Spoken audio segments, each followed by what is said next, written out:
Well,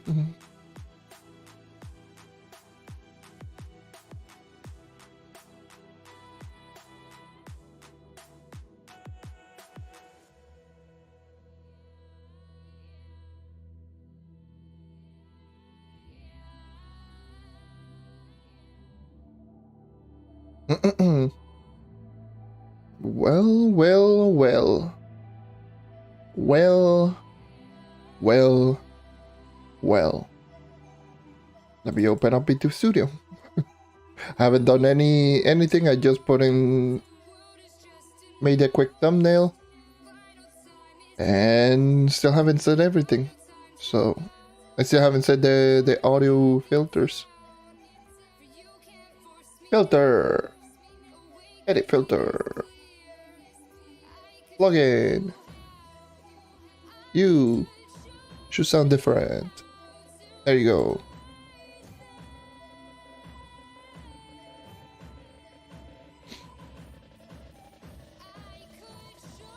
Camera on.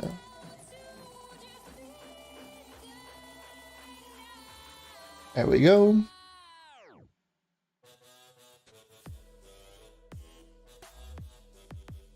I want to talk a little bit about something that I've been working on the sideline. Of course, if you have been on the Discord server, then you should know where I'm going with this. But if you are not, I will try to showcase a little something. Right. Let me put this. Hey, hello. I am here. I have arrived once again. Late night stream today. I'm going to be doing my weeklies on my PC account, of course.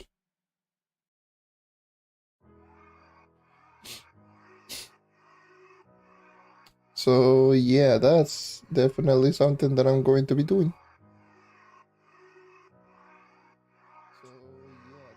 Hold on. Shut up, me. Edit video. Let me just put this on the playlist, of course. Save this. Make sure to have this on. Save this. I mean, I'm setting everything up, so we'll just wait it a little bit until some people just join in. Let me just put in subscription only just to avoid the YouTube bots because, of course, I don't want to do it, but it is what it is.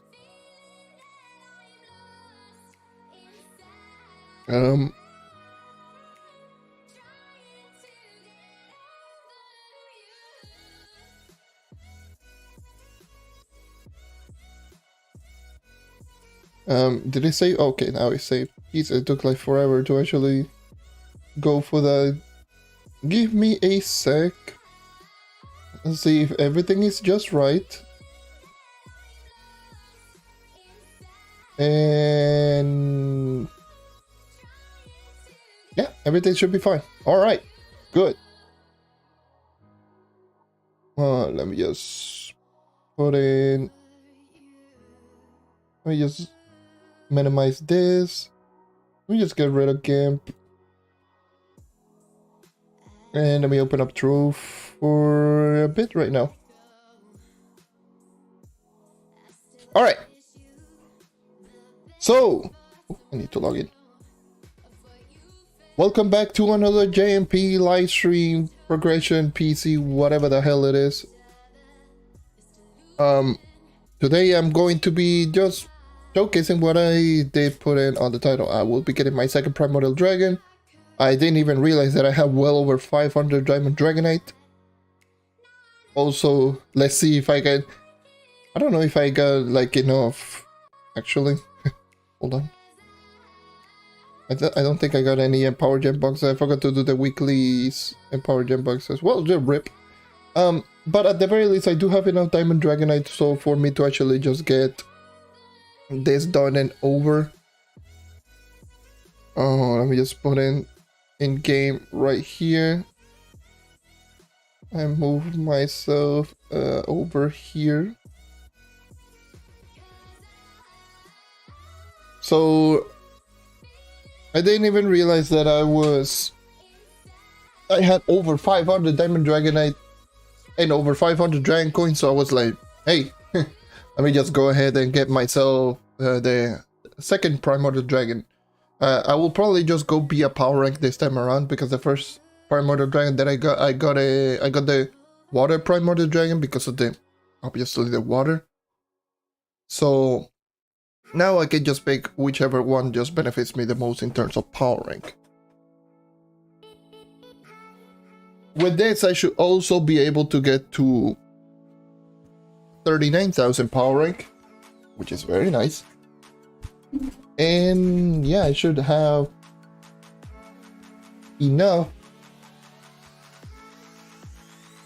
No, I should also do my weeklies, which I haven't done it already. I've been working on some stuff on the background. So yeah, that's definitely something that I would like to showcase if you have not been part of the Discord server. Now, shall we continue with the first thing that I will be doing, which is getting the Diamond Dragon Egg. Which primordial dragon benefits me? Jesus, the fire, of course. Yeah, the fire primordial dragon benefits me the most. It'll be over 700 power rank. I'm right now 39,233 power rank with the new primordial dragon. Nice. Oh yeah, as you can see that, yes, I am 39,000 power rank. If you saw the last video, I was 37,000 power rank. And you might be wondering how the hell did I manage to get over 2,000 power rank in the span of a couple of days. And that's just because thanks to the double star bar and all of the dailies while having patron status, my patron status literally ran out earlier today. So pretty much I was able to take full advantage of doing dailies, or was it last night? Who cares? But I was able to take the whole week and do dailies every single day. For the whole week of double star bar with patron status, and I was able to get myself a lot of at least 2 crystal gem conversions during the whole week. And during the whole week doing crystal gem conversion, 2 of them I managed to get myself my last 2 gems that I was missing that were stellar. I managed to get them both into crystal gems. Now I have both of the crystal. These 2 were my 2 stellar. Now all of my gems, all 12 gems on my Shadow Hunter are crystal gems, either level 28 or level 30. The other thing that I did was I leveled up this gem to level 28 because it was 27. I got this one to level 30. And then obviously I got this one to 28.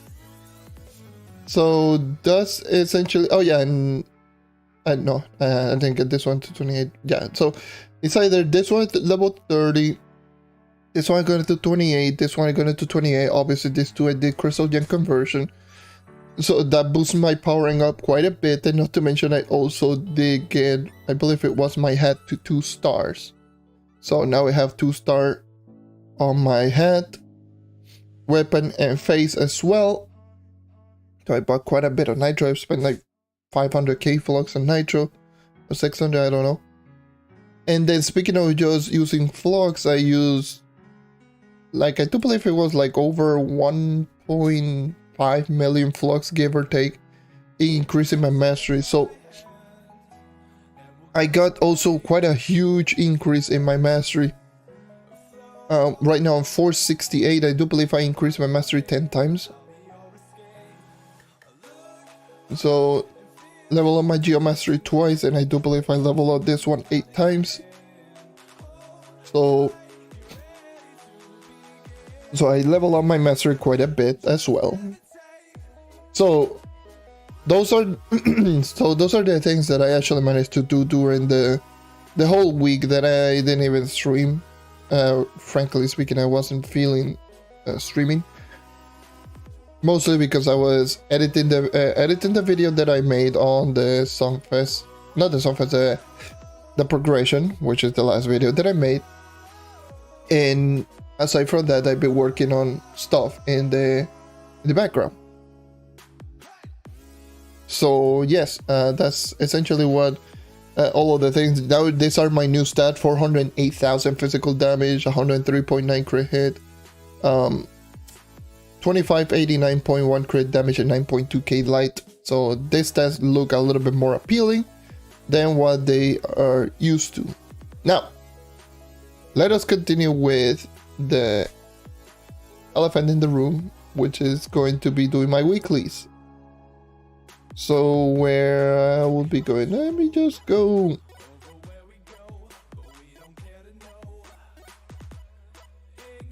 Look at that stepper. A well fake queen.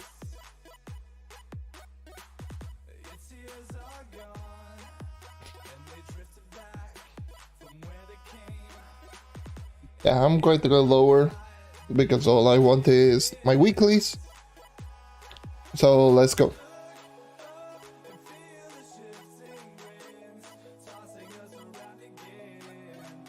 But yeah, if you are a part of the Discord server, then you should know what I have been working on. And doing that has been taking like a lot of time off from me.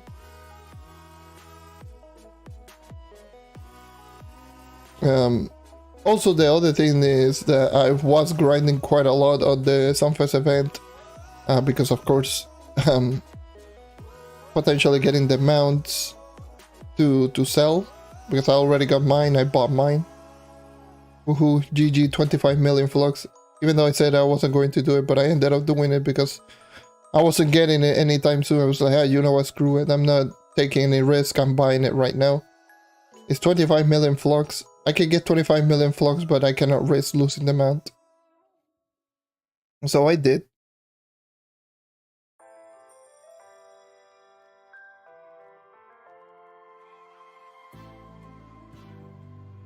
So yeah, now I also do have the Sunfest mount. I have been grinding from time to time on my main account, getting myself coins to see if I can open boxes, to see if I can get any tradable mounts to sell, just to make my money back.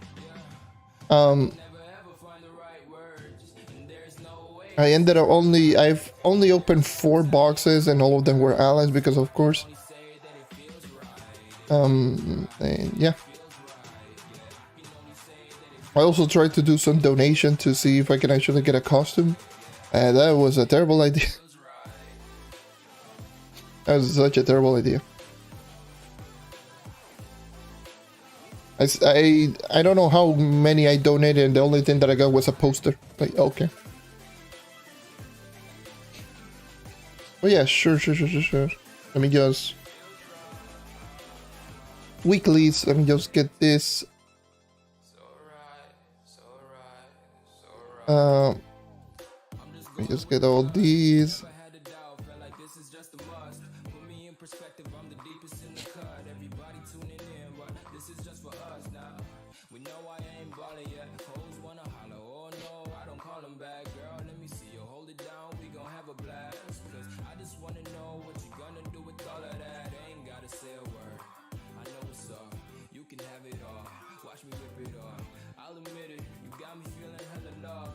Oh yeah, that's essentially what happened. Yeah, I'm technically just playing right now on PC, waiting for Sunrise on Xbox. For the most part. I mean, I'm still playing on Xbox. Talk about a little bit before me just going over the amount of grind that I went for this stupid Sunfest event, which I still haven't completed it here on PC, so I need to do that.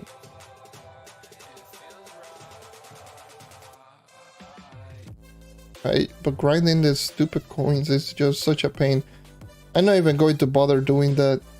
I might just go back, maybe grind a little bit more, complete the event, and that's it. Even though getting a lot of the mastery related items are going to be super easy, but I'm just like not feeling it.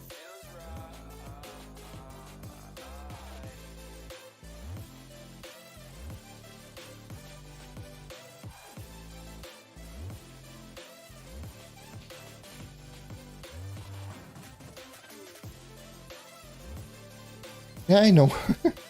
I know you, hot dog.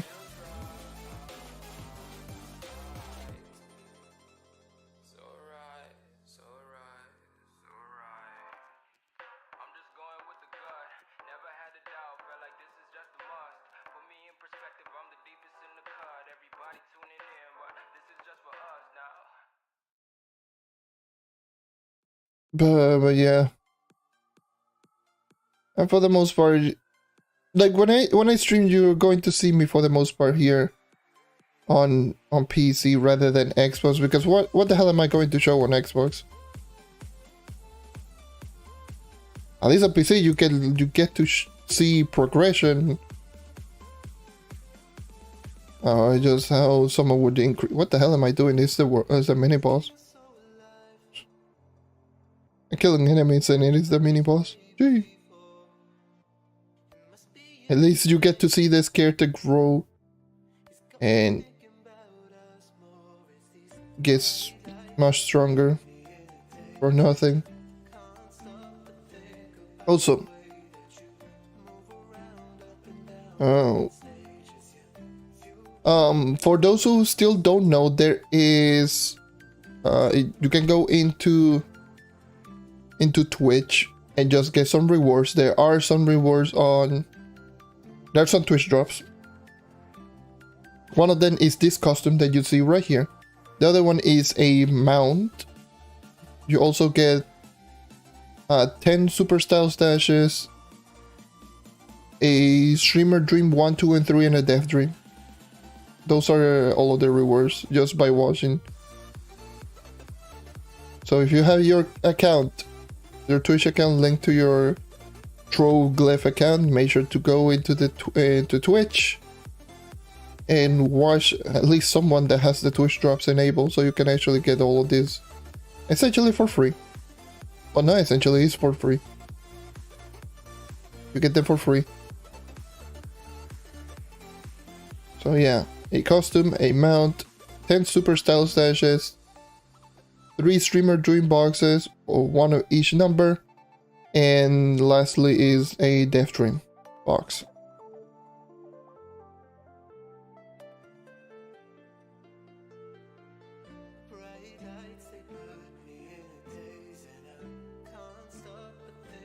Yeah, pretty much all consoles like are so far behind. I know a lot of people are going to feel super overwhelmed once Sunrise drops, because it's literally 3 updates in one that we're going to end up getting. So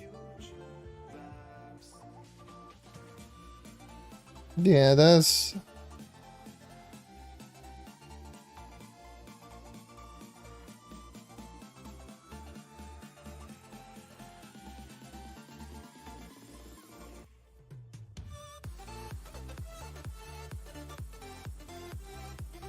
yeah, that's fair. That is true.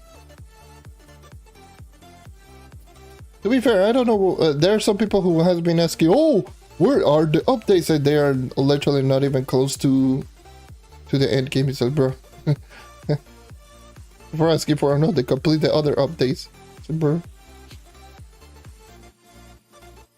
It's like asking for dessert before finishing your meal, like.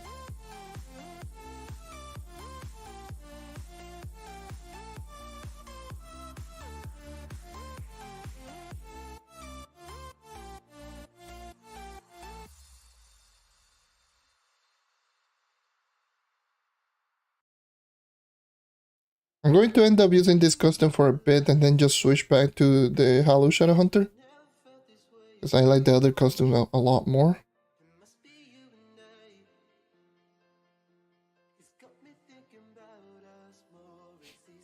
By the way, I actually was just looking for the marketplace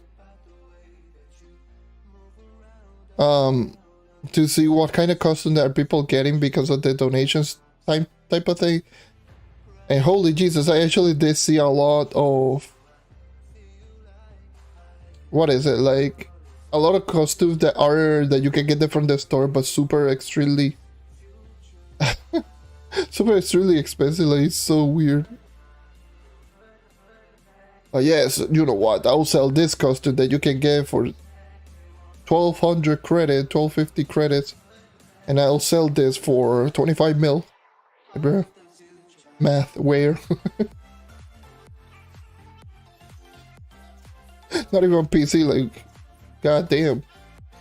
That's five credit pouches right there, and you can get it, and you're selling it for 25 mil. Almost double the price.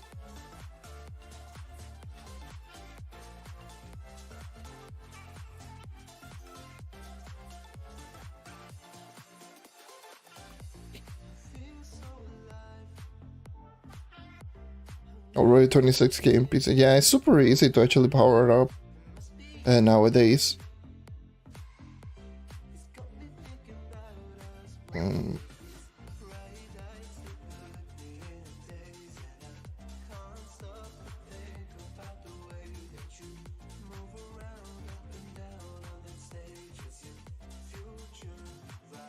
But yeah, I also wanted to, like, I really wanted to show you some of the things that have been working. If you're not part of the Discord server, I will show you one something.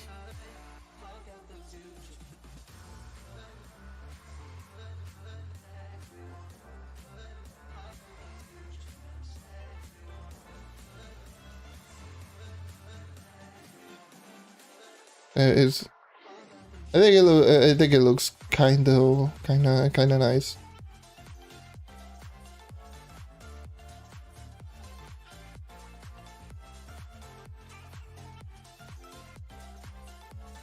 The stuff that I have been working on behind the scenes, and it's just keeping me very distracted for the most part.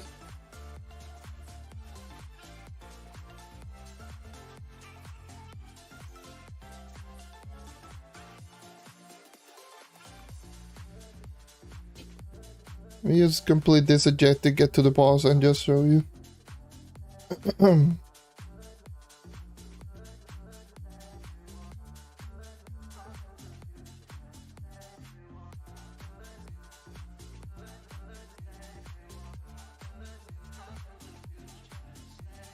Alright.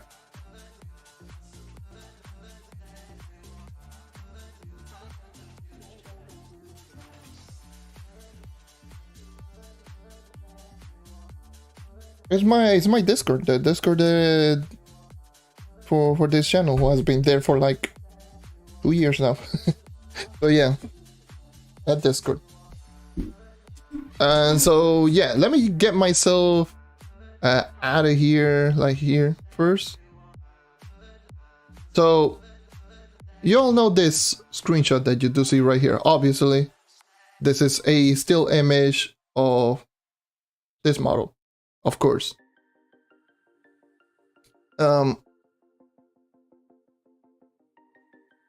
However, some of the things that I have been working on are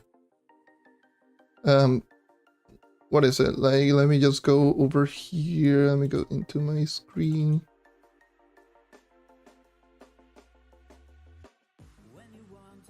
So yeah, here's some of the things that I've been working. So this is one thing that I worked on. If you can guess whichever character this is, obviously it's pretty obvious, but this one I feel I can just make it a little bit better. But the other one who I made yesterday was this. Obviously, if you guess which character this is, of course. I have been working on these for a little while now. Well, a little while now. I've been the past couple of days pretty much. These are the 3 things that I have been working on. Now I forgot which I forgot which screenshot I had before.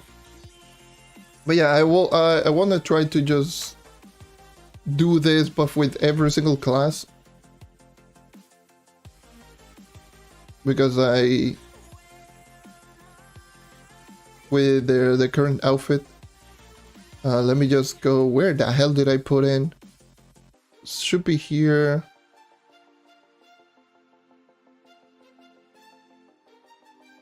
There we go. All right.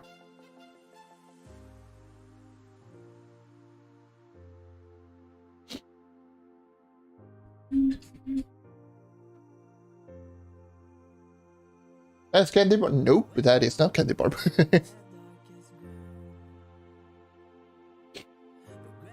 It looks like the demonic inferno candy barbarian, but that is not candy barbarian.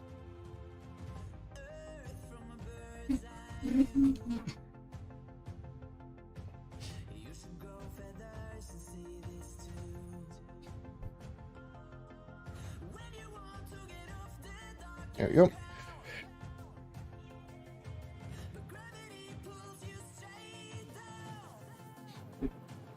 Still got, not now. At this very moment, I'm using the last costume that we got from the Sunfest event, which looks absolutely hilarious. So I'm using that costume for now.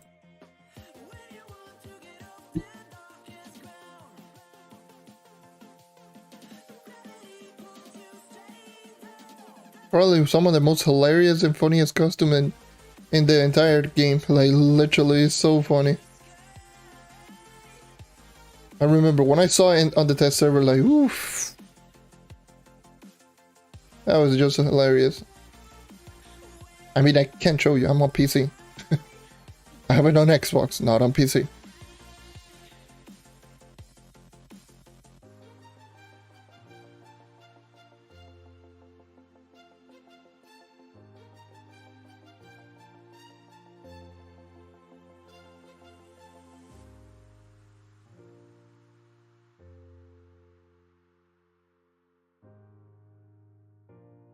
But yeah, he's hilarious. It should be on the Discord as well. On the screenshot section, way above. But yeah. Also need to just put in your power rank, your platform, your region. Or whichever you want to represent. If you want to represent Xbox or if you want to represent PC, who cares?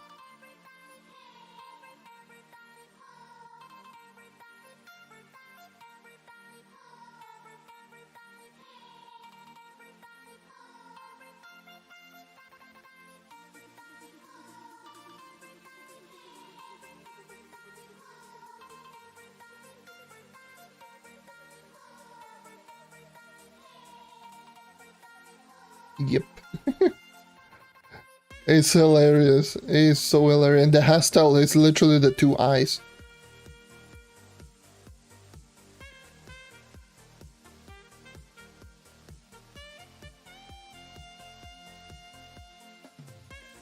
Where's Crystal? What the hell am I doing?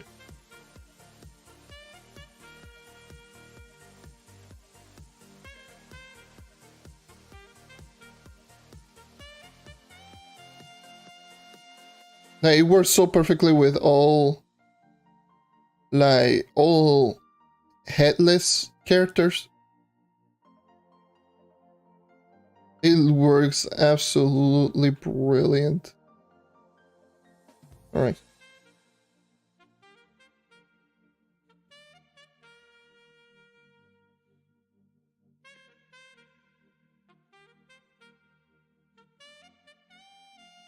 I just move around real quick because I already completed the objective.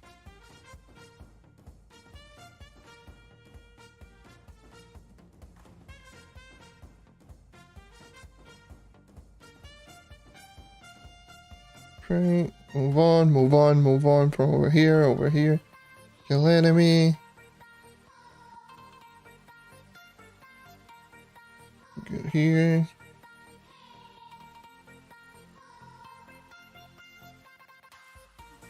Right, there we go. Oh, this is where I get my Death Stepper box. Cringe.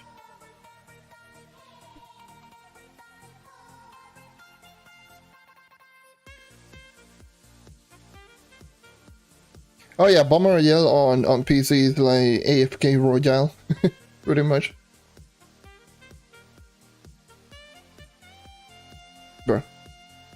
Bruh.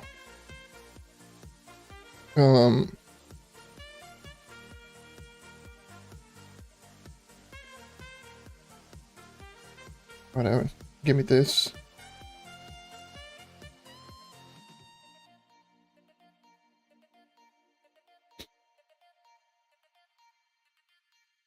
Yeah, on PC it's AFK Royale. On Xbox it's like MLG tryout.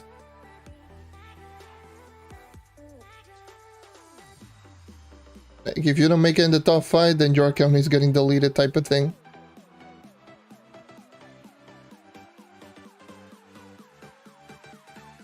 And people really do take it really seriously, like on Xbox. It's like, oh yes, I want to kill you. I want to kill you. If you kill me, I can't kill you. Sad faces. Like,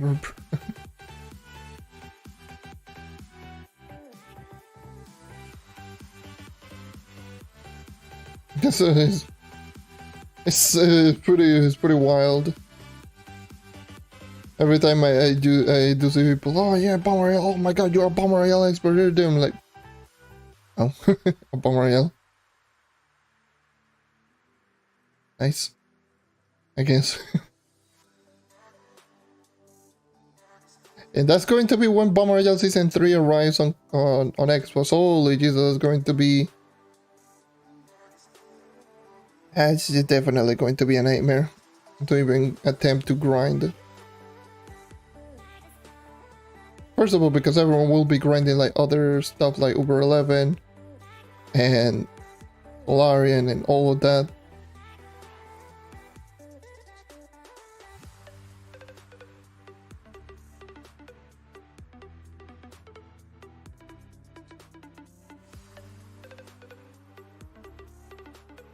It's crazy. Like when I played Bomb Royale on PC just to get the volatile bounder, it was just a lot of people going like going AFK, and the only couple of people that actually did play the game. There were some sweats here and there, but it was just really rarely that you find one. And even if you do find that sweat, it wasn't that he was just going full on ape mode on everything. But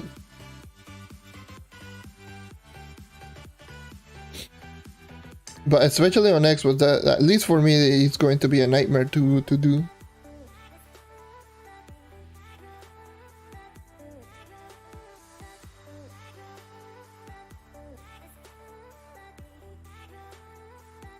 Like I don't. Here's the thing. This is the thing that I just keep. This is a thing that just. The people don't understand whenever I say that one of the biggest issue for Bomb Royale is the trophy system. People say like, oh yeah, but you don't care about people just taking away your trophy. It's like, I don't care, but I don't want to just play 1v3 literally every single situation because of that motivation. Because people do that just for that alone. Not because it's, oh yeah, no, this person's well known, whatever. It's like, oh yeah, I want this trophy because, I don't know, people collect trophy for some reason. Especially Bomb Royale trophy thinking that that's going to showcase anything, but I really don't personally like that.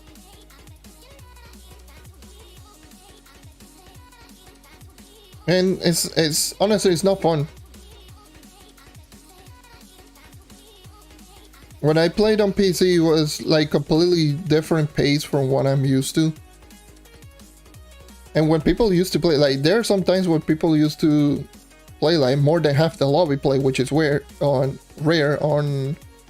PC, like more than half the lobby playing Bomb Royale. I was like, god damn.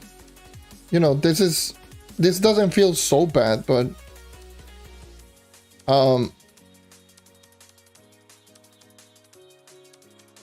when you are a target to a lot of people, it's so lame. and you get targeted like crazy. Like people definitely ignore players just to target you, or they just look different. Or maybe in some cases, and I can just tell you that this is true because I've talked to people that actually play Bomber Royale. There are some cases where there are people who played on parties and they are coordinating themselves just to kill one person. And that's definitely something that I don't like. Bruh. Because just because you want a trophy, just so you can sell and make vlogs or whatever.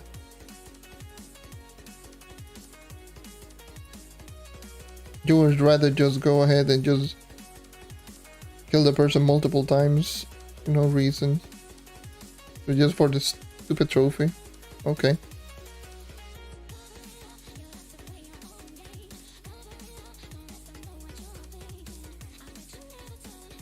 It is pretty lame.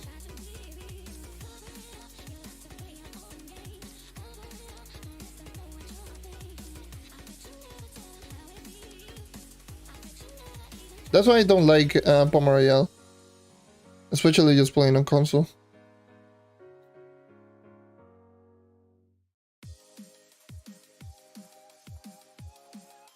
Essentially. It's not fun. Honestly, it's not fun.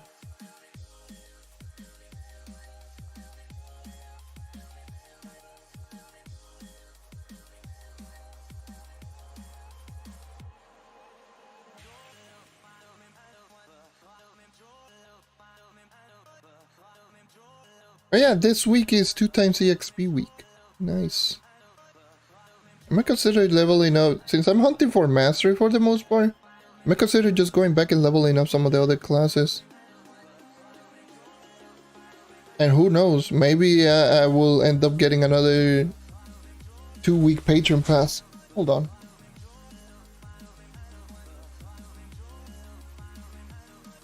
But yeah, another 2-week patron pass because mine already ran out. And maybe I'll just get another 2-week patron. Maybe spend like... How much flux do how much price I had? I had 200, so... Damn, that's going to be like 4 mil down the drain just because of another 15-day patron. But for that bonus EXP, that bonus 50% plus club buff plus 2 times EXP, that would be really good for mastery purposes. I mean, I spent 1 mil for 8 mastery levels. Maybe for patron passes shouldn't be that bad, actually.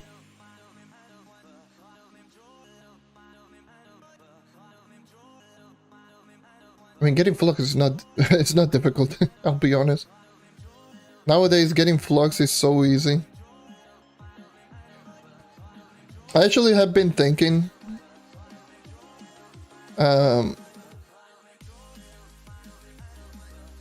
Some interesting little things. Yes, it's 2 times EXP this week. I checked the Discord to see what it is, and yes, it is 2 times EXP. Next week I can start reroll, and then Master Invader, and then Star Bar again.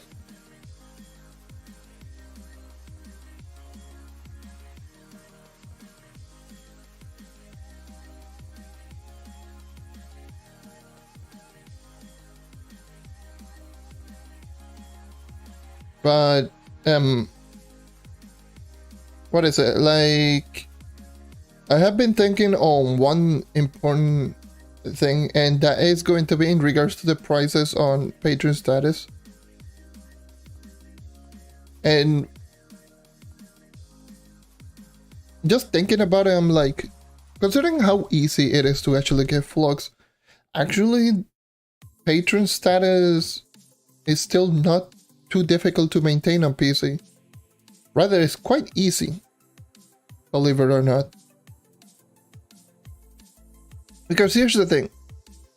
Credit pouches, not credit pouches. Patron status is three to four credit pouches. Depending on how many credits you have, is 3 or 4 credit pouches. On prices that are on PC currently right now, which is how much? 1.6, 1 mil. Damn, they went down to 1 mil. Holy Jesus, what the hell?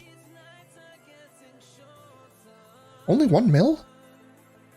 Wait, what the hell? 1 to 1.1 mil? What the hell happened? I didn't even realize that they went down this much. I thought that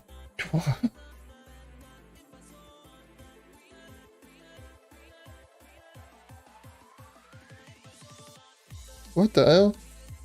I thought that they were 1.6 again, still 1.6, 1.7 mil. 1 mil, that's even easier. Actually, I am tempted to actually just buy the credit right now before they actually go up.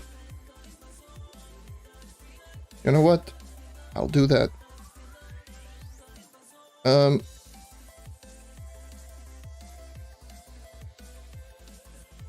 I'll spend 3.3 mil. So, yeah, I will just have that just in case if I feel like I'm a patron. So, I was expecting just to spend like 5 mil or give or take or something like that. But what I was saying is like, it only costs 3 to 4 credit pouches to actually just maintain patron status. At the current prices right now of 1.1 million flux is only 3.3 or 4.4 million flux for 15 days of patron. So in other words, instead of actually looking at the price like that, like, oh my god, I need to get 4.4 million flux, look at it more like this. How many flux do I need to get every single day? And once you actually realize that, you are going to quickly realize that it's really not that much.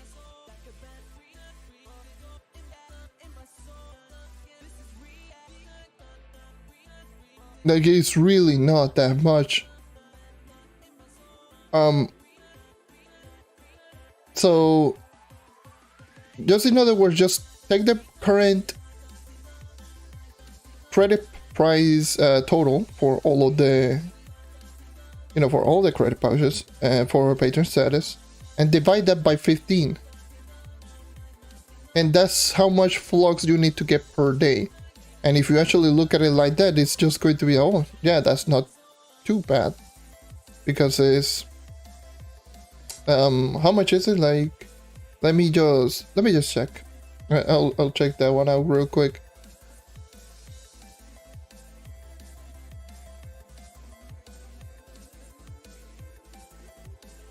Let me just go into the good old-fashioned calculator.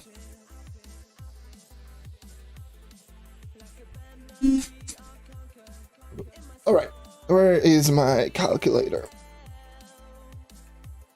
Calc! Come on, you can open anytime soon. Alright, so 4.4 divided by 15. So that's not even, why, really? Really? Is that it? All you gotta do is just get 293k per day.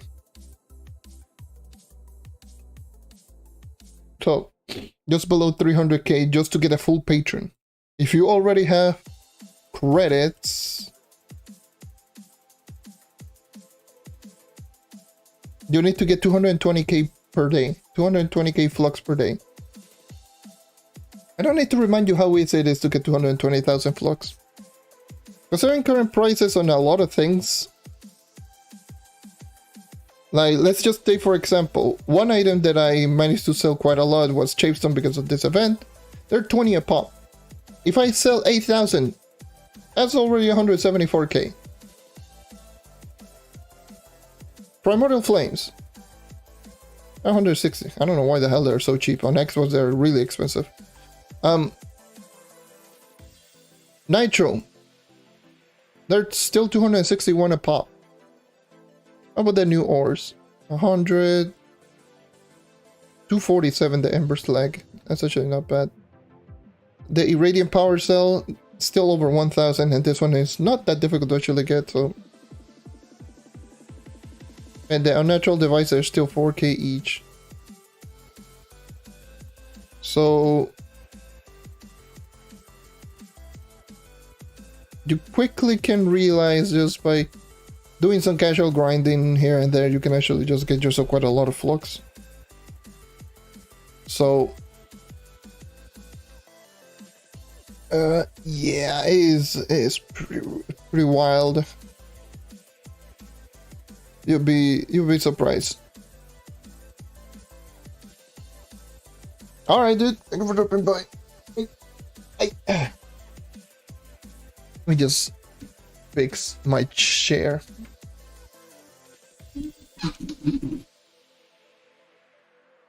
Gotta fix my chair. Hold on.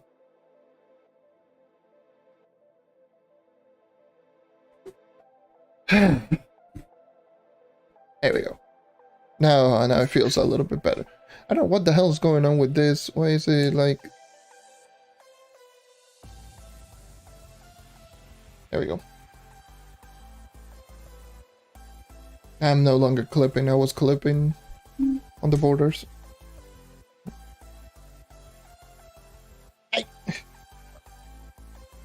There we go. Now, let us continue with the grind. Today, this stream will be archived, by the way, so don't worry about just having to wait it out or just having to watch this, because this one's going to be archived. This one's going to be on the channel. The reason I mentioned this is because I've been doing a lot of unarchived stream here. Just because those streams usually have like no purpose. It's just me grinding and me playing the game. That's it. So I just have them as on archive. There's like not even a thumbnail or anything. It's just me just playing the game and just putting stream and whatever. In the case of this one is like, oh yes, second Primordial Dragon, 39,000 power rank. I'm just 800 power rank away of being 40k. It's crazy to think about.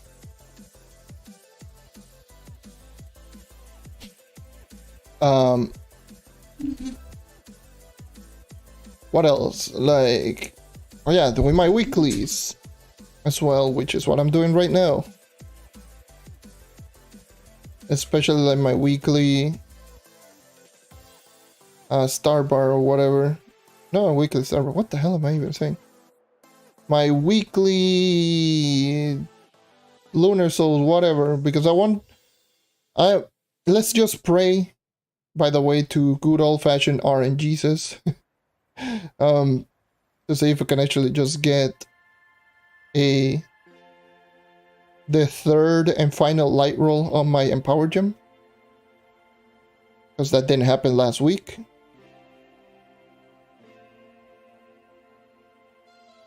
Well, I got one light roll.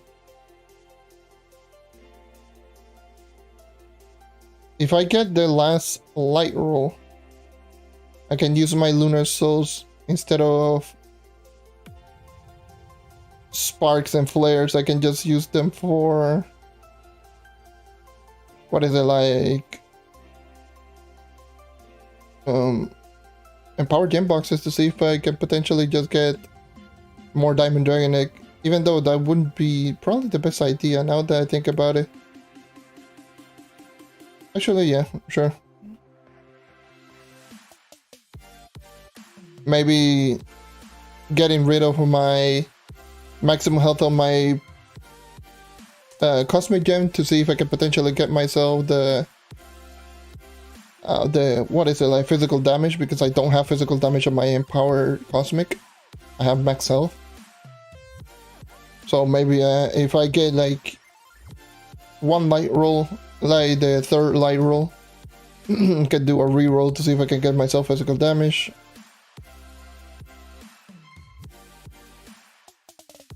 Manifesto. Oh, nice. I can actually just increase one of my modules once again.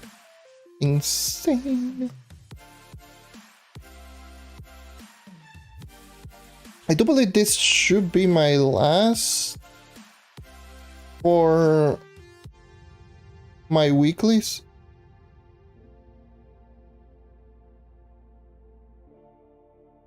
I believe this one should be my last.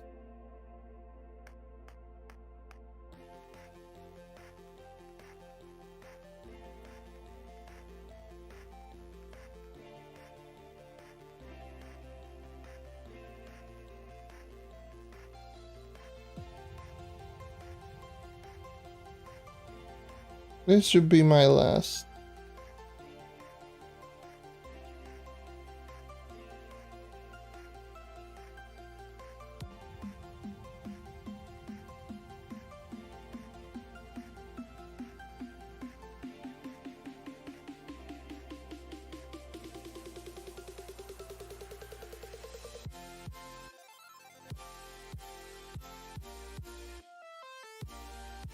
All right. I believe so. I believe that's my last one. It's 25. Ow. It's 25. I actually, let me just.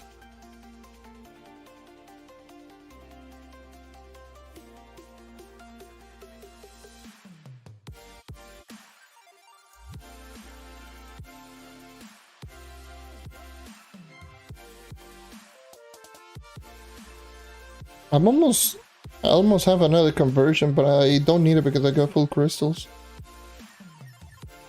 Patron pass. Yes. I don't care too much about just missing all the daily cupids. Let me just go into a cornerstone.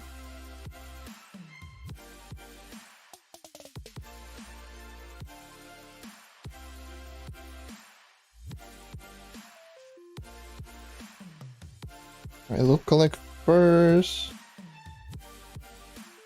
We'll collect these two.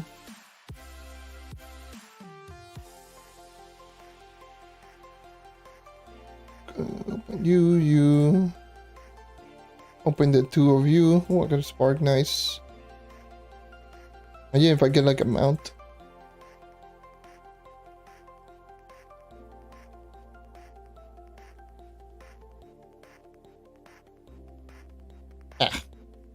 I was pause champ right now, just maybe? No. Unfortunately, that didn't happen. That didn't happen.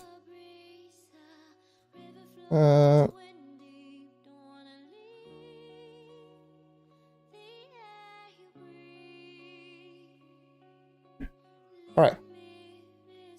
I'll collect this. Stellar gem. Alright, let's go. Preach. Big preach. Big preach. Come on, it's a 50-50 chance. Oh, there we go. Ooh. Can get them more light. Nice. Excellent.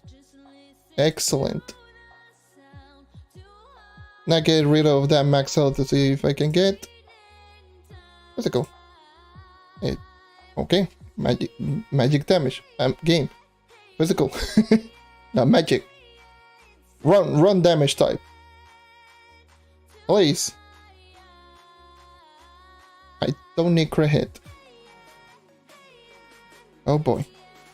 Guess I gotta wait another week because that's just going to end up being the case. Woohoo! Please, physical.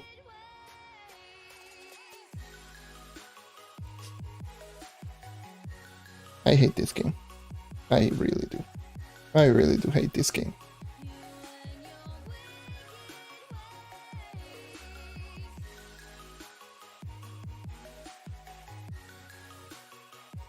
I hate this game sometimes. I really do. Why? Why do I keep going into magic damage? This is an empowered gem, not a lesser gem. Why the hell is... For hit. Okay. So I guess I can sacrifice crit hit on my ring and just get my other ring.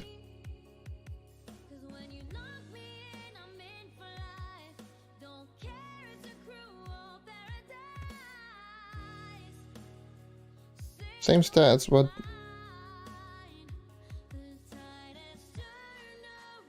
111% crit hit because my gems went from critical hit to magic damage to critical hit to magic damage. What? Alright, sure. I mean, whatever. So I only lost 400,000 HP. Nice. Got some magic fine, but Jesus. Oh, that was a wash. God damn. That was just a wash. No. Some of the things that I could be doing is I could be leveling up all of my other characters just to see if I can actually get myself more of that. What is it like? More mastery. Look at how close I am to level up. So I guess I will do that. Because I don't need to do Uber 11 at this very moment. Actually, I can just go into Uber 11 to see my new damage. Because I know I have 9.5k light. Which is crazy.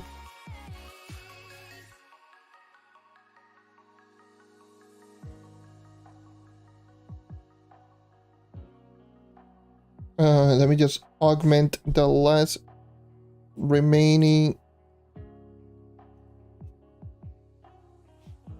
Okay, so that's maxed out already. I guess classroom. So now my current stats are going to be sitting at 408,327 physical damage, 111.9 crit hit. I know that's a lot, but that's just my RNG luck with rerolls. 28.4 crit damage and 9.5k light. Let's go with... Which one do I need the most? Actually, really doesn't matter a whole lot.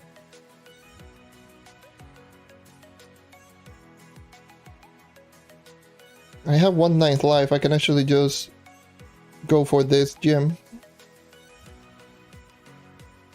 So I guess I'll go Air Whirl.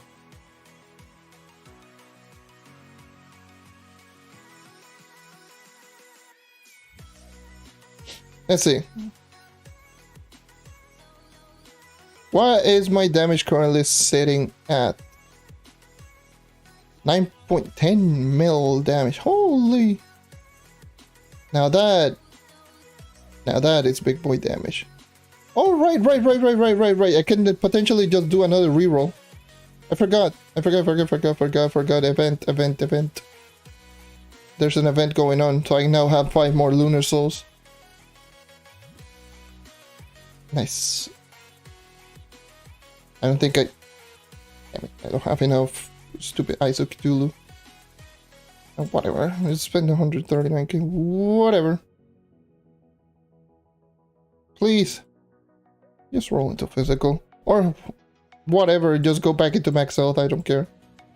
Ooh. It went to physical. I'm 90. I need to go back into the other ring then. 431. Damn, 431,000 physical damage. The hell. So I guess you go back. That is the wrong one. You. There we go. Now my damage is quite a bit higher because 3 light roll now, and now with a physical damage rather than max health. Hell yeah. Yes, this is Uber 11.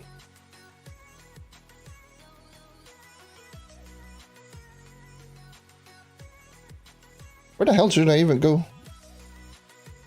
Oh well, I'll head south.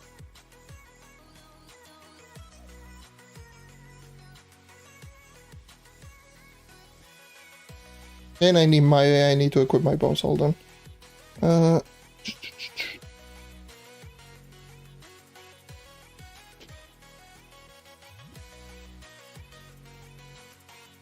Now I'm doing big boy damage.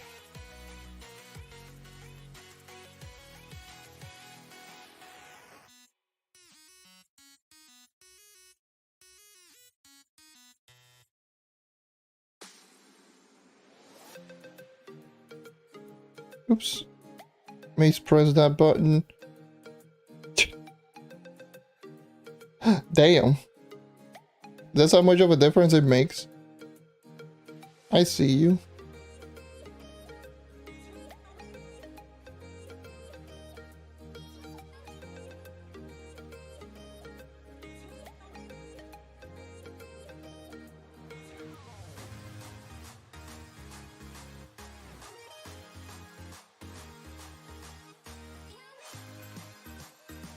Look at that. Over 11. One shot.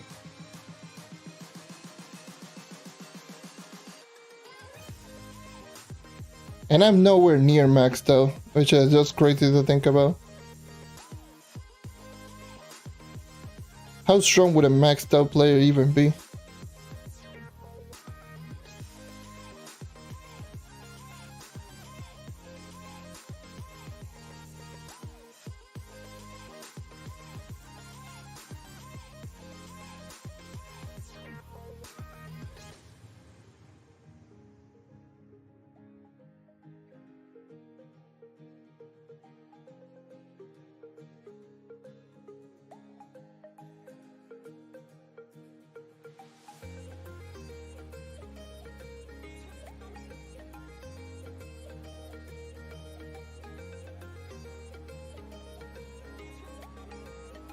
Look at that.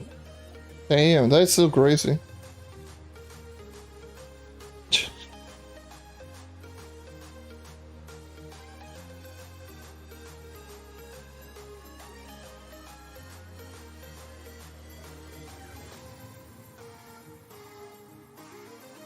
Hey, look at that. Look at how much faster. Remember for day one? Look at how much this character has grown. Look at how much this character has grown since the day one version when this update came out. Proud of this character? Probably, probably not. But I am.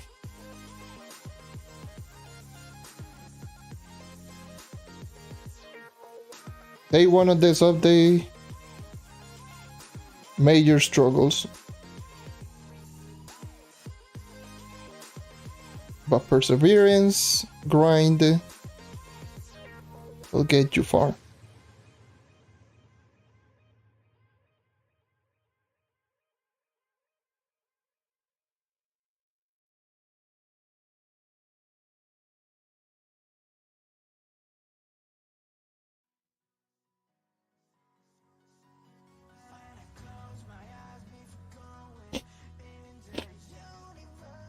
I'm still missing 28 Geomastery, which 28 Geomastery is 280 more light right there, and I'm still missing 3 stars on each piece of gear, which is an average of around 60 or 70 light per star.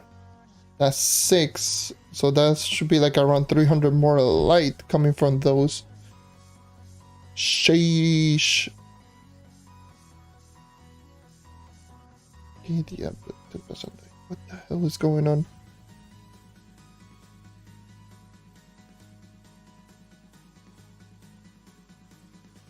Global chat being global chat, I guess.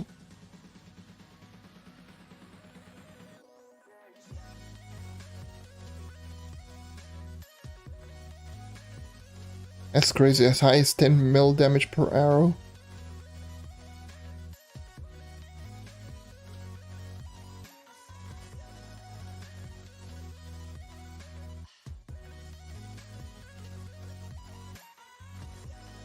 But yeah, this feels just like day one Crystal Combat.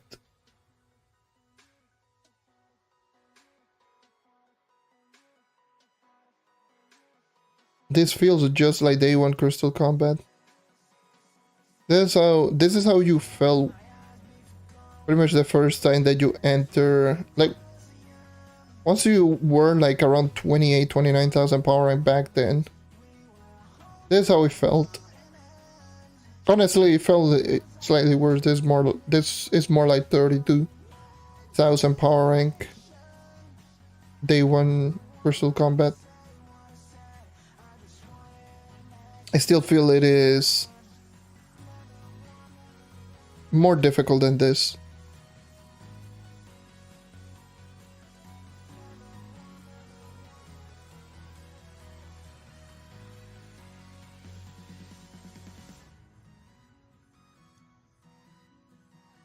I still feel that was just way much more brutal than this one because day one Crystal Combat you had to grind out your cosmate, your crystal gear just for nothing from scratch.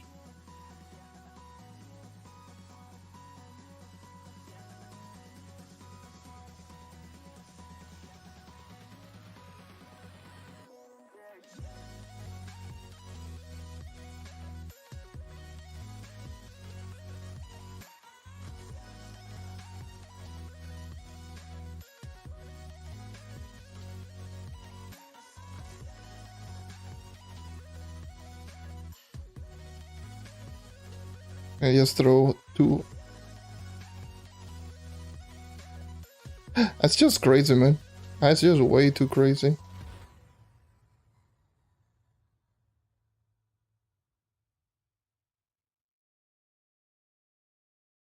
I almost one clicking with Marshall.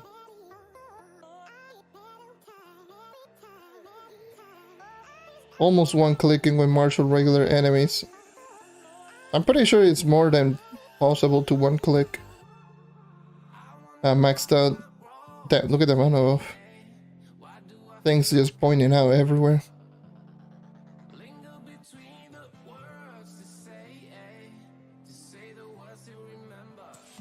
Oh, slaggy as hell.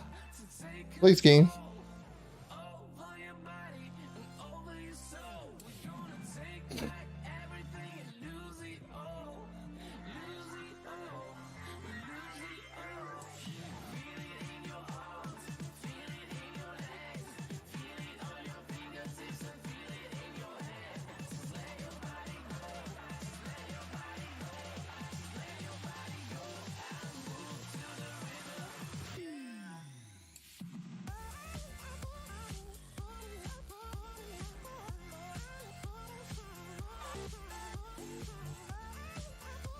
I still can't believe the credit push is still one melee pop.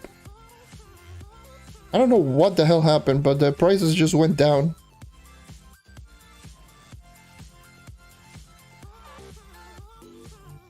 They were like 1.8, 1.6 just consistently, and then all of a sudden I just check, oh yeah, they're 1 to 1.1. Like, what the hell happened? Why?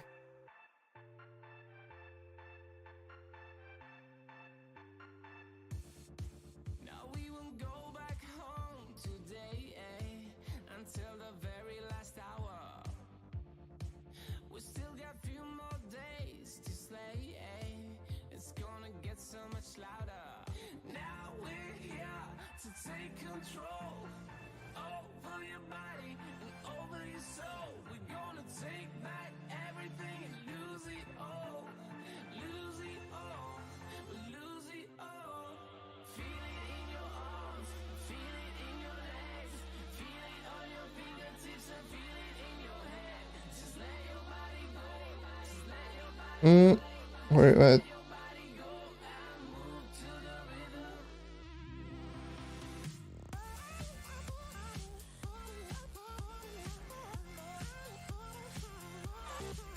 Right.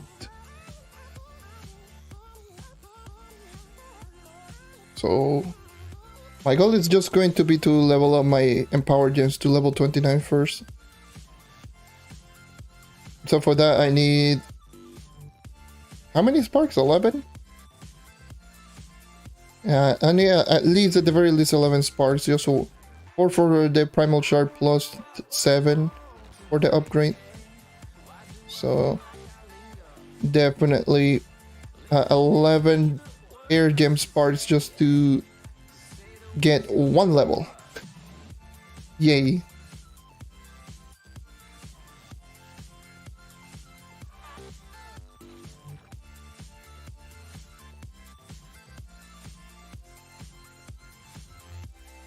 Oh yeah, now I'm getting kill 30 enemies a lot. Remember when I always used to grind this and I was hunting for kill 30 enemies and I never got them? Yeah, that's always fun.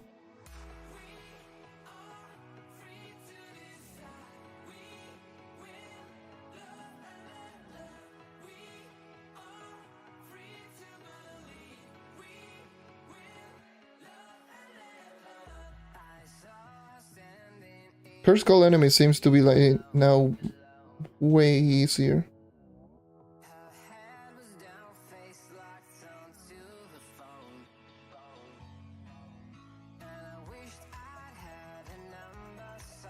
Damn, that was a one shot. That's crazy.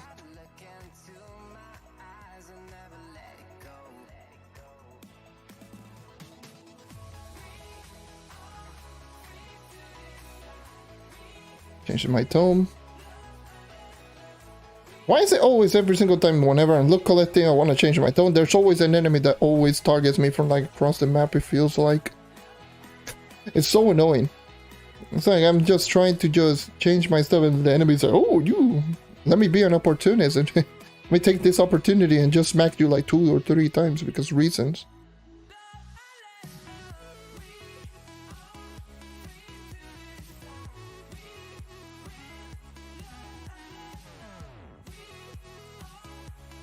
They're so opportunist. It's crazy.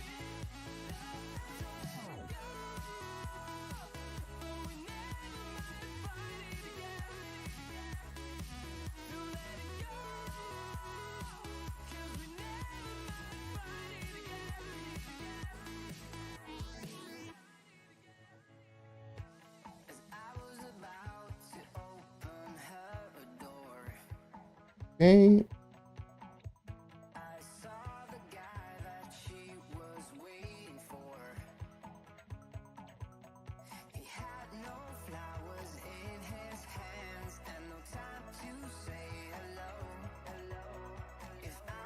I could just hit the enemy through a wall because I can. Because this boss radar do be broken. And OP.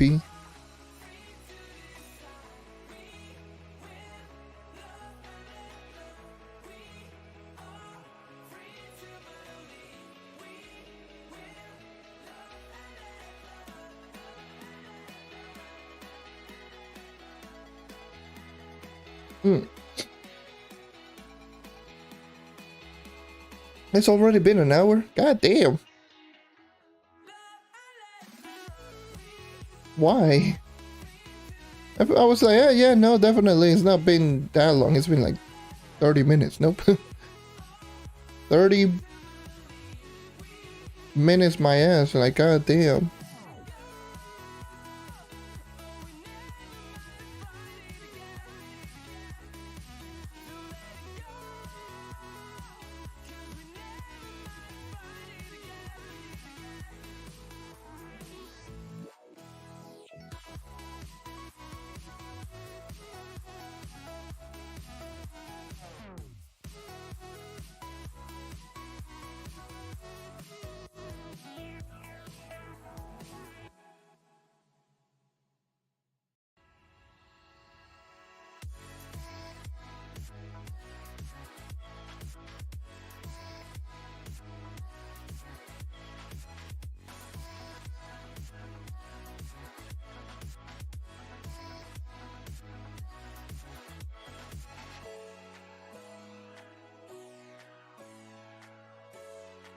I can actually do this. I am actually strong enough to the one trap marshal to those enemies.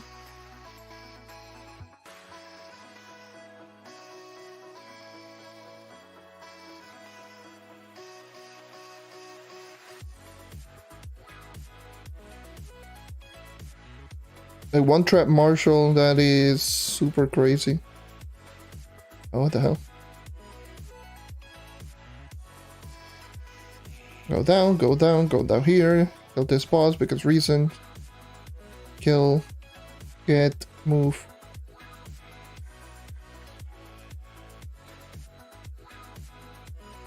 Just commentating the whole game because that's how gameplay commentary works, right?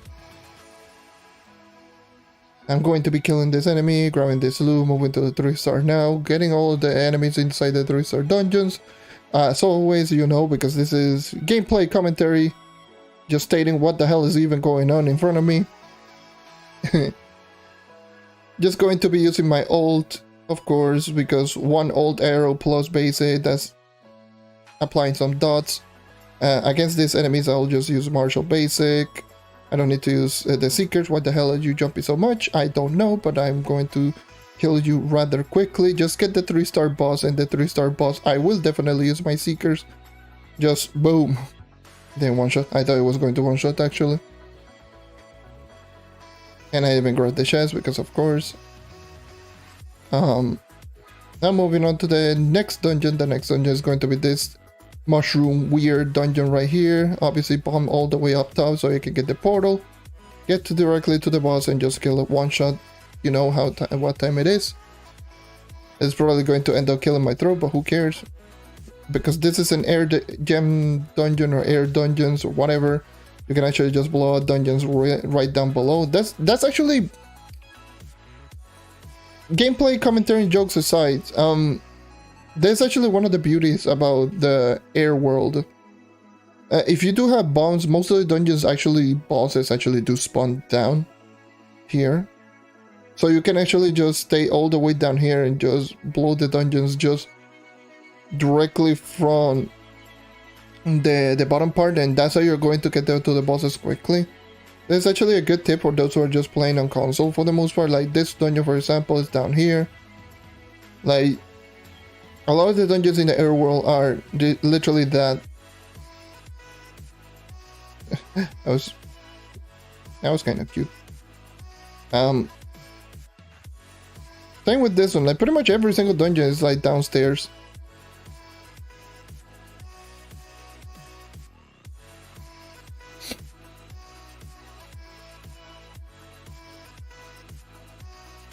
So in the air world is really important for you to actually just know those spawns.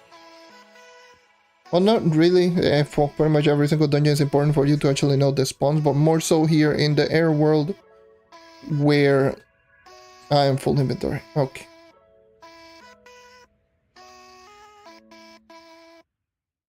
Where you can actually just see the dungeons from really down there.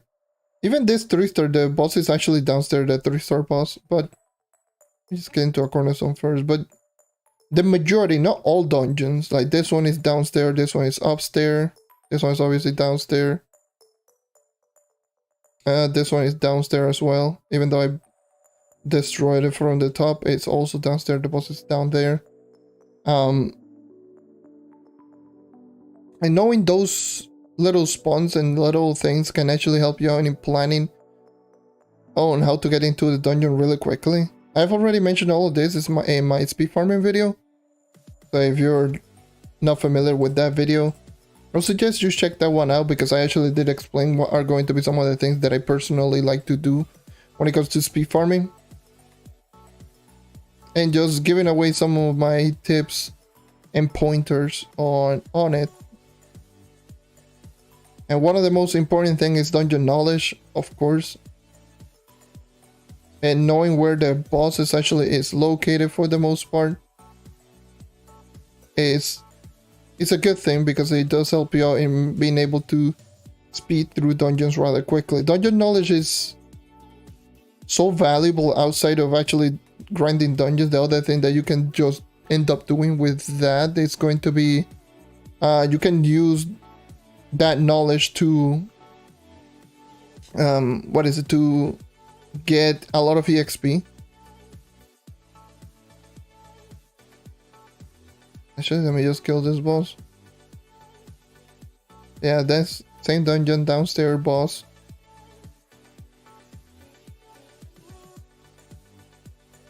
So you can just destroy like this and just go here, downstairs. Like it's actually also pretty obvious where you can actually just destroy it, because you can still see you can see somewhat the base of the dungeon, and it is super easy to know, oh yeah, this is where the boss is located. But yeah, if your purpose is just hunting this on the air world, always keep that tip in mind, that for the most part most of the dungeons are downstairs. The majority, don't take as all of the dungeons are downstairs, but the majority.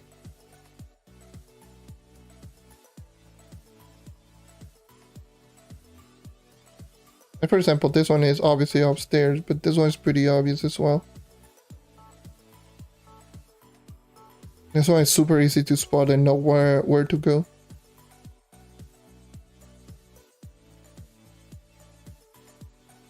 There's a regular common rule of thumb. If the dungeon is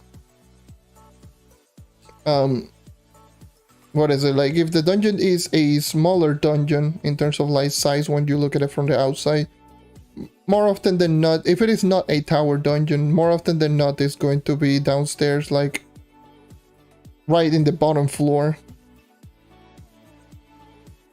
Some cases with, obviously it's not every single dungeon, but the majority actually just fall into that.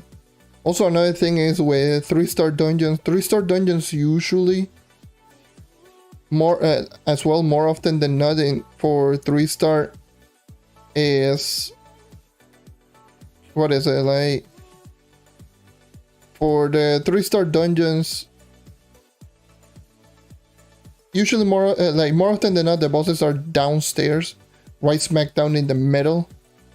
Like you go from the middle of the dungeon, usually bomb downstairs, and you usually find the 3-star over there. I don't know why, but 3-star usually are in the middle down, which is weird, but hey, it is what it is. How did I get so much mastery so fast? I mean, if you focus on mastery, if you focus 100% on mastery, you are going to increase mastery fast. Mastery, especially towards the first levels, I would say. First couple of hundred levels, I would say 200 to 300 levels are super easy.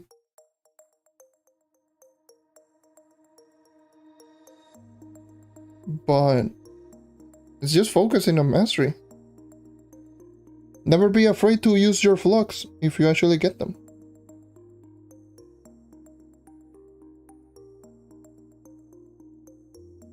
Which is one of the more common things that I see people have struggle. It's like they have a mill and they go like, oh yes, I got this 1 million flux, I don't want to spend it for anything. Like if you got that 1 million that can help you out in mastery, use it. Also check out stuff that you haven't done that increase your mastery. For example, one of the things that I'm going to end up doing probably throughout the week, since I already got a patron pass, leveling up some of my characters is 2 times the XP. I got club buffs, got patron, can go ham.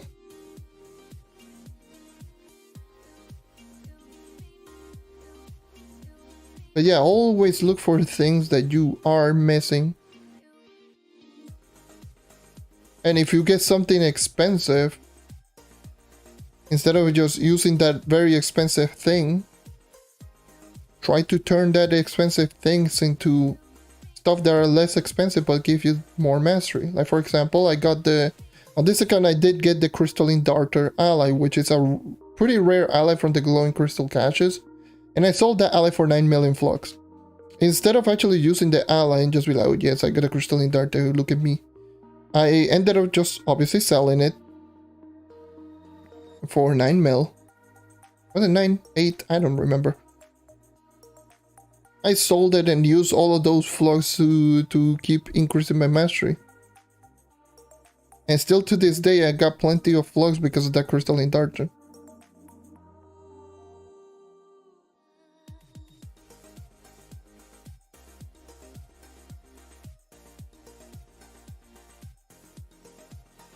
But yeah, that's usually how you increase mastery. Just always look for things that you are missing.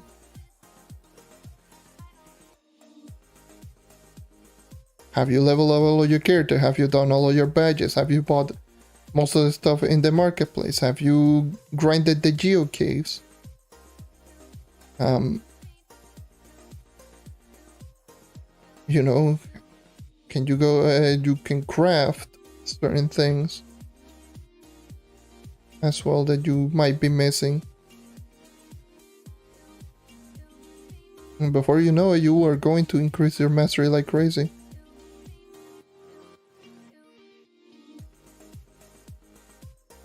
Damn. Thank you for the super chat.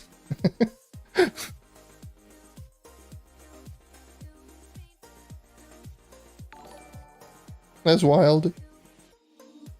And for $5 super chat. Greatly appreciate it. Dominic Pearson. Person. I guess. So thank you for the super chat. Greatly appreciate it. Pretty late for me right now. Another thing that I will be mentioning is that I've already showcased some of the things that I have been working on. So yeah, I stood well awake for way too many hours. And I feel like I haven't slept a whole lot. Even though I slept like crazy.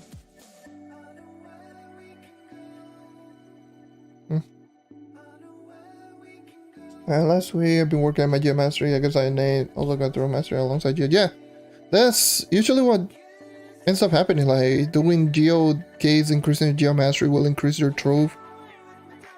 So that's the thing that I need to go back and do. Obviously, I stopped doing it because I wanted to focus on just increasing my power rank and just getting at least the perfect set of gems for this character, so I can at least just have something for over 11 and stuff. So yeah, it's just how it is.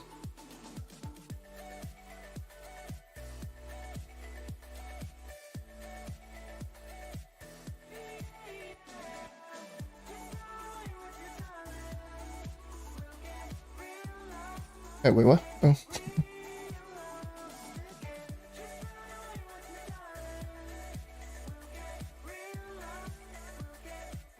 But yeah, hopefully but yeah, it's been pretty exciting, honestly, working on stuff behind the scenes. For those who have been here for years, you all remember, it's not a spoiler because it's already stuff that I've been mentioning so much. One of the things that you may or may not know in regards to my channel is one of my most popular, if not my most popular series, is a power rank milestone series. So I've already done the 20,000 power rank on every single class and the 30,000 power rank on every single class. So I want to do that, but with 40,000 power rank on every single class once the Sunrise update comes out. So I will be doing the 40k PR series. One of the things that I have been working is what is it, like an intro for the 40k PR series. That's the thing that I have been working on, at least as well in the background. Still thinking of ideas on how to actually approach it. Like I just showcased a little bit before with the screenshot on some of the characters that I have been just drawing just for the sake of that intro. Because I always want to just make the milestone the Power and Milestone series just something special. Obviously, because it's a personal goal of mine. I know some people really do like that series of me just going over every single character. But yeah, in similar tradition to all of the other series, I will do that with every character with their own set of gems. I'm not going to be doing gem swapping, even though I know gem swapping is free. I will be doing that with their own separate set of gems. So I want full 40,000 power on every single character with their own set of gems. So it might take a little bit of a work to do, but you know what? I'm excited. I decided to actually do that. I might potentially do also a fully augmented series. So that might be something that I might work in the future.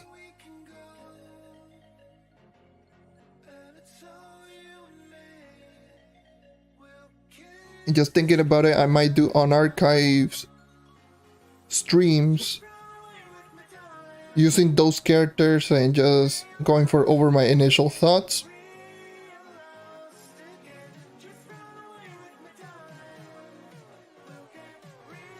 So for those who end up just watching that particular stream, obviously it just gives them my first impressions on the character.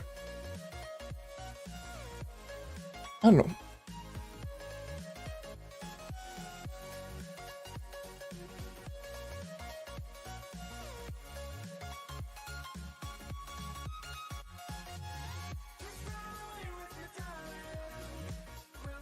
Hold on. I hate this chair. I'm tempted to actually just get my brother's chair because this one is so bad. I'm always just like sliding off. It's just crazy. Okay, do I grind a lot of delves with people or solo? For the most part solo. And what dev do I start off and stop on? So depending on what I'm doing. So for example, if I'm doing my weeklies for both PC and console and Xbox, I usually just go really low portal because who cares? For me, who cares about the other rewards? So I always go in the 40s, like 49 on Xbox, 47, 45. I don't remember, but it's in the 40s here also on PC. So yeah, whenever it comes to doing weeklies, I always go in the really low portal because all I care is just getting the Lunar and Titan souls. On PC, I don't do a whole lot of delves.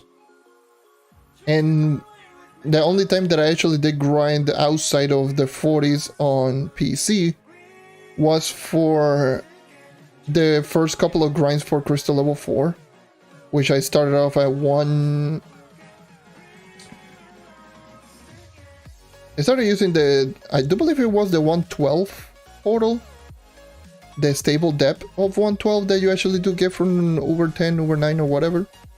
Where is it like this? I rarely use the 119, but for the most part I use this depth.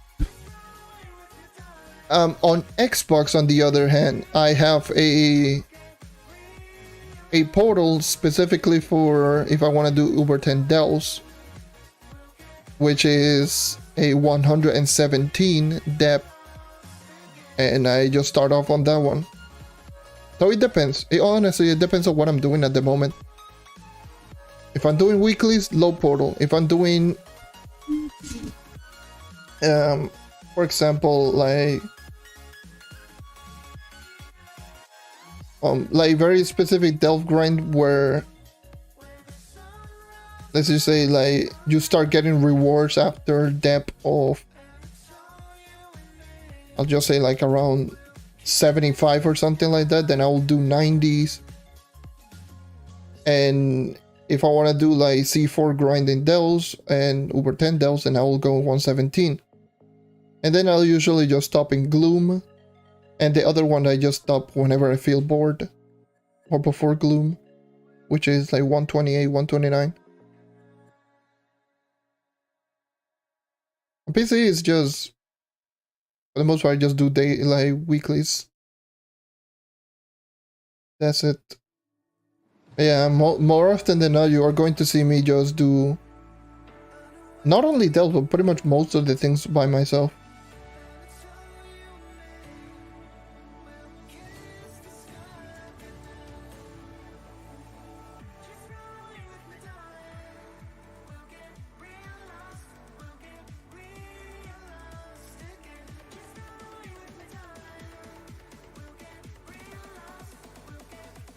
Okay.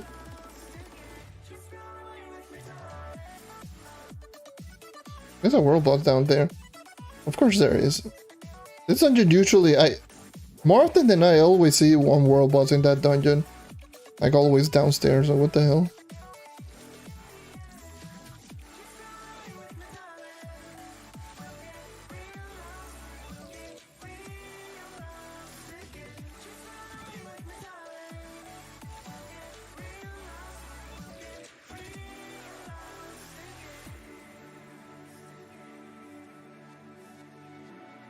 I don't like the feeling. Hold on.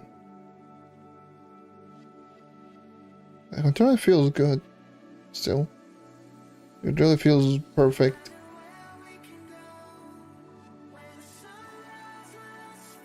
I'm already paranoid after just losing the other controller, or the other controller breaking apart for the same reason. Well, not the same reason, but the other controller just... I feel so sad.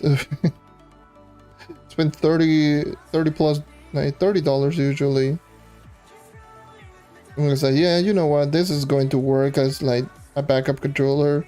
Maybe a controller that I might just end up using from time to time because I've been having trouble on the other one. My budget is really low, so... It's still a Power A, it's on discounted price. Usually it's a $50 controller. I found it in discount price on Amazon. Let me just go and just get it. And literally after like 2 days, it just started having trouble. I'm like, ah, damn, why? Like at first I thought it was not that big of a deal, but I started noticing some issues, like the same issues that the other controller that I was using, like my brother's controller, was having. But my brother's controller is old. Controller that's been there for a couple of years now. 3 or 4 years now. So yeah, so after a week of using it, it really started having like way too many issues on the left stick, and it wasn't like, it was working even less than my brother's controller. Like after a week of usage, I'm like, damn. Like I only use that controller for PC. I don't even use it for Xbox. I only use it for PC. And heck, even if I did use it on Xbox, like during that time I wasn't playing too much altogether. I was only playing like on stream, and that's it. And then for the rest of it, it was just me thinking of video ideas or doing videos or whatever, or maybe even playing with a friend of mine, other games and whatnot. I was like, damn. So that controller just broke out of nowhere. I wasted $30, so I had to buy a new one, which is essentially the Power A Pro controller, which is essentially the same controller as my brother's. Well, I believe it's the same controller.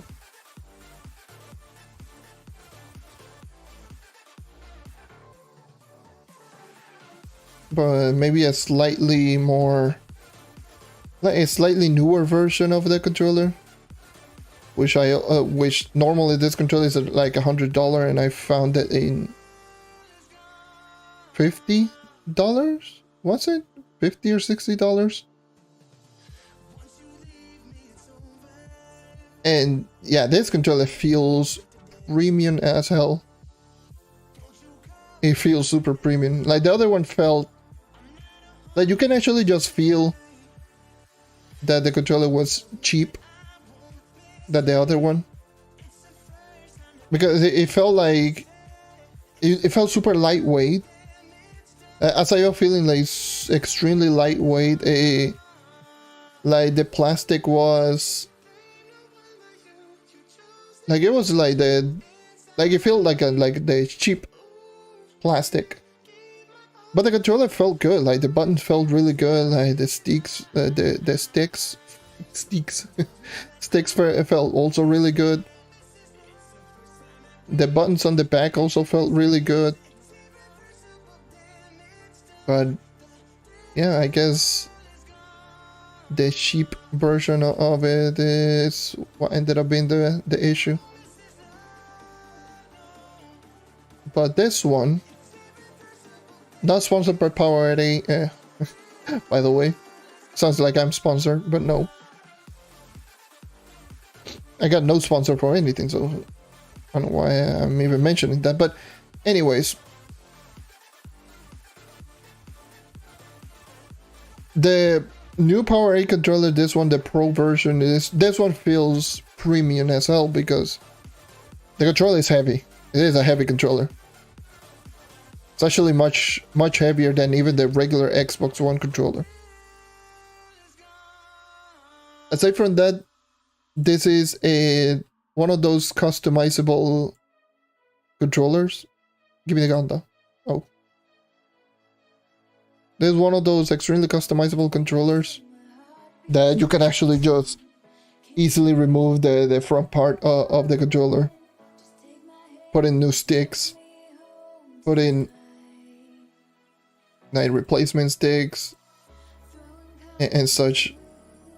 Like even like it felt so premium that when I got it, even came out on like an actual bag where it had like spare sticks, like the pads on the back, like the little pads that you can actually just use to press some buttons on the back. Well, actually some triggers. It's like the Elite controller essentially. And it came out with two frontal parts, like the part that you can just remove it on the front of the controller. It came out with so many things. I'm like, damn, that do be looking premium as well.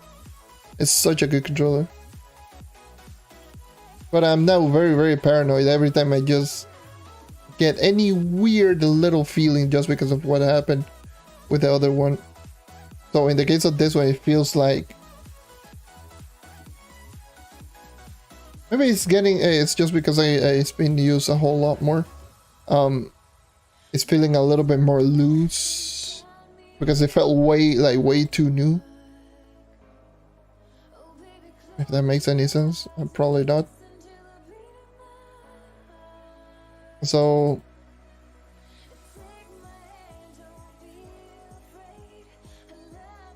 which is weird because whenever I use the other controller feels. Now that one felt like it has seen better days, and I'm like never afraid of it, like with that controller. And this one I just treat it like a little princess or something like that. Oh no, don't break.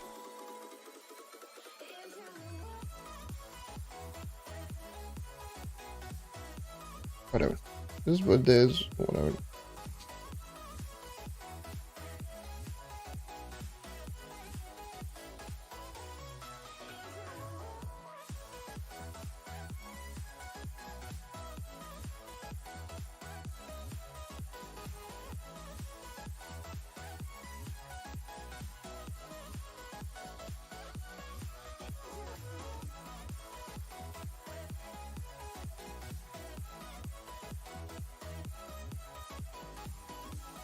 Come on.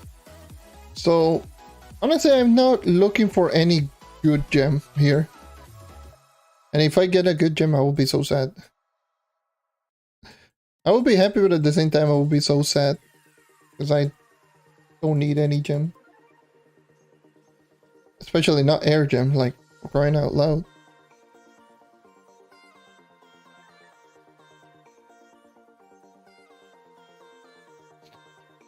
Alright, anyways, let's see what kind of gems did I end up getting. So I got 7. Oh, a magic double crit. This two, it's not high. This one high. Let's see.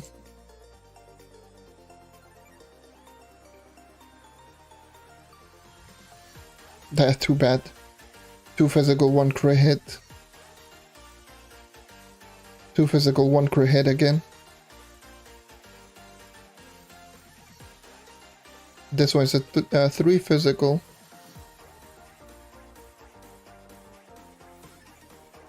There's a 1 physical, 2 double crit damage. There's 1 of each. Damn. 1392. That is so garbo. I believe this one is 2 max health base, 1 max health percentage. This one is a max health double critical hit. All of them are pretty eh.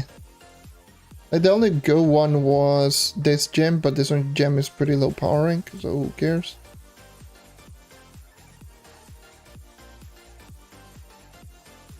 Actually, let me... How many sparks do I have from air gem? I got 11. All I need is 11, so I'm good. Okay. All I need is 11 gems. Sparks. So let me just go here. Craft 1 gem shard. Go here. No, go here. Go here. Level it up once. There we go. A level 29 gem right there. 104% crit hit. I can almost replace this gem right here. This ring, my bad. So yes, I am now sitting at 431.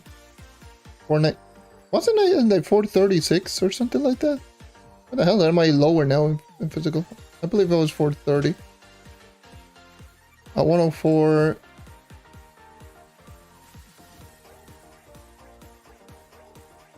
Hmm.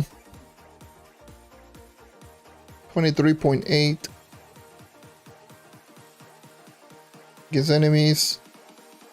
4.2 I saw, damn.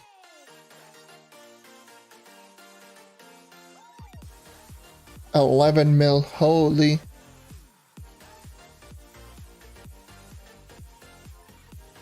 That is crazy. That is so crazy.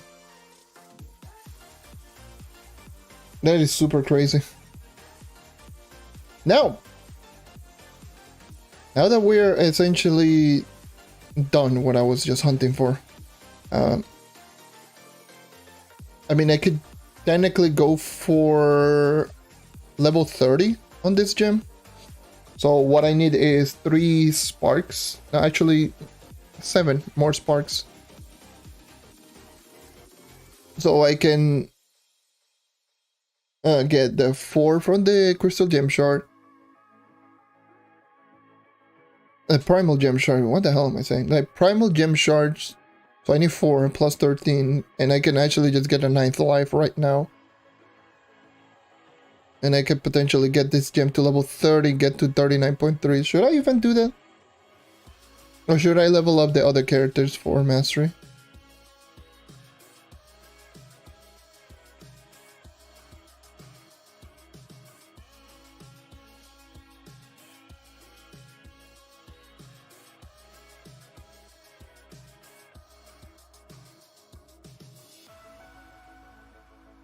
Because I can technically just get...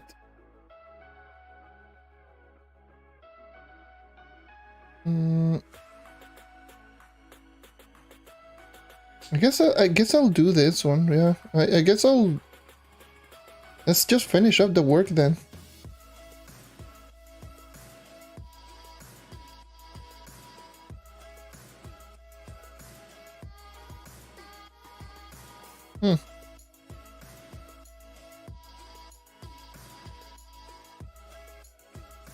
Mod name. Wait, what? You mean this? Or this?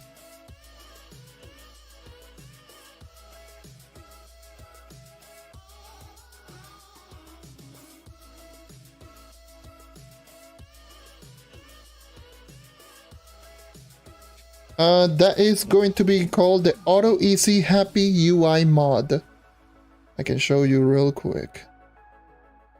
It's called Auto Easy Happy UI. That is the wrong button. It's this one. This is the Auto Easy Happy UI mod. That is the mod that I'm using.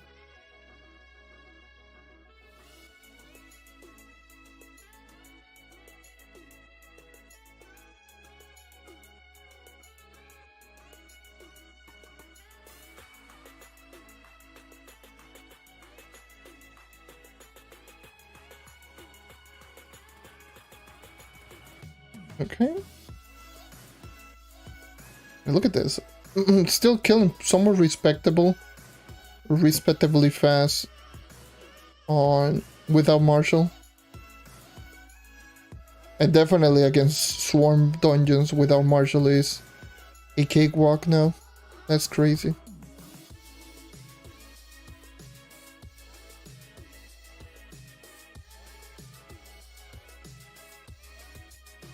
That was a one shot. That's crazy.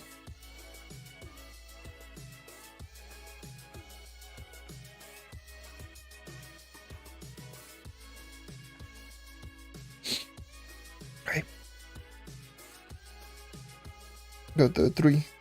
Going to a 3-star, going to a 3-star. We'll give me that golden soul. I don't know what the hell was that. Don't worry about it.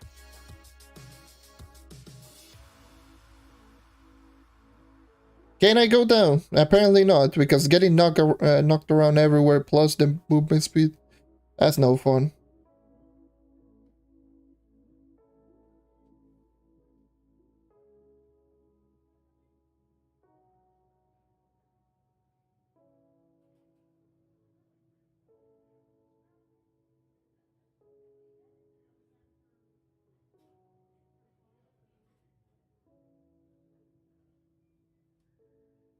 Wait, what the hell?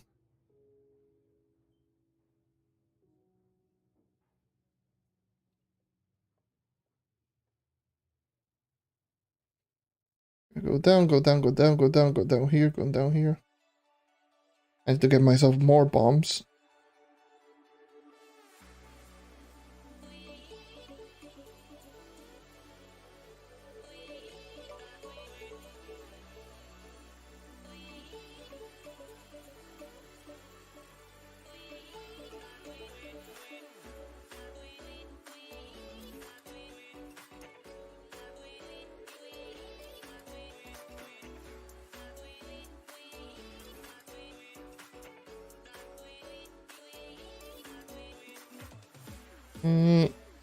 So I copy guys video from my character, channel for X1 PC, copy everything from top to bottom. Well, technically, yeah, I do copy it because it's that stuff that I end up doing anyways.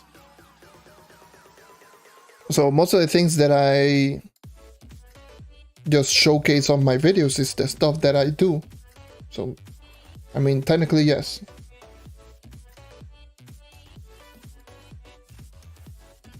I don't copy, obviously, the exact same build or anything. I just...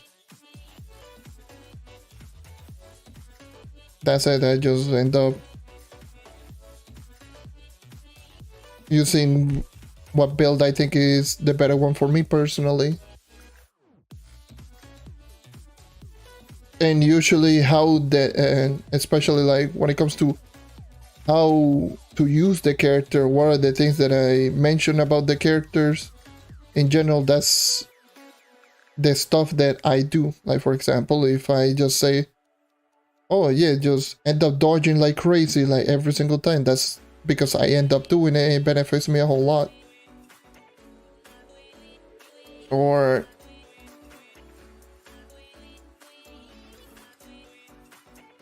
for example, like Marshall, using Marshall emblem with Seekers, and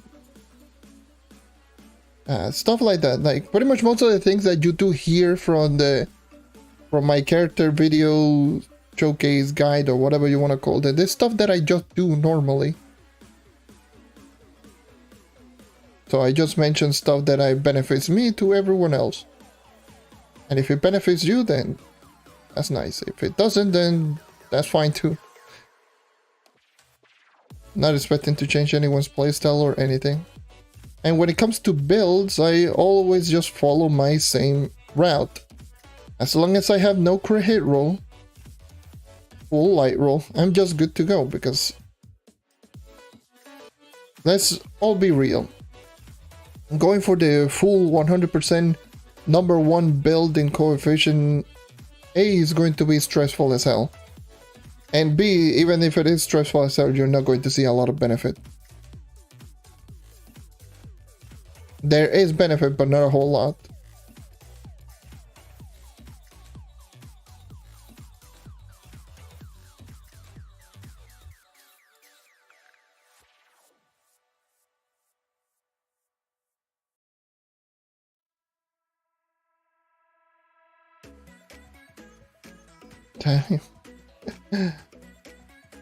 And see, this I always find so many world bosses. Like, I don't know why.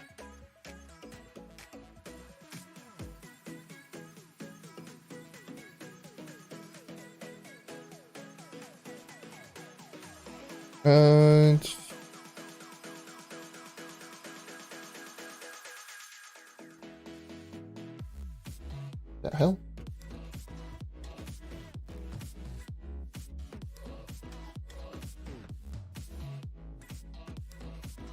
Oh, and that do be a one shot. Crazy. One shot ain't over 11, but it's Shadow Seekers, so that shouldn't be too.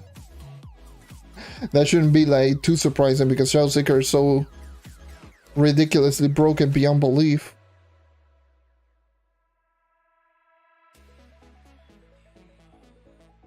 I don't know if making them like so slow the way that they are is a bad thing anymore, because that damage is not okay. The damage on those Seekers are not okay.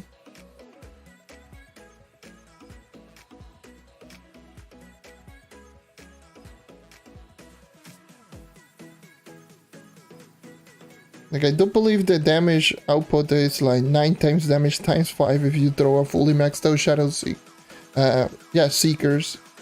The Seekers, Shadow Seeker, whatever. Like, if you throw a maxed out one, it's like 9 times 5. So 45. Plus a crit damage bonus of, I do believe, 50%. It's like... Sure. Sure.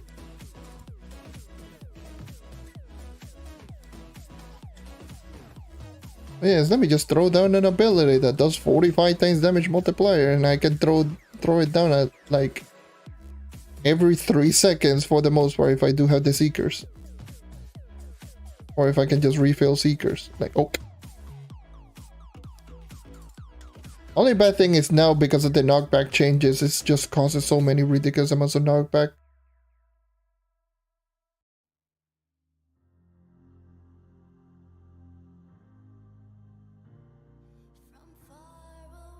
So that's usually, like, I still don't know why the hell they decided, you know what would be a great idea, let's just increase knockback on everything. Well, everyone's just complaining about the Boomeranger in terms of the knockback, even though the knockback on Boomeranger wasn't so bad. Now the knockback is bad.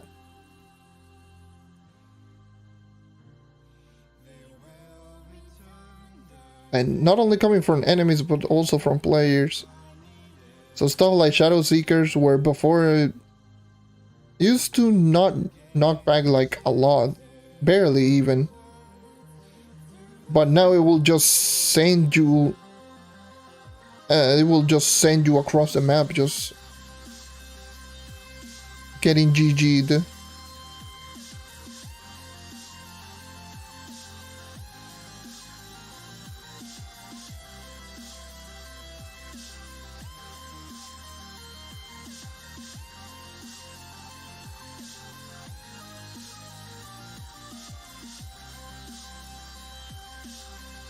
Do I have any character guides?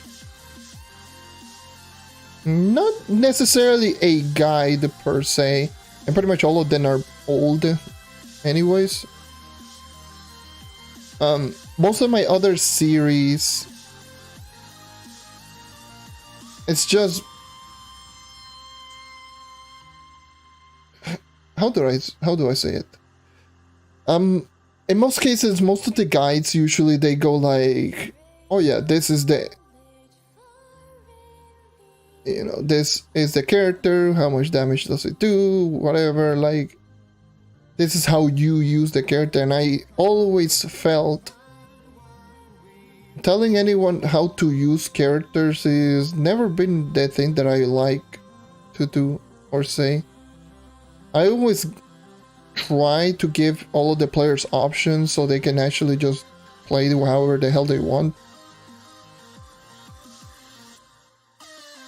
So that's usually why I don't do like, this is how to use this character, whatever. I usually just tell, oh yeah, this is how good the character can be. But that's it, in my own personal opinion. But yeah, most of the character, quote-unquote character guides are old. That's why I'm waiting for Sunrise, because I want to do the 40k PR, which is technically a character guide or more of a character showcase, and just explaining my opinions on the characters at 40,000 power rank, yada yada yada. Which is what I want to end up doing, but I have to wait until this update comes out on Xbox for me to even attempt to do that. So it's just the way that it is.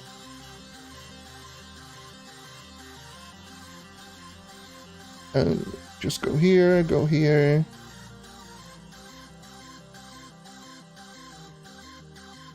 Some more Bound Brilliance.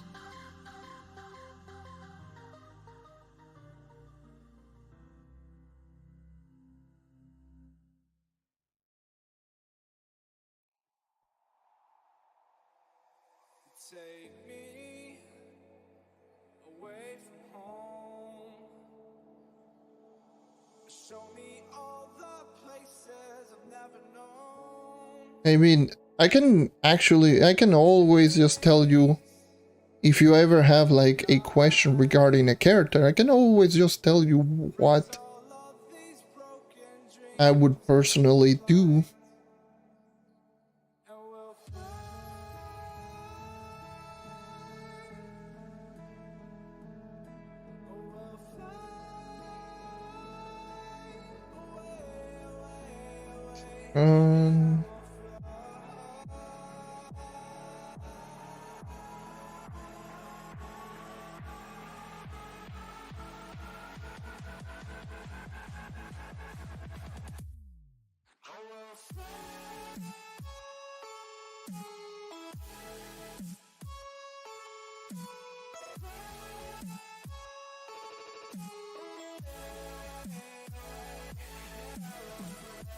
It should be very close.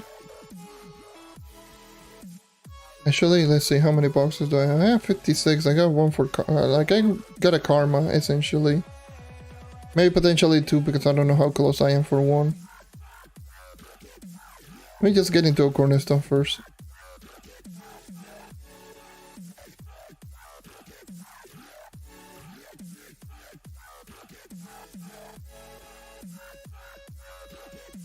Okay, there's one.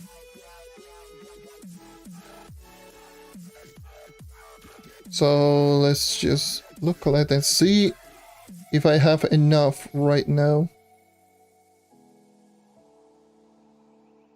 And I got the blue, I got the water. Wish I needed one at least from waters. I got this one.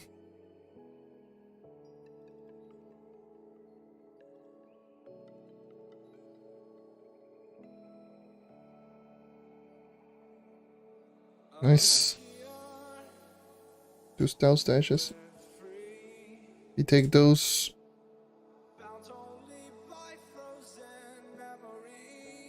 So I need. Yeah, I saw so many of them.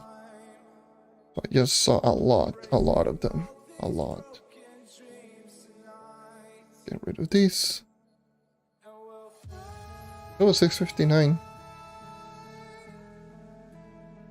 One of each. Oh, 2 crit hit, 1 physical. You put all pair on light for empower and lesser gems. What do you put pair on fire, water, air, and lesser gems? I mean, it depends. Like, this is the rule that I always go for. And first of all, yes, go full light on all of them. On all of your cosmic. All of your cosmic should be 100% light. Light is just important. That's just a given. But when it comes to fire, water, air, this is the rule that I always go for. And this applies to every class in the game. If you're going for DPS, of course. As long as you don't have any of your pearls onto critical hit, as you can tell, no. This one's max out, but that's because I'm 100%.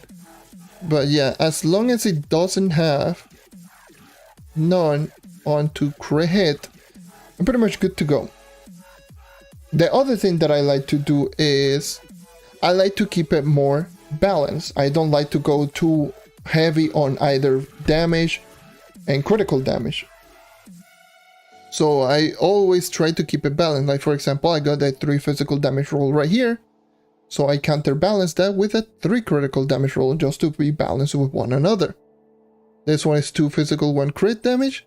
This one is 2 crit damage, 1 physical. This one is 1 physical, 2 crit damage. 2 physical, 1 crit damage. Thing goes, like usually that's the case. And there's always going to be one stat that is going to be slightly above the other. In my case, I'd have more critical damage than physical damage. Because I do have a 2 crit damage here. 1 physical. These are 3 gems, correct? Yeah, 3 gems. And then my 2 empower gems technically have more crit damage. So yeah, for the most part, I just have them perfectly balanced with one another. With either having half of my pearls onto physical or magic damage, depending on which it is, and half of them on crit damage. As long as it doesn't have any crit hit rolls, I'm just good to go. And obviously on my cosmic is full light. That's just how I go. I don't try to dabble into, oh yes, I need to just go with this very unique specific build like 0954 or 09411 or 11 and 4 or something ridiculous like that. Like, I don't try to dabble into that because the difference between what I just told you in regards to having no crit hit roll and perfectly balanced, and what I just told you, the perfect quote unquote build, like the difference is not a whole lot.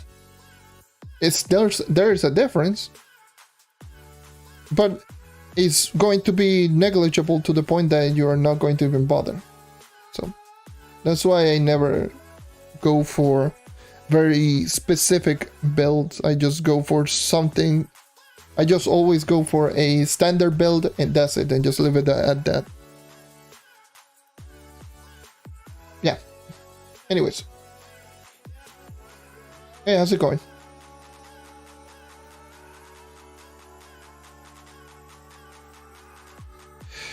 All right.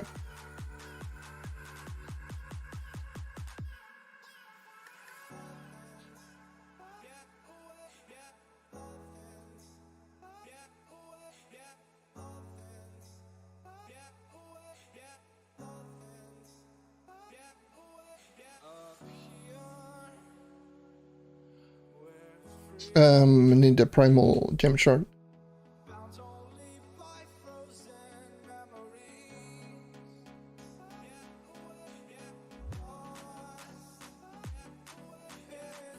There we go. If I actually increase my mastery one more time, 39.4. That would be my new power rank. 39396. That's actually my power rank. That's interesting. 4.2 mil.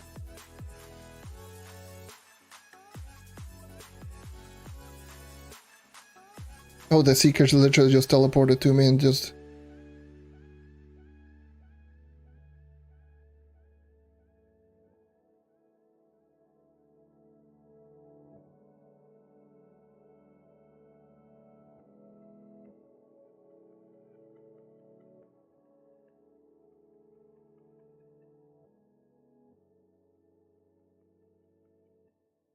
Damn, 11.1. 11.1. Crazy. Anyways, that covers most of the things that I just wanted to do here. I just wanted to level up that gem to level 30. Now we have a brand new gem at level 30. Because I'm not going to even try to attempt to level up the other gems. Now, onto the elephant in the room. Not really, but what I'm going to end up doing right now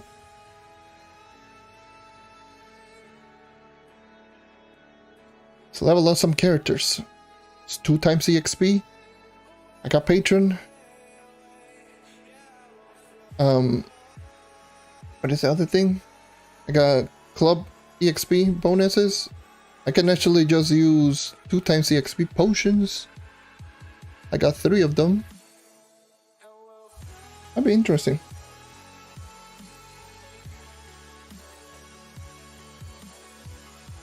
I am so dead. Run. I'll go UA Prime.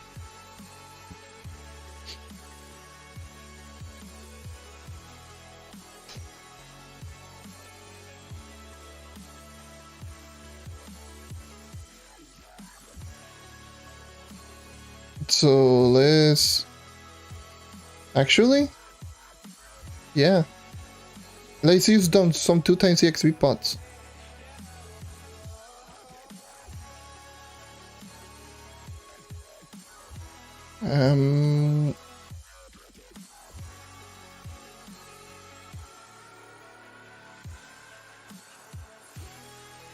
Okay, all right, that boy did.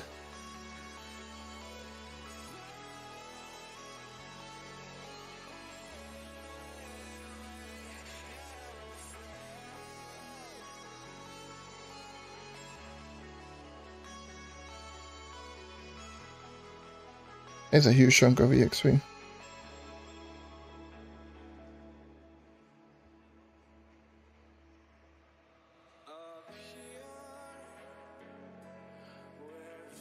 Dude, I am so slow, you have no idea.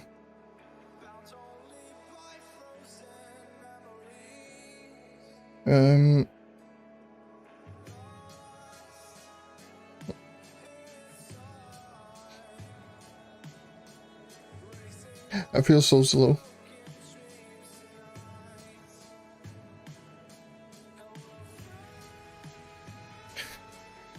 I can just slap in some movements with gear.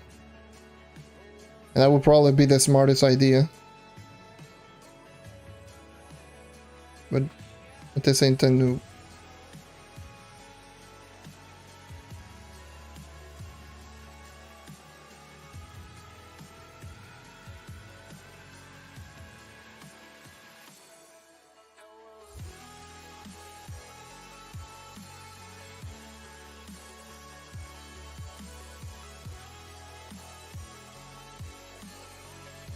So let's continue.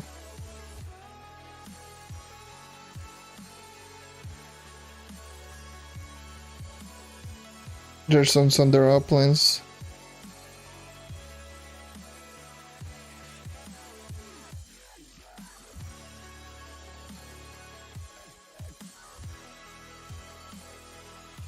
Oh, right. Yeah, I don't have a face and rank and a legendary staff. Doesn't matter. Doesn't matter too much.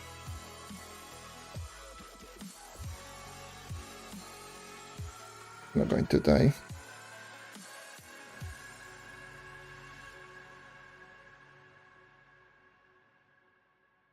I made my own entrance.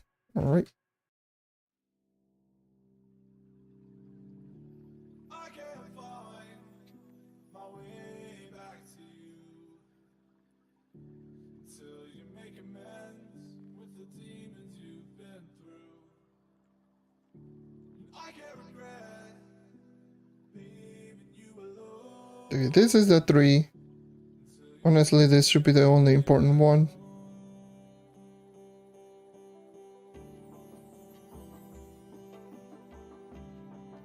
One of the... yeah, that was one of the one.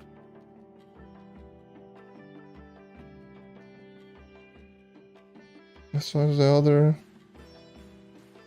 Oops.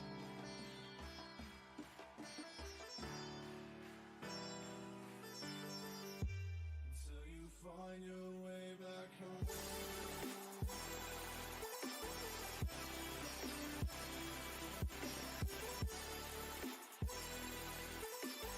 Okay.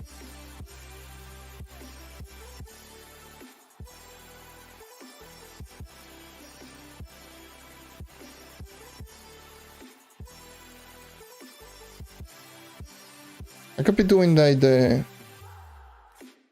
actually, since I'm doing enough damage, I could be doing the 5-star dailies. That's definitely going to boost my boost me up so many levels.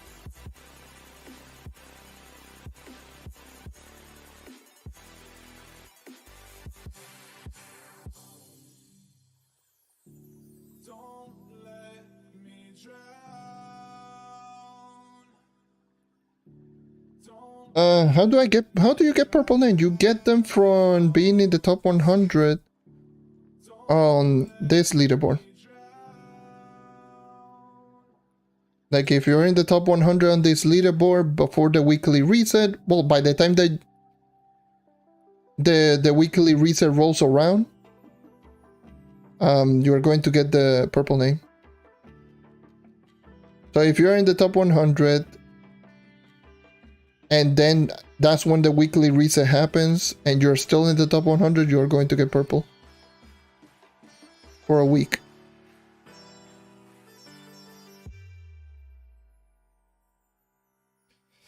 Ow. Yep, you gotta do them challenge delves.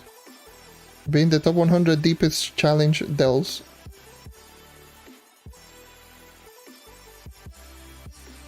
Ow.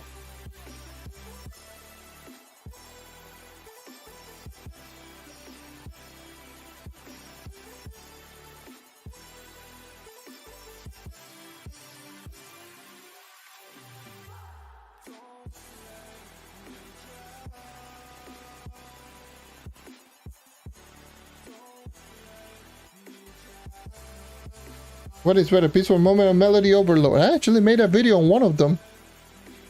And that one of those, I do believe it's the better one. Okay, there we go. 271k EXP right there. Easy clap.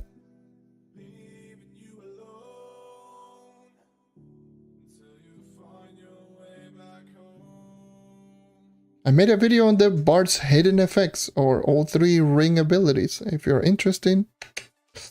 Yeah.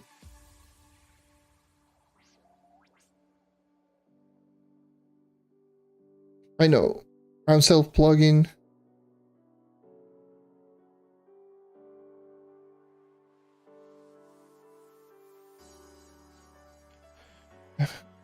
Hold on.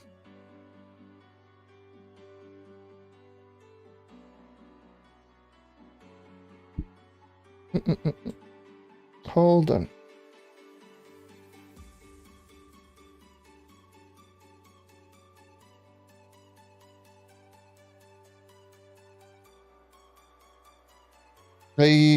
Which one should I go? Which one should I send? You know what? The Hidden Effects series, because it's shorter and it actually explains all 3 of them. So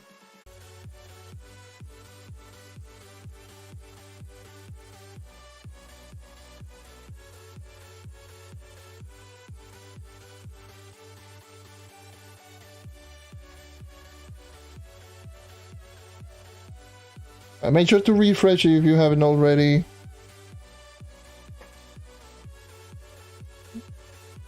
If you started like, yeah, my internet literally just crashed for like a second. So actually they get disconnected even in game, like everything disconnected.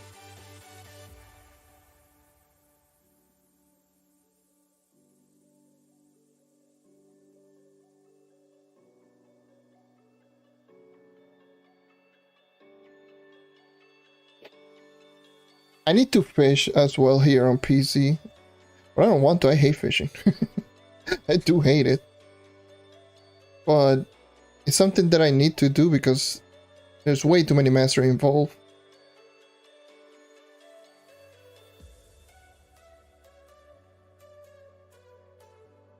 There's a lot of mastery involved in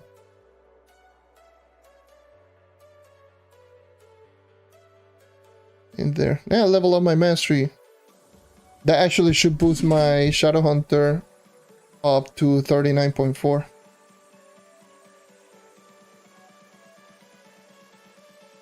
Ooh, that is a big chunk of EXP right there, gimme. 311k. Nice.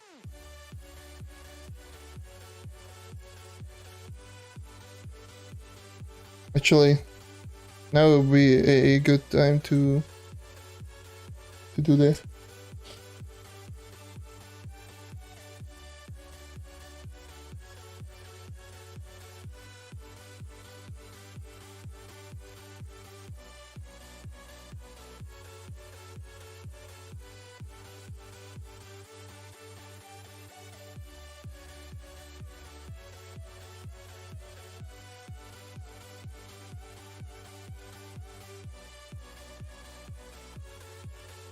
Ow. Why? Hey, I can handle this really easily. I thought I couldn't, but... Oop, is this a joke? Still is a joke of a place. I know I can... Do you know what I can do? I can just literally just give my... The gems that I have on my dino item, I give it to this character. But I like pain, I guess.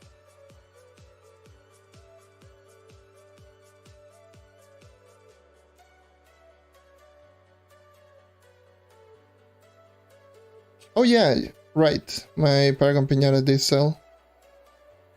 I'll grab them later. I can just grab them real quick, hold on.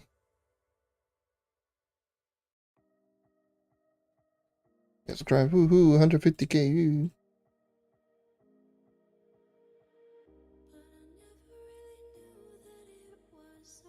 Where's the last boss? Is this one correct? Oh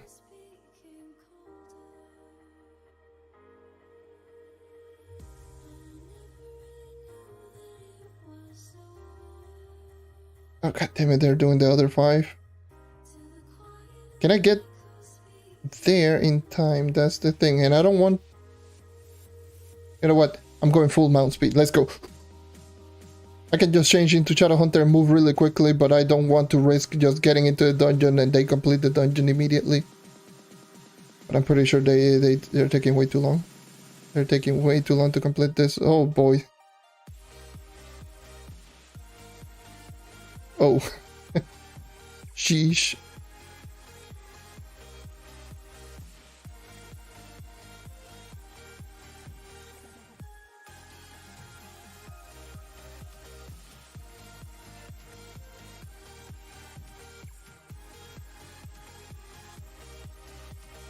Did someone just died?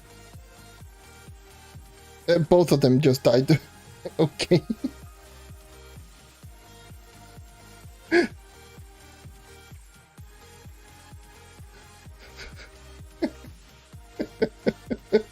Double kill.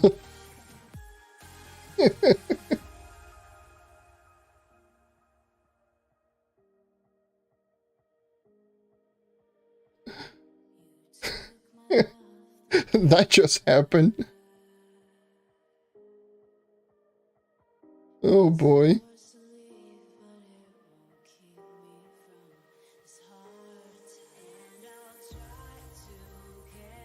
Hey, no problem. No problem. Yeah, almost a 4K, that's crazy, man. It's just crazy. Especially lately, like the channel has been blowing up quite a bit. It's crazy.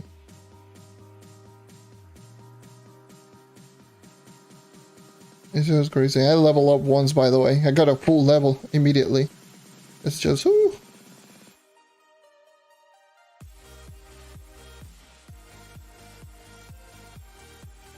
It's just crazy. How much additional light does Berserk Battler give? Is it even worth it? I would probably say is worth it only if you have lower stats in Uber 11. Once you actually do reach higher stats, and this is also the same thing in Uber 10, but in Uber 11, definitely towards the beginning and maybe even the mid game on Uber 11, definitely worth it. The amount of light that you actually do get is you get them in two ways. If you do hit an enemy once, you're going to get 250 light immediately. But if you do hit an enemy 11 times within 3 seconds, you're going to get the second stage of Berserk Battler, which will increase your light by an extra 500, which means that you're going to get a total of 750 light, which is a lot of light right there. So it all depends. Honestly, it all depends if you feel like that is something that you might need. But from what I've seen from some end game players, you do enough damage once you actually reach higher stats, even in Uber 11, so you might not need it. And once you actually are high, but if you are a lower stat like myself, my Shadow Hunter, then maybe using Berserk Battler might be worth it. I don't know. It all depends. All depends of your stats.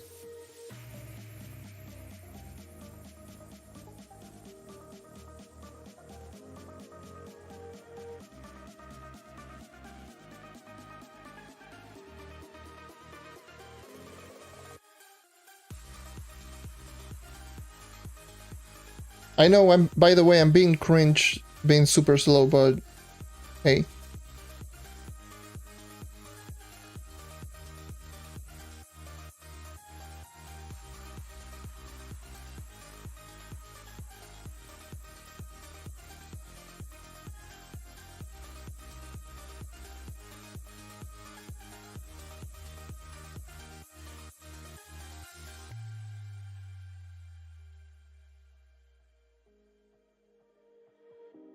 It always feels so weird to use mounts.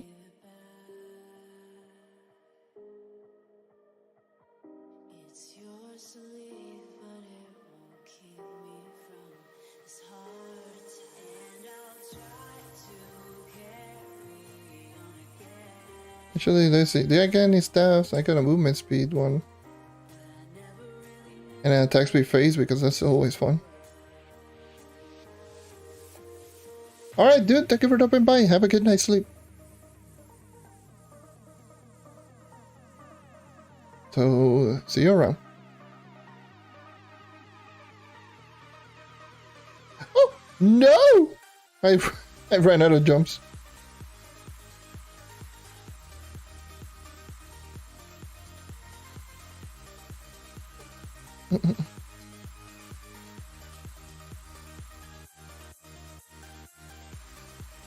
You have a max up Vampire and Vanquisher at level 29, so I'm gonna, yeah, just stay with Vampire and Vanquisher.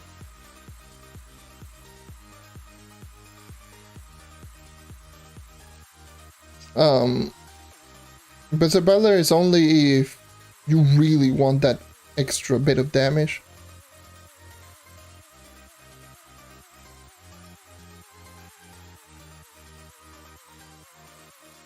Which does quite increase your damage by quite a bit, but once you actually are high stats, you really are still going to delete everything. After using my Shadow Hunter now at 39 is so crazy. It's so crazy easy. Actually, hold on. Did I complete my 2? Okay, no, I didn't. Nice.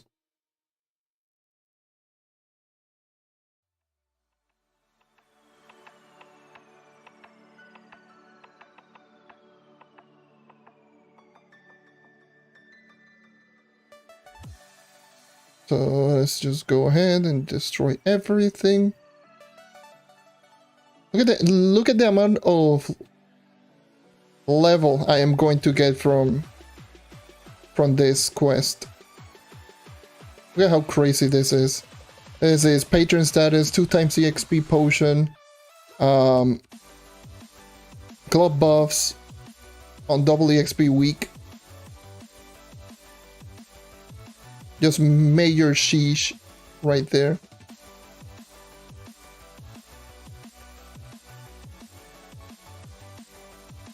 Just look at my level. Almost level 27.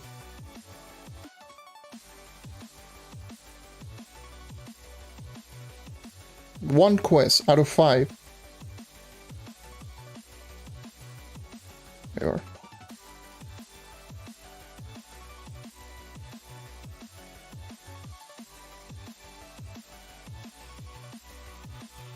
Pulse champ. Boom. There we go. Hey yo.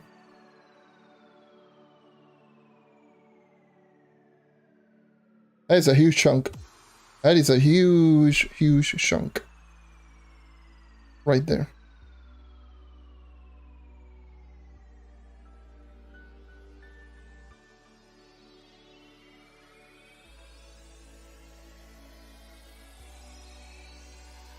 That is just so crazy.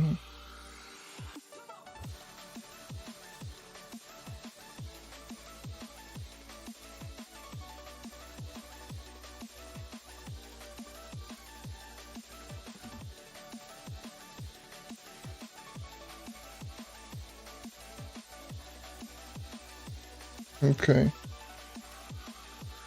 I just grab the quest. Let us search for more 5. Actually,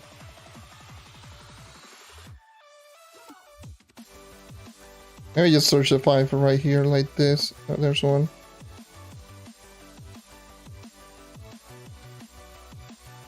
Okay.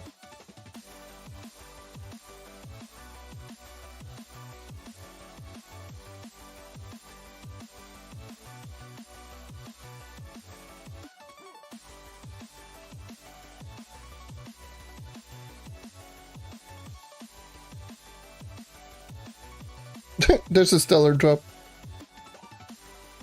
Okay, I'll take it. Oh god. It's kinda laggy.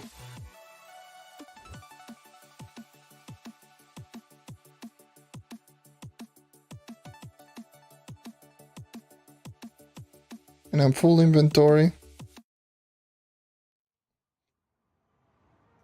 Sheesh.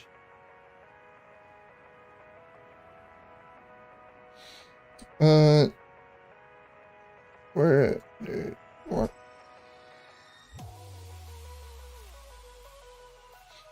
Whatever. Do I have? We have. Whatever. 3 attack speed phases. My favorite. Let's go. Attack speed. Attack speed. Tomb Razor.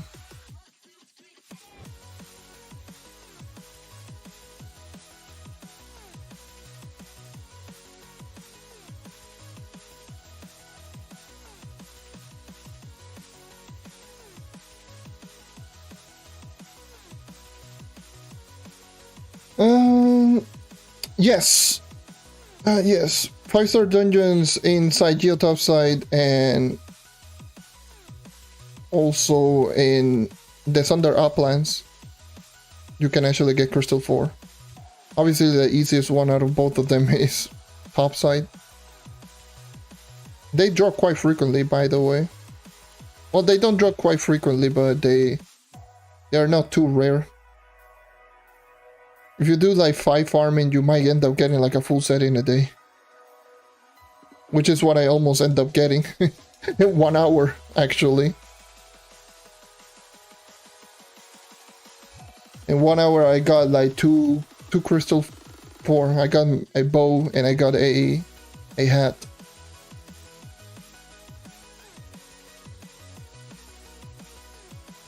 But yeah.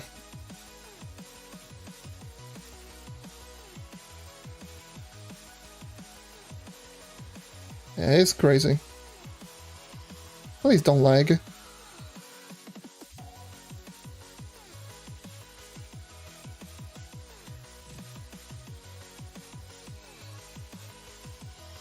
Oh, that was a late spawn.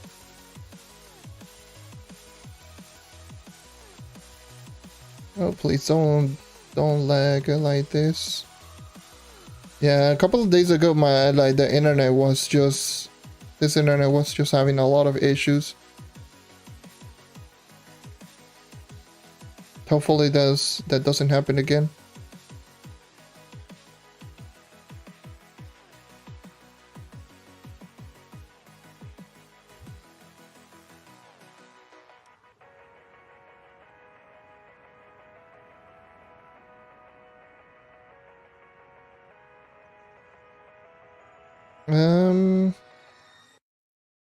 Honestly, I don't want to keep changing my memory matrix.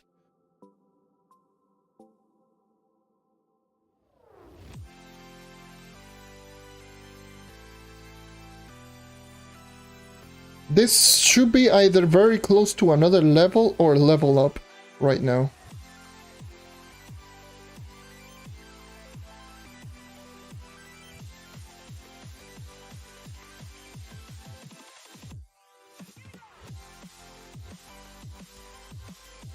Very close.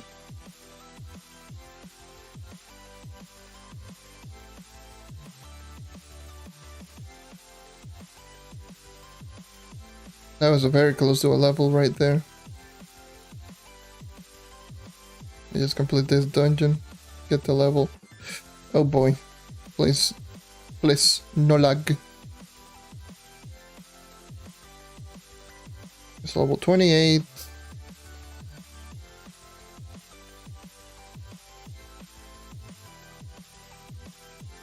Let me just change into Shadow Hunter real quick.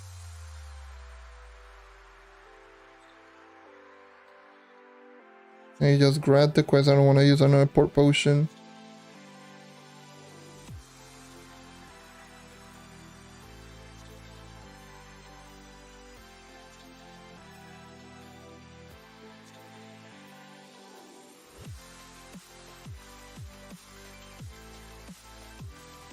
Okay, there we go.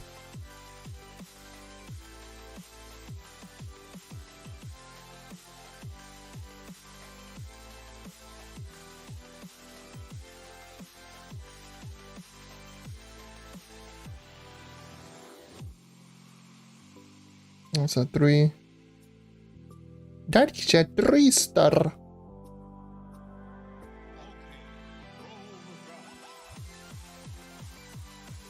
Okay, there's a 5.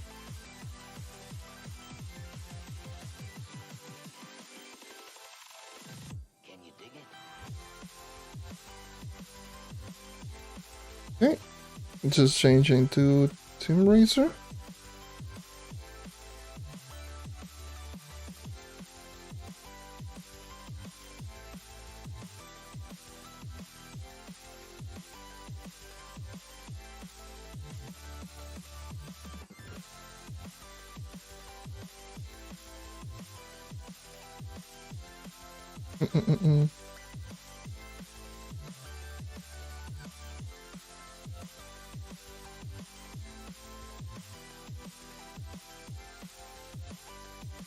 So I was level 24, essentially.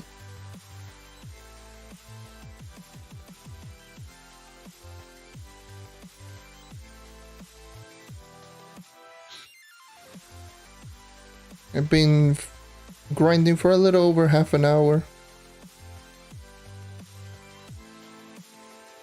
on this character. That's a world boss, who cares?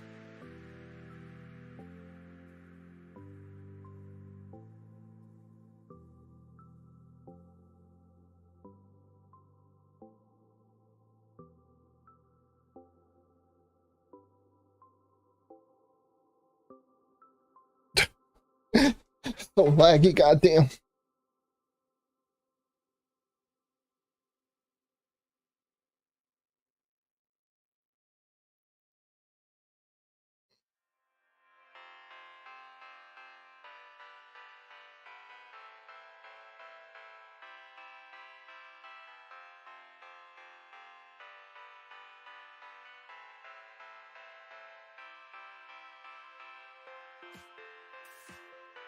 Okay, where's the other 5?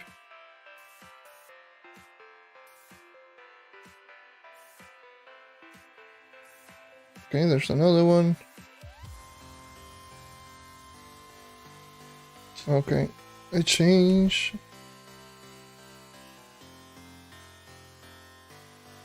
I got a class gym key, I forgot. Level 25, you got a class gym key. Okay, there we go. This should get me to at least halfway through level 28, give or take.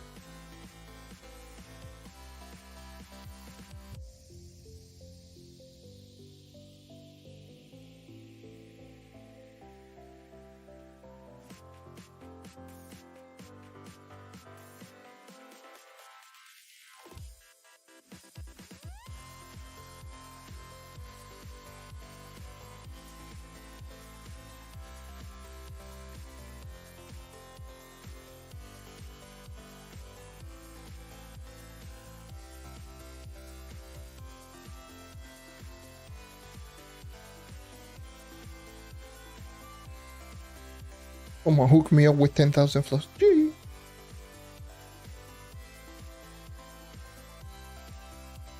There you are.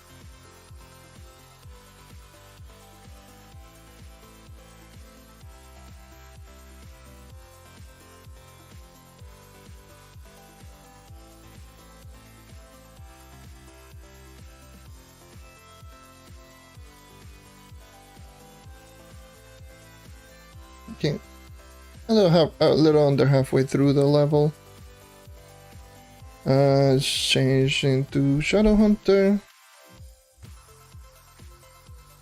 Hopefully I don't get insta-gib.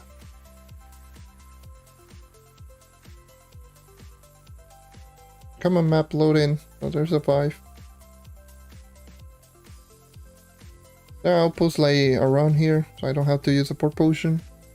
Might end up using it anyways, because I need to loot collect quick. Yeah, I'm going to do that.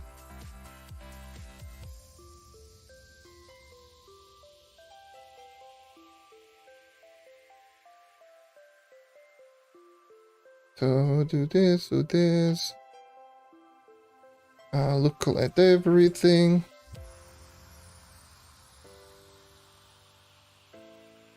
I keep getting attack speed faces. That's crazy.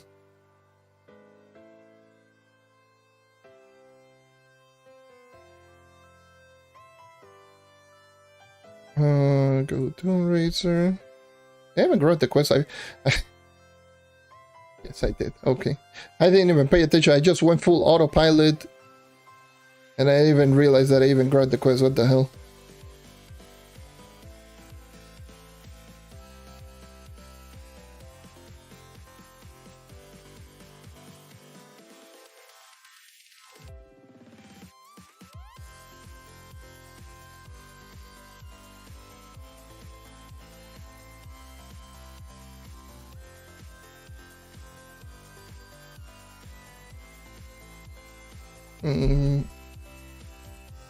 Whatever, I'll just put this. I'll put Robo Salvage.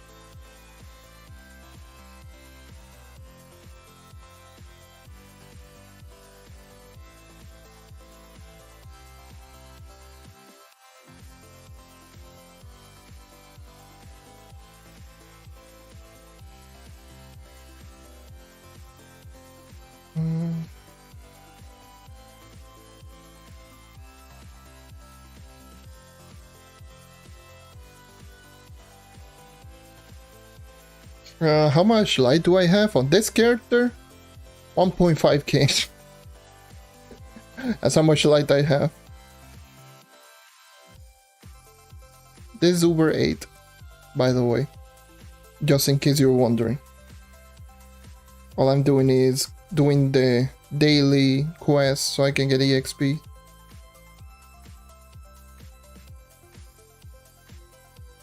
But yeah,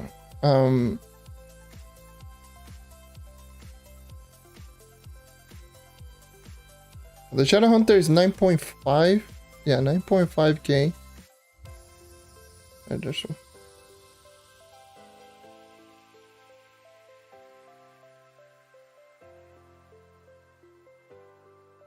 $9.5k light.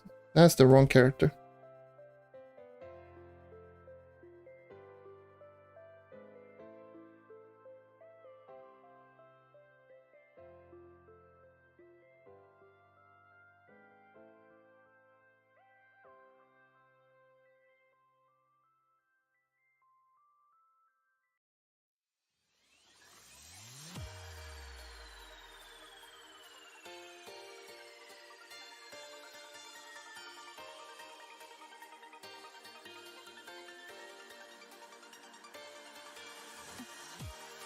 Come on.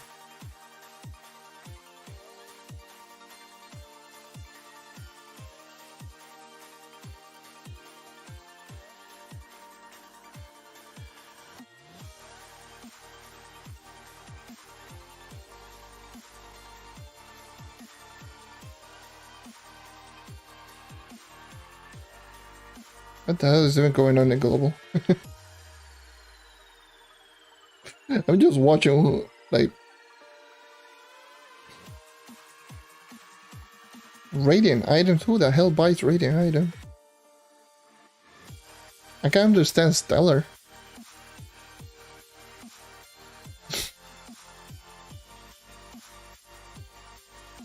And that's right now, but yeah, it really, like, right now you can easily just get to Uber 8 and just get crystal super easily. It's not even funny.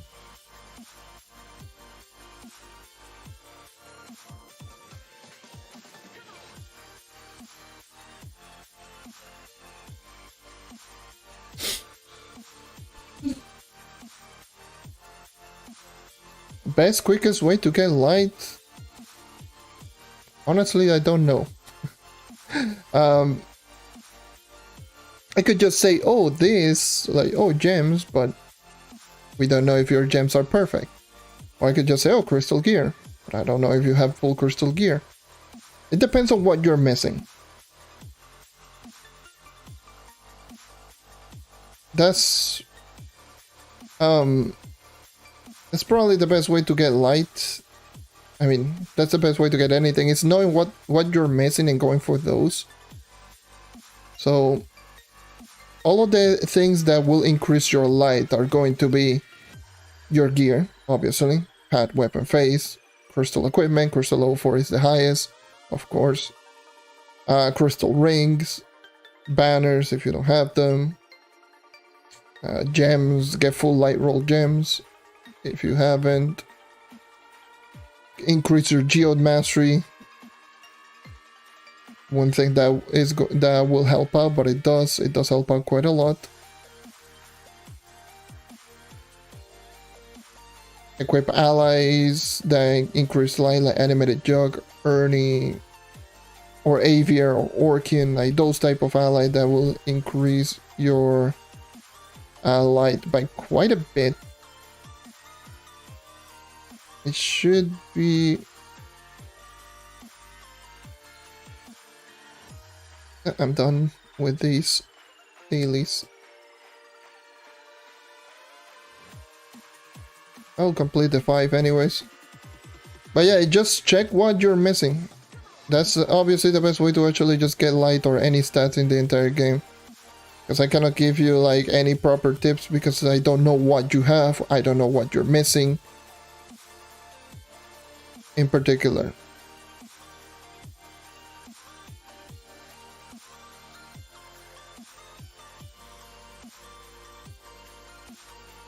Yeah.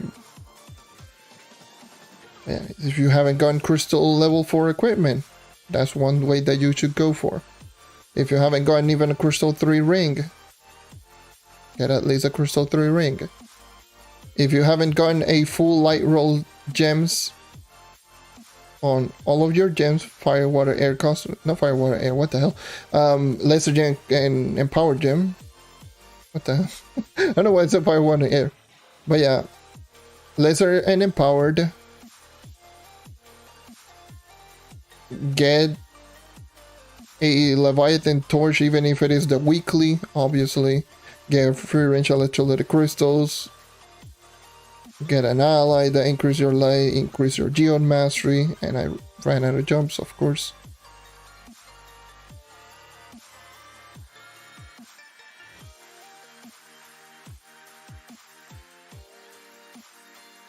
Level 29. One more level and I'm level 30 in like 40 minutes. From level 24. Sheesh.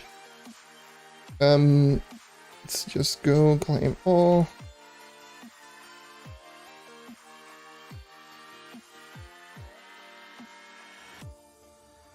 And now it's just like, man, you gotta have that time where you just like Give me some water. from the scene, just the race. Like and it's a race that I've created in my head, you know? But you have to step away from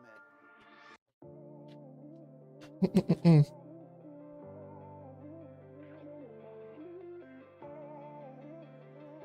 What the hell is this spawn?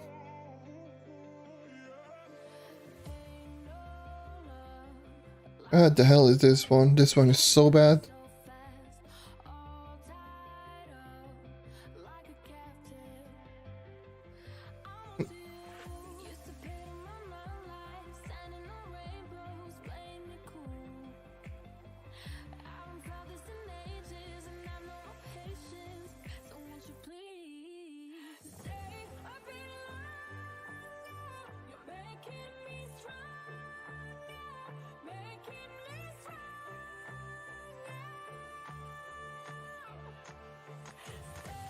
Actually, you know, I have a pretty fast character. Why the hell am I not using the fast character?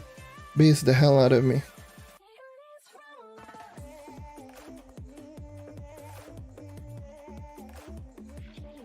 Okay, there are 3 of them.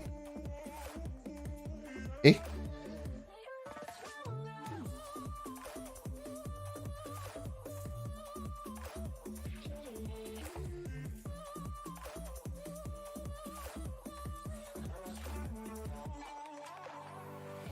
Run button.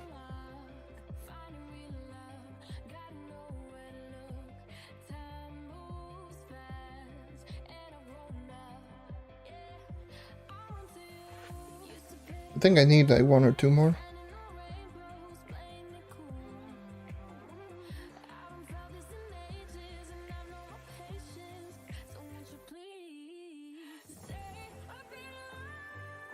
All I need is like 1 more game. Come on. Where are you at? I just saw 2 of them. There you go. Alright. 310k EXP, let's get it.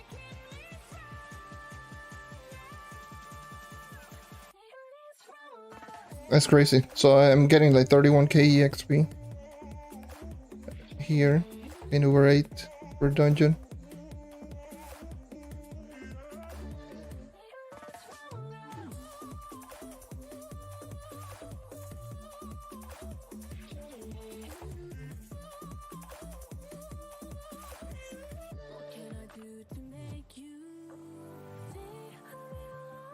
Alright, so let's just do this here.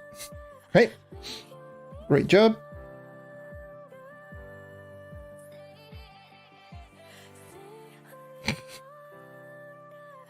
That's going to happen a lot, isn't it?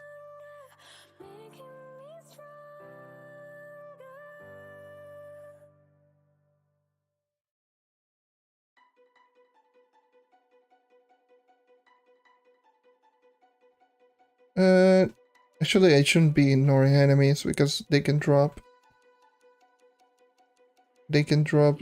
stuff. And there's a... That was a... Alright. That was an actual boss. I didn't expect that. I'll be honest.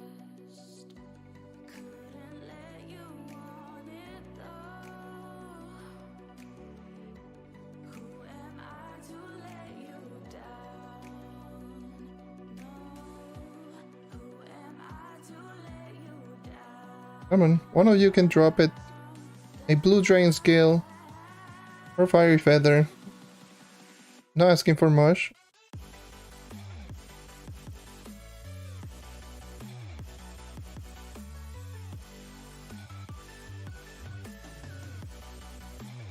I'm not asking for much. Just one drop. Just one. One. God damn drop. Oh jeez. Hey, how's it going?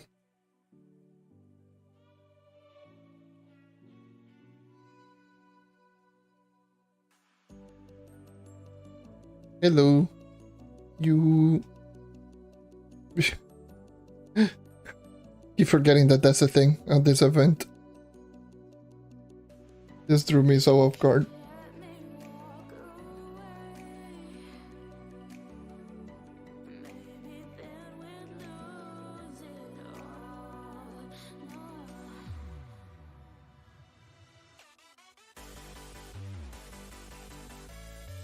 How's my shadow hunter doing? He's doing alright.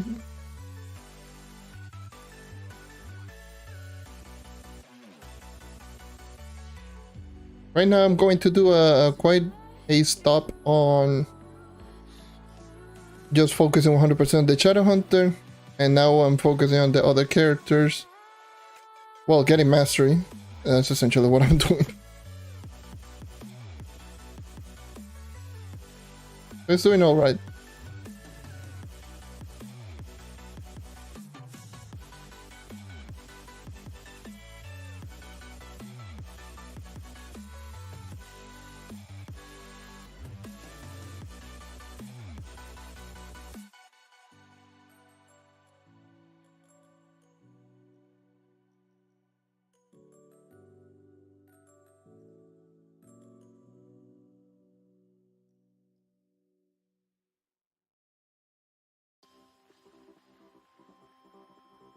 Okay.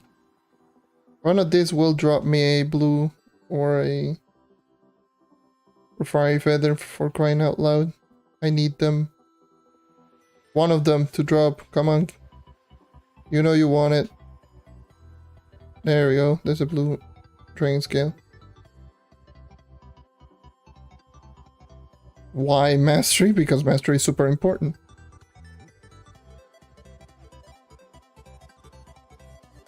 Especially for someone who is not 500. Hey, how's it going?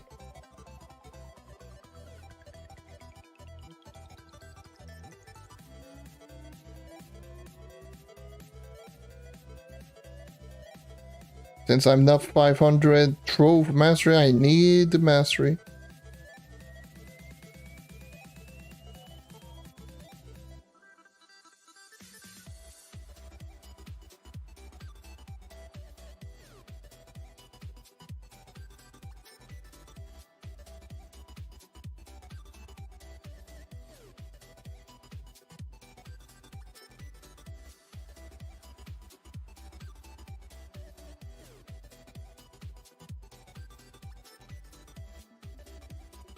Okay.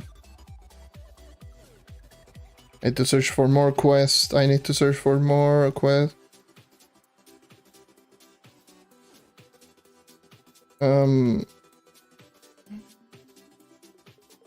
Actually, let me just swap to Shadow Hunter again.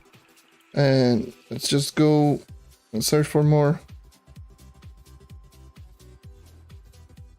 Oh, fairy. The fae. I'll go there. I will go there.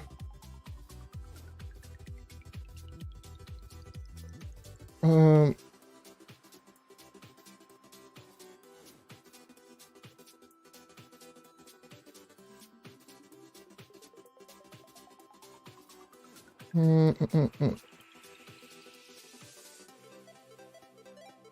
there's one. There we go.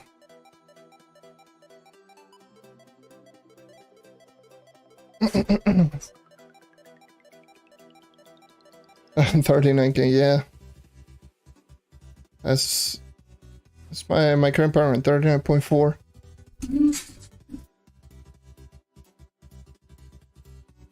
Pretty good upgrades here and there for the time being. Am I enjoying PC? I think it's cool. I think I enjoy PC. Well, I enjoy Trove anyway, so it's just what it is. But what are going to be some of the pros and cons? The pros, definitely the frame rate. Frame rate comparable to what I'm used to on Xbox is absolutely brilliant. Running Trove consistently over 100 frames per second. Well, not so much here when I'm streaming, plus using V2 Studio. I have like multiple programs just all at once.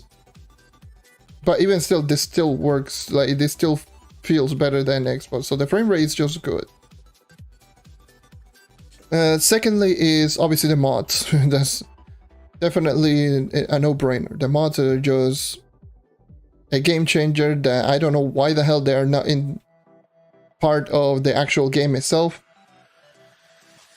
Most of the mods are just quality of life stuff. So I don't know why they just don't add it into the game.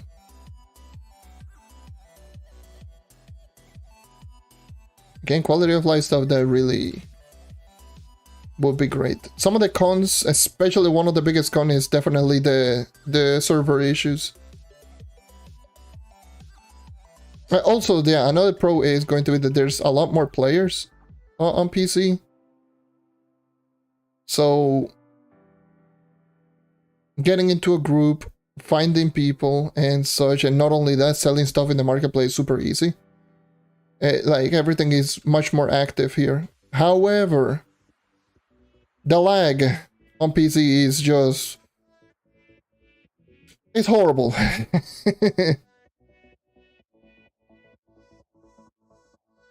The lag is horrible. Yeah, and also the updates are earlier on PC, but the lag is...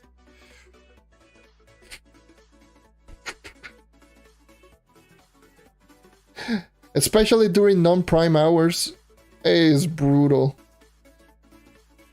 Because of what I did mention a little bit before with how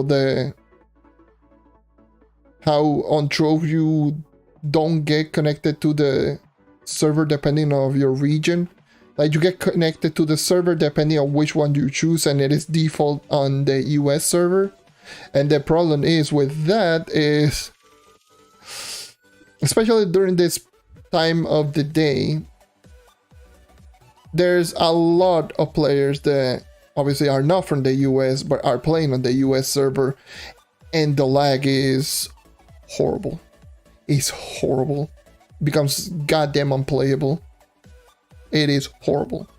So that's probably the biggest con and for PC.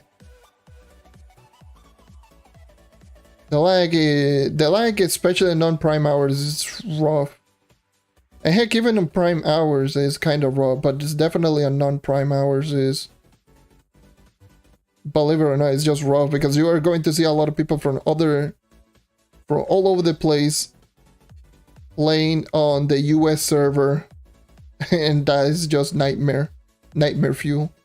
But if you're in a world that is just completely empty, or in a world where there's aren't very many people, good. It plays really well.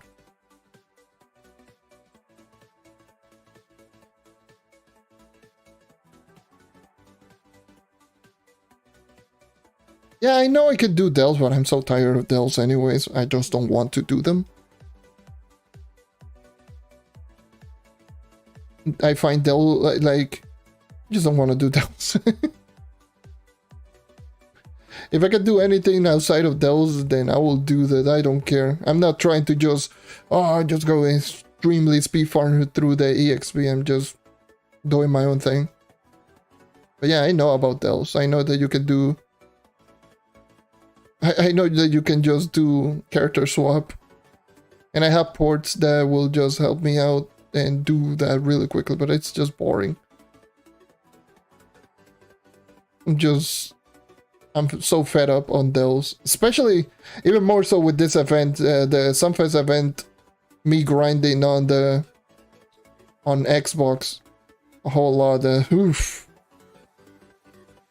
Just made me realize how much I hate those.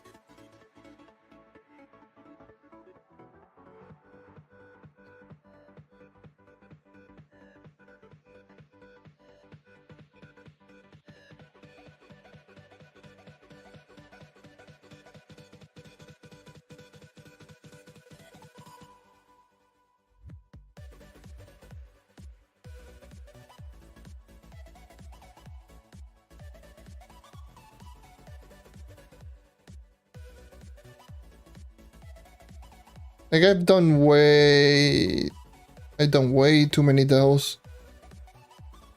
That every time I just see them, like here's the thing, I've done more dungeons than I've done delves, but every time I just enter delves, it's just weird. Like I've done on Xbox, I've done well over 300,000 dungeons. I've done only around 25,000 delves, and I'm just sick and tired of delves already. Like, so weird.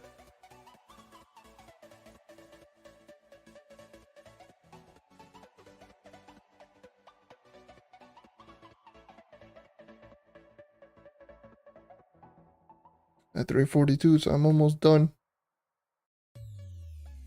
I should be almost done to level up. I'm just going to be doing dungeons for the rest of the levels.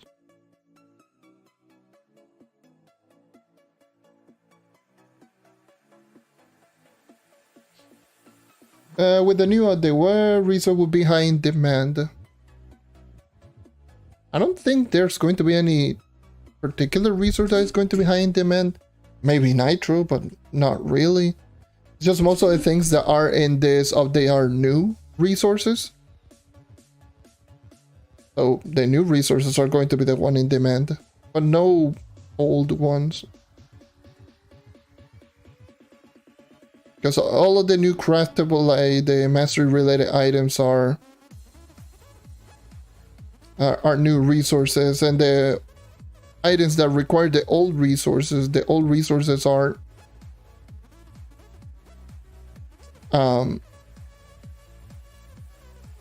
you know, they are untradeable essentially. So qubits, obviously, from doing dailies, that's definitely one thing that you will be doing. Gem dust, of course. Those are important things that you need to keep in mind. Gem dust, not so much, because even if you do have, like, let's just say 200,000 gem dust, that's pretty much almost nothing, and you can easily just get 200,000 gem dust like 8/11. So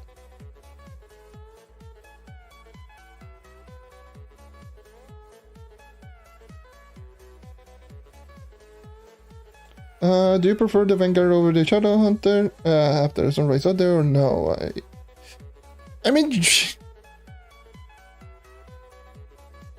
for me personally, I prefer Shadow Hunter. Obviously, Shadow Hunter is my second favorite class in the game. Obviously behind the Knight. But if you're stuck between two characters, I mean, swapping gems is going to be free anyways. So you can just choose between the two. You can just use both of them and just keep gem swapping. It's going to be completely free anyways.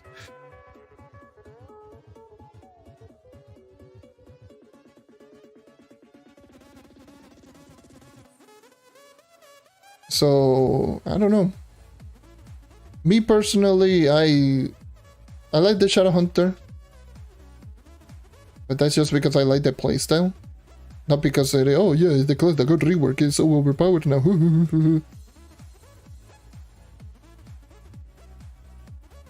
Like, I always enjoyed the...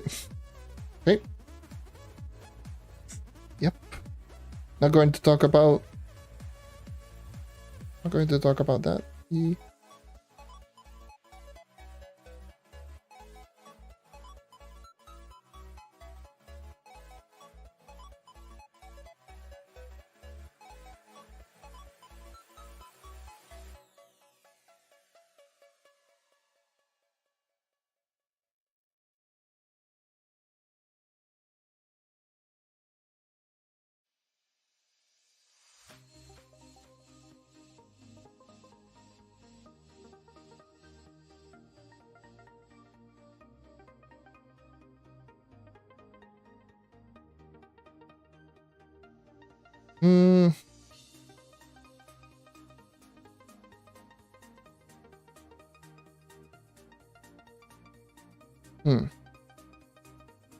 Yeah, thinking like what when I'm actually OP, I mean I can just immediately on the day one it launches that's going to be crazy. I'm pretty excited because I haven't used I haven't used a character that is high powering. Like post Sunrise, like the highest that I ever used was the one on the test server 40,000. By the way, this is not the test server is closed. But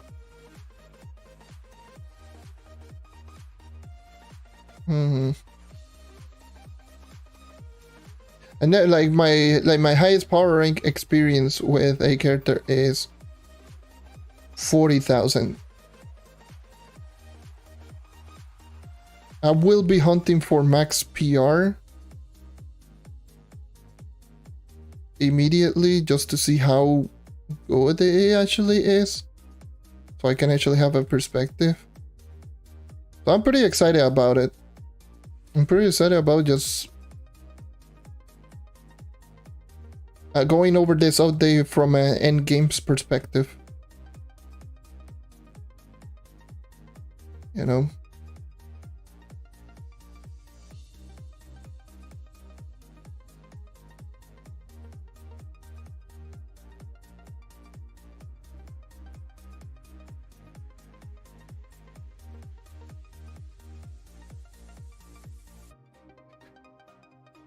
that dude is a savage.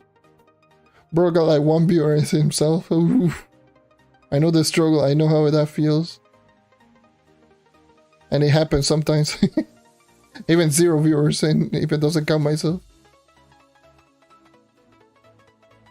Yeah.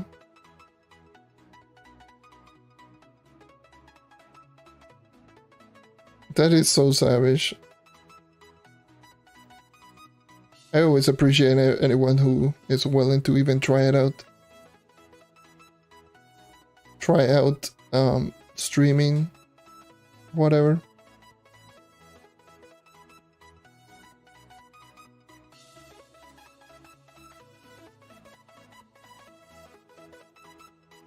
I got any tip on Geomastery because, yeah. Unfortunately, the best way that I normally like to do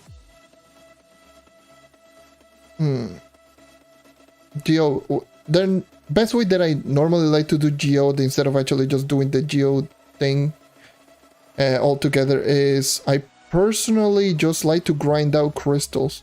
So what I end up doing is just I do crater runs. This should be level 30. There we go. Okay. Next character. I go Boomeranger.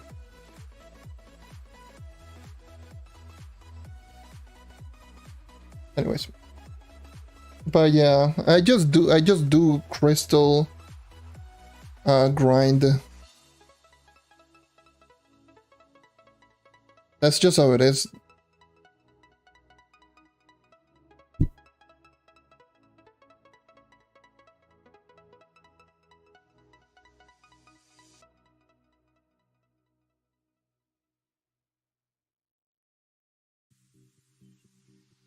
You saw the level on game chat.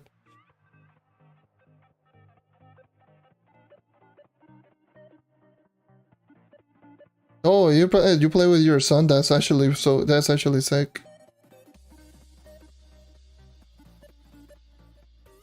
actually very nice. Having someone close to play with you. Crazy good experience.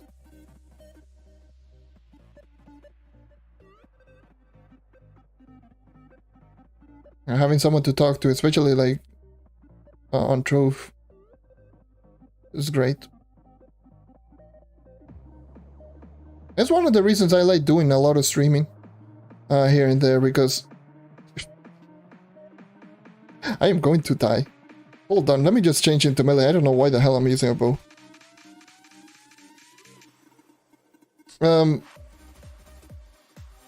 Because I get to interact with everyone. Just talk a little bit here and there. That's why that's the thing that I like about streaming. So yeah. But yeah, just going back into the topic on Geode Mastery. I personally, what I like to do is just I grind the critters only, get the crystals, and use those crystals to get meta matter to increase my mastery. I normally don't like to grind all of the resources inside the Geo Caves, and what I end up doing inside the Geo Caves, when it comes to the resources, I just buy them. I just buy the other resources.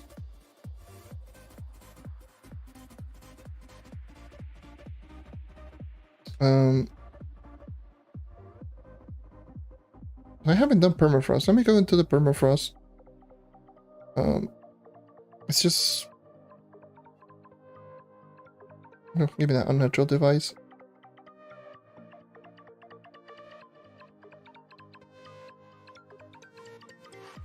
You know what? I'm going to kill you. It's not worth it, but you know what? I don't care. Die.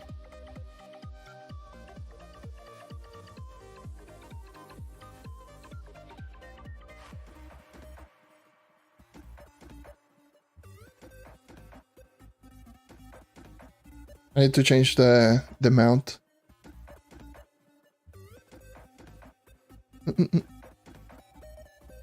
I change the mount.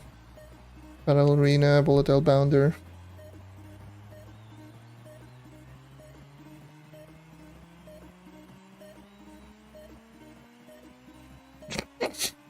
Okay, Trove. I see how it is. I aim forward and the bomb goes downwards. This game is so broken as hell. What the hell? It's completely perfectly fine game.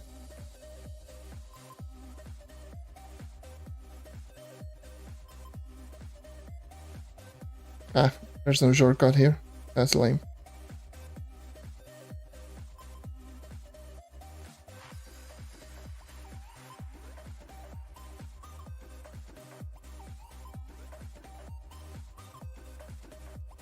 That's just crazy.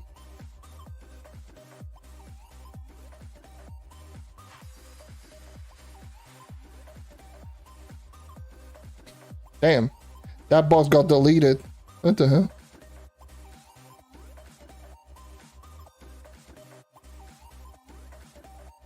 Just doing the dungeons here, just seeing if there's an outpost nearby, but I don't see any outposts. God damn.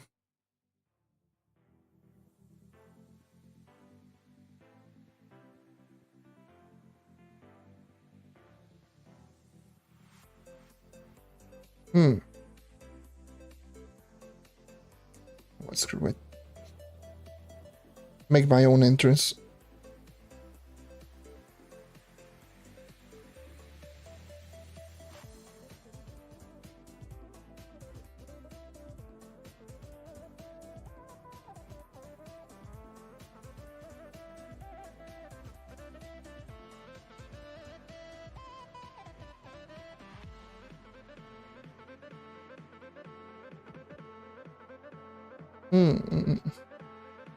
Is there any way to get reliquary besides the quest line? I bought the bar pipe, but I don't need the crystal table, but I feel like grinding crystal takes a while. Yeah, that's the only way that you actually get reliquaries, honestly. Outside of actually increasing your geo mastery is... it's just buying them with crystals. There's one reliquary, and also doing the daily geo cave quest. You're going to get some reliquaries, which are going to be the rogue reliquaries. Where yeah, this reliquary, but this one are not so great. You rarely get one meta matter, and the resources that you do get is just blech. So yeah, usually the only way that you can obtain them is either obviously just getting them via crystals, or also like stuff like this, just increasing your geo mastery. 35 you get 2 more, 45 you get 2 more. You know, those mastery reliquaries are essentially meta matters guaranteed, so those will help you out.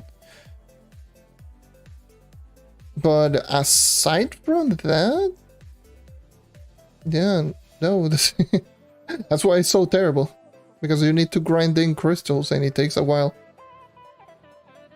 Perfect way to actually just get them is right now before reset, while you can. Today will get you triple crystals. I don't know if it works with piñatas, but yeah. I did explain a little bit how I grind my crystals way back. But for the most part, what I end up doing is I just go into the geocaves, I go critter runs and open the crystal cache. For the most part, I'm just hunting for those crystal cache, and those critters will also give you tamed eggs. I don't know if I have any of them on me, I don't think I do, but those tamed eggs can also just give you some of those companions, and if you actually do get an uncommon or a rare companion, that's a lot of crystals that you're getting right there. And then opening a crystal cache, one run for me personally gives me like 110 of the glowing crystal cache, and if I get 5 crystal pins, that's quite a bit of crystals that I'm getting. And what is the other thing that I end up doing? And if I get drill bits, I just collect them, because that's more crystals. That's just essentially what I end up doing. And pretty much the rest of the other resources, I just buy them.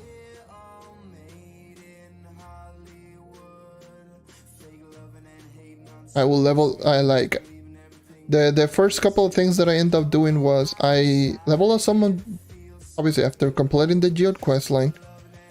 I level up some of my modules with all of the meta matters that I have, and the other thing that I end up doing was I got Christology to 300.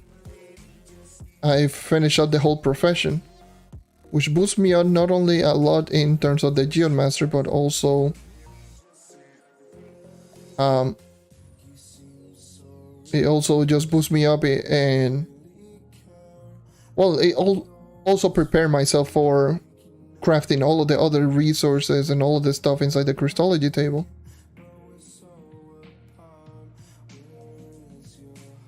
And that's it.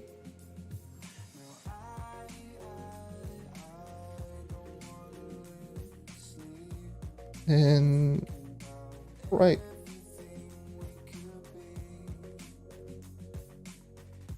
Yeah, not necessarily, because I actually, again, I started off from nothing, and that's literally all I did from the beginning. Since I had no modules all the way to right now. It's not like I started off grinding geode with fully maxed out Vacamatic and fully maxed out everything. I just had to grind out, and I focused on just upgrading. Actually, I didn't even focus on upgrading them. Just went for them. Went for everything, but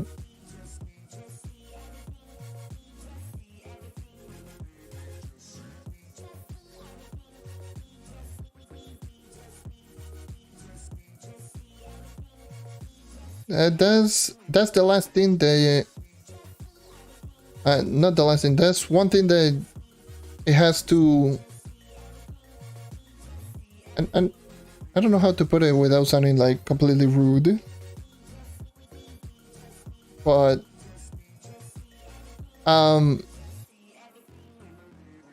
one thing that you need to get out of your head is, I can't do this. This is something that I cannot do. The thing is, you can, but you need to get the negativity out of your head for you to actually just being able to do. Rather than looking at the end, look towards your journey. How much will it take you to actually get to that point?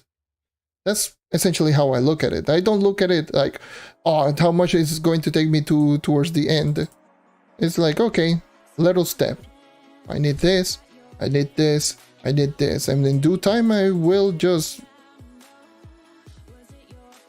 have like everything. Well, not everything, but I will have what I need to. It's the same thing with making flux. It's the same thing with getting EXP. The same thing with getting power rank. Rather than looking at the end, look at your journey, how much does it take, and what to do in order to improve upon. So just take it slowly, have fun with it, and you're going to go, trust me, you're going to go far.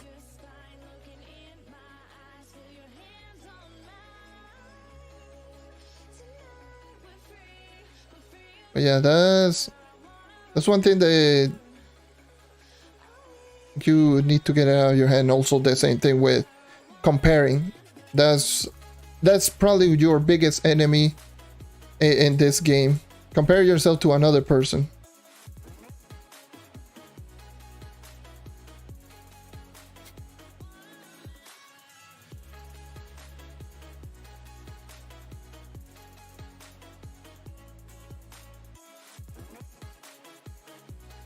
Comparing yourself to another person is going to be the worst thing that you can just do, because comparing yourself, it's like, oh, well, you have this and I don't have this. It takes you this time, but for me, it takes me longer. I'm not going to do it because it takes me longer. But you have to keep in mind that the other person also had to go through the same thing that you had to go through. It's not like the other person started off better. So it did pretty much essentially what you are going to do. So that's just how it is.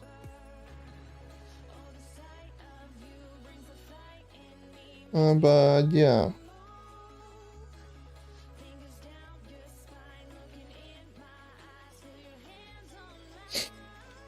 And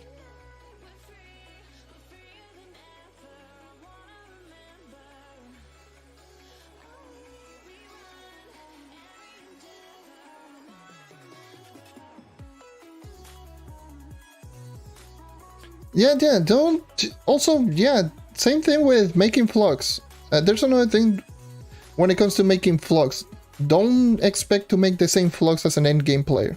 Never, ever, ever in your life. Like, the moment that you think that you can make the same amount of flux as an endgame player, that's the biggest red flag right there. That's a red flag. Where the hell am I? Okay.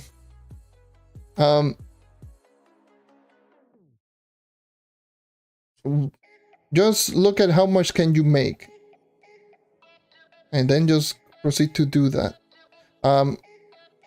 If you want to know how to make flux, probably the best way, the best tip that I give anyone, check the marketplace. Always look for a material that is high in demand. What is one of the resources that is high in demand due to this event? Bombs. What do you need in order to get bombs? Shapestone and Primordial Flames. Go for them. Those are high demand materials that are very high in demand right now. So you can just go for them, grab them, sell them, and you make flux. Those are usually the things that you need to do in order to make flux in this game. You don't need high magic find, you don't need anything. Just know which are the materials that are good.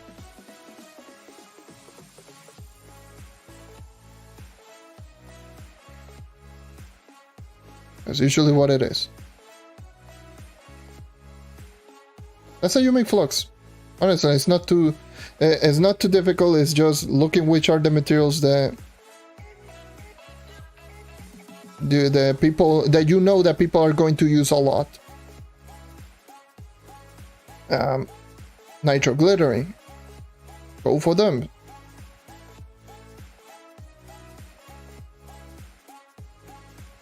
You know, those things.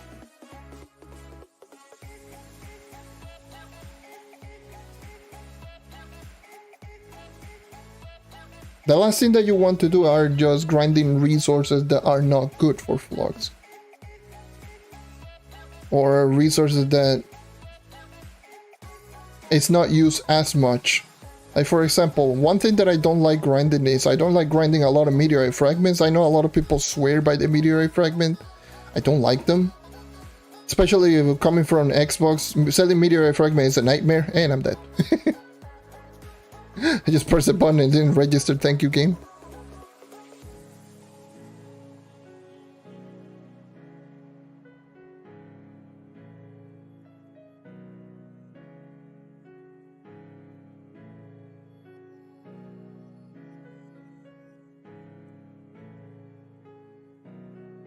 I just got smacked to next week.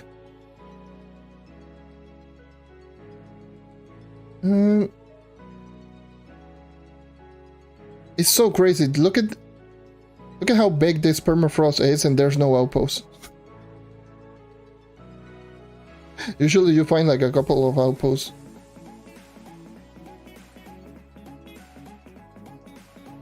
Yeah, I don't think I'm going to use that 2 times EXP.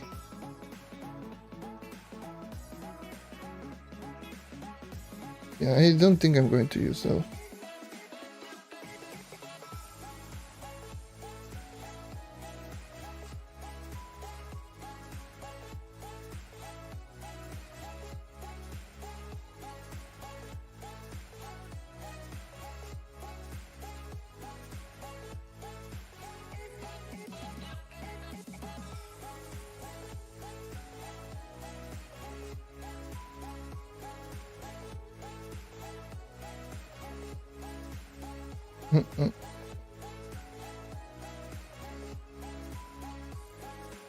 Yeah, meteor fragments, yeah.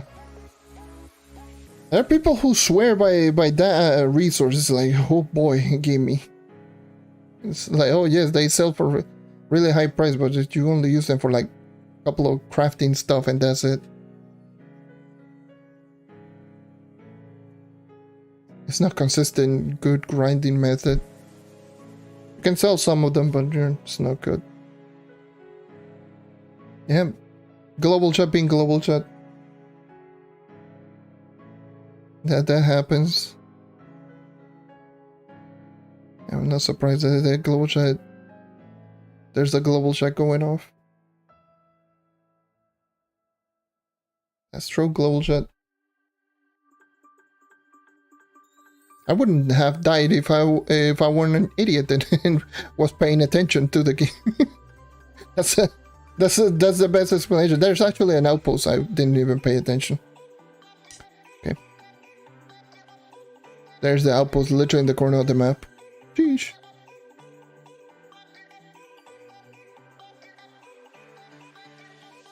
But yeah, I'm not going to go and use 2 times the XP potion right now. I only use 1. I only wanted to use that one for my Tomb Racer. I can take this one slowly.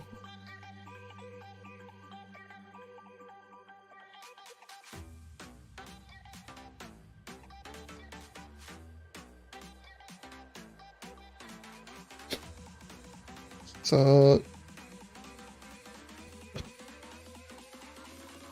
I need a loot collector actually. I'm gonna need to try and attempt to open all these 3 boxes, see if I can get like a costume. Got a mount. Got a mount. I can sell the mount. Give me that mount. 90. 90k, 85k, because I know I do undercut and I'm a crazy person.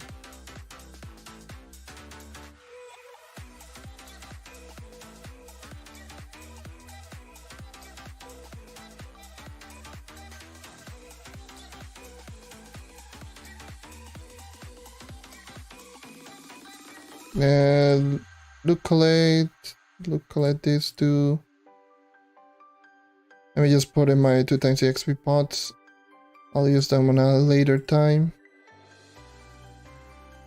And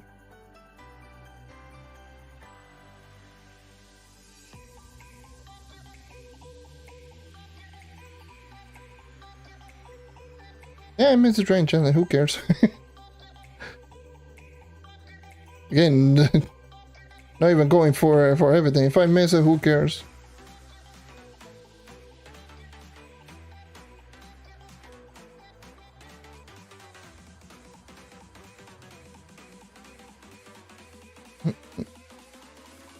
If I had but yeah, what it is. If I forget about those things, it's whatever. Not taking, I'm not just trying to overgrind everything, just getting everything to. Oh yes, I need to be end game maxed out, whatever. Like, whatever.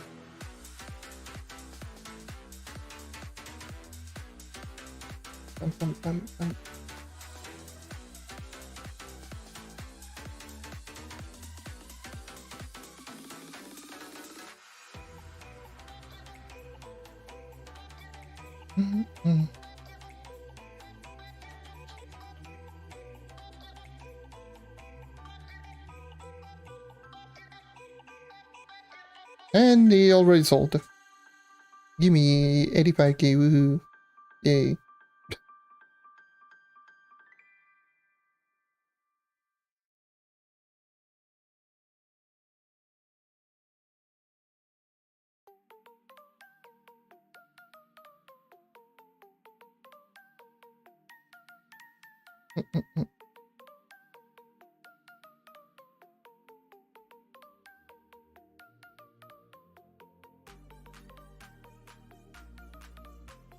Yeah. That explosive epilogue, I swear to God. I keep forgetting how ridiculous explosive epilogue can be. Like, especially when it's a boss with multiple minions and all this, so just get deleted.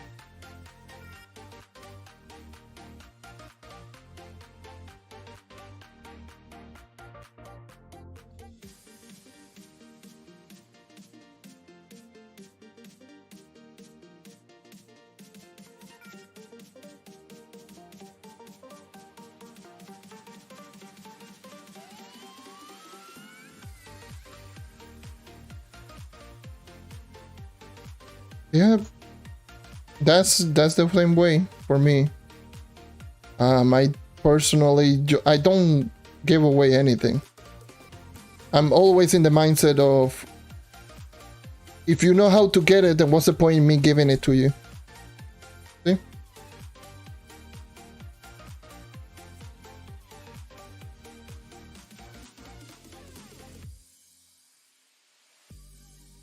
Knowing how to get it is much more important than actually getting it. It's like, oh yes, I got 100,000 flux. Sure, but if you don't know how to make 100,000 flux, you're going to spend it and you're going to be broke. But if you grind the 100,000 flux and you know how to make them, and there we go. That's just how it is. That's how I look at things.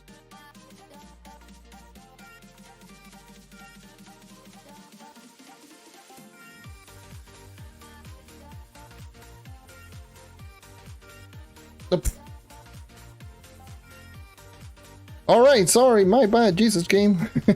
Can you not?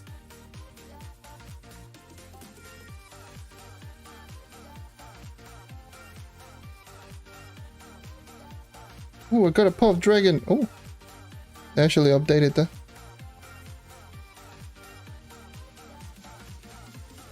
They updated and made it different in the tracker.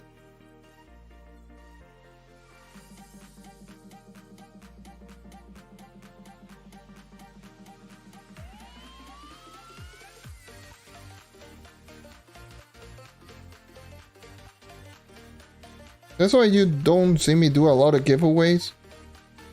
I mean, it's not like, oh my god, I'm a greedy person and I'm gonna get everything. Like, but I much rather just give them the knowledge for them to actually just flourish and do better themselves, rather than do a one-time thing and that's it.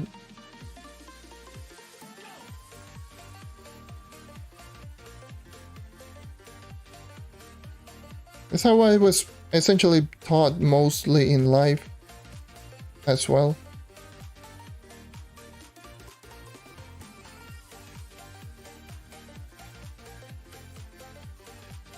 Like,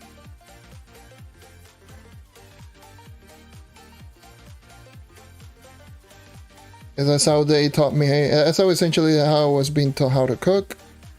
It was pretty much most of the things that I know. And heck, the perfect example of that is this VTuber model. I didn't ask anyone to make this for me. I actually made all of them myself. Just learned. Took me a long time. Took me more than 2 weeks, but I did it.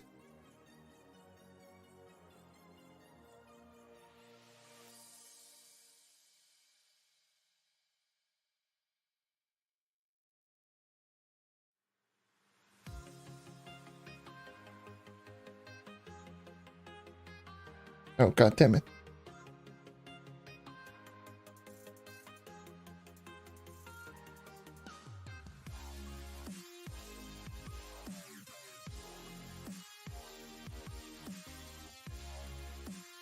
Keep doing the same thing.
Yeah, it's definitely true. Like, it's not like giving away stuff is like a sin against humanity, but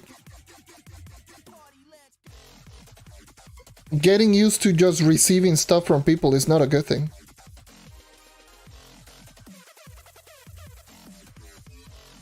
And it's like the definition of like a spoiled kid, you know, like an actual spoiled kid that gets everything, but when it comes to just doing stuff on his own, he doesn't know how to. It's pretty much exactly the same thing. That's why, like, I never understood when people ask for stuff. It's like, oh yeah, give me this stuff, and like, no. And then they complain, thinking that you're selfish. You know, that's actually the funniest. You know what was the funniest thing? When someone asks you for something, you say no, and they tell you you're selfish. It's like, okay, sure. That makes no sense. Yes, you ask me for stuff for your own benefit. I say no, but I'm selfish. Okay.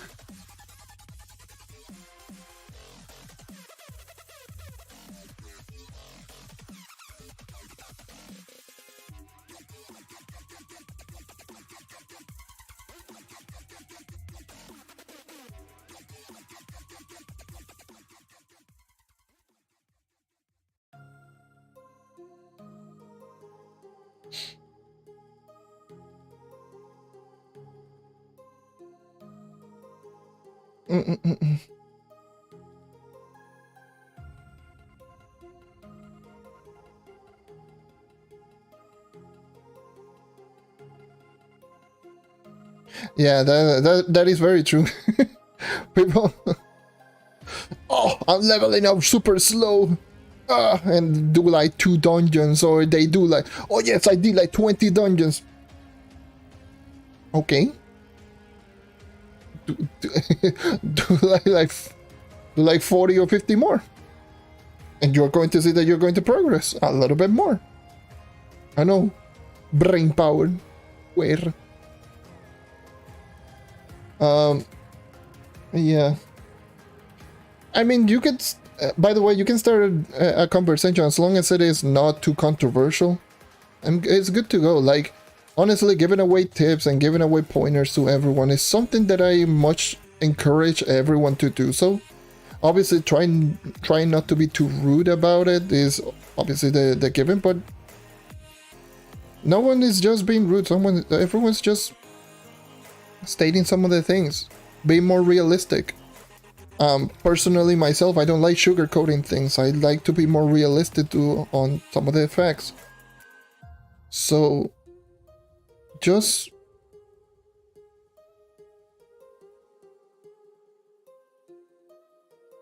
it's just the way that it is. I personally don't mind it, but don't make it too controversial.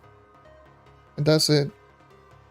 So this conversation on its own is perfectly fine, and it's being approached perfectly, and it's being approached well. It's entirely fine.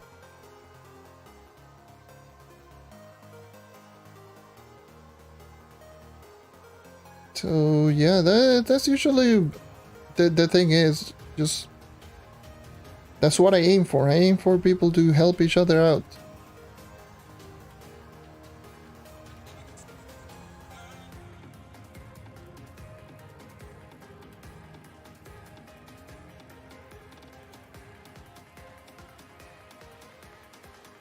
Same thing, like I did mention this a little bit before on this stream, but it's one of the more common things that I do see a lot of people just especially just complain. Not complain. Complain is not the word. It's more so be afraid.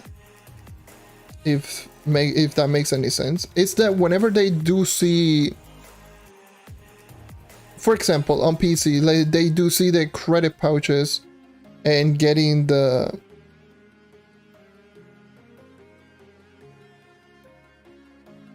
what is it like?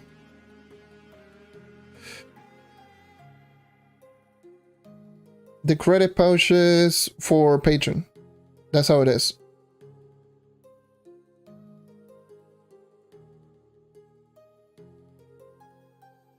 That's usually, I think, that I just see a lot of people. It's like, oh, it costs 1 mil to get 1 credit pouch, and I need 4 of them for 15 days of Patreon. But you're like,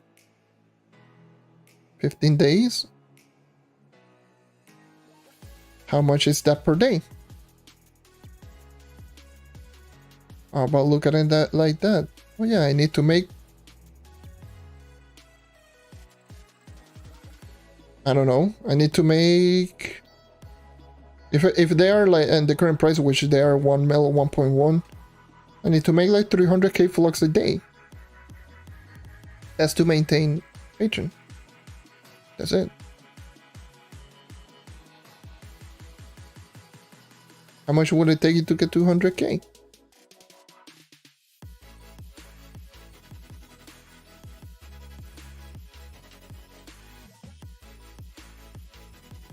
I always look at it like that, just little things. Instead of actually looking at it like, oh my god, I need to get 4 million flux. Oh my god, no.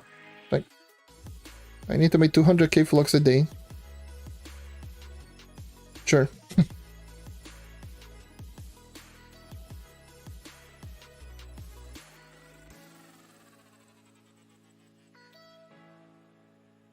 Alright.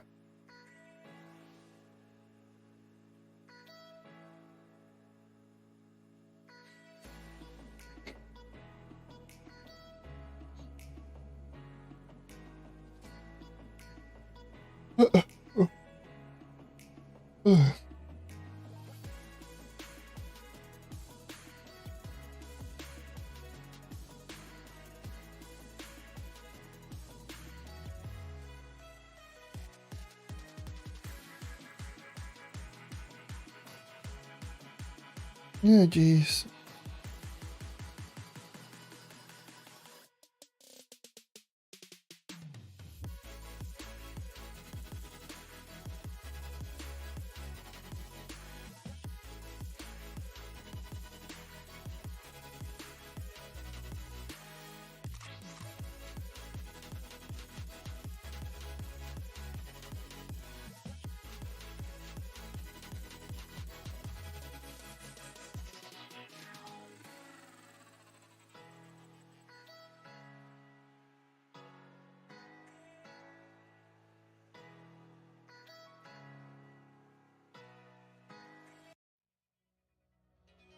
Actually, just seeing that right now, like Vanguardian.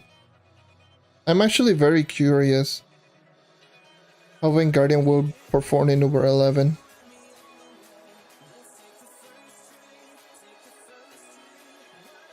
Because Vanguardian has always been a class good for the mid game. So I don't know. It might be interesting.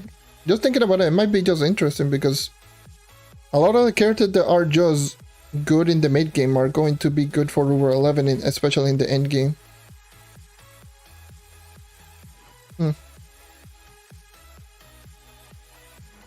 Might be interesting.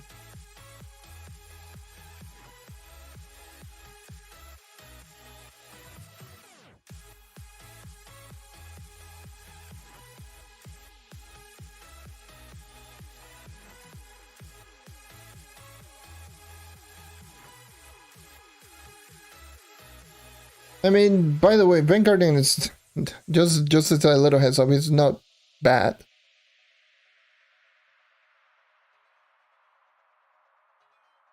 Just, I never understood where have I seen like Vanguardian being bad. It's never been bad.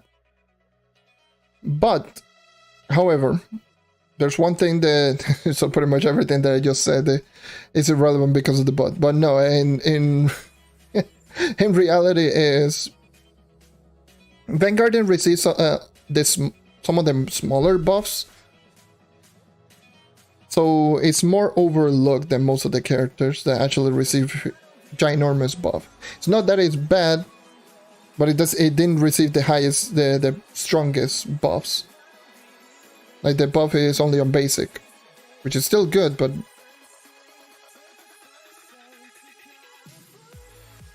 once again, it's like Vanguardian has never been bad. I don't know where the hell have I been seeing like Vanguardian is just bad. It's like,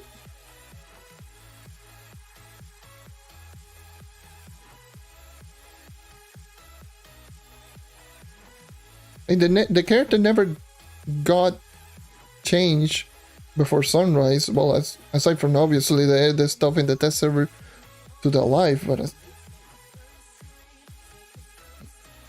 okay. Yeah, that's also a good thing. Just regems, swapping gems is going to be completely free, so that's just going to be golden and brilliant.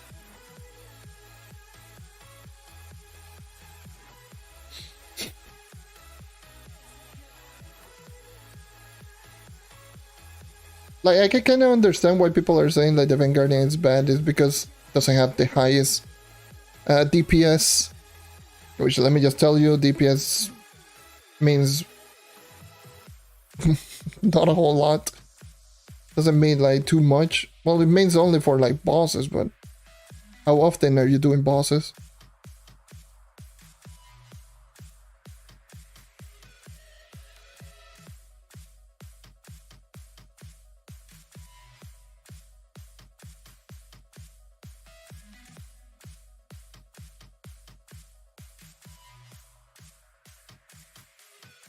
You have friends who thought that you had to equip a gem.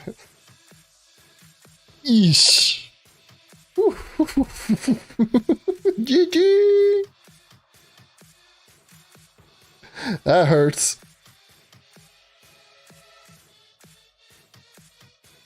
That really hurts.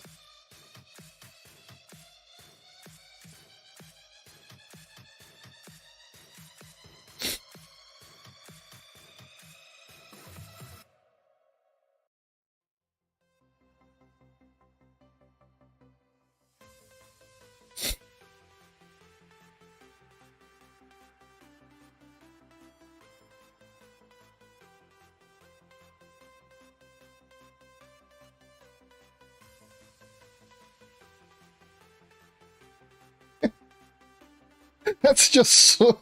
That is so unfortunate, god damn. That is so unfortunate, man. I just can't imagine just... Oh my god, got a new gem, let me just buy a Regeminator. Okay. Oh my goodness. That is...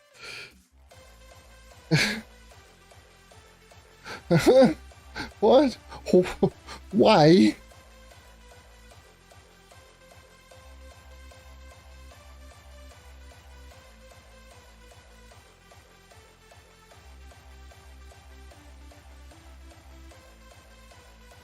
You love that club more than you love your parents. Sheesh!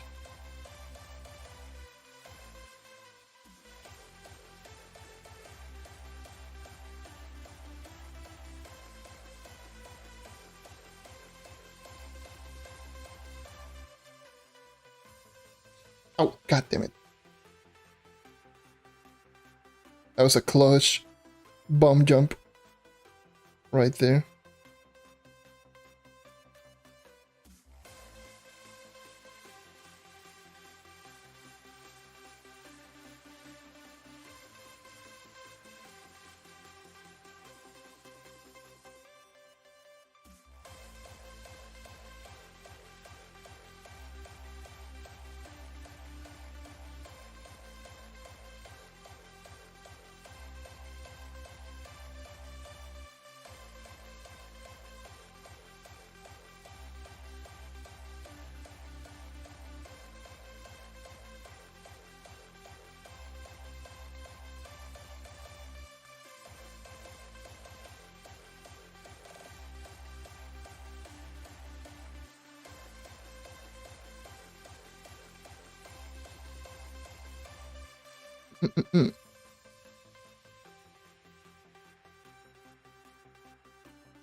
I guess. Alright, dude. Thank you for dropping by. Have a good one. Get some rest.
Beep, beep, beep, beep, beep, beep, beep.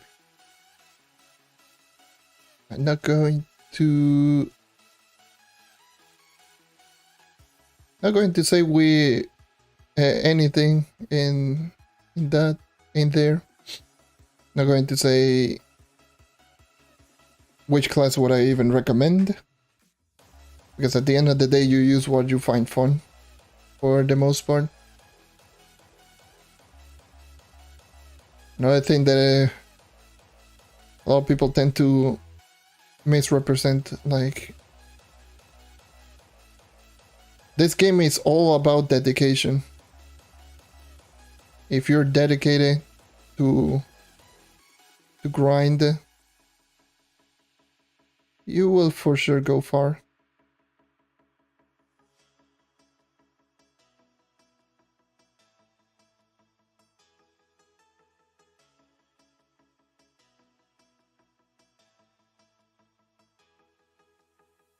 Wait. Or whatever. Not going to find the other one.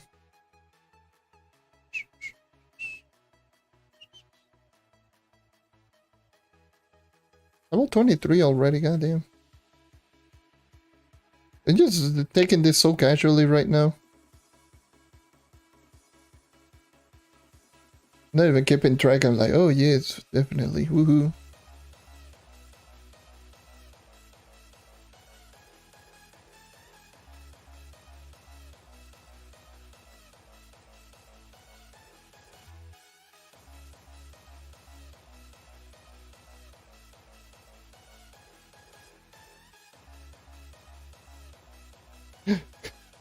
The thing is, Neon Ninja, here's the thing. I don't personally like to just say, oh yeah, this class is good and bad or any portion, but Neon Ninja, especially for console right now, Neon Ninja is terrible early game. Like, it's so bad it's not even funny. Once you actually start reaching around the mid game, that's usually when the Neon Ninja starts to pick up. I'm talking about console, not talking about PC. PC is completely different. But early game Neon Ninja is so bad is ridiculous. Once you actually start reaching around mid game, that's when you usually start to pick up. Late game, that's when it becomes really good. But only for very specific things. It's never not necessarily good at clearing floors in delves. It's not good in bosses. It's just the Neon Ninja is like the definition of a one-trick pony. It's only a character for good for dungeon grinding or everything related to speed farming.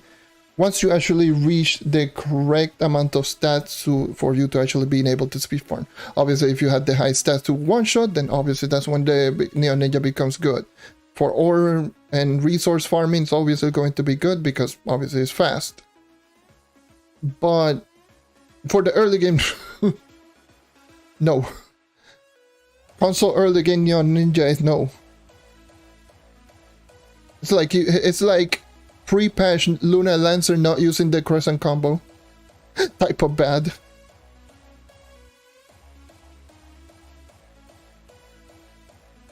It's not good. It's really not good. Neon Ninja is literally one of the biggest trap out there. Like, Neon Ninja is like the biggest new game player trap in the game. Like, oh my god, look at me, I'm running really fast, but in reality it's like you have arguably one of the worst basic attack in the game. You relied on critical hit. You essentially had to rely on having ridiculously high movement speed. If you don't know how to maintain movement speed buff, then obviously that's GG. That's usually the issue that it comes with the Neon Ninja. That's why it doesn't fit really well on early game. I've already made a full video explaining all of this. But yeah, it's just the way that it is. It's like, I don't know where the... Oh yes, if you're using a character and you switch immediately to the Neon Ninja, immediately becomes better. That's not true. There's so many things that makes absolutely no sense if that's the case.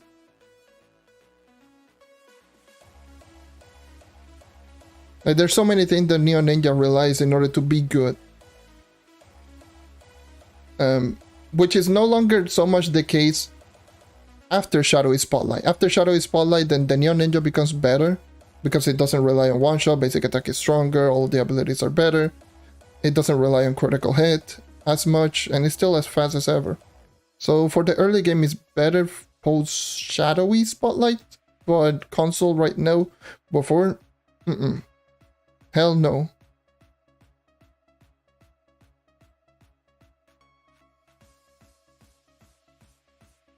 That's usually why. That's usually, if we're going like that, if we're going more in the actual technical side of things, but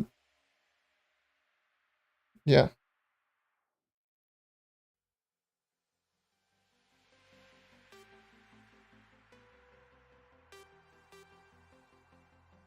And Neon Ninjas, as a character for you to main, it needs to be, oh, I've been in this world for too long.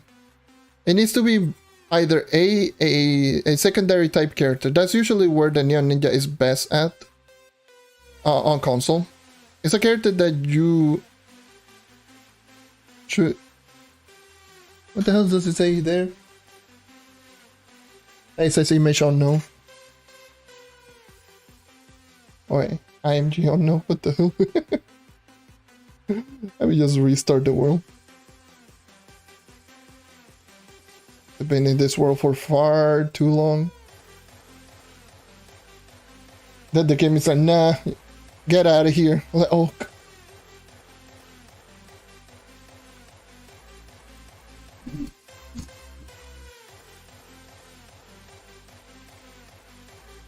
Did I crash? I think I crashed. Or I have to wait. Okay, never mind.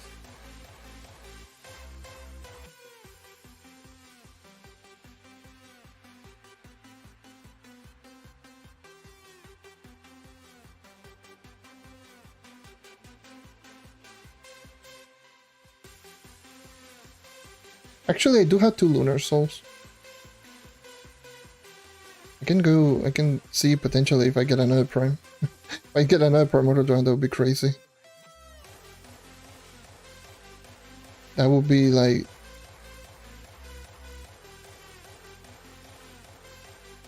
That would be kinda disgusting.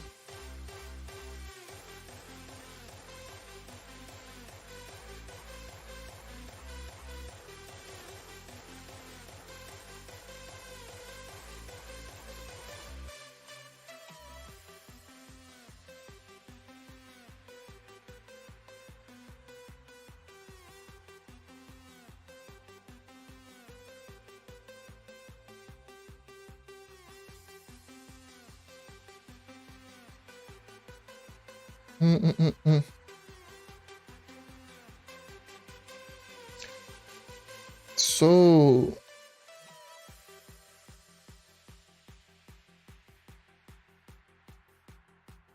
now, yeah, I personally don't like to talk about too much on everything related to characters like this one.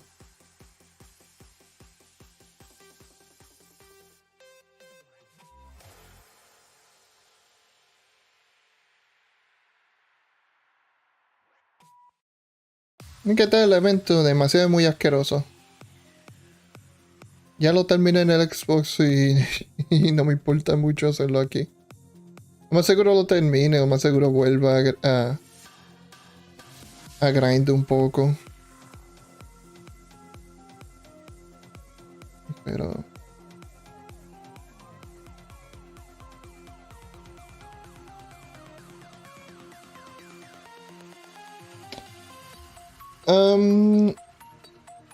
Alright, dude. Thank you for dropping by. As always. And have a good night's sleep as always. And yeah, just don't rush this game too much. Just take it slowly, have fun with it, and you're going to go far.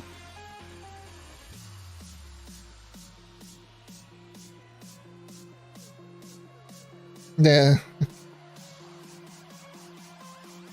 200 minutos con todo que eso es esperado y bien asqueroso es esto.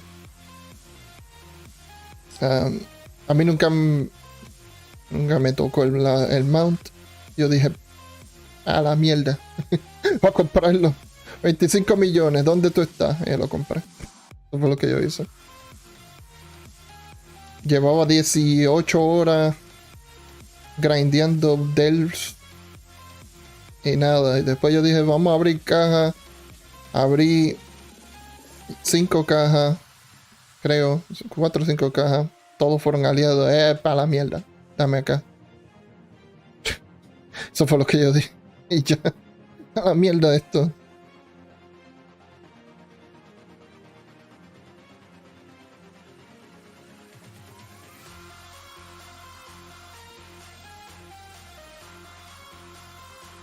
Y reúno los flows otra vez. Me saco los 25 millones.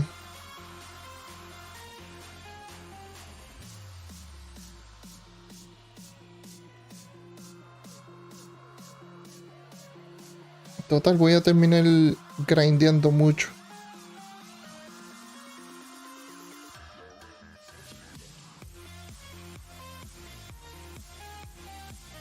Así que por lo menos todos los días estoy entrando.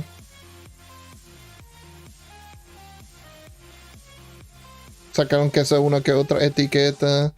Tal vez suficiente para una caja. Abro la caja para ver si me dan la montura. Nunca me dan la montura, me siento decepcionado y me voy. Eso es lo que es. Eso es mi rutina en el Xbox por el momento.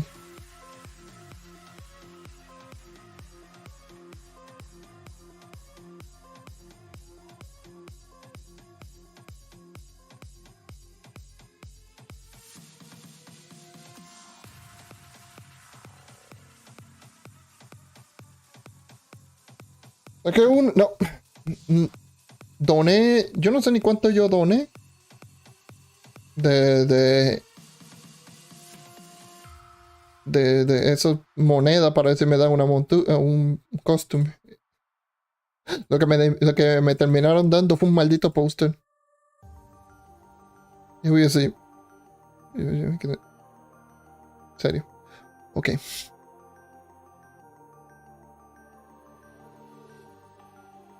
Tanto para un póster. Ok. GG.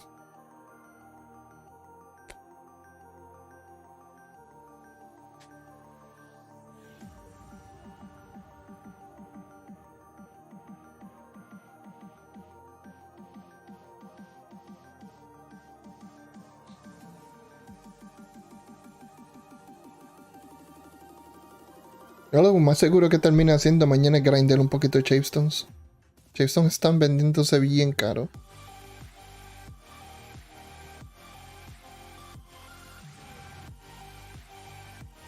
Y rápido. I'll do that.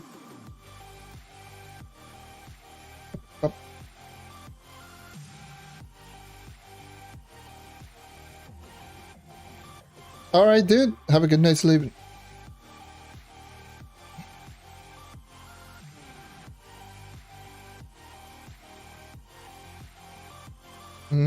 Primordial, Chavestone, todo eso.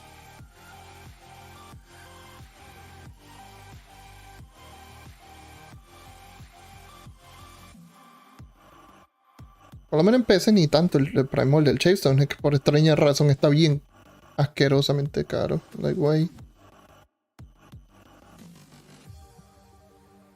I need a bomb. I'm going to buy some bomb. I'm going to buy some bombs. 100, whatever.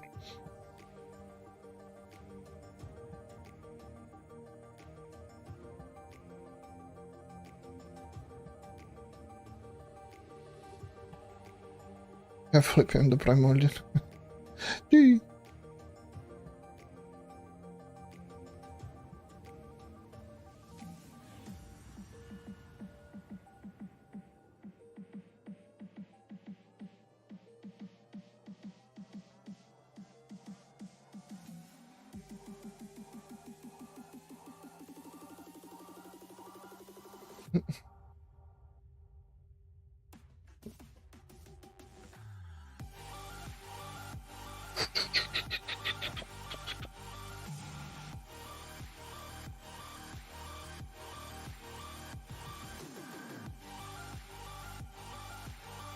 Come on, no crit. Hey, let's go.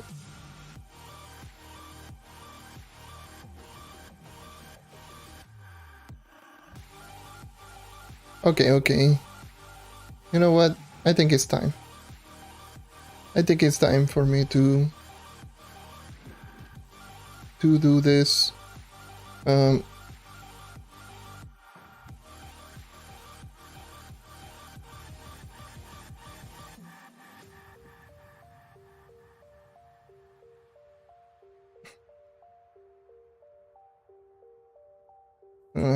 Let's just go over here.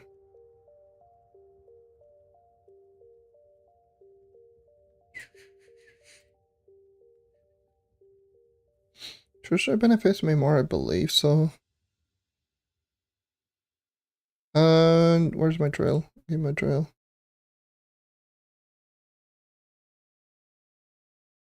I don't have the best, whatever. What's my movement speed? 101. Okay.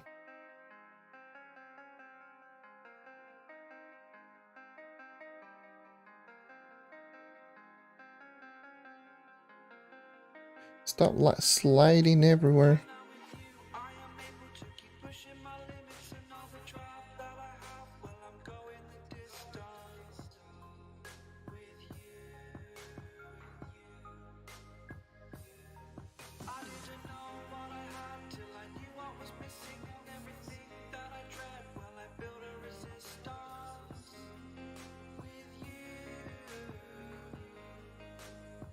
Yeah, I'd much rather run no.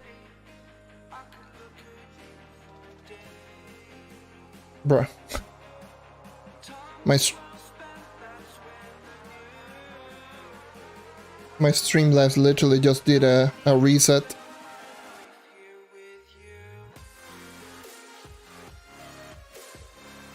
Why? I have no clue.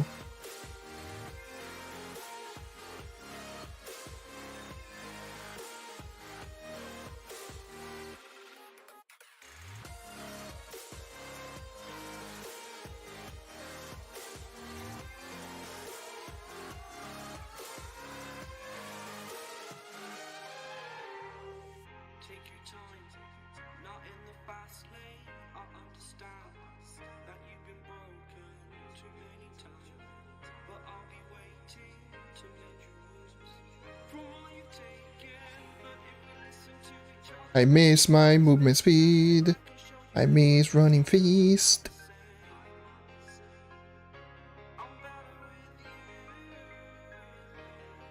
Okay. No crit. I'm still like a 50%.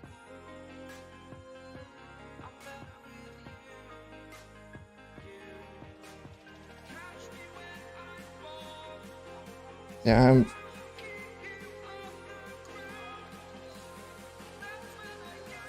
what are my gems sitting at? Oh, look at this. Solid gem.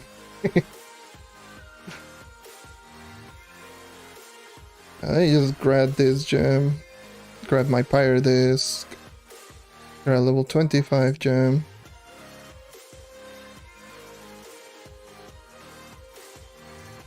Oh, you already have level 25. You don't have pyre disc. And you don't have these. So you can go there.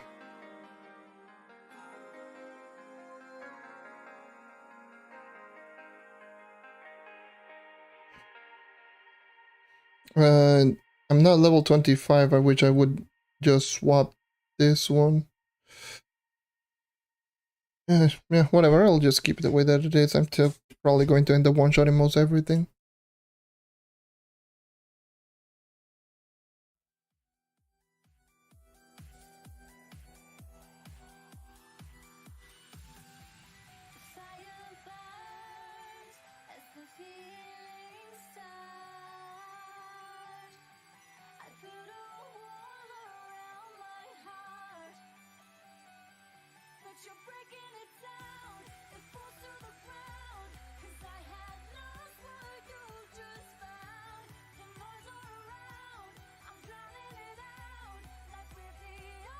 Come on.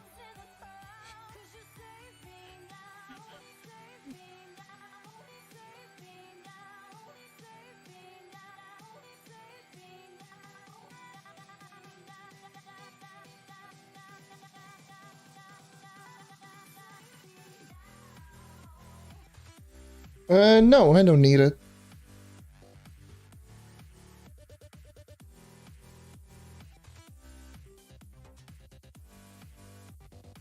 Don't need the classroom.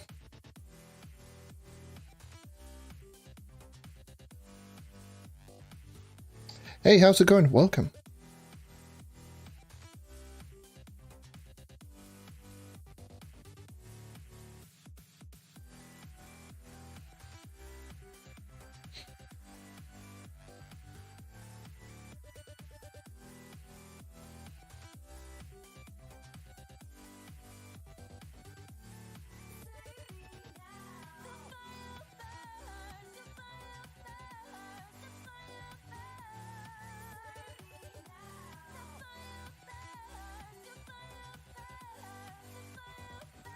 There's a neon city nearby. It's kind of far away. I can actually run to there. Yeah, it's 12 minutes. I can do that. Change to Dino Tamer and complete dungeons over there. So I'll do that. Let me just complete this dungeon. Where the hell are you? Oh boy. Gotta love this dungeon. Let me just run to the neon city in southwest. Yeah. Level of mastery twice actually. Nice.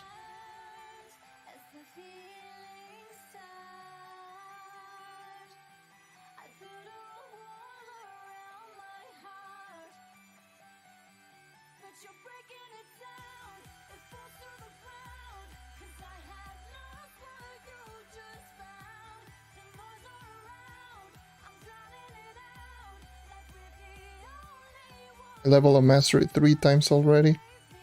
Crazy.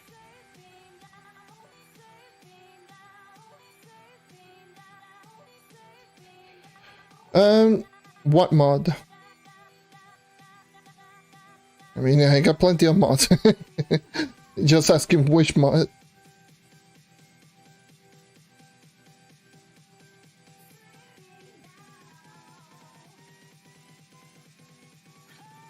Miss.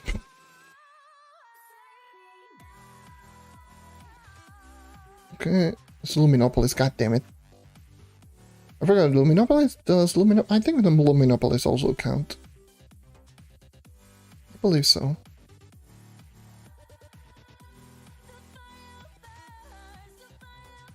I got like no jumps. I forgot I don't have any flask. Yeah, it does work. Okay, cool.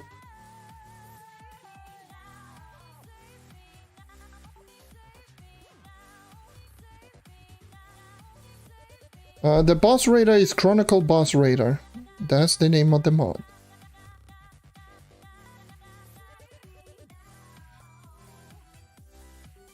Chronicle and Crow is with a 0 rather than an O. I can show you in a bit, but kinda doing this.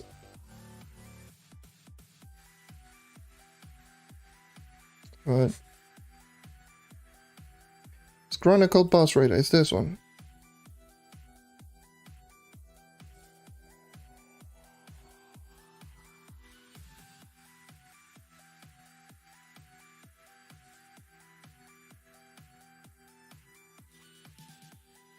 Right now. Let us continue. So I do have Vampire and Vanquisher. I do be running fast. I have no jumps. I keep forgetting. God damn it. And this is Neon City, where jumps is very helpful.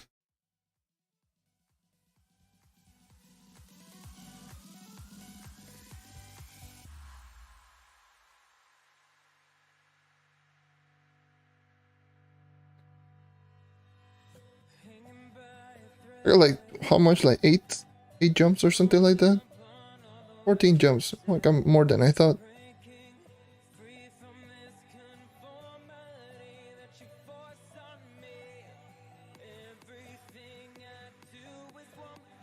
Right? Do I have? Oh, no wonder I don't have trail.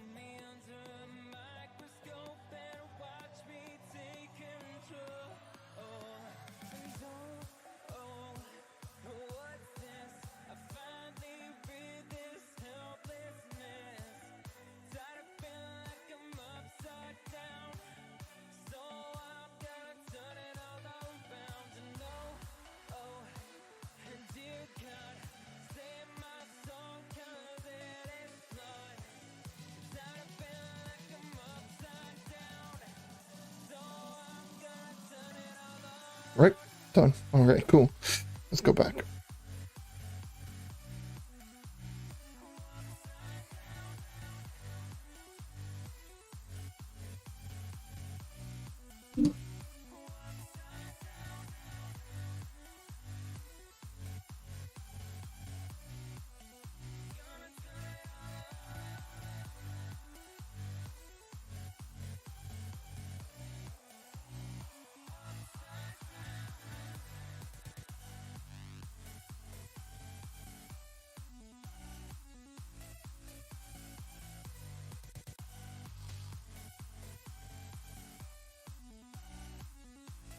What's the best character in Trove? The one that you had the most fun.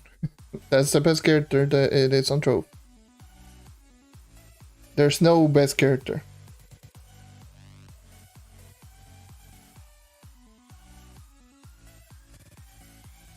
Characters that are good for something, there are characters that are good at other things, there are characters who are good at certain stats. There's so many variables. So just use the character that you had the most fun, go with that one.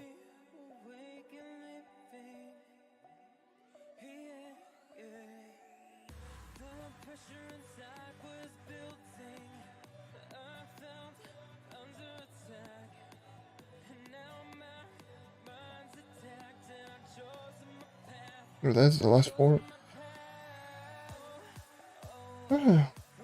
Almost level 25 right there. I'm almost able to equip a Vampire Vanquisher so I can just move really quickly.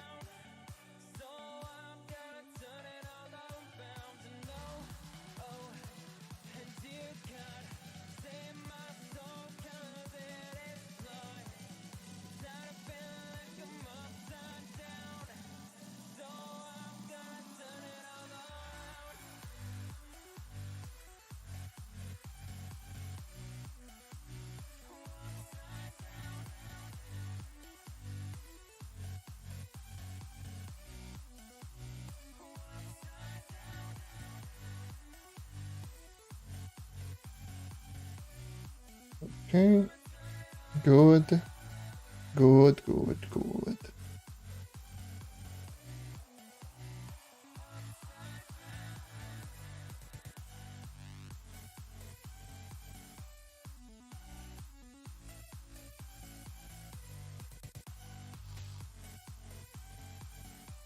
That's so crazy.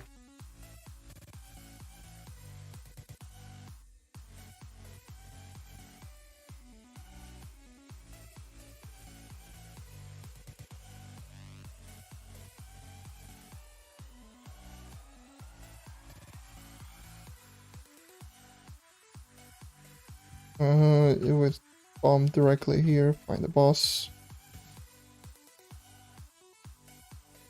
Just go ahead, go ham.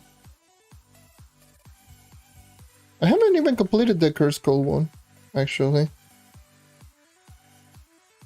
I haven't even completed the Curse Skull daily, and I haven't even completed the other elemental worlds. Fire and water. Might get some neat EXP bonuses right there.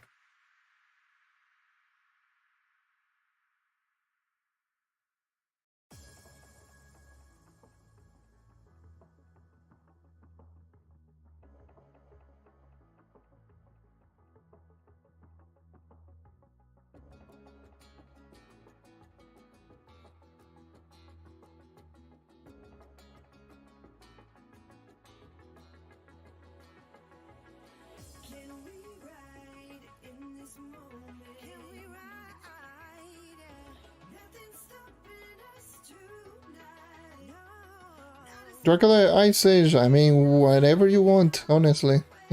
I can't, I can't tell you which of the two characters you should be using. Just pick whatever you want, pick whichever of the two you enjoy the most.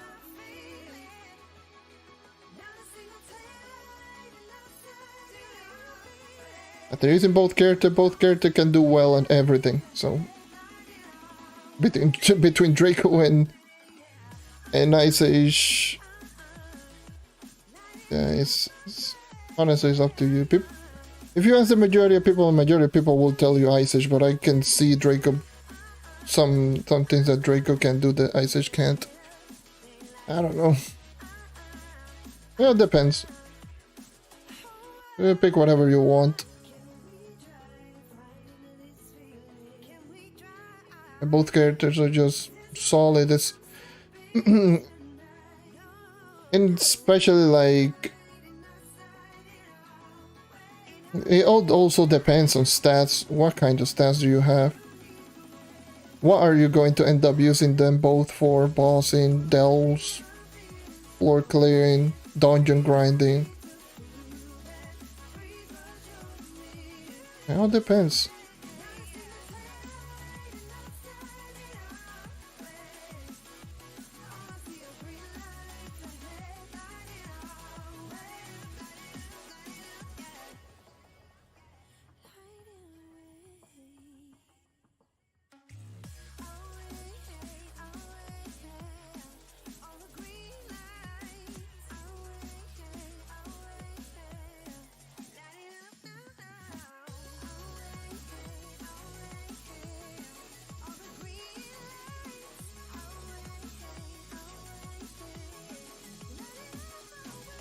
Yeah.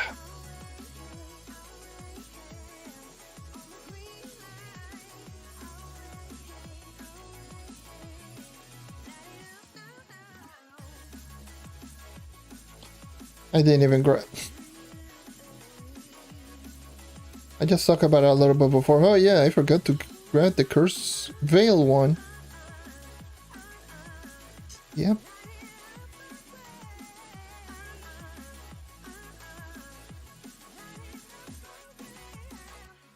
Yeah, the majority of people will tell you Ice Age. Just if you like the Draculite, use Draculite. Don't force yourself to use a class that is just quote unquote the best, because you're going to get bored and you're not going to progress like at all. If you like Draco, go Draco. Again, you're asking the person who mains the knight. So I myself main the knight not because it is the best at anything, it's just because I like the class.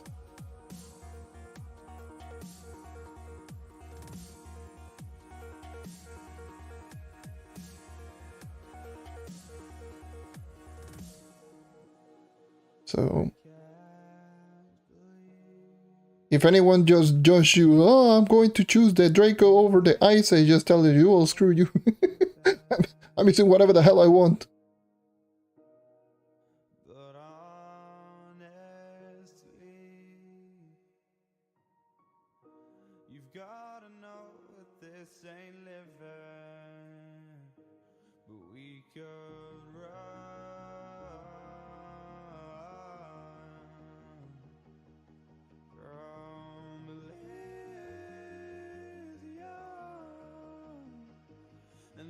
So yeah, that's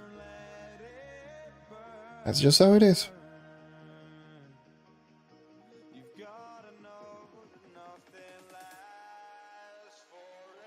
Oh yeah, how's it going, Nick? But yeah, I've been streaming for 4 hours. I'm level 25 now. Nice.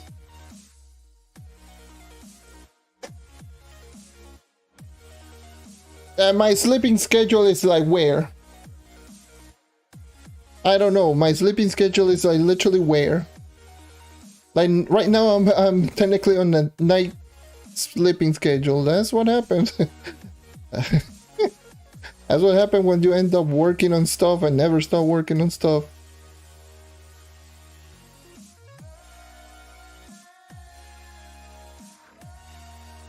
So, yep.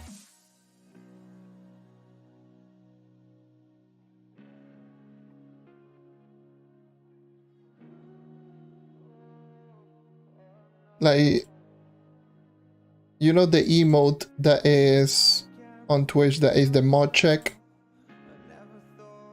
which is just looking around everywhere. That's literally my sleeping schedule. Is where.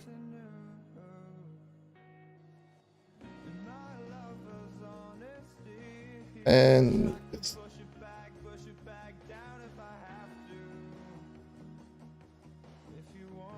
I just get Vanquisher. Just give it to this boy right here so I can get more MS.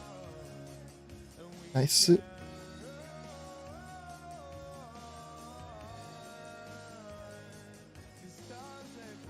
There we go, more movements VR.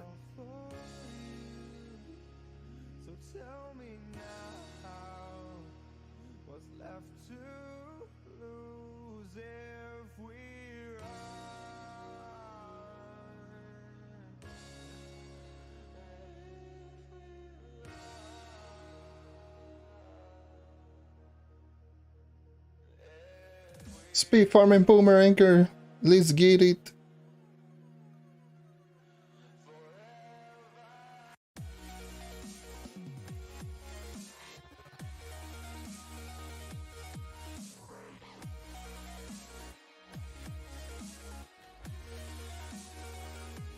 Yep, going across the treasure aisle's my favorite.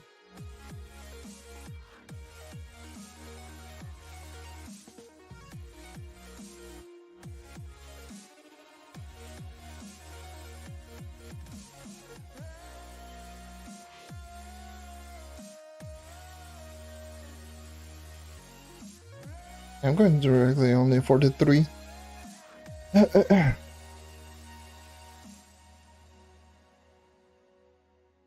I didn't crit. Of course it didn't. A terrible bomb.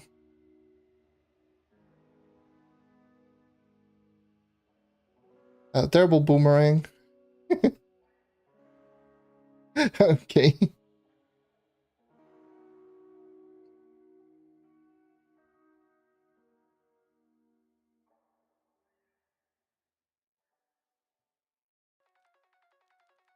And the thing is, probably after I'm done on this stream, I don't know when I will be done. Honestly, I don't feel like ending anytime soon. Maybe I'll end it very soon, but I don't feel like. I might just go back and maybe do some dailies and then maybe go back into GIMP and start drawing more. Just feels odd saying drawing and I'm using a mouse. This is actually what I've been doing.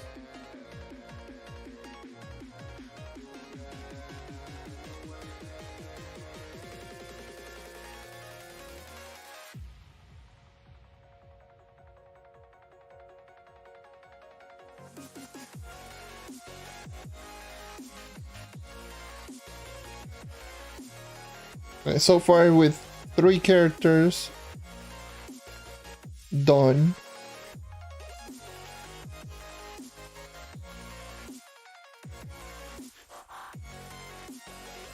And I might just revisit the Shadowhunter drawing one. Maybe just polish it a little bit more. But honestly, like that's only going to end up being used for like what? For that really short clip, maybe for a screenshot. I don't know.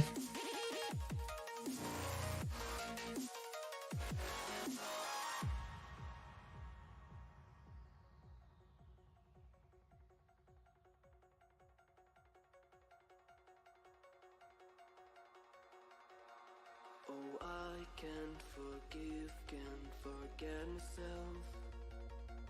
The peace that I'm missing, it kills me inside.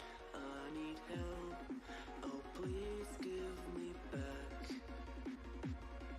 This one pub, this one food, I'm sorry I lost it. No, I let my weapons fall. I'm drowning in the fears and now I know that I will fall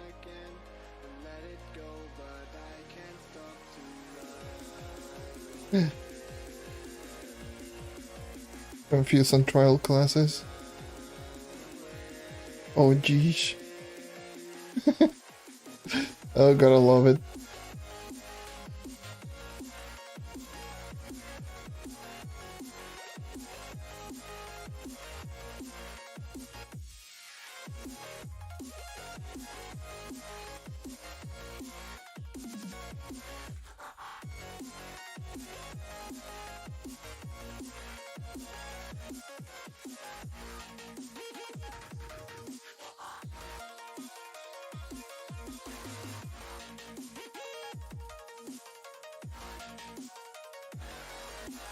Speed farming as a boomeranger, the best thing ever. That no one ever. And the class is not too bad as speed farming, but honestly, it's like the embodiment of average. This class is legitimately like the embodiment of average dungeon grinder. Not fast, not slow. Good basic, but not good instant cast ability. Cooldown based character. Well, technically the only instant cast is the ult, but it's an ult.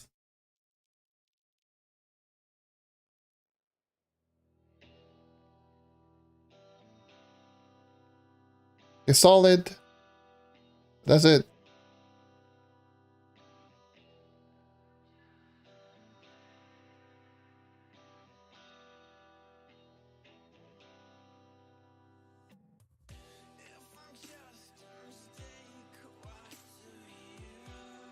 You use one and mouse too.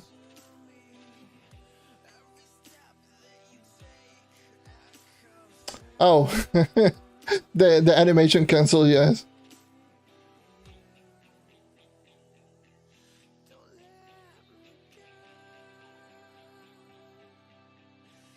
I had to double check which are the abilities. Remember, I know them for the name of the abilities, which is weird.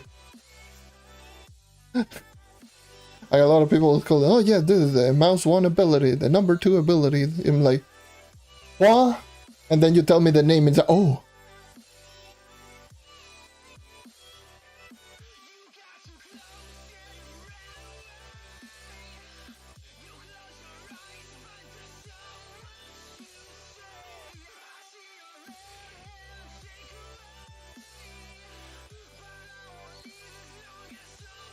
I'm literally the opposite of a regular human being. A regular human being, you can just tell them the button of the ability. You need to tell me the name of the ability. Yeah, I'm so backwards. Don't judge. Wait, tell me, oh yeah, it's a lunar infused grapple. You can cancel out with, you know. Or Lunar Leaf, you can cancel out with a grapple or any type of ability. It's like, yeah, I know. But yeah, you can. That's essentially what I did. By the way, like my spam grapple build, which is inefficient as hell, but it's fun as all hell.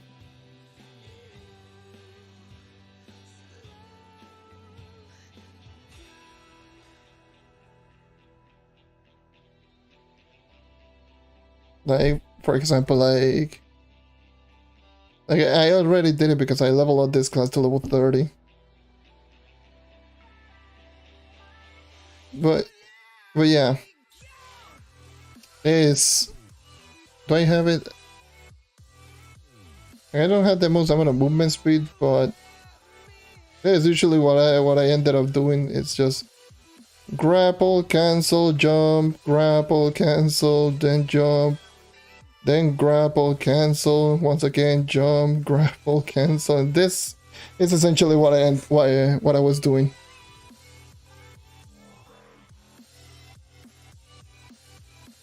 But yeah, it's so fun. It's actually very fun.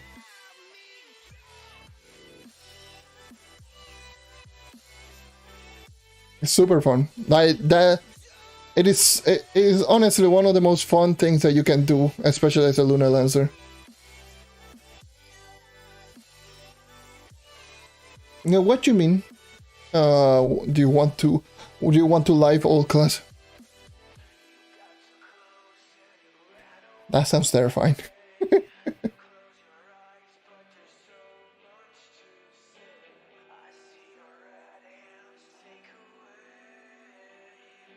That sounds scary.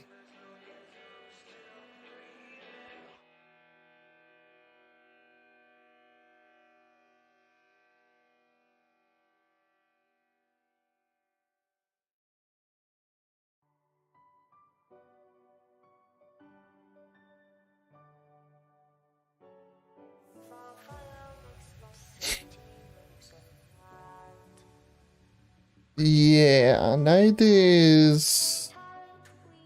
It's kind of scarily good. I've seen some of the type of damage. Like, again, after using my Shadowhunter, who is currently 39.4, and you see the type of damage that this character is doing with basic, I'm like, damn, the knight is doing 2.55 times, like 2.55 in terms of multiplication more than this, while attacking half the speed Oak run class.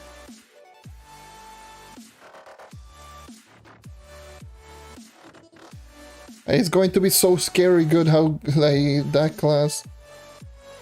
And I've seen the damage on my Shadowhunter in over 11 with stage 2 Berserk Battler dealing upwards of 11 million damage. I'm like, damn, and nowhere near close to maximum.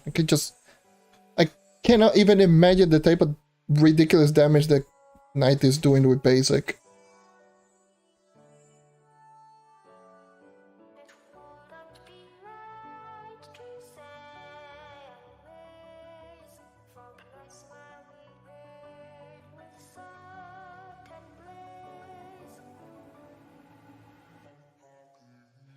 Do I have C4 on the Shadowhunter? Yes, I do have a full C4 set.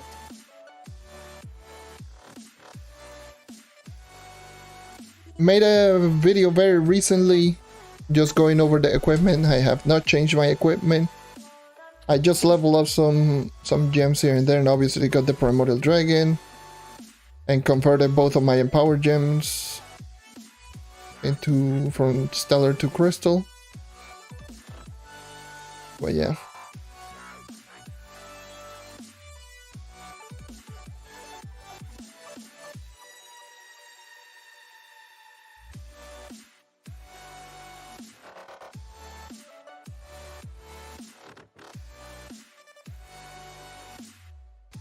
Yeah, the thing is, it's like the basic attack on the knight is probably like, it's legit. It's one of the most question marks that I see. That's coming as a knight main, by the way. Come on. Okay. That's coming as a knight main. It's ridiculous. Because, oh yes, let us increase the damage basic attack multiplication from 2.5 to 4.55. Okay. We're not going to talk about the basic attack. Attacks 6 attacks per second at maximum. Has one of the top tier crowd control in the game. And to top it all off is... okay. It's like... what the hell? It's so good. It's so good. It just boggles me sleep. What the hell, man? Yes, I said yes. I have a full C4 set.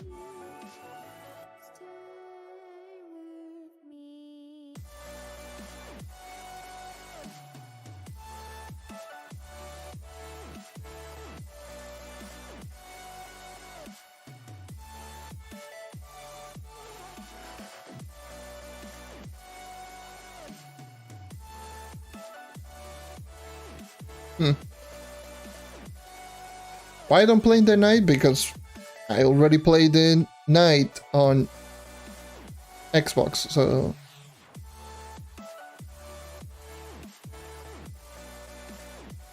there's no point in just doing it all over again. I just wanted to try like use another character.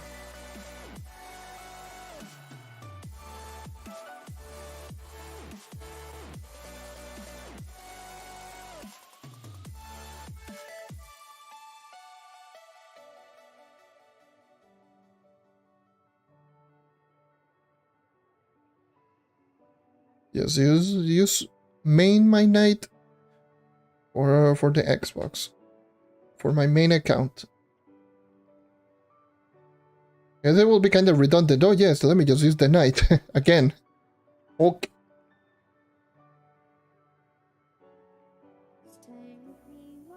I originally just used this account during the Shadowy Spotlight.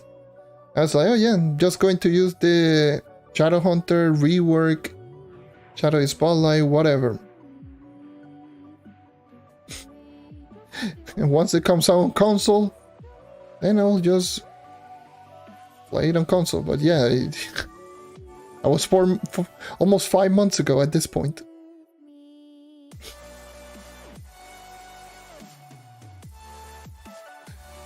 Thank you, devs. Thank you. Thank you for making us wait for another 8 months or not.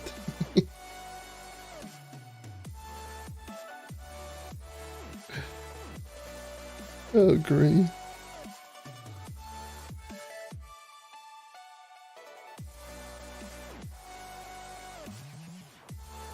This boss literally everywhere.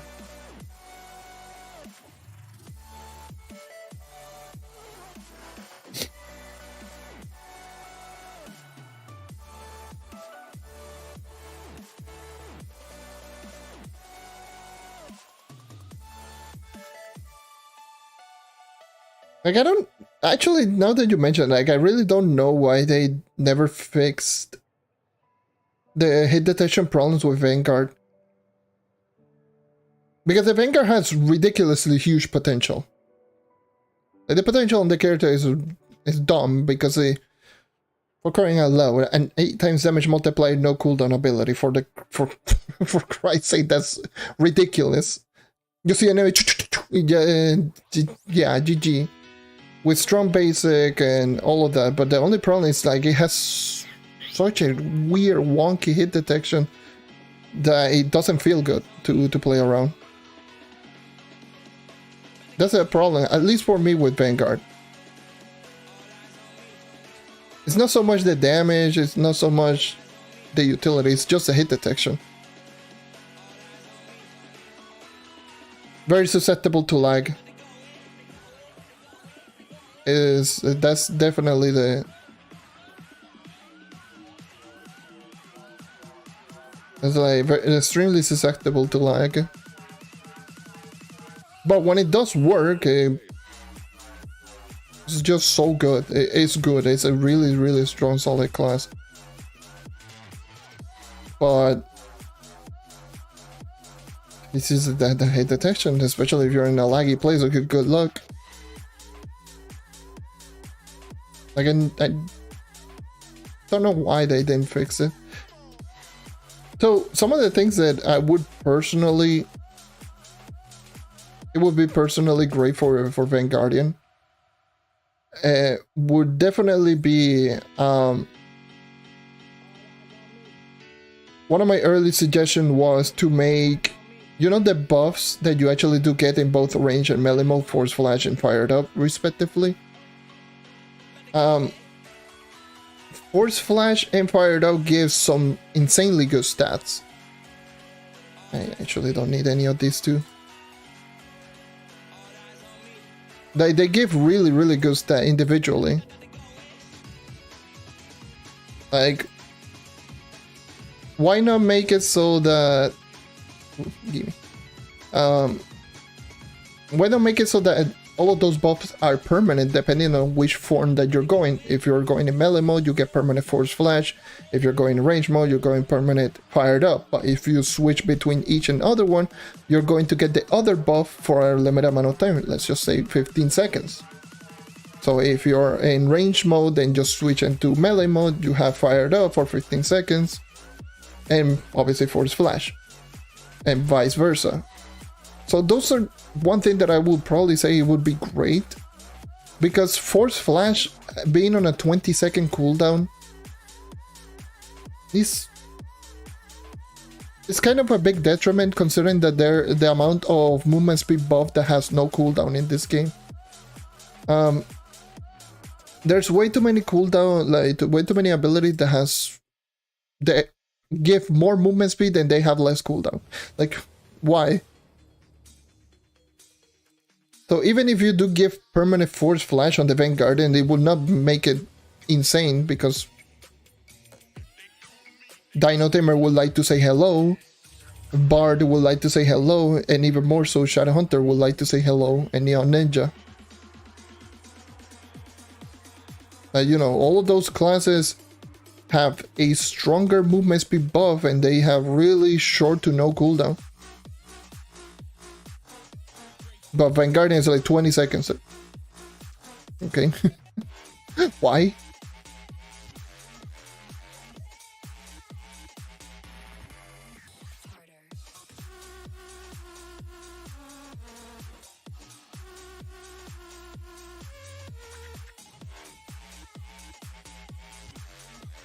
Being on a 20-second cooldown is brutal.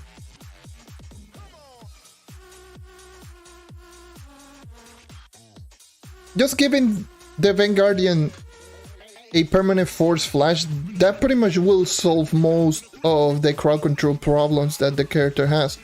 Because force flash is constantly, every single second, just doing a damage, and it's 2 times per, which is not amazing, but it's not bad either. Combine that with all of the other attacks. Combine that with the 30 base movement speed increase that Force Flash is granting. There you go, you have a decent, good, solid, all-around class right there. Combine that with a better hit detection and yeah, Vanguardian doesn't necessarily need anything. Because one of the issues is that Force Flash costs a lot of energy as well. And not only that, I-Beam costs a lot of energy as well. So they really don't synergize well together unless you have a lot of energy regeneration. And that's it.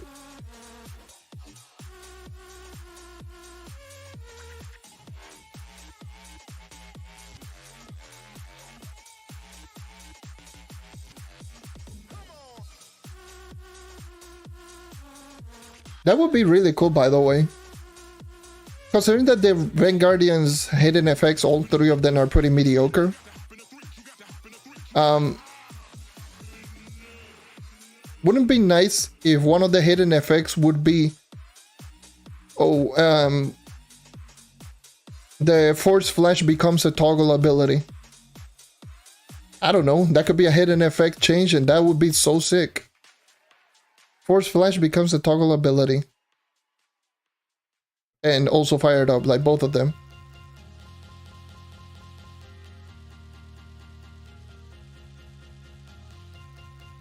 That would make like the Vanguardian a one hidden effect character, but who cares at this point? All the characters use a one hidden effects anyway.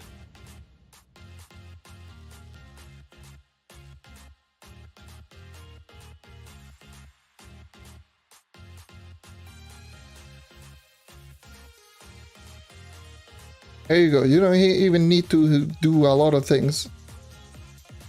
And that's going to encourage people to actually use the character so they can get prime loops.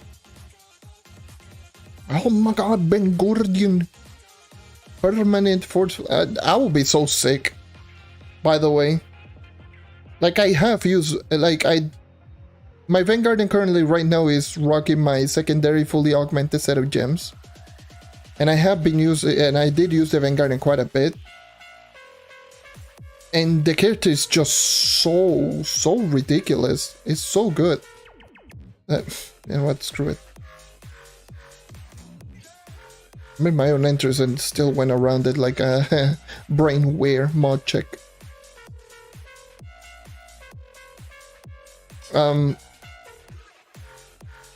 Being able to maintain 100% force flash on the character is super good because the character has potentially one of the best momentums in the game. It has a 30 base movement speed increase. It has really good AoE from force flash.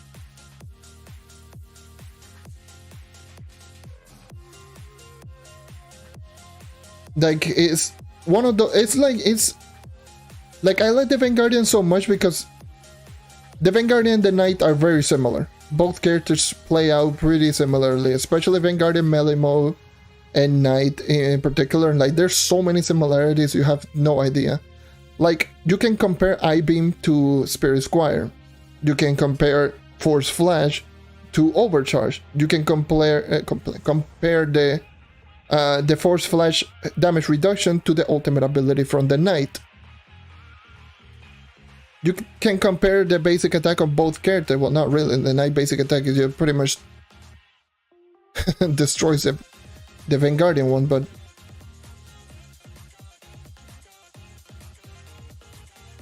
both characters, you can quickly see that there's very similar, a lot of similarities between both of them. That's why I like the Vanguardian quite a lot.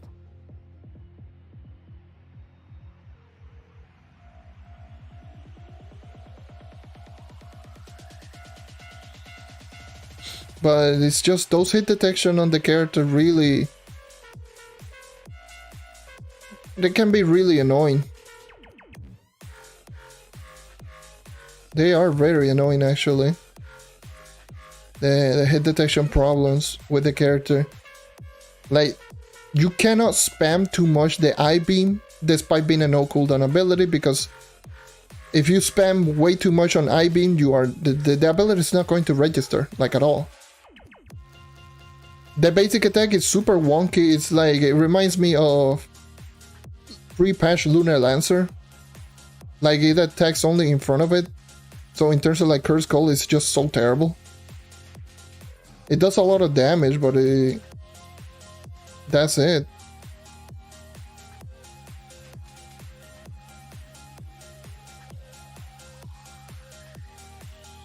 It doesn't have good crowd control.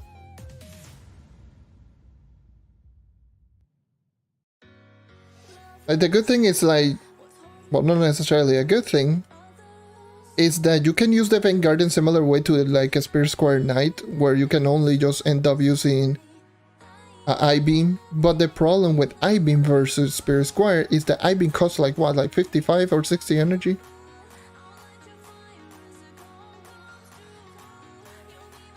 It costs a lot.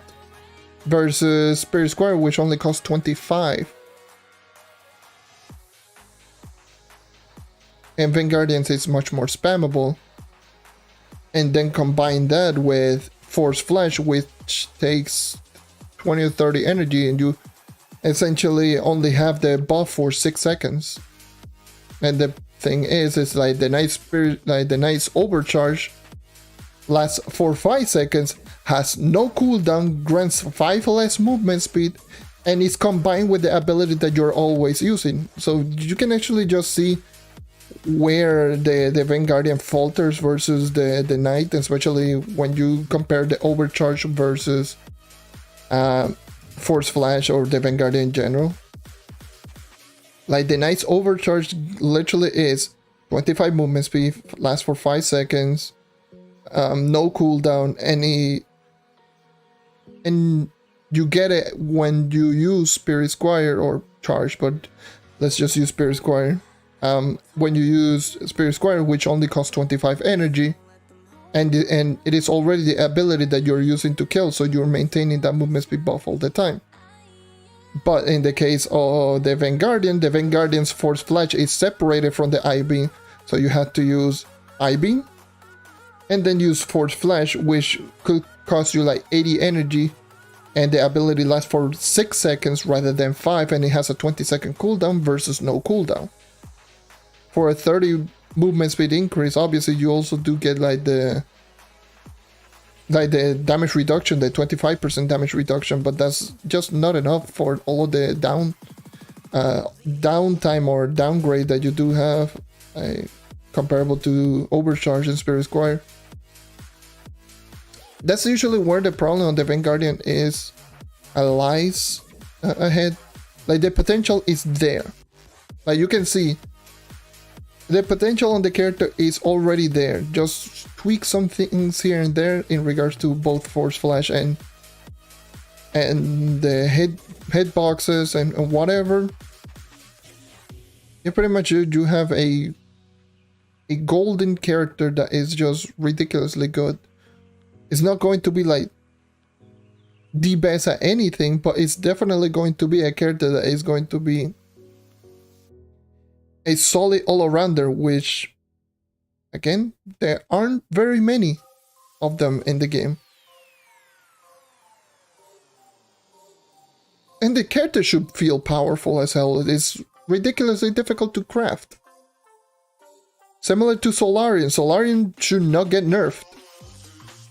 Even though some people have been saying that the character is too good, the character should not be nerfed. In my own opinion. The character's crafting is bonkers beyond belief.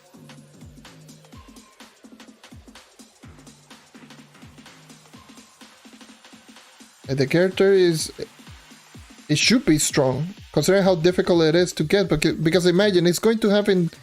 Like, if you don't make the character that is so difficult to craft strong, it's going to be in a similar situation to the Bard. While the Bard, I think, is an amazing fun class to use, but the Bard is just way too ridiculously difficult to get. And people are not going to go over such length to actually get the class, so that they end up being just disappointed because the class is not the strongest out there. It's the same thing with Vanguardian right now. Crafting the Vanguardian is,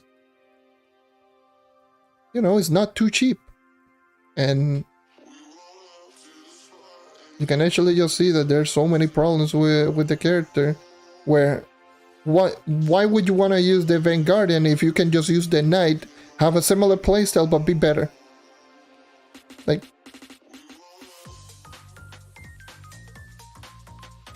the only way that you can end up using the Vanguardian is only if you like the class, which, fair enough.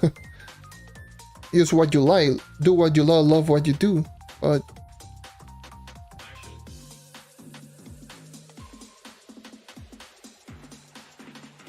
that's just the way that it is.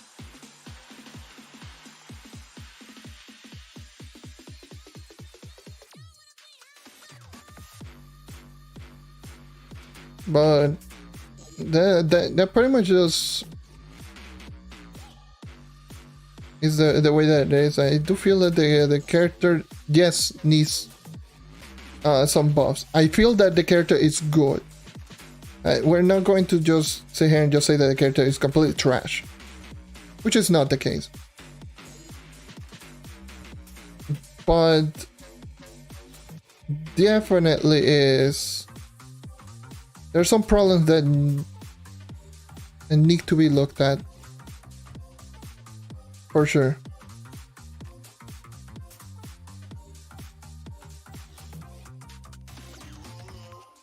Because I can tell you from experience, just using the character when the servers are fine, which is a rarity, but when there are good servers, the character just feels absolutely ridiculous because you're constantly just changing back and like you're constantly just in Force Flash, one-shotting literally everything with the fastest abilities in the game.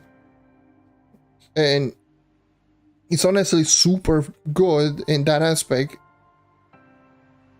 Not to mention with a movement speed bug, good survivability, yada yada yada. But once you actually start getting into more laggy areas, which is more common here in Trove, you can quickly see where the hell am I going?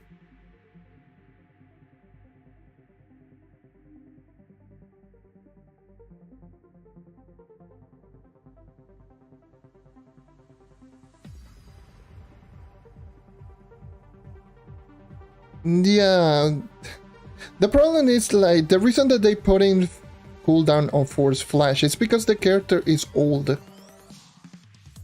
It's an older character, so it's one of the first characters that actually have a movement speed buff. So back then they treated movement speed buff like something ridiculous, even though it made no sense because Neon Ninja exists and Neon Ninjas always have that ridiculous movement speed buff. But back when the Vanguardian came out, there were like the only character that had a movement speed buff were Vanguardian, Neon Ninja, and Draco Lava movement speed buff. I do believe those were the only ones.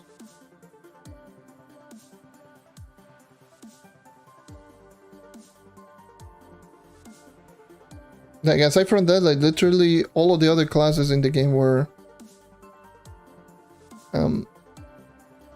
just raw base movement speed, but now that most of the characters are just getting a lot of movement speed buff, then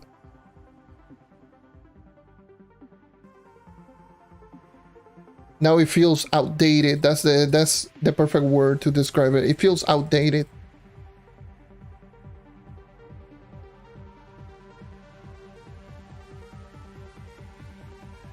Which hopefully would be nice to get looked at, because I don't think it's just going to be too difficult for them to just plop that and just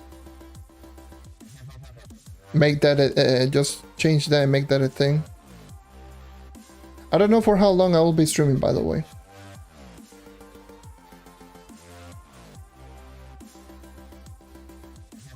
It's like in the same way that they weren't very many movement, like percentage movement speed buff in the game.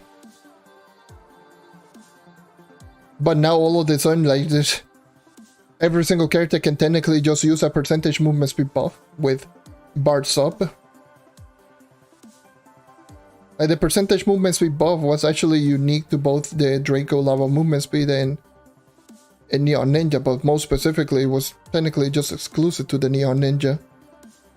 But now look at this, like Bard subclass, Path Painter, Need for Speed from the Luna Lancer, Spin to Win Candy Barbarian, and what else? Like Bard, Jubilant Song, Dodge from the Shadow Hunter. Like, yeah, it feels kind of rough because the problem with, especially with the Vanguardian, is like, yes, it is a base 30 movement speed increase, but like I just mentioned, there's so many percentage movement speed buff in the game which has either less cooldown or no cooldown, and they technically just grant more movement speed than the Vanguardian's Force Flash. You see what I mean? Like, and just like I gave you like with the example before with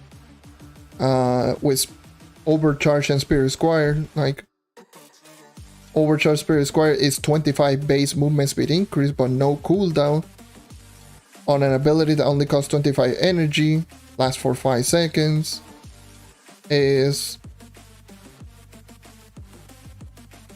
it is on the ability that you're already using a lot. So you gain benefit from it, from using the ability that you're using. But the Vanguardian is like, oh yeah, it costs 20 or 30 energy or something like that. It has a 20-second cooldown. Yes, it grants 30 base movement speed, but at what cost? There's so many things in this game that feel somewhat outdated and needs to be changed. Like the charging mechanic system from the gunslinger, like that needs to go. Like a lot of characters use like really strong instant cast ability. The gunslinger, for some reason, it still has a charge shot. Like, what in the hell?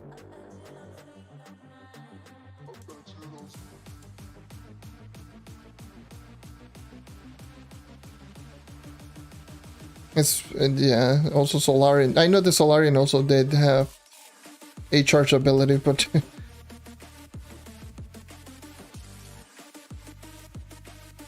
Which I said it in my video on the Solarian. I don't know why the hell they just went with a charge mechanic on the Solarian.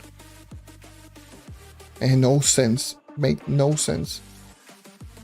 Thank God it's not an ability that is just particularly great and you can literally just get the same damage without charging.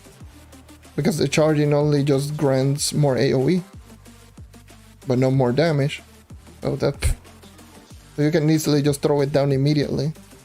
So it doesn't matter.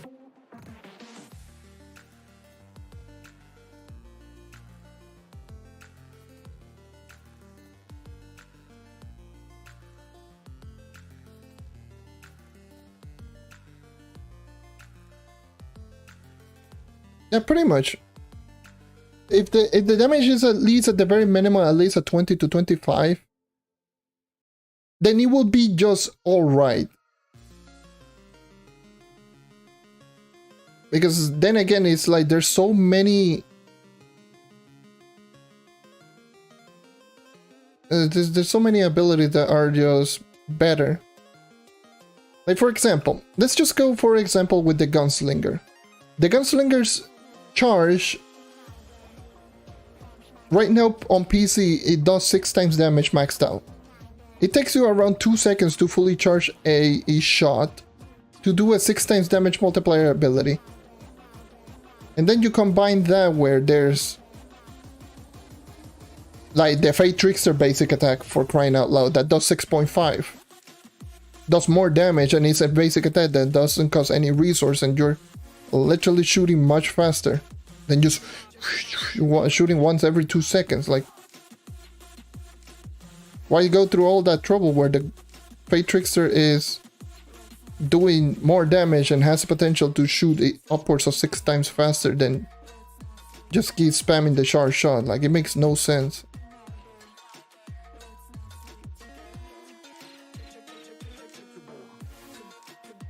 Which made even less sense why it got nerfed in the first place, but oh well. Look where we at.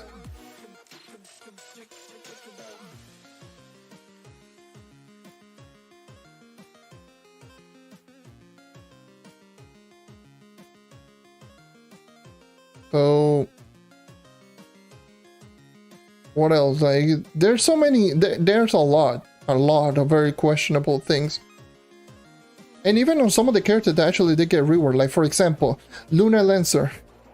The ultimate ability Lunar Lancer, like the first ability on Alt Lunar Lancer. Why? Why give the old ability that you throw down the spear on the ground? Or the Lunar Leap? Which looks cool, but goddamn, this is so useless.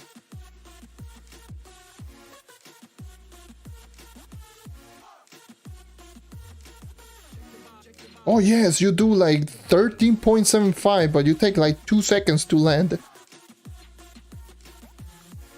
At that point, just do like 2 basics and you do more damage and you don't spend any energy. Like, okay.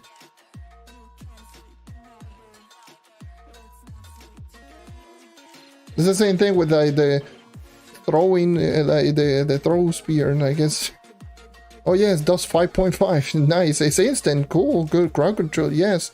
But it costs a lot of energy, and at that point just use basic. That does more damage, less energy cost, and is faster. Okay.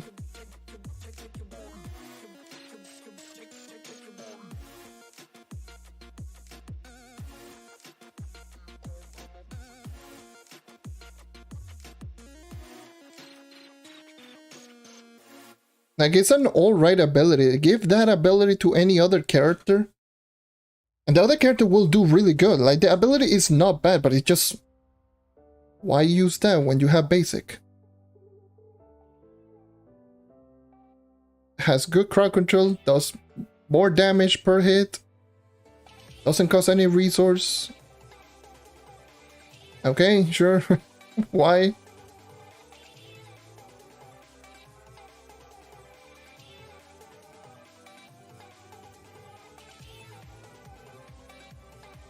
Now you give that throwing spear animation or that throwing ability on any character, like for example, or on something like the Boomeranger.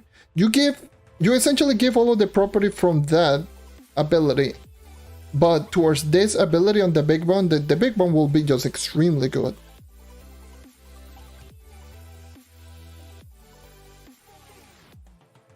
The big one will be really, really good. Because it's instant, good crowd control, does good damage. But why use it when you have basic?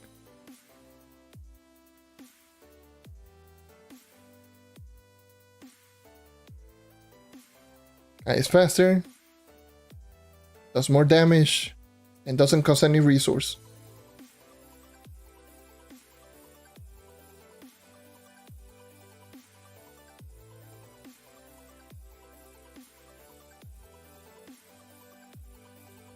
So, and yeah, there's plenty of abilities, like those are the dead abilities. Smash from the night. Oh, for the love of God, why is that even in the game?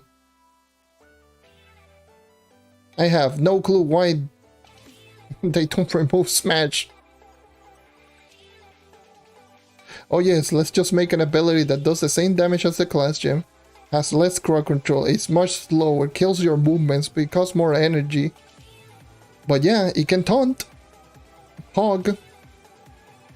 Don't worry about it, but it can taunt. Yeah, okay, sure. It can definitely taunt. That is true. But why use that when you have Spirit Square? Like, both abilities should not be even together in the first place.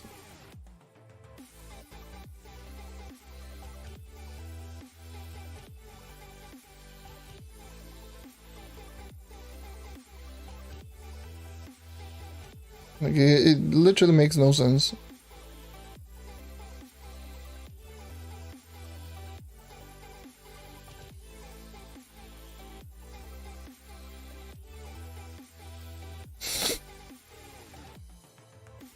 Like, there's a lot of dead abilities that you never use those abilities because what's the point?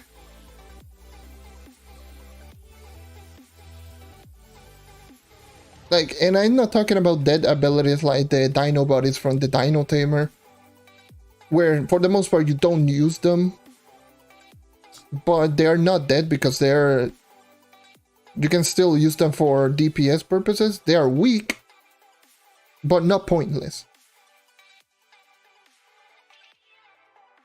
In the case of like Smash, that's a pointless ability. That is an ability that is just why? Why are you still there? Like, the Knight really doesn't need two damaging abilities, for crying out loud. Has one of the best basic attacks in the entire game, arguably even the best if you don't include any ability. Not arguably, is the best if you don't include any abilities. And it has a really strong class gem spammable ability that, despite being so unbelievably broken, there's a lot of people who say it's trash, which is not the case.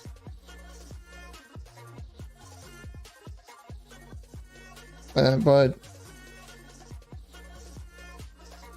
when you have two abilities that already cover most everything on the character, why do you need a third? Why do you need a third ability that is like one of the two abilities but inferior? Okay.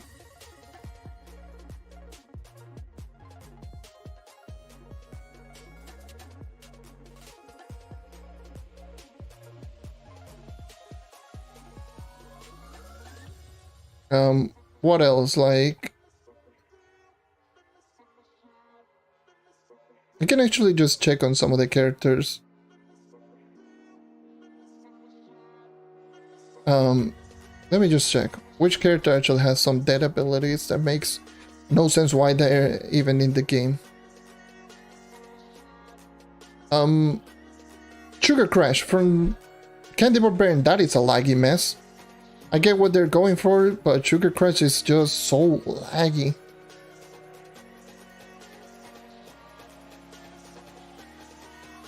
That ability, I wouldn't say is pointless, but it really is one of those weak ability that needs to be tuned up a little bit. Or just change in one way or another. Especially right now, well, technically right now it's kind of pointless because spin to win exists. Because spin to win is...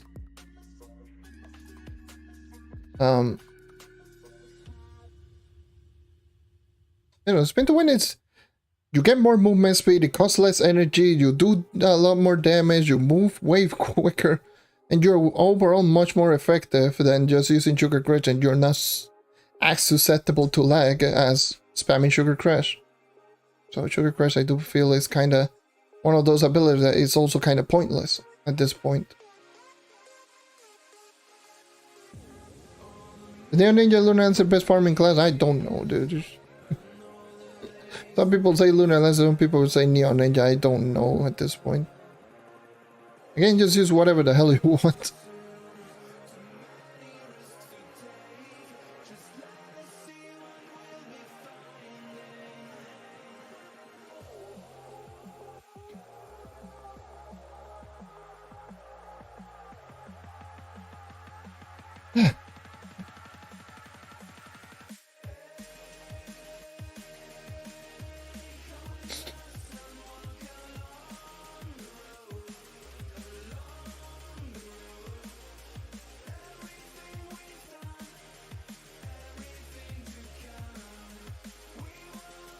Yeah, in this game you, again, just use whatever you want.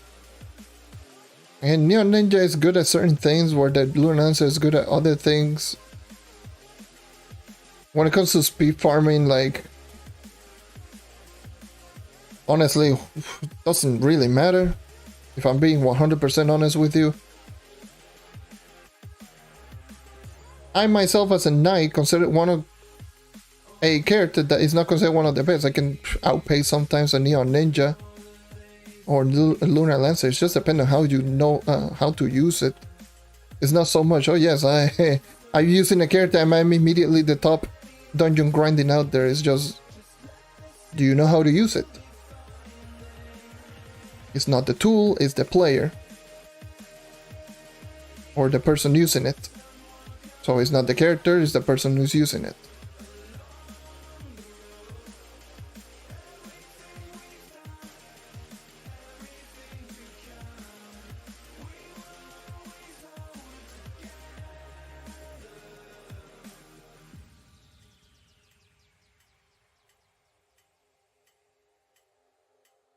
Yeah. Pretty much.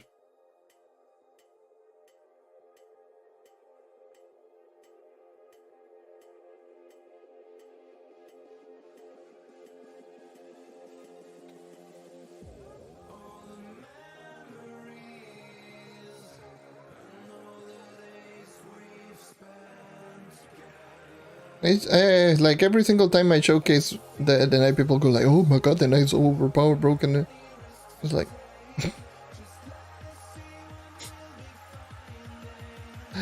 no. Not necessarily. It's just that I know how to use it. Like, I've used the knife for so long. I just... whenever I'm just like grinding with the knight, I'm just like running around, and then all of a sudden I can just throw down a spirit square in perfect distance, like in a lot of cases. Like, let me just... it's... oh. Flip. Like, I don't think... yeah, I do have spirit square. Yeah, especially when I'm just like running around, I can just throw down Spirit Square from this distance. I know it's going to hit. People don't know about people, like a lot of people don't know about that, but knowing those distances actually helps out greatly. Like, I can just run around, just give movement speed, and ooh, yes, I'm running fast. Ooh. I don't have any movement speed buff, but you get the point. But being able to know how to just kill enemies at a certain distance is so important. Like, yeah. Essentially, that's what it is.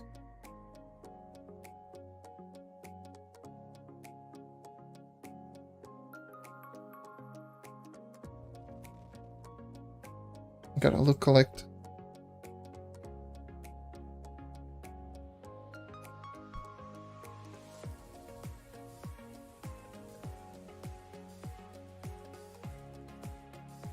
I don't need any Candoria.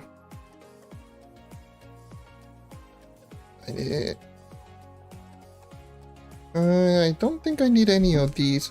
Let me just deposit all this so I can just start look collecting like an idiot. So you don't go there. You go there. You go there. You go there. Do I have the 50 fragments for? No, I do not.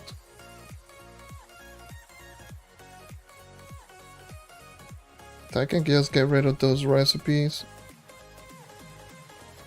Okay, there we go. Let's continue.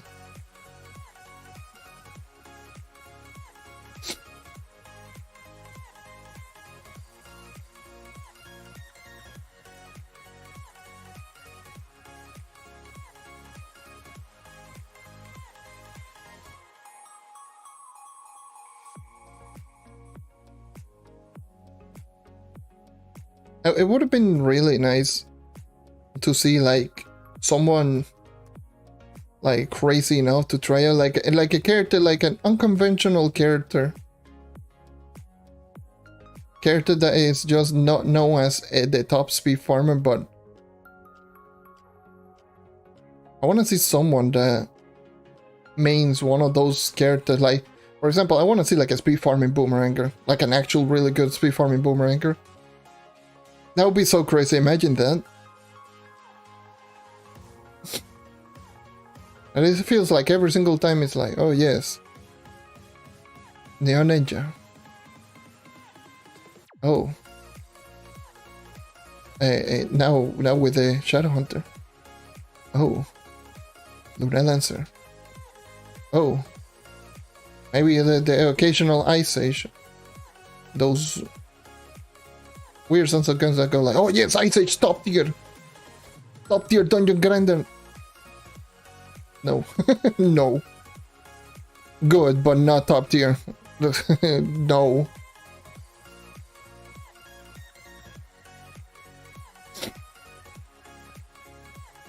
Oh yeah, Dino Tamer as well. That's another one.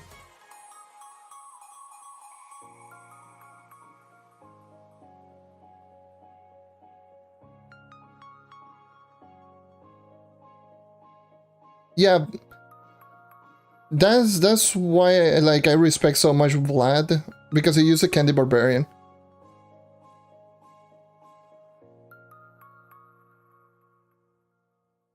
Like, he uses a lot of Candy Barbarian. He's been like a really die-hard Candy Barb main. In a similar way to how I am with the Knight. Hey, he's that, but with Candy Barbarian.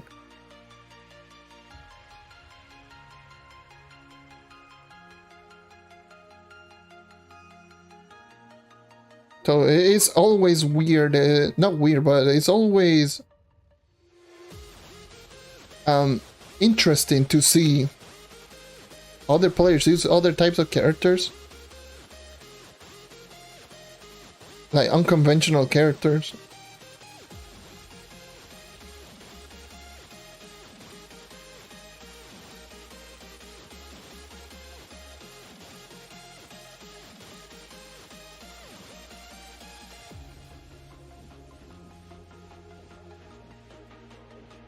And trust me, I have tried doing like good speed farming on classes like even like the Pirate Captain. Trust me, I did try.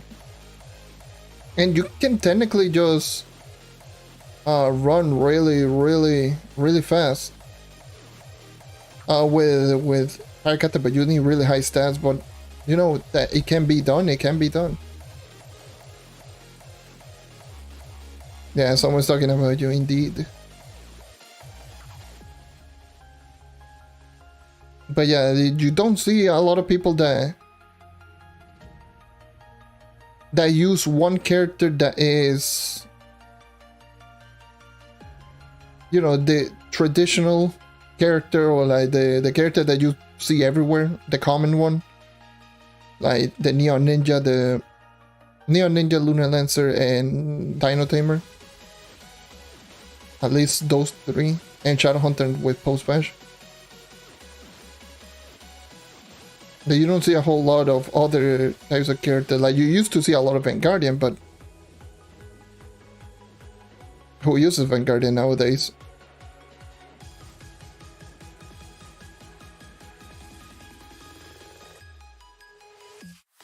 Like, you barely, like, you rarely, very rarely see someone using a character that is not one of those characters that I just mentioned. And I'm not talking that, like, about myself when I mentioned that, but I'm saying in general. That's one of the main reasons they motivate me to use the Knight, because it's a character that you don't see a lot of people use, and I saw a lot of potential on the class.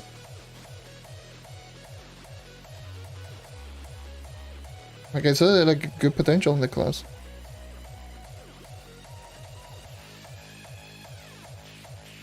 I've been streaming for 6 hours. Woo! Help me.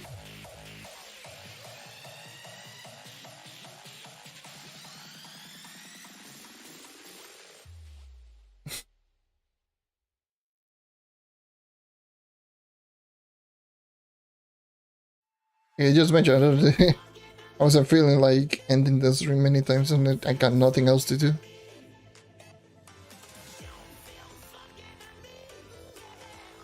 I'm just chilling now.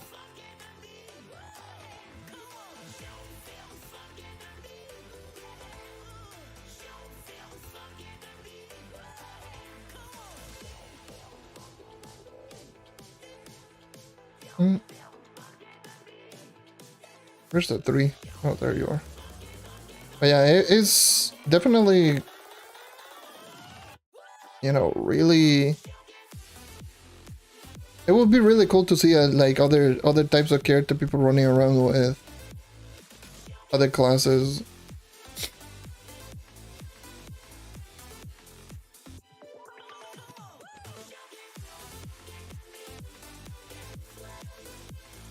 The only problem is, like, a lot of classes receive such a bad reputation on dungeon grinding that, in my opinion, it deters a lot of players of actually using them. It's like, oh, if a lot of people say it's bad, then I don't want to use it.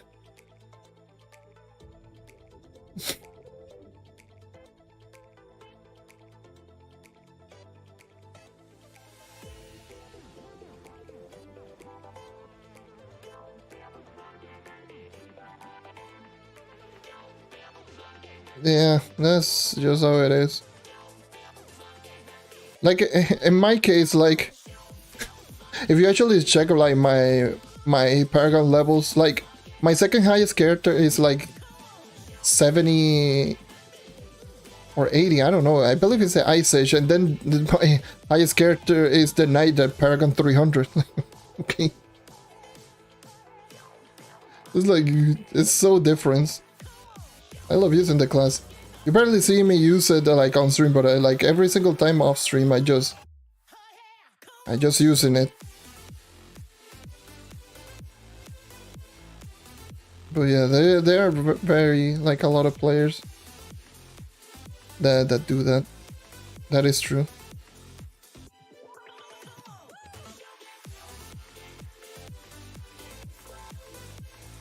That is very true.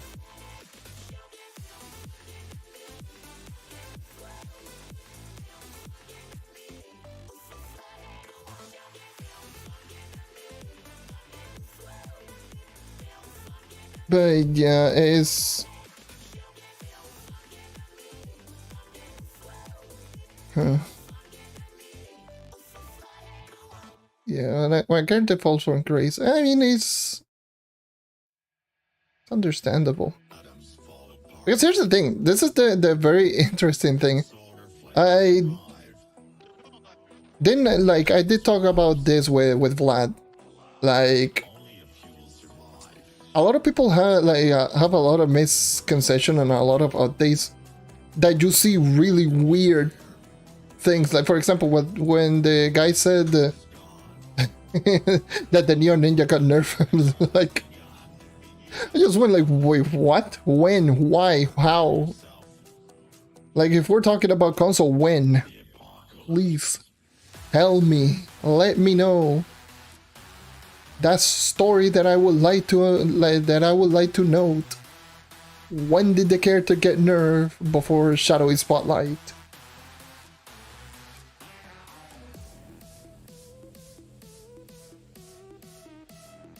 In fact, the Neon Ninja got buffed, not nerfed.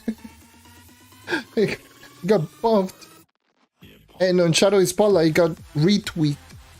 Some people might say it's a nerf, some people might say it's a buff. Like, the traditional Neon Ninja might be nerfed, but the Neon Ninja overall might be buffed. That's Shadowy Spotlight, but before that one, it's like, when you told me that, Vlad, I was just like, I was so confused. I was like, I was thinking, when did that happen? When did the Neon Ninja got nerfed? And the thing is, that's not the first time that I've heard anyone or seen anyone say that. Like, I've seen so many other people just say that same thing. Neon Ninja's not as good anymore as he used to. Okay.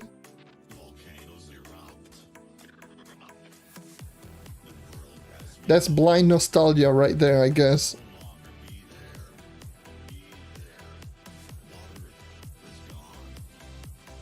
Sorry, that's just the truth. It's just blind nostalgia.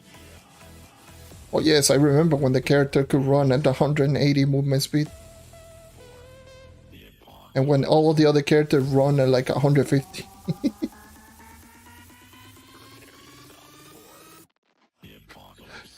Good Neon Ninja, good.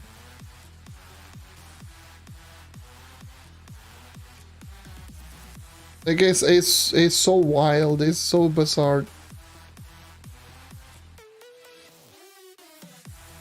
And the problem is, like, those misinformation is what causes some people to not use certain character.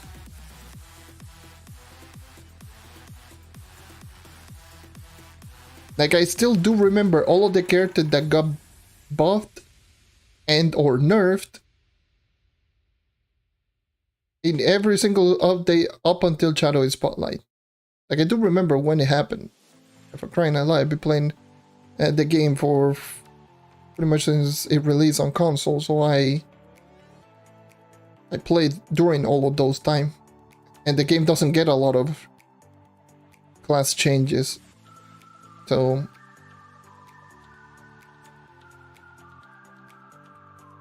it's pretty easy to remember.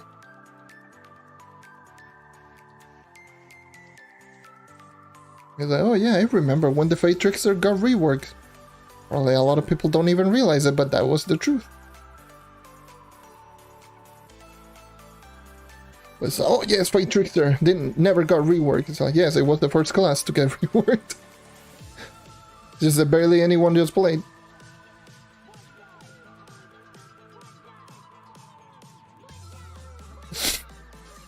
The thing is with the Neon Ninja, here's what I like to call about, like, on the Neon Ninja thing, when people were just freaking out over the Neon Ninja crit damage nerf.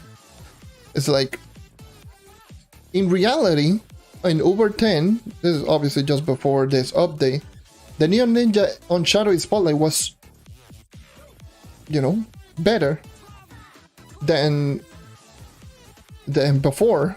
And people say, no, crit damage nerf, Neon Ninja's trash, rah, basura, trash. And I'm like, oh, okay, sure. Sure. You do you. You still one shot with better basic. Yep, it is trash, trust me. It's completely trash.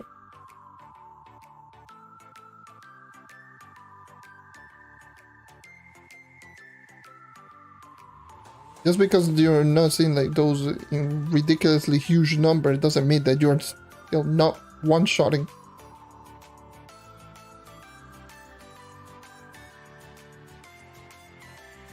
Watch out! The floor is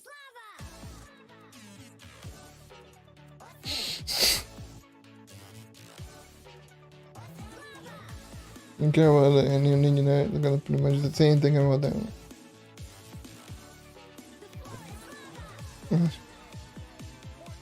Yeah, for Candiver Brain had like such a whack gem. Ooh, my controller almost fell.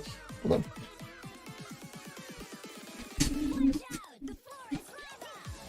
But yeah, it's stuff like the class gem. It's like, oh yeah, Shadow Hunter, holy Jesus.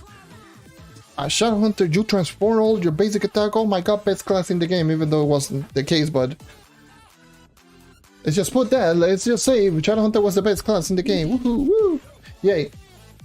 And then, oh my god, Gunslinger is literally a walking nuke. Or, oh, Neo Ninja's throwing a big shuriken that literally just deletes everything in front of it. Woohoo! Yes! And then you have Candy Barbarian. Oh yes, I'm a pool. I'm a hurricane. I'm a vacuum. What up? I'm a vacuum that cannot do anything while I'm doing this. Oh yes, now I'm new tank.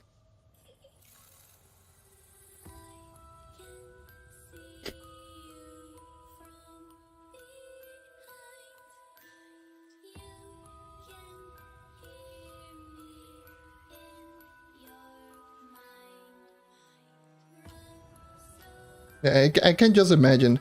I never played during that time, obviously, because Mental Power was only on PC. And when we got Trove on console, we already had all the class gem, all that shenanigans. But I can just imagine. Certain classes are just good, like Lunar Lancer, okay.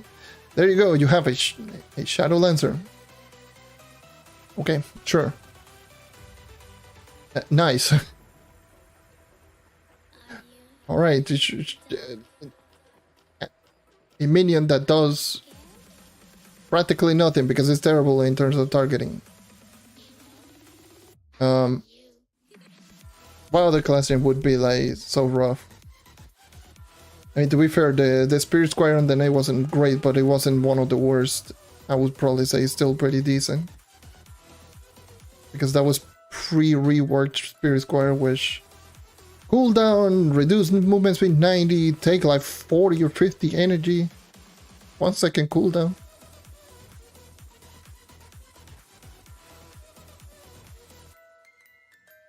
But what other classes got the short end of the stick? Oh yeah, Fate Trickster. Oh yes, summon a clone that detonates and does like no damage. Or Draco, where the minions only spawn on like an 8% chance. Sure. Yes, I summon more minions. But I had to throw down like 8 bombs just to summon 1 minion. My Shadowhunter has... Oh yeah, the Ice Age as well. I see, like the Ice Age, the shotgun one. Which I thought it was kind of fun. Make that the basic attack. Holy Jesus, that would be so fun.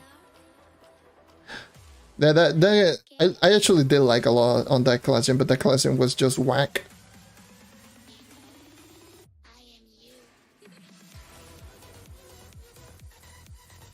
The class in... Yeah, it was just whack. The X-Poster, I don't know. I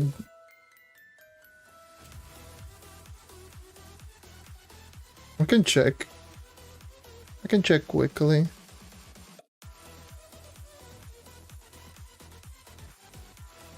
Let me stand here.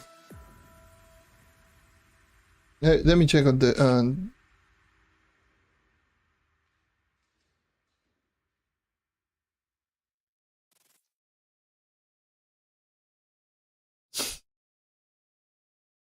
I need to just see. No.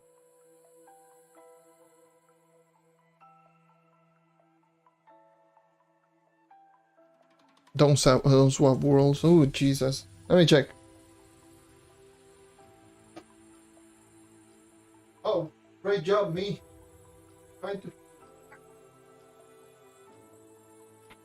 I tried to turn on the Xbox. Yes, let me just press the Xbox button on my controller to turn on the Xbox. It was disconnected. Yep. It's just... Let's see. I've been watching you.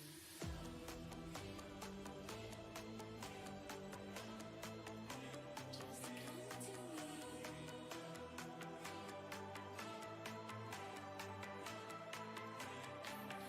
come to me. Yep.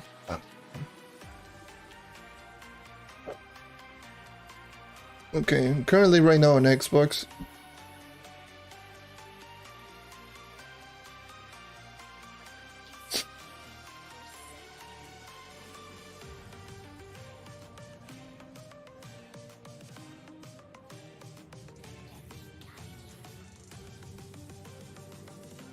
Yeah, I'm initially just getting the world login finish.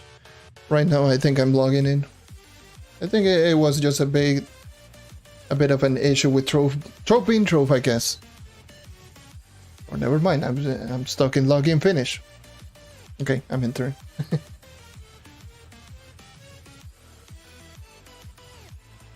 Loading player. Oh yes, of course. Yes, I'm in the game. And I sold stuff in the marketplace. What the hell did I even sold? Oh yeah, I put in a mount and I sold it. Yeah, I was with the Vanguardian just taking a screenshot for the image that I put in on the Discord. Alright. Yeah. I was able to log in. I think it was just a little problem with Trove.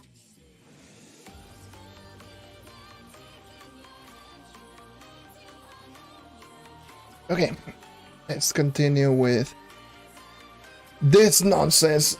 Shall we move on? Can you change HDMI for crying out loud?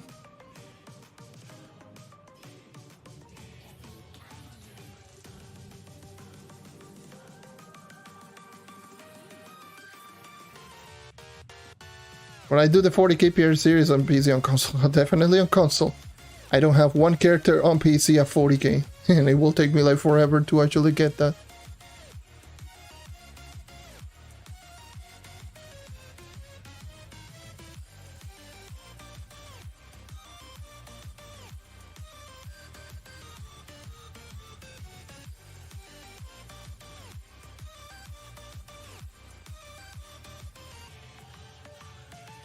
Like, I'm really, like, in order for me to actually just achieve 40,000 powering right now on PC, I need essentially everything that I do have on my Shadowhunter, which is You remember me. most, if not all, gems at level 30. You there at night. Need a level 30 class gem on every single class. I need to grab a crystal level 4 weapon on every single class. Or at least a one weapon type if I want to do gem swap and gear swap.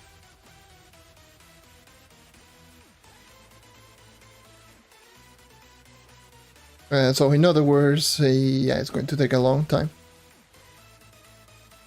Just for the fact of me leveling up a gem to level 30, a class gem on every single class. It's huge.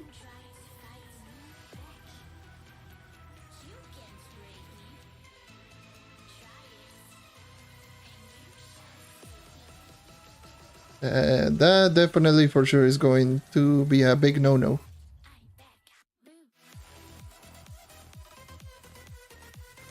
Not at this very moment, and not at this very moment I can do 40k on every class. On console that would be much easier, because on console I'm well over prepared, and it's going to be pretty easy to actually get a 40k on every single class. Because I already have full C4 set, class on every class. I can do conversion on every single empower gem that I do have on every single class. And even my fully augmented set of gems, I can also do full conversion. At that point, all I need is just to upgrade. Despite that, with much higher mastery, all dragons, or most dragons, at that point would be with Primordial Dragon, it would be much easier for me to reach 40k. The thing is, what I will do is get 40k with their gems, not a 40k gem swap.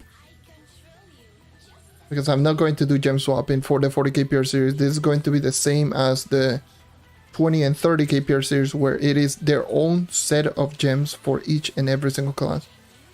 So it will take a little while for me to actually just grind everything, but I will do that. However, the other thing that I will end up doing is I might consider in the near future, after just finishing up that series, I might consider just doing gem swap and just checking it out with fully augmented gems. But that will take a little while more because, again, I need to upgrade all of my class gems to at least level 30. And obviously I need to potentially fully augment every single class gem, every single class.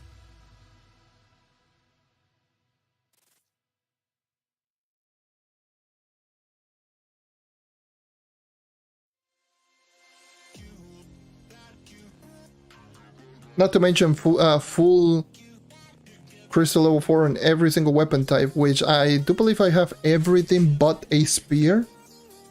I don't believe I have a fully maxed out crystal 4 spear. Which that shouldn't be too difficult to do anyways. But yeah.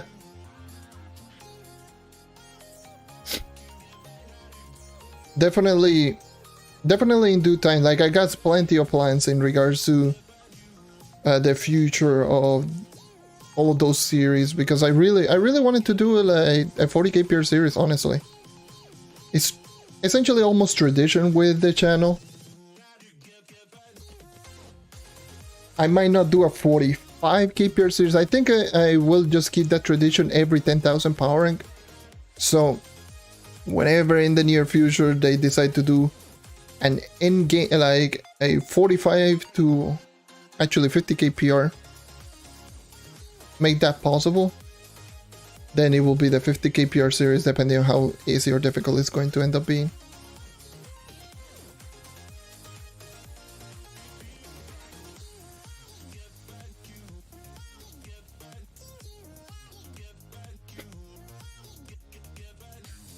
In a similar way to how I skipped 25k PR and now I'm skipping 35k PR.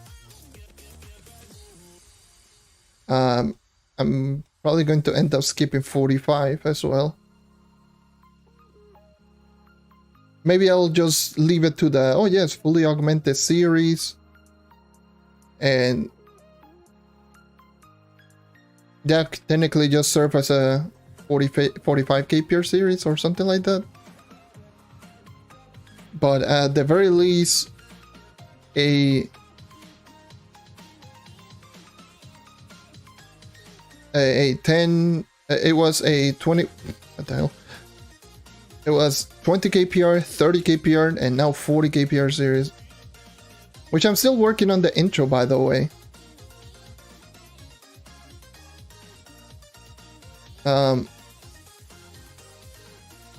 Just adding some little things here and there for the intro, but for the most part, what I've been doing is,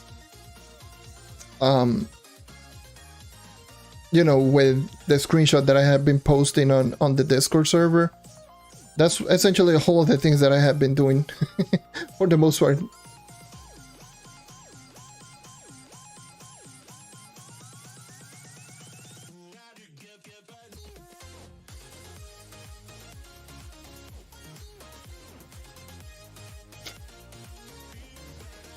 I think it just brings a lot of stuff that is just completely unique to it.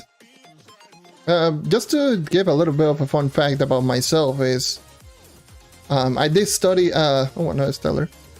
I did study. It was just a semester, but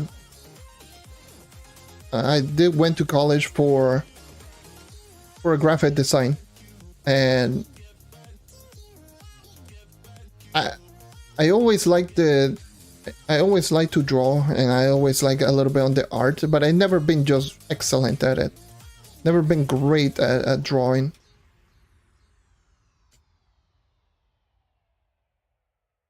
But I still do like it, so I do it anyways.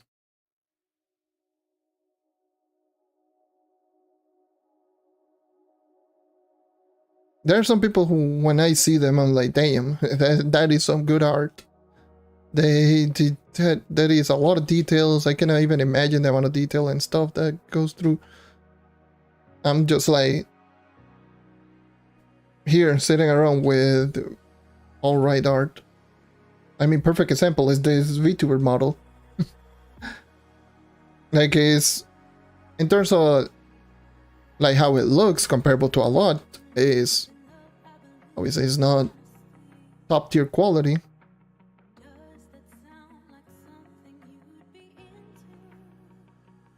But I made sure to look as best as I could. And considering that this the design is one fact about the design. Obviously, you may or may not notice, of course, that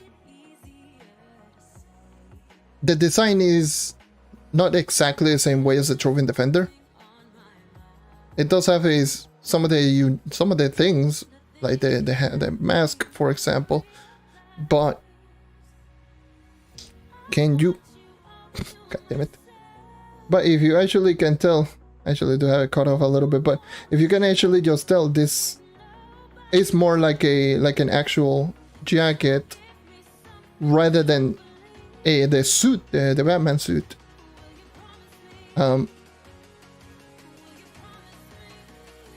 Where I just completely winged it. The design is just completely different. I was like, just, you know what, let's just go with it. Despertaste ahora mismo, nice, GG. Yo llevo streameando aquí por casi 7 horas.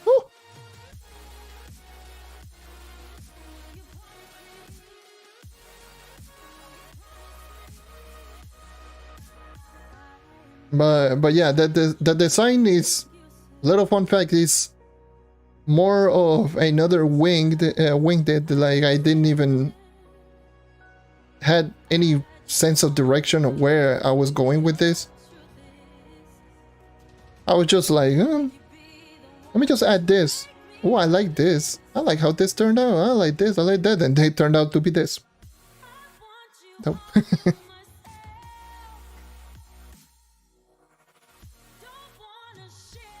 Would I like to add more to this design? Probably.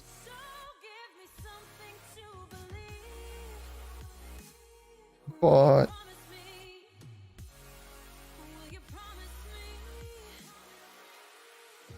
I think it turned out great. I mean, like, some of the things that I would like is, yeah, obviously the quality would have been a little bit better, but I personally think that the jacket could have been better if it had like something around the neck area rather than just being completely plain. To what it is right now, it looks like a pajama robe or something like that. But it has something like around the neck area towards the back of the neck. I think it would be nice.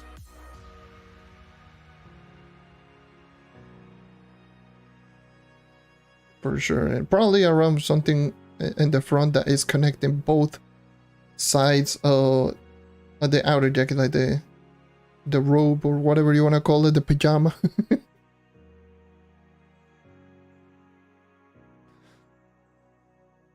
And maybe just having something like that to connect it.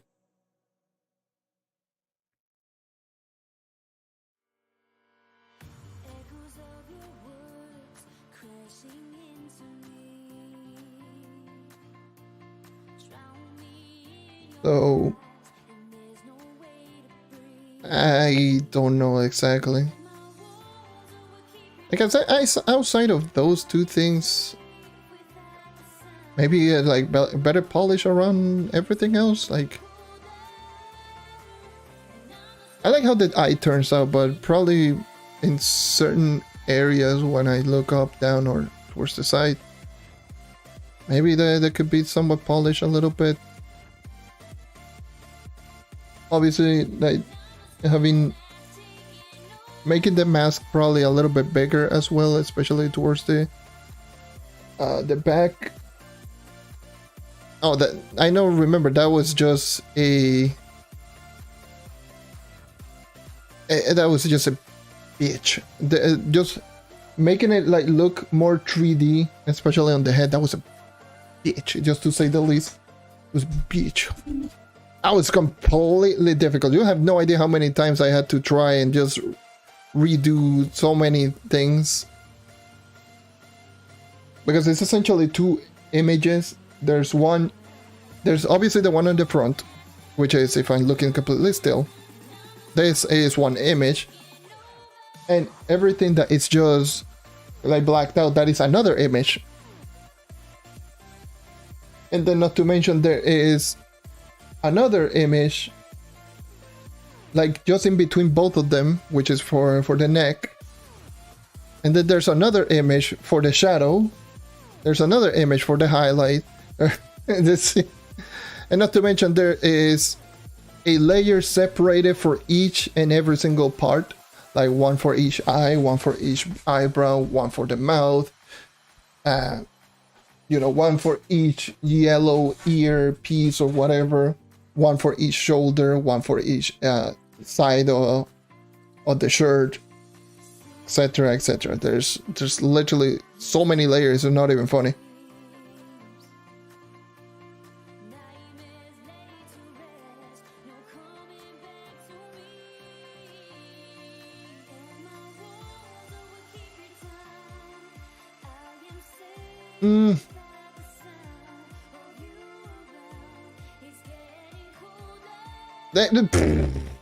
Of course, I crash. That is Trove.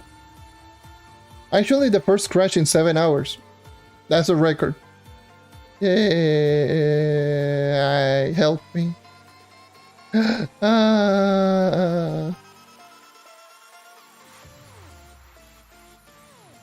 You got to be kidding me. Hold on, let me just...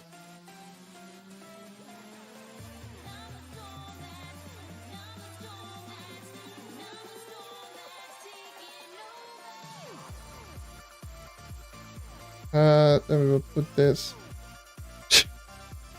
God damn it, Trove.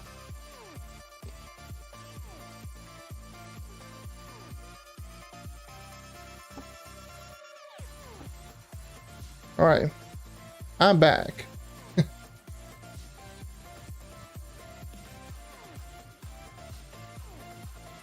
Yeah.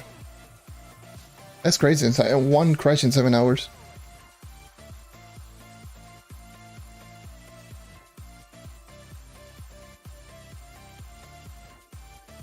That's crazy.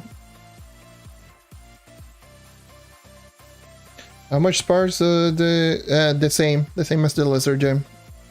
It's the same gem sparks at each level.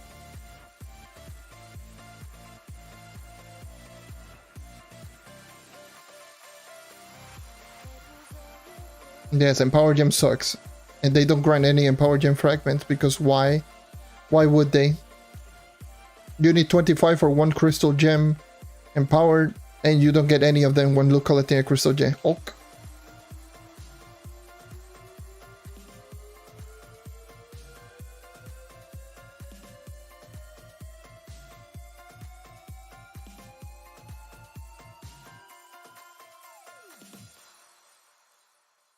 Pretty bad. Power gems are bad, horrible, horrendous. But yeah,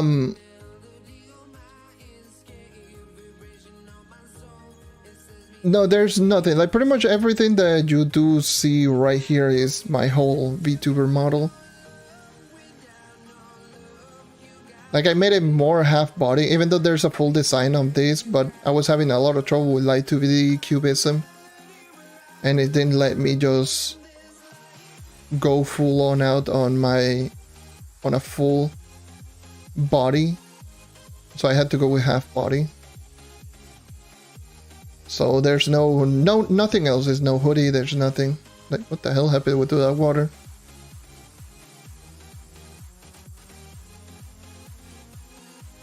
Trove. Okay, sure.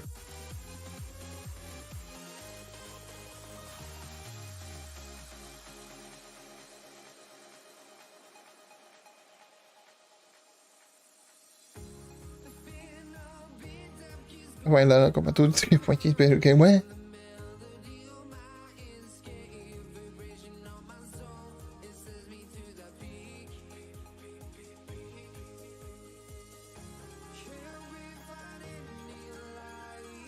Baila, ¿cómo es? ¿Qué diablo te crees tú?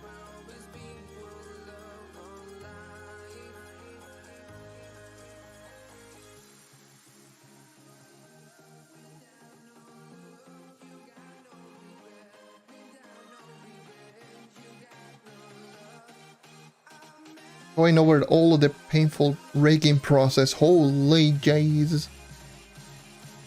Imagine all the... oof. That's why I don't feel like just adding in more stuff to this. Even though I want to, but it's just... Whew. I'm gonna start the amount of work that it takes to actually make it is ridiculous. Heck, to be fair, I even tried to do it. I even tried to add in something. But I didn't know how to approach it. And I might end up doing it anyways, but just adding in something around for the neck, and that's it. Just make it look a little bit more complete.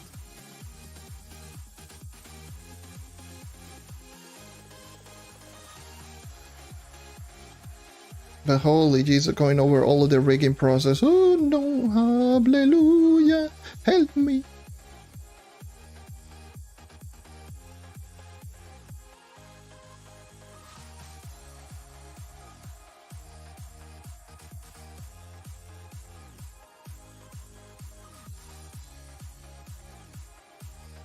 What the hell, man? What the hell is going on with this game with the extremely blue water?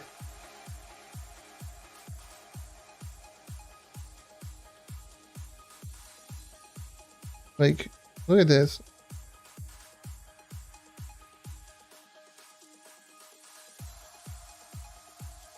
It looks kind of cool, but what the hell?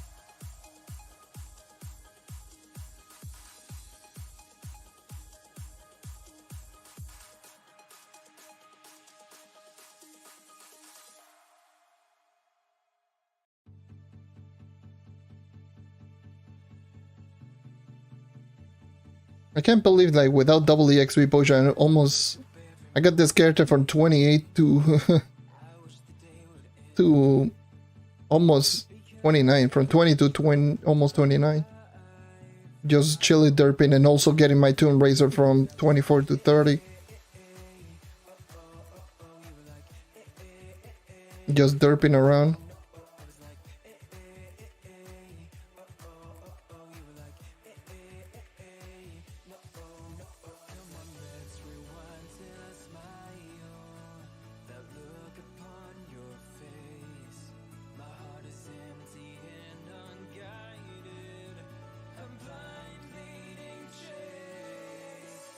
Uh-oh.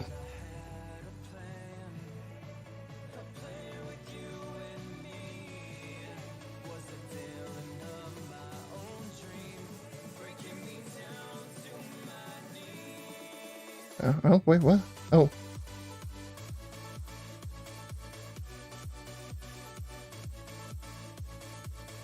Gimme bottle.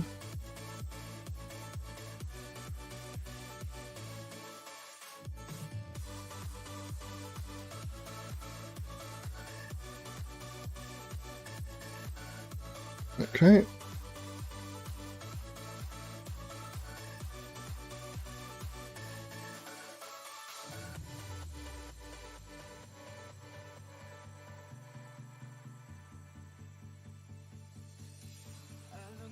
And what time is it? It's 1 hour until reset, you know.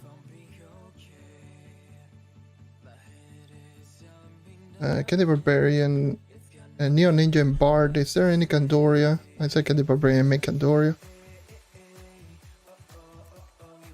I should honestly complete the... Yeah, I should complete the other 2 dailies, at least. I don't want to lose them.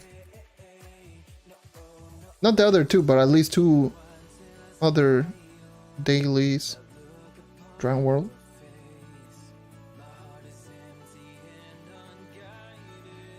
Just complete this 2 dailies.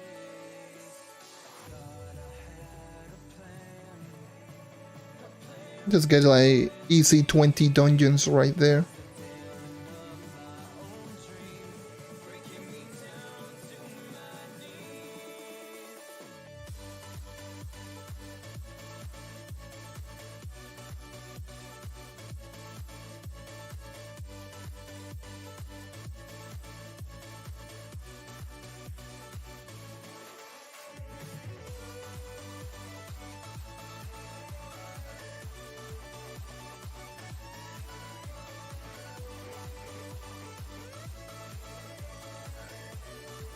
Retos.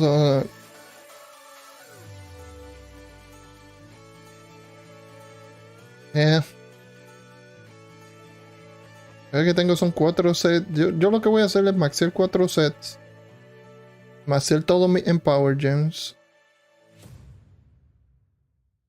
Y tal vez usar el Converter en los gems que tengo extra 100%. Que no son muchos. Pero yo sé que voy a hacer Converter en mis 4 sets que tengo maxeo, que vienen siendo Knight. Yo no sé cuál segundo class voy a terminar usando.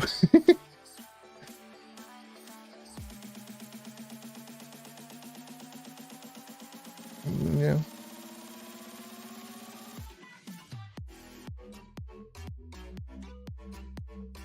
Okay.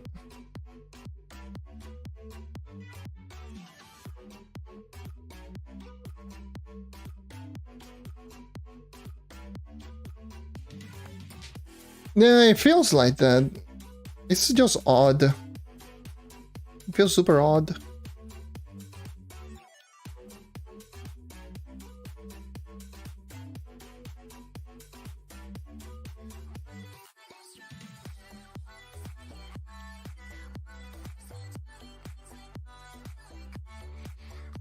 Okay.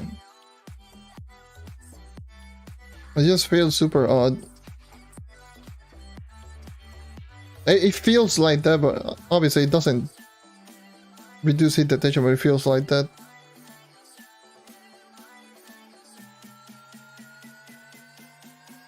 It's like it feels less forgiving. Because obviously Trove has auto aim essentially in a lot of cases where you actually shoot an enemy. You don't have to shoot the enemy directly. It will sometimes just auto target to the enemy, even if you shoot like a little bit close. It feels like that doesn't happen when you shoot through a wall. Like when you shoot through a wall, you don't get the auto aim. You have to aim directly to the enemy. That's what it feels, at least for me, whenever I try to do wall bangs.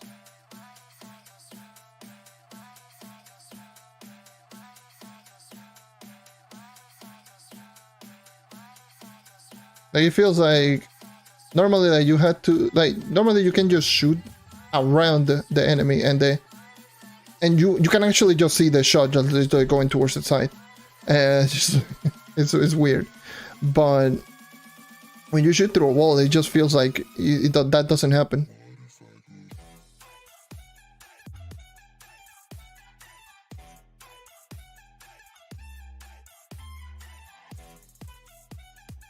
The hitboxes that are just ridiculously big are the one from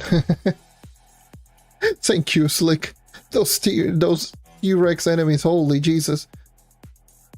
Oh yeah.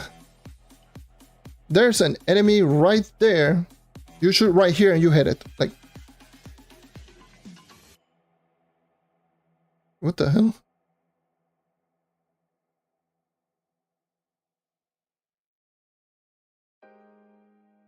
$29. Woo.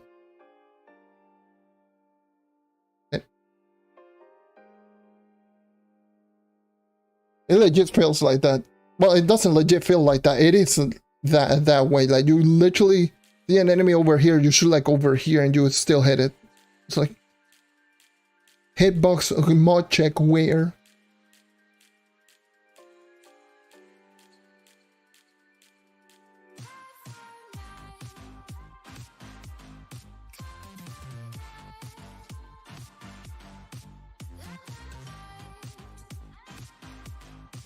You can see the boss to you know that. Yeah, it just honestly feels like that. It feels like, since it doesn't have the auto aim, like the hit detection just feels way worse. Considering that Trove's hit detection is just so bad. Because any slight, like, here's what it is. Any slight movement that the enemy does, Trove is like, no, I'm not going to register. Like, the enemy pretty much has to stand still for the game to register.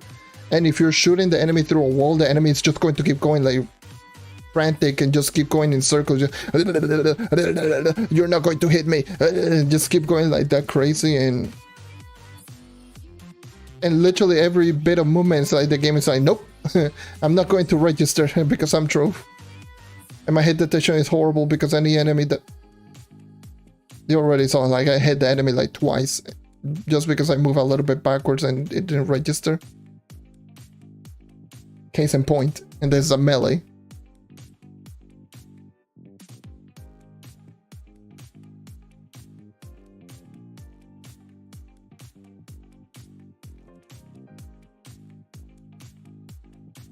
It's like the game is so odd.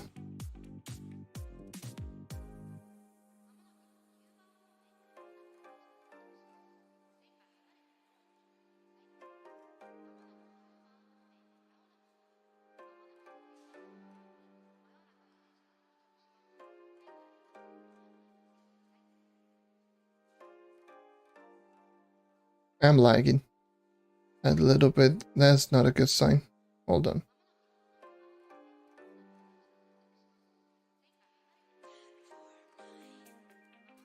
I put in I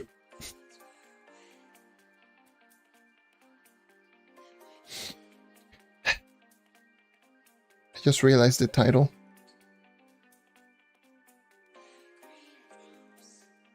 I've been streaming for almost 7 hours and I didn't realize that the title says on archive. Oh, for the love of...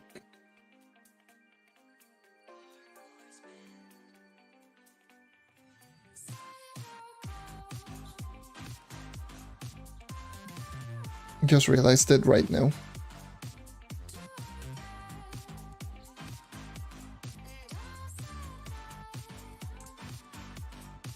Well, I feel dumb. Anyways.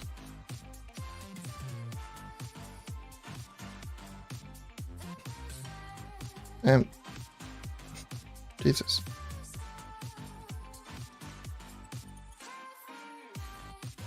Oh boy.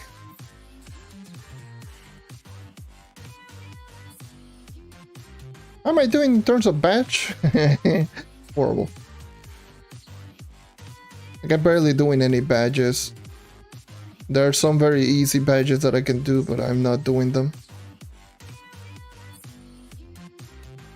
It's like, I don't feel like grinding. I don't feel like doing badge grinding. I have full inventory. Oh my god, there's a challenge. Oh boy, help me.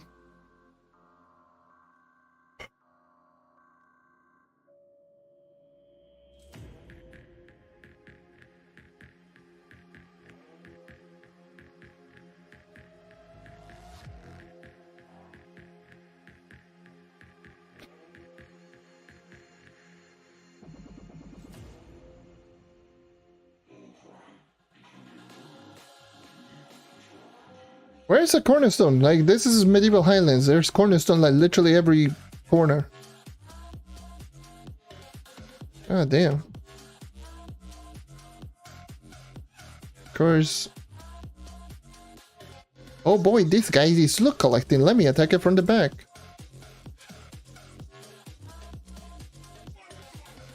But all of the sudden, all of the enemies appear right now.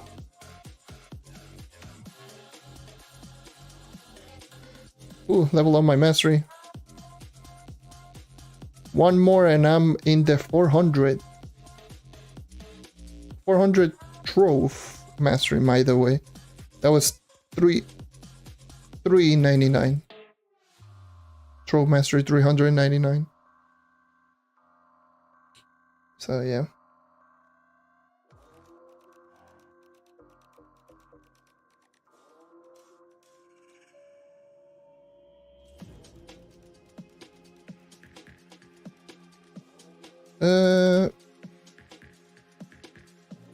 Oh gee, block dragon egg. And I should sell those. That's not bad. I already have Ludini, so I don't need you. That's 290k. It's 294. I mean, yeah, sure, I'll put that.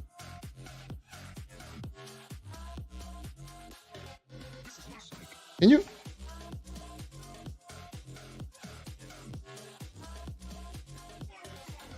Creepy ass mother fifer.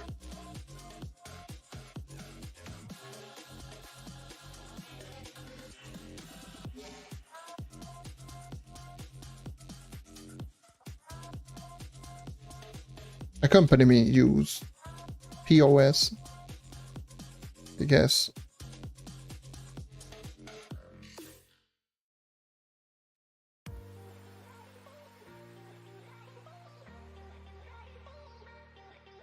I feel so dumb, by the way. It's like, I just checked, I'm like, let me just check something. Alright, and I crash. Of course I do. I was giving you props, game, for not crashing so much, but then all of a sudden it's like, oh yeah, I forgot, that's a feature, that's my feature, that's my thing. I like crashing. And then crash. Oh, okay.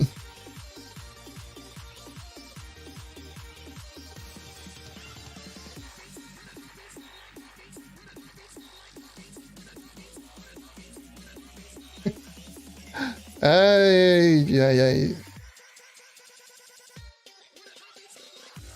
Yep. Okay. Go down, goddamn.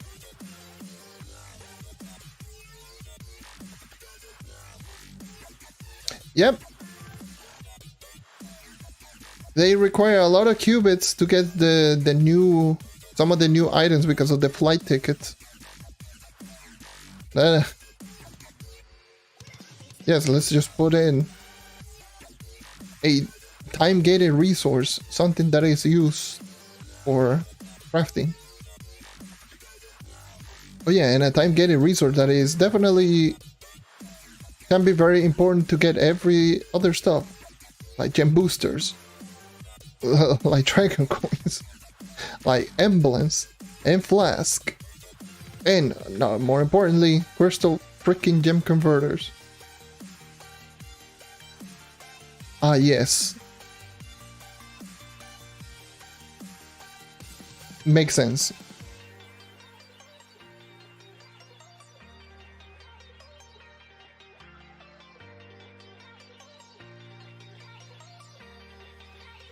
And yes, who needs mounts when movement speed exists, except people that are hunting for mastery. Those are the only thing that they need.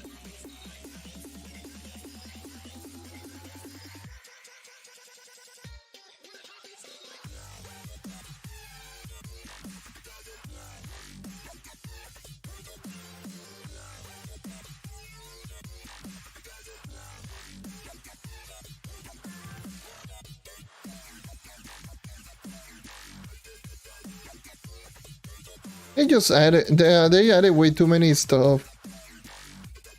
That just absolutely, like, there's so many stuff that really, really makes no sense. It's like there's certain items that require a very specific boss, and not only that, it requires a very specific boss trophy as well. Like there's tradable items from 5-star dungeons from very specific boss that you had to grind.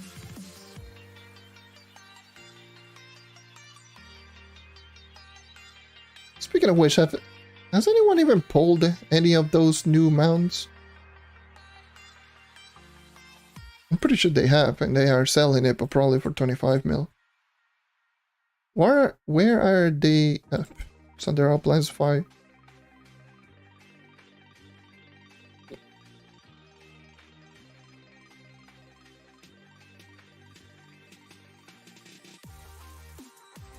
Hey, I'm searching Ashen Wonder, and you give me this.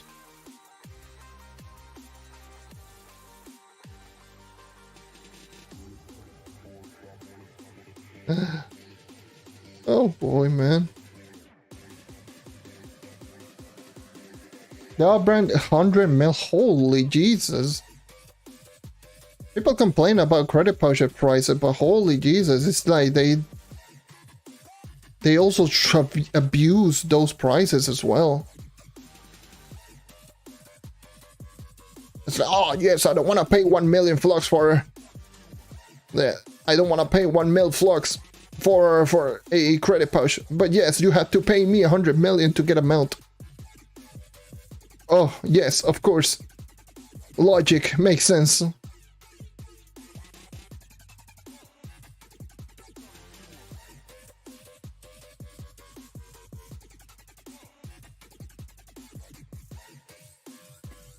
People abuse those prices like no one's business. And it's this game's damn fault to keep putting stuff that are rare, extremely rare. It's like, oh yes, you want all of the Delve mount? Then good luck, because all of those Delve mounts are rare as hell. Oh yes, you want the 5-star dungeon mounts? Oh yes, those are rare as hell.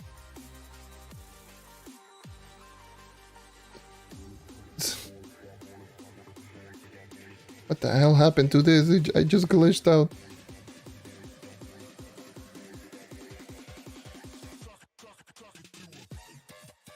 Yeah, it's probably because I'm not sitting completely straight. I'm just in a weird position right now.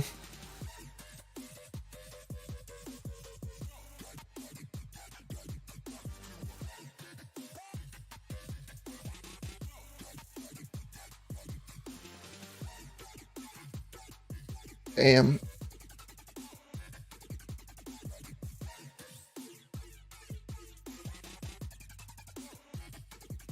Here's the funny thing. The devs really don't realize that they shouldn't just keep putting in items that are just extremely rare with one another. Like, they introduce items that are just super. It's always fine to have an item that is rare, but make it special. Don't make it the common thing, because it feels like every single mount is just extremely rare at this point. That's why mounts like Gonda are just so special, because they're extremely rare, but it is a special mount. But no, it's like, it feels like every single mount is like Gonda level rarity nowadays. And they are going to keep introducing items like that, and it's not like they introduce one item that it's just that rare. No, it's like 3 or 4 items. It's like, oh yes, have fun. Have fun grinding like hundreds and hundreds of plus hours just getting one item. They really don't realize that that's not a good approach. That's a terrible approach.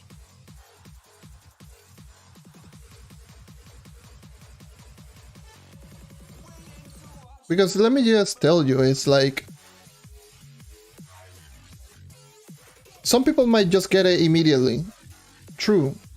There's always going to be someone that gets it immediately. But at the same time, it's like, not everyone is fortunate. Like, still to this day, people are still missing permatorches. Or... And stuff like that. Like, permatorch is still very sought after. And especially for console. Obviously, PC with this update. And even still, like... This update, like, this took way too long comparable to, obviously, when the permatorches were introduced. The permatorches were introduced in 2018. 2019. So they were introduced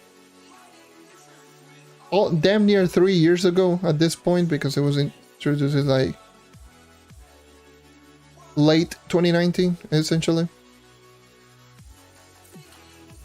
So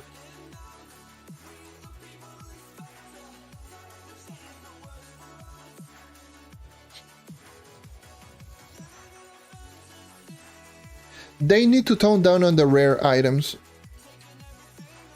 They need to tone down on the extremely super rare items. Because first of all, it's not going to make them special. Secondly, it's just going to make them annoying to get. Because most of these mounts are just regular mount. Like, look at that stupid Triceratops mount. It's just a broken egg. It looks like a worse Bontopia mount. And you get it very rarely from Triceratops. It costs so much. There's nothing special. It's just a regular mount that is just extremely rare.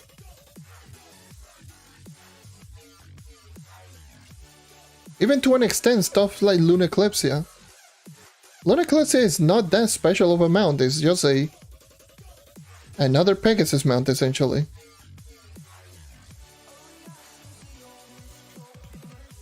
Which you can just get stuff like Prancy McEvilface or Prancy Prince.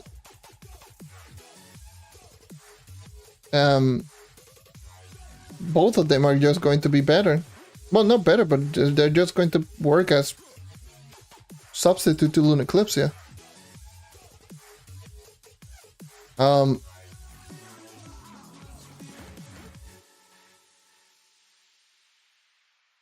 You know, it's just what it is. And yeah, with the time-gated stuff, that also needs to be toned down. Like, it is ridiculous. So much time-gated stuff now in Trove. There's the Lunar Soul, Titan Soul, and Power Gem boxes. Obviously, like Bound Brilliance, also time-gated. Essentially, like especially like the new resources. The Center Charge Crystal is also time-gated. The Qubits is time-gated and they're very needed. What else? There's so many stuff, honestly. And there are other stuff like that you can just technically grind them, but they feel more time-gated than anything. For example, the Crystalline Cores. Well, not so much anymore, but it used to be the case, but that's another one thing. But what is the resource? The Glowing Crystal Caches. The Glowing Crystal Caches, they are not time-gated, you can grind them, but they're so rare that might as well just have them time-gated.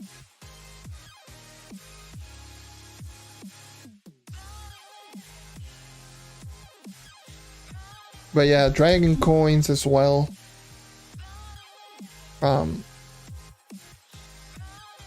Like the Dragon Coins is so rare.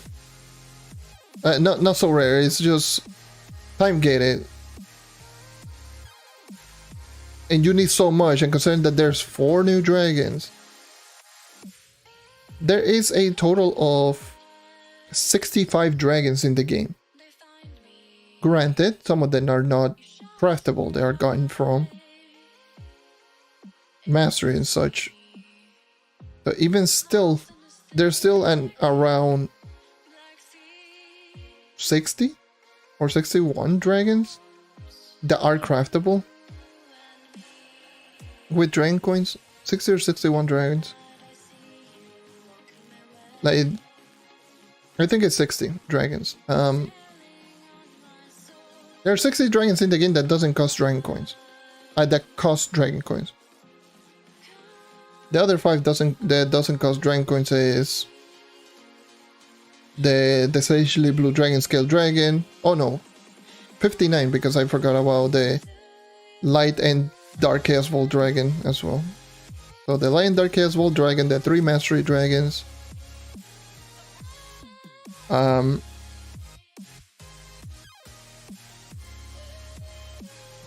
Yeah, Light Dark Chaos Vault, the Sagely Blue Dragon Scale Dragon, and the 3 Mastery Dragon. And what is the other dragon that I'm forgetting? Oh yeah, the dragon that you get from the store. And that's it. Those dragons are the only dragon that you can just get that doesn't cost any dragon coins. But aside from that, all of the primordial dragons,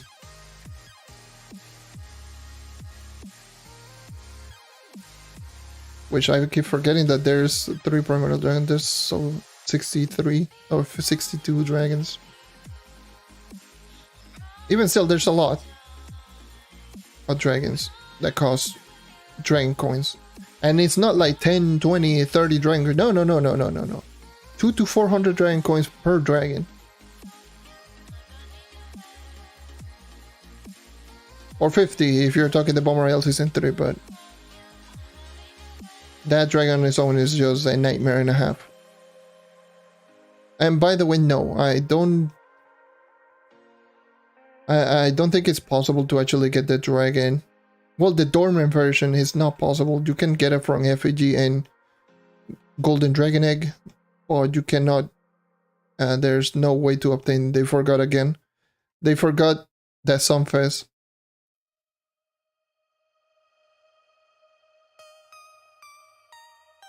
Yep, 1K Bomb Royale games. So hell yeah, have fun. This is just so lame.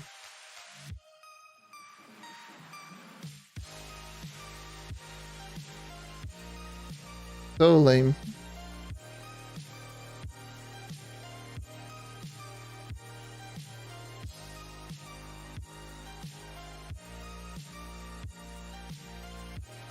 So lame.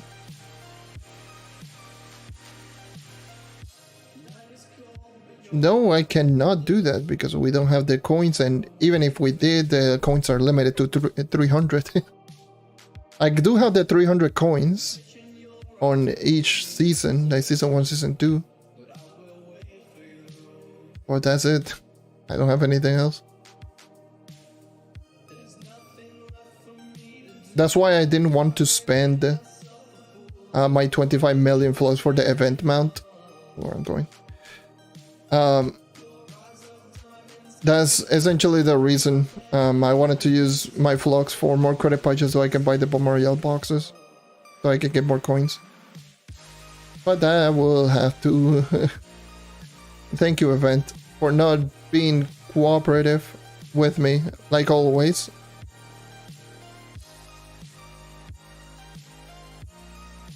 There's barely anyone doing dells anyway.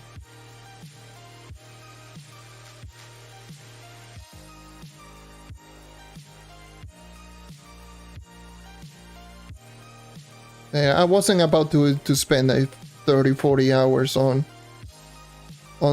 grinding dells just for the mounts. I was already around close to 20 hours. And I said, screw it. I'm buying it. I'm not risking it. I'm not risking not being able to get them.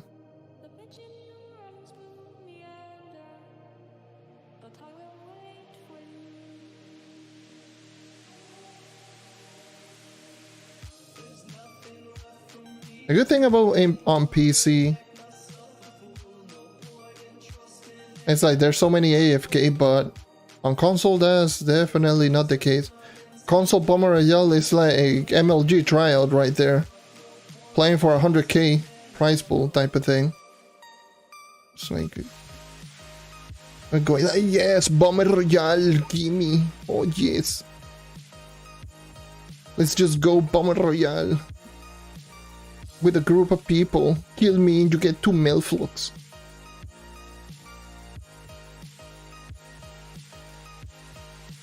So disgusting.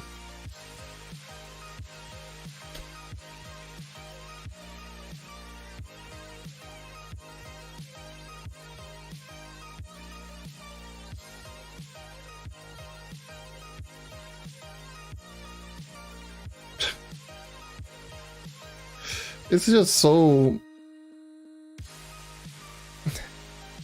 it's so bad. Like console Bomber Royale, like after playing on PC Bomber Royale for Volatile Bounder.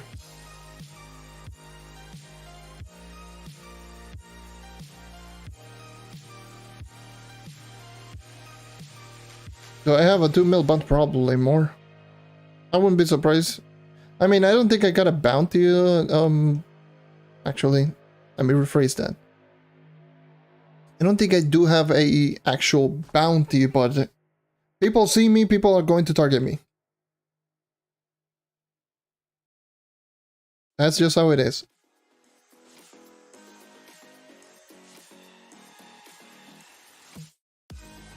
People see me, people target me. So yeah, technically, you could say technically I do have a bounty, but at the same time I don't. It's just that they want to kill me for no reason.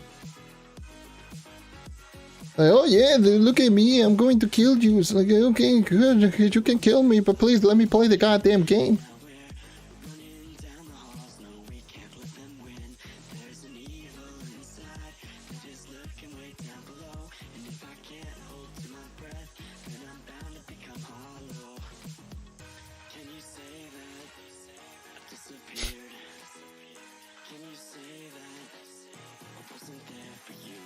Yeah, just for the trophy is like...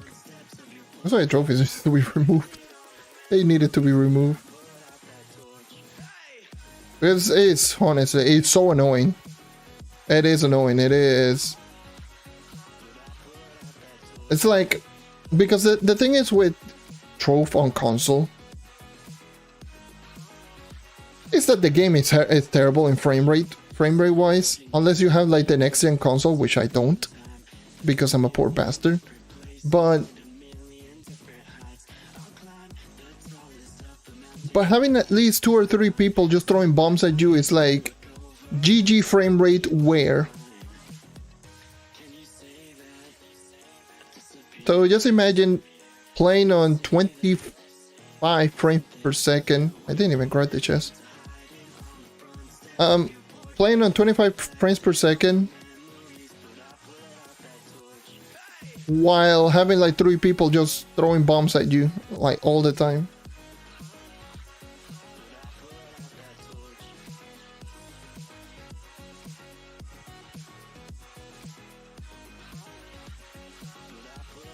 Like if they want my trophy, sure, I will just stand still and just say, hey, I'll go PvP, just here you go, have my trophy, but let me play the goddamn game. God damn, dude, it's so irritating, it's so annoying.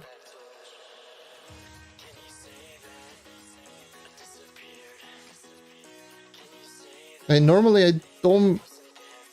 In a lot of games, here's the thing, in a lot of games I don't mind going and just giving myself a disadvantage and just going 1v2 or something like that because it does help me improve, but Trove just becomes so unplayable that it's not enjoyable. That's the thing, Trove is just so unplayable that it just doesn't become enjoyable. It's like lag fest. Map is not loading in. God damn. Why is my model just glitching out and I get...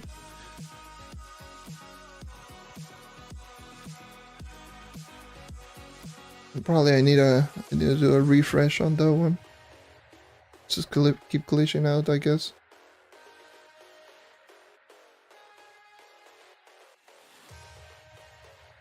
Ah, so laid back right here. Just with the microphone right here. But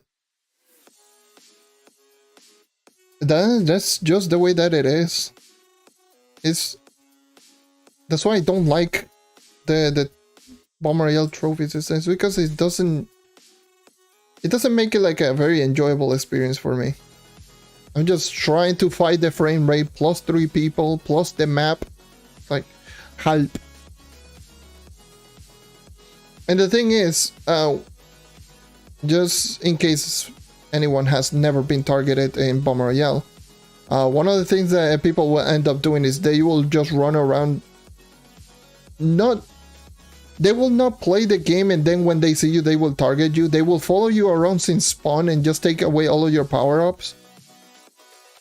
So they can actually just kill you, essentially.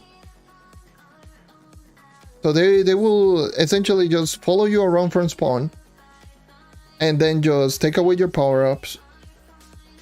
And they just proceed to double and triple team.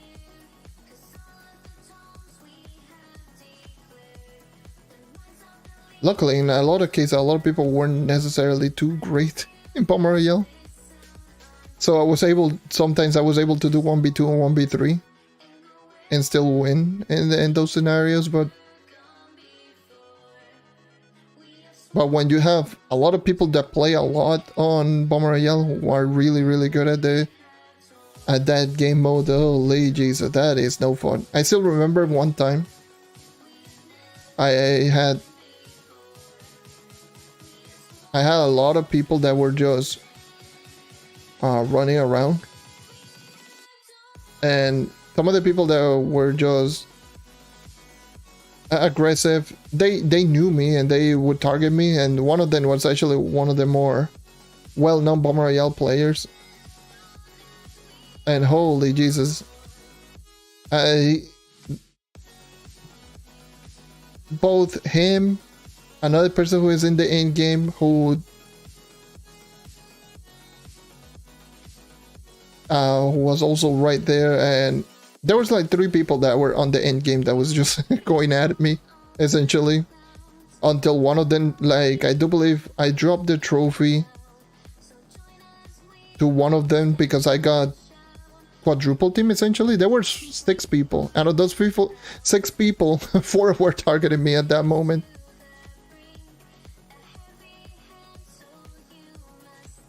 So I wasn't even throwing bombs. I was just running around, just going bomb jump, grapple, whatever.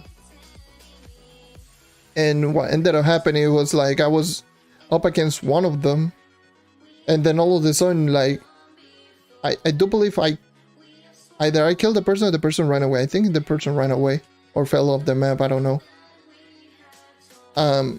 Either way. What ended up happening, I was like, oh yeah, okay, so let me just find an area so I can just get myself a heal. And then all of a sudden I just see like a bomb that just appeared out of nowhere from the sky. It just hit me in the hand and just killed me. Like, oh. And then I just dropped the trophy, and literally then not even 2 hours later I got invited. Like 2 or 3 hours later, or a day later or something like that, I got invited to join in a club, and it was like, oh yes, I got your trophy. I was like, wow.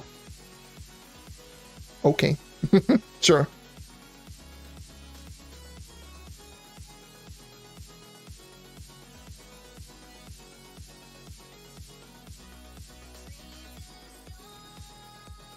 And that was like my last couple of experiences with Bomb Royale.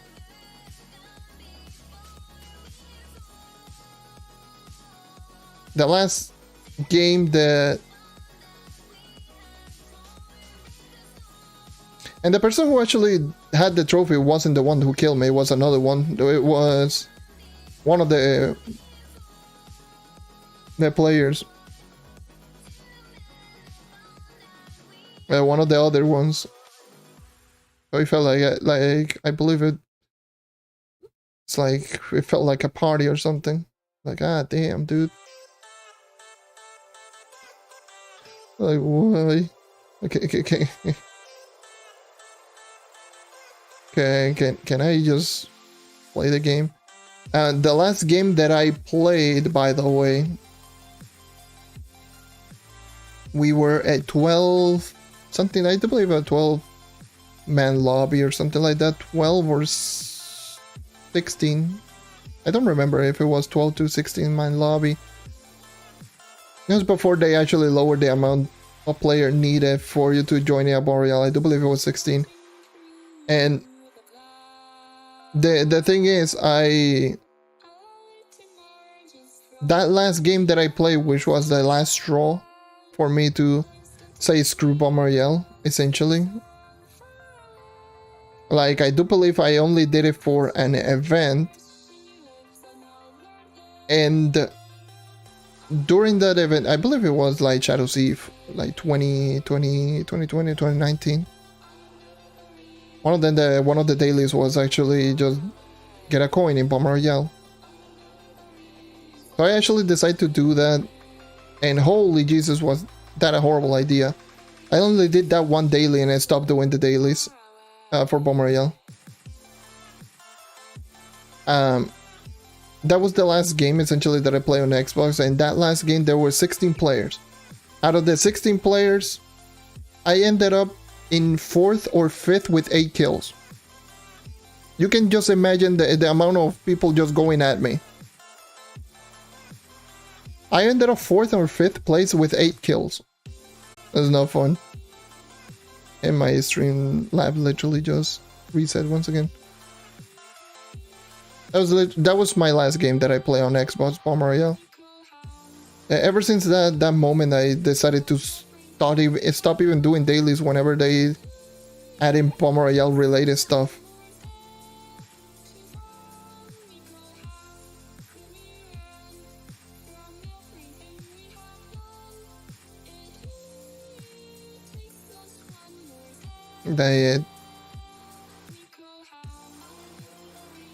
And the thing is, I do feel Primordial is a fun game mode, but people really don't make it fun.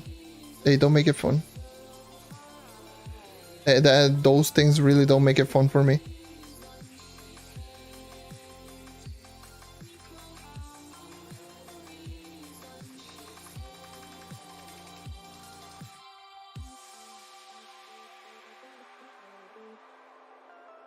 Because I am trying to fight against a lot of people, plus it's like the same definition as people like getting stream snipe or something like that.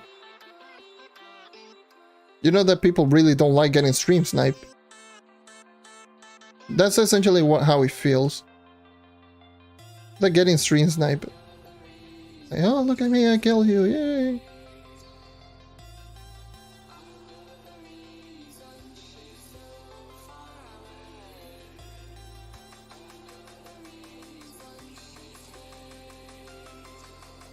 And it's a shame because the game of Primordial can be fun. Especially like when you're running around with a lot of people that you know or they're friends and whatever. When you have a lot of people that know but they are not targeting you and you are just messing around, like having a good old time, then that's fun. That can be really fun. It's just enjoying the time, but when you have a lot of people just going at you for where it feels like no reason,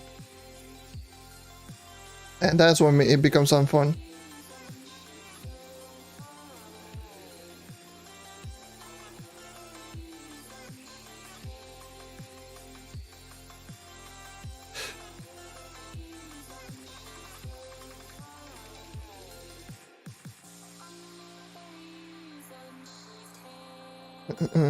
Which is what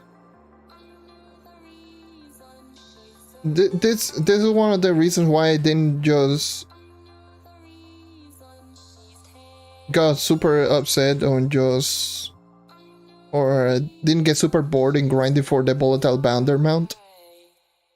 Like this mount I didn't get. The grinding for this mount didn't get too boring for me. Granted, half of them were against AFK people, but the game that people were actually playing actually felt good.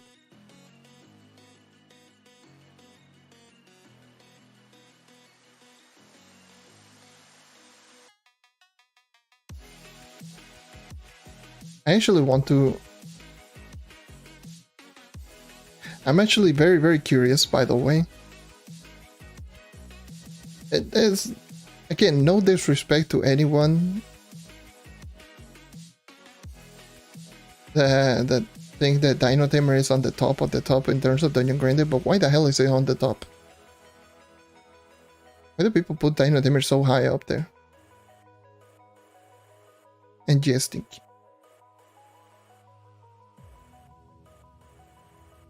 Like, don't get me wrong, Dino Tamer is good, but Jesus Christ. Candy be bring cool thing.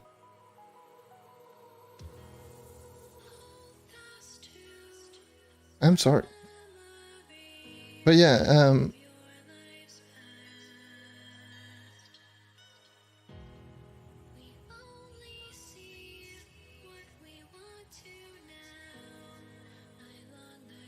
I really want to know what makes the Dino Tamer so great. It's so great that makes it like such a top tier class.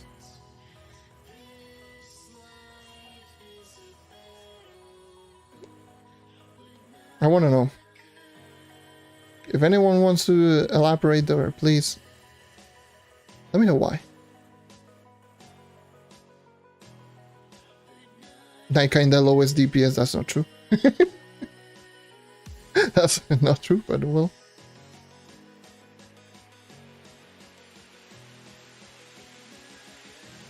Oh well.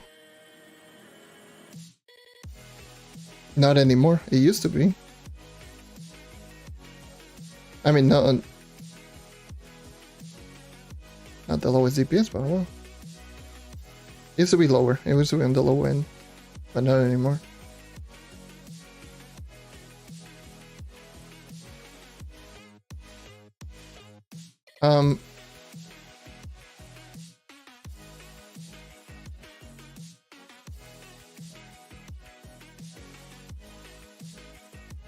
Sale collection out anyway.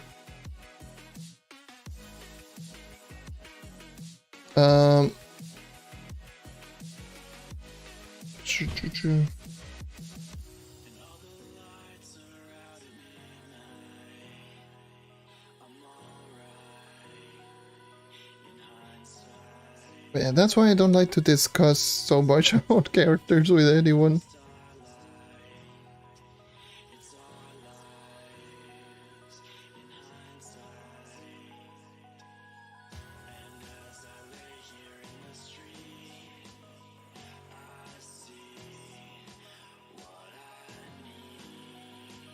Okay.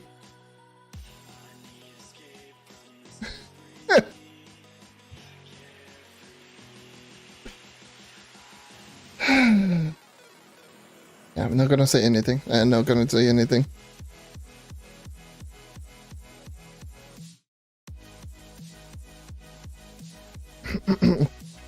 Knight cannot use the movement speed on. Oh, Lord Almighty, help me! I just cringed so hard when I saw that sentence.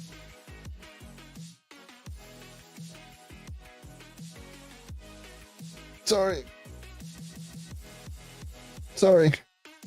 I'm not gonna say anything, but why?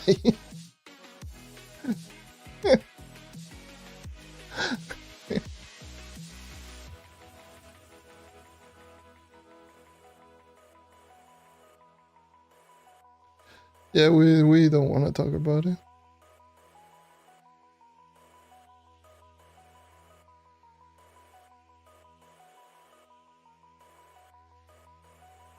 I'm not gonna say that it's almost up and just leave it the way that it is. Do you want to say anything, do whatever. But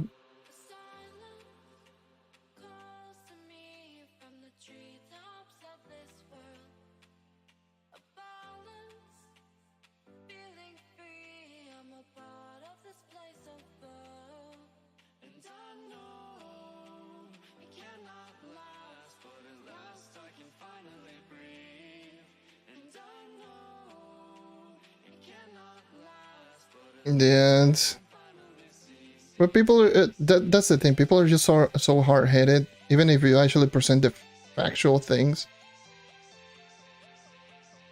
even if you do present all of the factual evidence, people are not going to listen to you.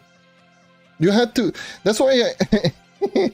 That's why I over-explain things. When people just try to say anything that I know, I just try to over-explain to the point that is what it is.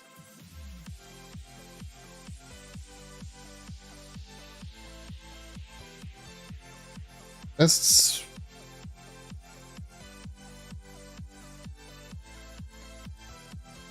just the bad problem with Trove. We like, especially a lot of the players, including a lot of endgame players,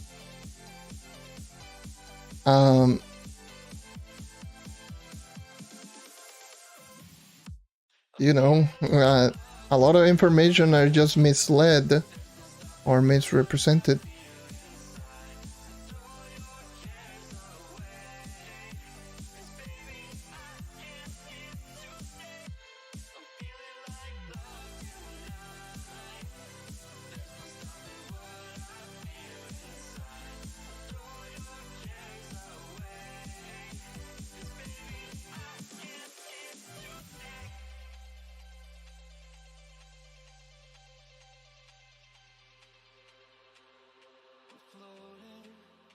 I'm just watching Global, by the way. I'm not even paying attention to the game. I'm just watching Global. And just dying from the inside.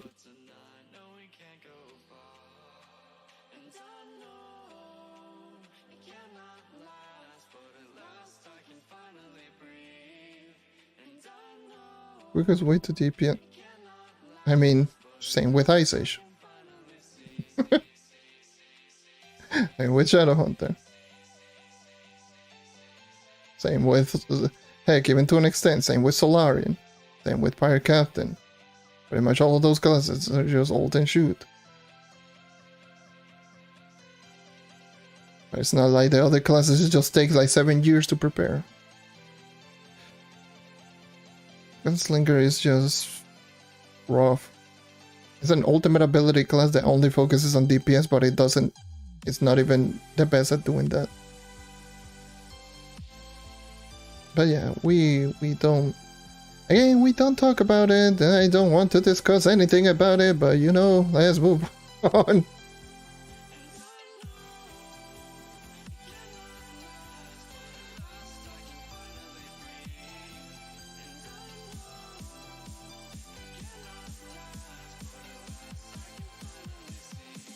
Oh my Jesus Christ.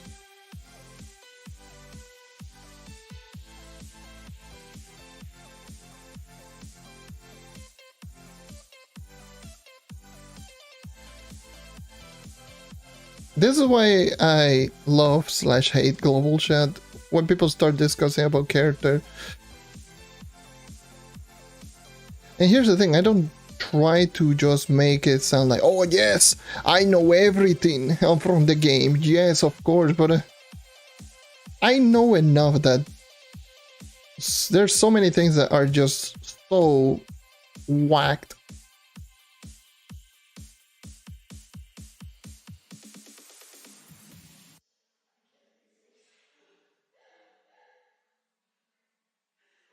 That's essentially what it is.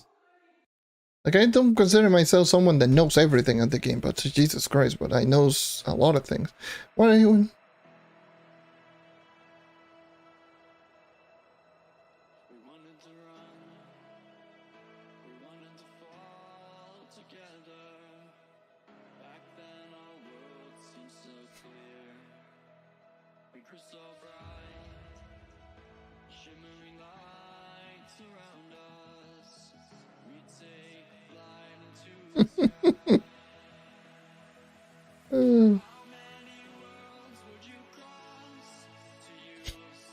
Gain some... I don't tell you that, but it actually adds a big movement speed boost.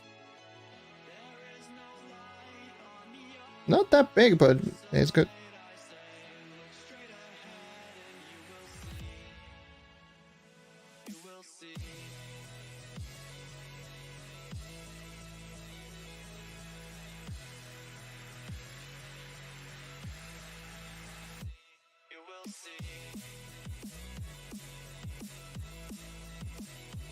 Already completed all of these.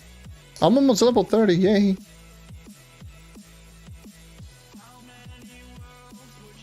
Hey, nice. 2 character level 30, woo.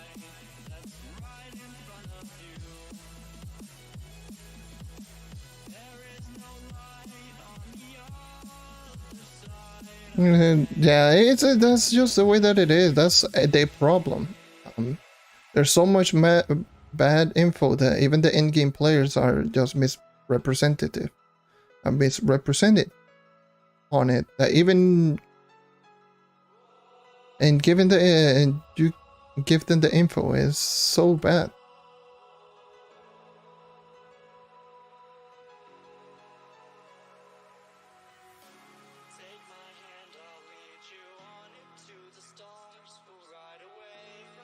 That's why I also don't like just going over, oh yes, just going over very specific statistic on numbers, even though I love saying the numbers, but I always try not to bring it up.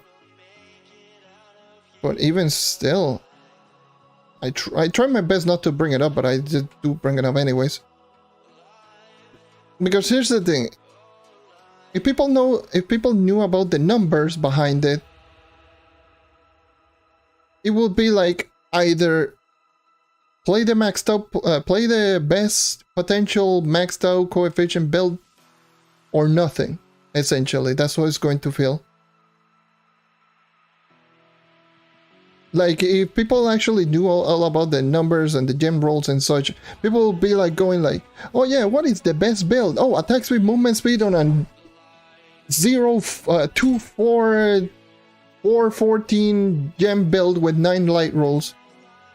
Yes, go with all of that very specific thing. Like that's the problem. If people actually did know about all of that info.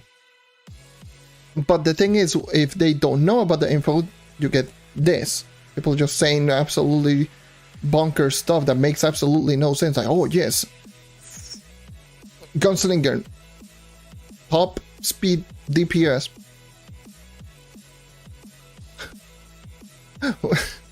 Why?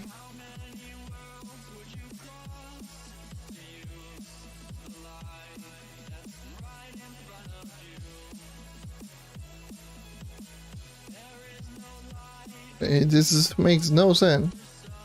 What the hell even happened?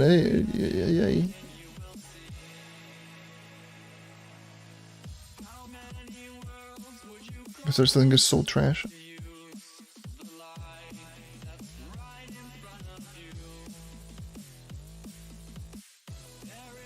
The biggest question Berserk Slinger is not that. Oh, by the way, how's it going? The biggest question is Berserk Slinger is not why the hell they decrease the movement speed. It's why the hell do you go in full Berserk and you start shooting basic 100% of the time, automatic, without being able to do absolutely anything? That's the biggest question. But we don't talk about that.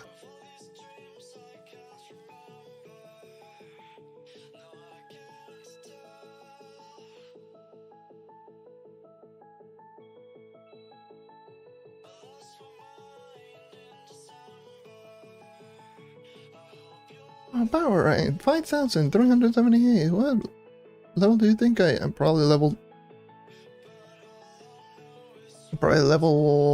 like level 12 or 13. I wouldn't be surprised.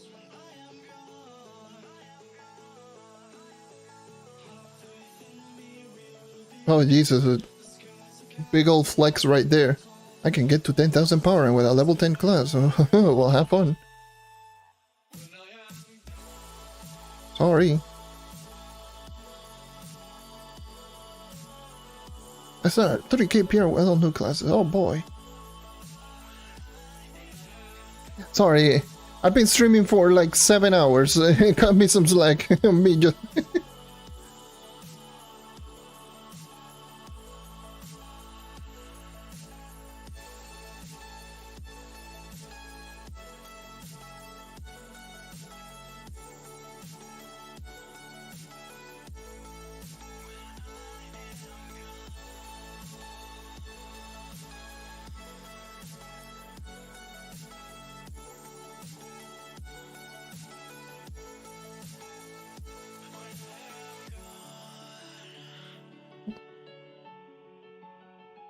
And reset already happened. Yay! There's reset. Woo! Right? Yes, there's reset. Let me just... I'm already just playing through reset. What the hell, man?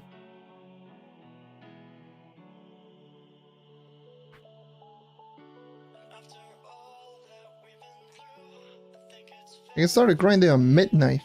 Okay. I got a chaos chest because daily.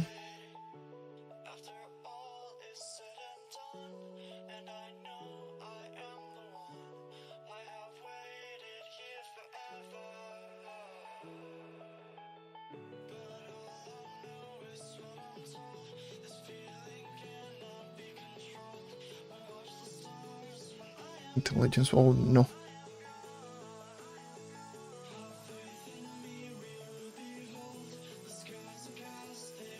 You got your second empower again to 30, nice.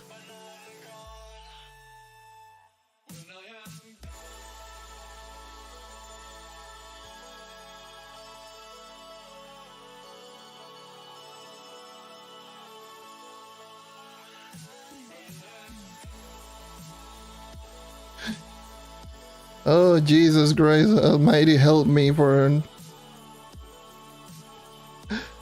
the global chat, I'm still just thinking about the type of stuff that I just read on the global chat. I still can't believe, oh yes, definitely, of course. Of course. Let's just go with... a knight. Knight is not good because it doesn't use mount movement speed.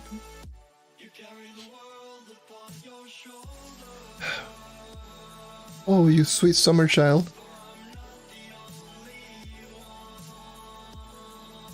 Oh, you sweet summer child. Oh, Jesus Christ, help me.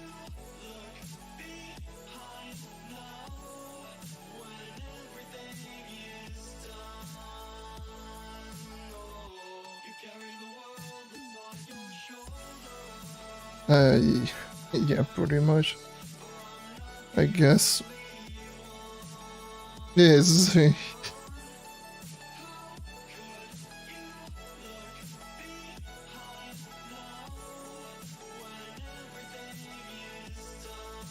Yeah, the thing is, I does say that the knight is actually very, very powerful. But doesn't describe how powerful, essentially. Like, yes, it's strong. How? Yes. Ok.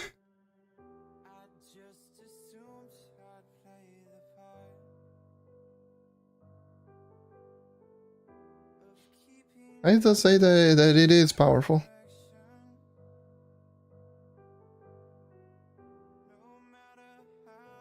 It's good because, yes.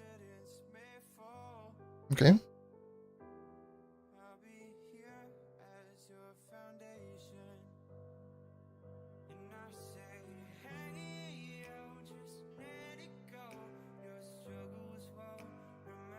Oh my goodness.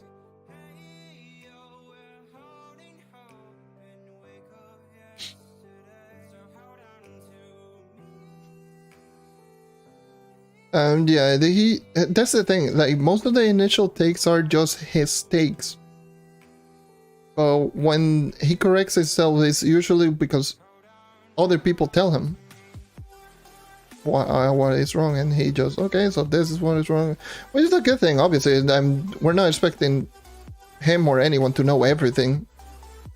That's just being unfair. It's pretty much, that's just being unfair. Not only to him, but to anyone, really.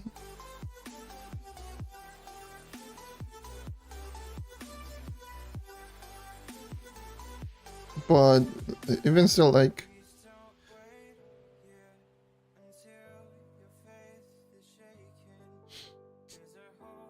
there's so many things that I see that can be corrected, but since it's already initially just said in one video, and obviously a lot of people are going to take his word for it, is honestly going to end up being a problem. Like people still to this day believe that you essentially get one-shotted because on like Uber 10, Uber 11, and so you need Death-Defying Vial, which is far from the truth. Okay. Yay.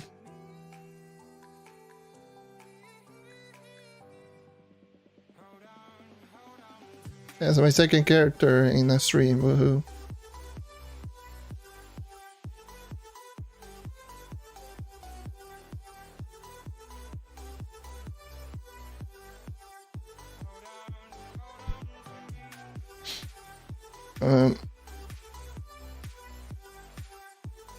Yeah, I am a big boy now. Ooh, level 3rd.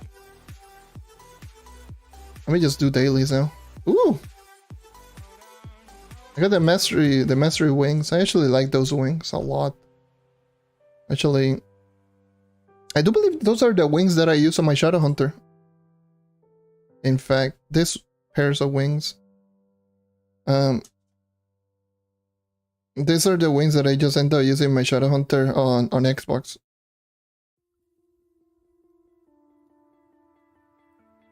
Here it is. I think they look really nice.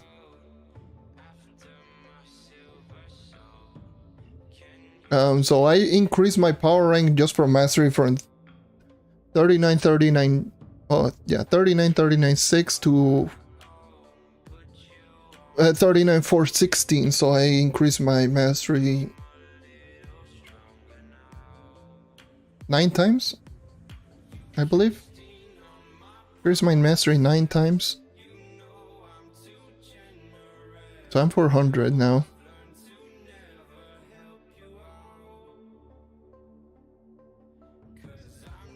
The last, so all I need is 100 more levels, and I'm done with Trove Mastery. And 27 geode, and I will be done 100%. Not 100%, but I will be done with gaining benefits from mastery in terms of stats. So yeah, definitely.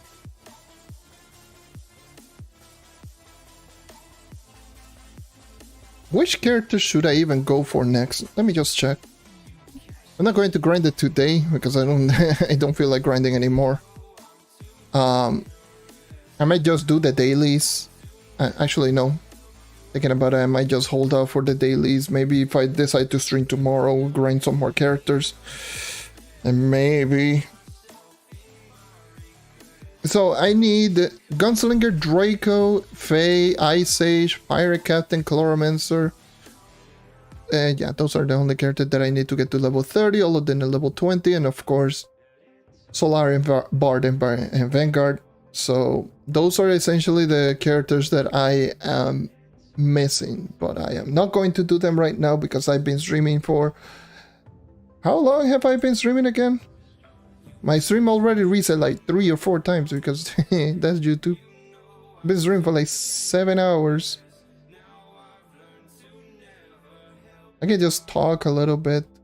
Yeah, I've been streaming for more than 7 hours. Let me check. Analytics.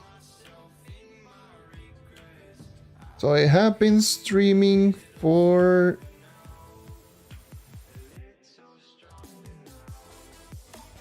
Where the hell are you? 7.5 hours, yes. 7.5 hours I have been streaming.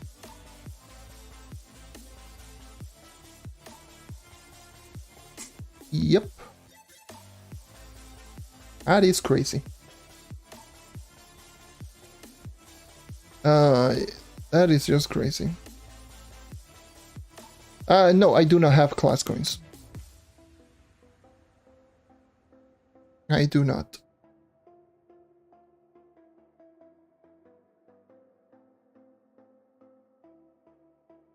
I want the Vanguard. That's the thing, I really want the Vanguard. As well. At least a Vanguard or Bard, both of them would be really nice. But to good luck me just crafting either or. What do I need for the bard, actually? I don't have the crafting table, so I had to go to Geo Sanctuary.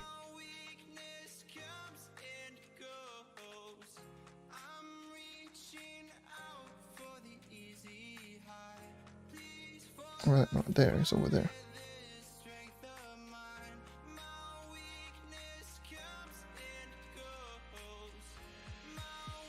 Oh yeah, you don't craft it here. God damn it. Where the hell do you even craft the bard? I thought you actually crafted here. I don't believe you do craft it. I think they removed it. What the hell is this? I think they removed it and just made it only part of the chaotic crafting table. Only. Because you were able to craft it, and I didn't want to check in the chaotic crafting table because that lags like crazy. Oh no.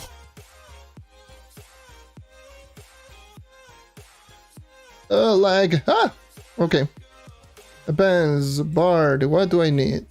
I need 10,000 more free range electrolytic crystals, 60 more sentient shard, because why? Why is a character that is... Why? Well, why? This is disgusting. This is why and why. For this one, 60 more sentient shard. I don't want to do rampage. I really don't care.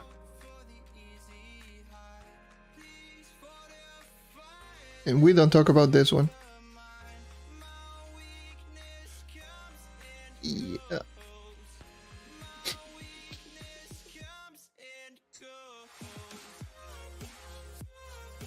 Yeah, they are 1 million right now, so in other words, I had to grind 12 mil. I mean, it's not too difficult. I don't feel like grinding 12 mil. So it's 12 mil for each pack. No, it's not 12, it's 14 because it's 3,500.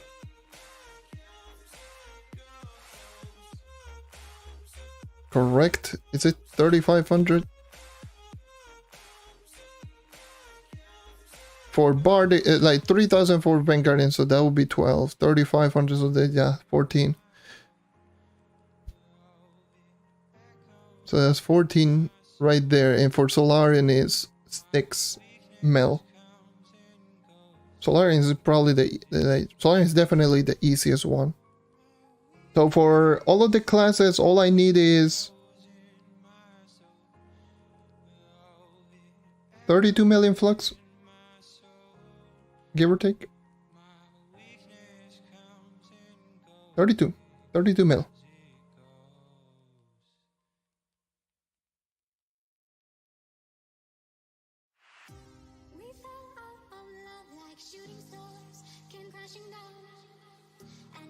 I have no bombs.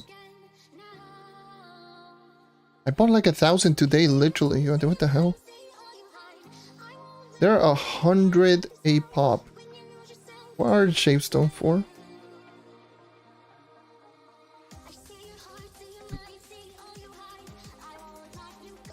Why are Shapestone so expensive? It's like...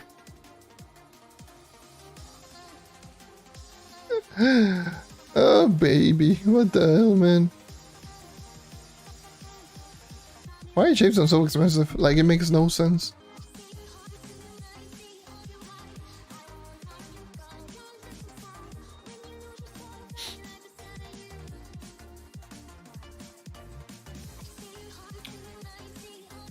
I know it's a rhetorical question. I know what the I know it is because of the event, but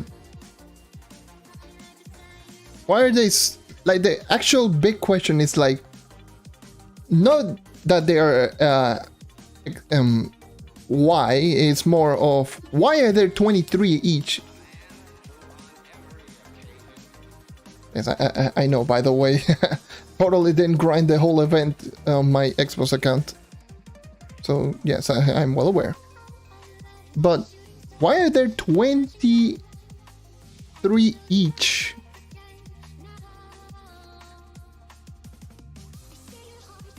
Primordial friends are only 150, which is weird. Well, there's still quite a lot. On Xbox, I do believe Primordial playing like in the 300 plus, which is okay. But if that's the case, why the hell are bombs only 100?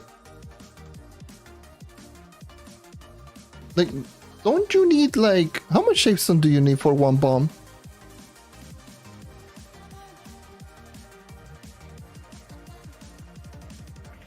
Isn't it 10 for 4 bombs? Or I mean, the primordial flame, like 10 for 4 bombs. Like, so buying bombs is just cheaper at this point. At this point, buying bombs is just cheaper. Because 4 bombs is like the equivalent of 200 flux worth on, it's like 500 flux, 4 to 500 flux just to craft 4 bombs, and buying it on the marketplace is 400. It's cool, but yeah, I'll buy 2k. I will buy 2k bombs.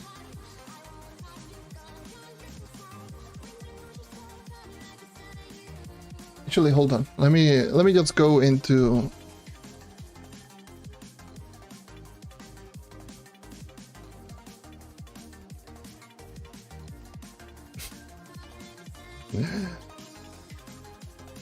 I always love people when they attack the.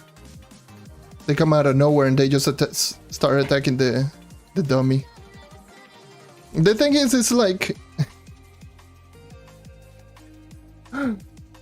oh boy, I kind of understand why they are as well at that price. Like, bombs are cheaper because turtle tank. You cannot probably just use dragon or turtle tank or something like that. It still doesn't make any sense. That's the point. The point is, like, people are selling Chapestone because of bombs. A lot.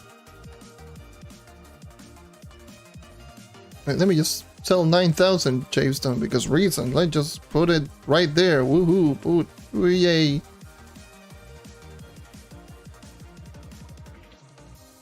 Let me just go into, like, there's several places that you can just end up going for Chapestone in general.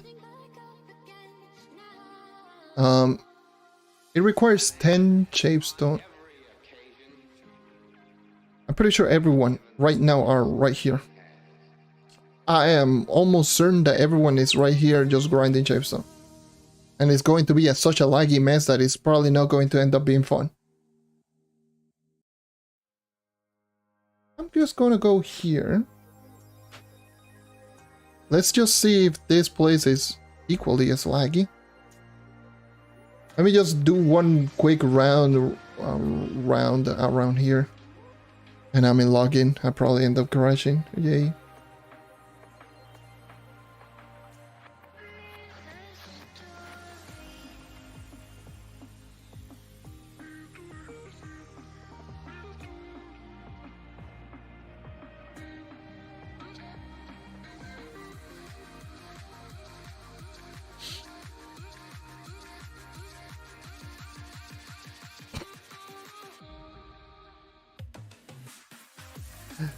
You know what? Whatever. Let's reset. Goddamn Trove.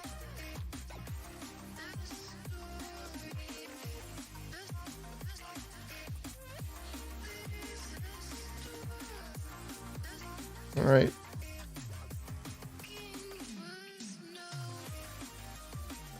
So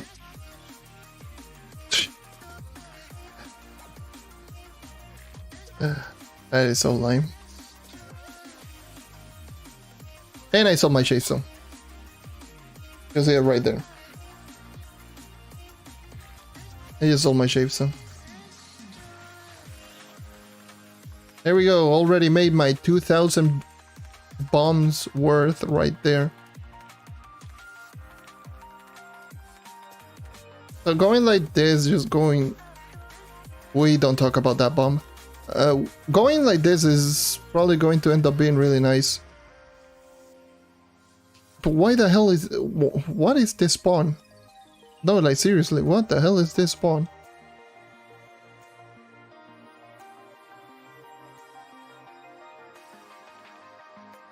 So I'm just going to do a quick checkup on how fast can you actually make in terms of Chavestone prices. So if I bomb one of these, this is 31.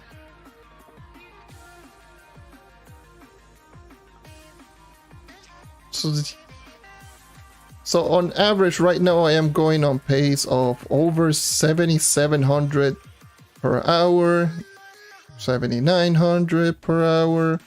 I am going too fast that I'm not even capable of even controlling it because I'm missing literally every single bomb. What the hell is my aim?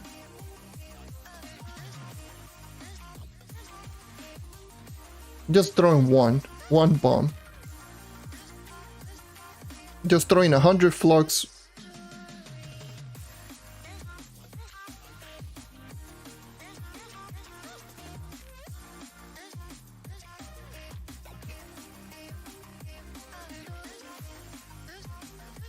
Look at this. Look at the amount of Chavestone here.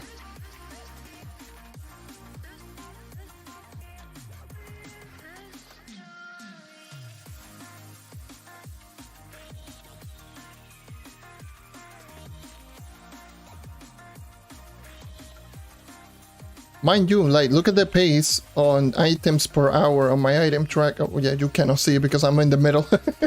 Sorry. Let me just move myself. No. I want to move myself over here.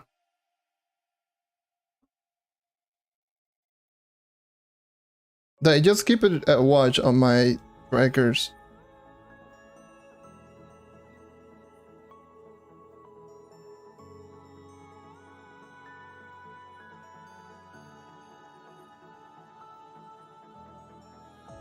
On my own, no lag because obviously there's barely anyone here.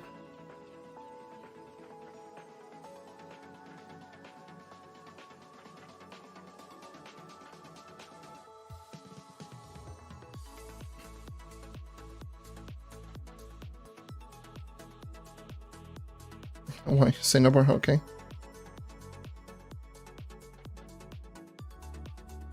$25,000 without counting Miner's Trove. By the way, if I count the Miner's Trove, those are more Chavestone right there.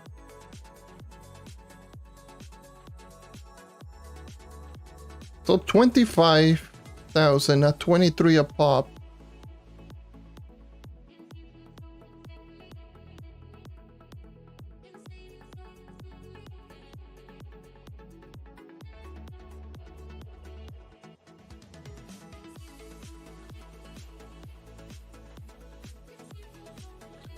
Oh yeah, the useless pins as well. Now they're not so useless.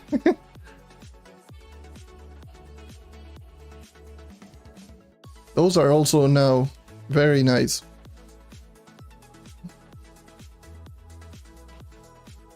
I can actually just throw them, like on my expos I have like 8,000 of them. I can just throw them like crazy, but I don't need to and I don't care to. Like the thing is, shapes aren't this expensive on console. It's just on PC for some reason they're at this price. But on Xbox, the Primordial Flames are expensive as hell. And a crash. Of course I did. Of course I did because Trove.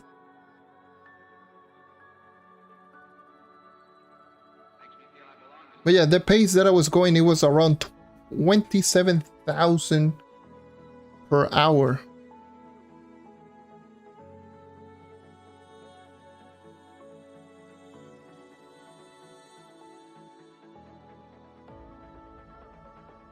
Oh, look at that, 55,000 per hour. That's definitely not going to be a pace that I will be maintaining, but well. But even still, like getting 3 stacks of Chavestone per hour, doing this.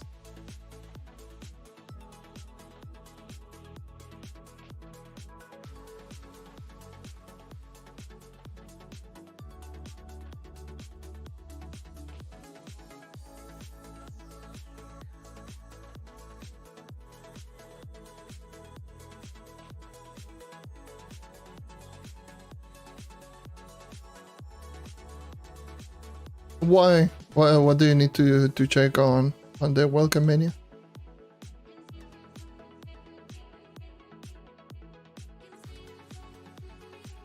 I can just check here.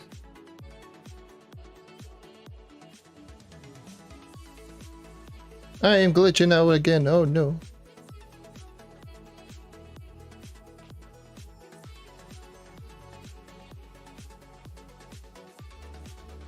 Yes, it is. It's already gathering day.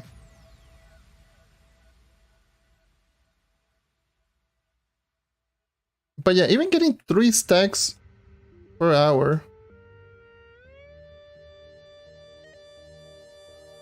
is wild. And a crash again, of course. Yeah, Trove is now being cooperative. I know. But yeah, anyways. I'm not going to keep grinding because otherwise I know I'm going to spend another hour here. I'm already spent like way too much.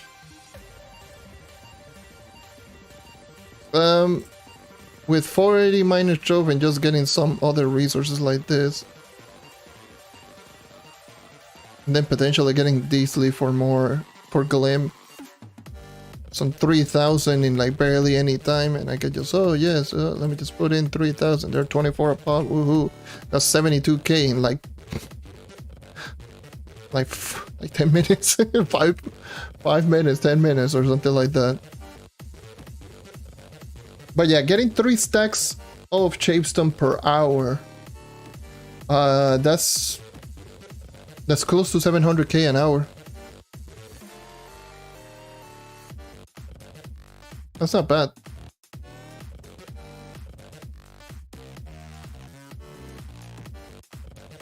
But yeah, doing like this is ridiculous. Anyways. I think I might just cut it short right here. Call it a stream. I have been streaming for, drum roll please, 7 hours and 47 minutes. Help. Yeah, I think it's a good place to just call it a rest. Been streaming for almost 8 hours. Help. But yeah, anyways, today's progression live stream was a long one. I was able to show you guys getting myself the Primordial Dragon. Yes, believe it or not, I did get my Primordial Dragon towards the beginning. You couldn't even tell because it was almost 8 hours ago. I also did upgrade some of my gems. I got my... Did I actually dig... Hold on. Did I get the Empower Gen to 30 or 29? That is the wrong button. Level 30. I got my water, like my air gem at level 30 as well. Now I'm 39.4 KPR. I increased my mastery multiple times. I leveled up 2 characters to level 30, which was Tomb Race and Boomeranger, by the way. Did also some rerolls as well, which I ended up doing the rerolls for my Berserk Battler. I got it to... Now I do have a 3 light roll, and I also did reroll the maximum health into physical damage. Now it's a perfect Berserk Battler. And now my gems are pretty much just perfect at this point, because I have all of my gems with no crit hit rolls, over 100% critical hit, with 9.5k light. Big improvement right there. Aside from that, also, obviously, like I mentioned before, got my... You know what? Shut the hell up, music. I got myself my... Like the Primordial Dragon. I got no boosters. I just realized it. I'm checking like all of the stuff right here. Got no boosters, and also bought myself another patron status, another 15-day patron. Cost me like 3 mil, something like that. That was fun. So yeah, I got another patron, and yeah, that's pretty much it. So a long grinding session, a lot of messing around, a lot of talking. There was mostly a lot of just chatting around on this live stream. Oh yeah, another milestone is 400 Trove Mastery. That's also another milestone. So yeah. 39 KPR. Another milestone. 9.5k light and 400 Trove Mastery. Those are some big milestones.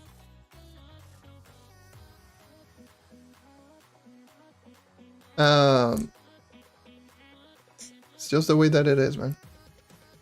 Yeah, the Vanguard rant, the global chat nonsense, all of the tips and pointers that we did talk about throughout the whole live stream, the whole grinding session. It's been a while. It's been a really wild stream, long one at that.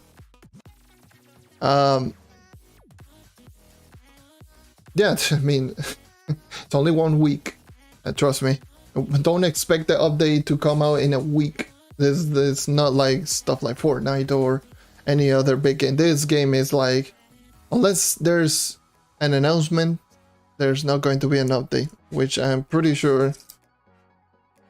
I'm just crossing my fingers because, like I mentioned, my prediction was either the second week of Sunfest, which is this week, from we can tell, no update or nothing, as far as I know, and the other one was towards the end of July. So that should be next week. So those were my prediction on where the update was going to come out, either this week or next week. But I mean, we haven't gotten anything just thus far. Definitely. I mean, we usually get announcements for updates like on the weekends. So at this point, I'm not expecting to get any announcement throughout the whole week up until like Friday or Saturday. That's when usually they announce stuff, whenever they have announcement to give. So we usually have to wait until the weekends for all of that. Yeah. Actually, I've been just thinking about all of the stuff that happened in the global chat. That made me lose like 3 brain cells. Sorry about that if any of you actually were part of it, thought or were triggered or something like that. I don't know. But goddamn, I lost like 2 or 3 brain cells. I don't have very many of them, but my god. Please don't make me lose all of them. Oh, by the way, sold the Chapestone right now. So yeah. So yeah, it's like, I was just crazy, man. That was very crazy.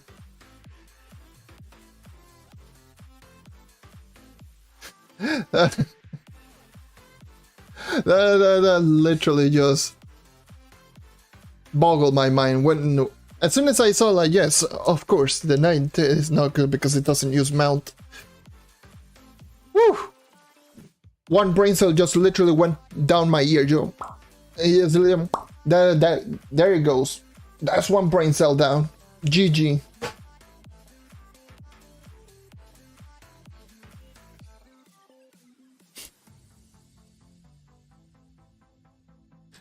Oh boy. And the other thing is like, what is it? Like, stuff related to Dino Tamer. I'm still wondering, why is Dino Tamer such a highly looked after class like this? Is like the god tier level class for Dungeon Grind. I don't know.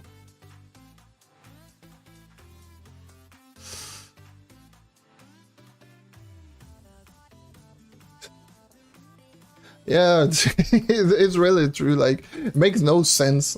It really makes no sense. It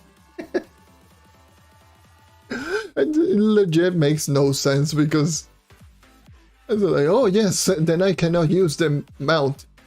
Like, Okay, sure. Mount movement speed is trash anyway, so it's not like you're losing a lot. Yeah, legit. Wait, what? That's why I don't like to do a lot of discussion on anything really related to characters. I just do give away my own personal opinions and just leave everyone the way that it is. If you believe me, believe me. If you don't, then whatever. Who cares?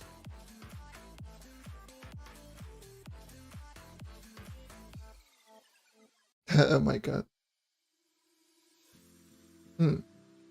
It's just crazy. It's just wild when I see, because it's not uncommon to see those things on global chat. People just saying wild shenanigan that makes absolutely no sense. It's just like, where the hell are you getting all this info? Please let me know. It would be great.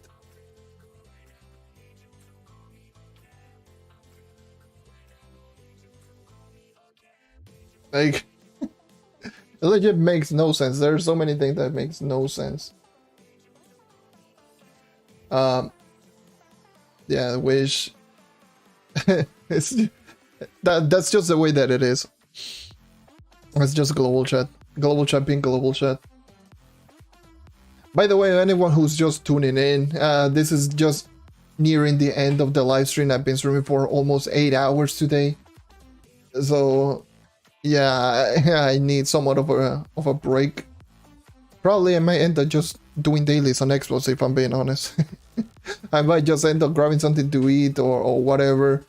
Maybe just stretch. And maybe I'll just go into Xbox. Or maybe I'll just watch some videos. I don't know.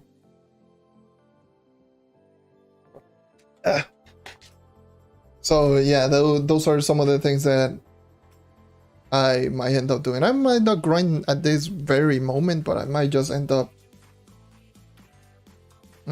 watching some videos and then just go back and grind, or maybe make another screenshot, another picture for the future intros.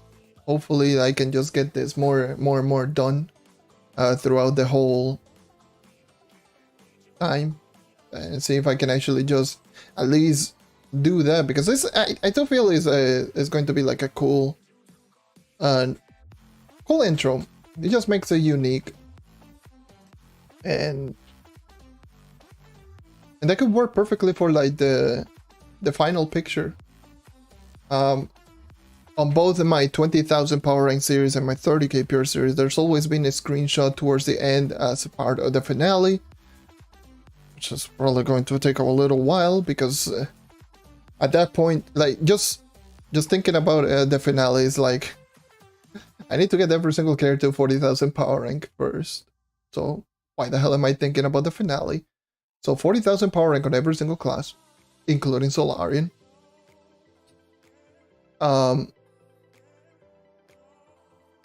Aside from that, because it's literally that, it's 40,000 power rank on every class with their own set of gems. And then, what is it? Obviously making the video, editing the video, getting experience with the character, yada yada yada, all that. Like, there's so much to unravel. Like, it's 18 characters. There's plenty of stuff to make. So there's going to be plenty of characters, plenty of videos. Also, another thing is I need to head back and make the Hidden Effect series, which I forgot. I didn't forget, but I just stopped doing it. Like, the Hidden Effect series really doesn't have a lot. Like, it takes a lot to make one of them, but it really doesn't require a lot of demand. Like, that series really doesn't require like way too many demands on any of them, so I'm just like not motivated to actually even do them. I can do them, but at the same time I don't want to do the script writing, the testing, script writing, then recording, and then all of the editing process, and then just make the whole video. You know, that's a lot of work. Actually, one Hidden Effects video takes on average of around 7, 8, 9 hours to actually make. just completely from script writing. Well, not counting testing. This is script writing, recording, editing, and obviously just making everything.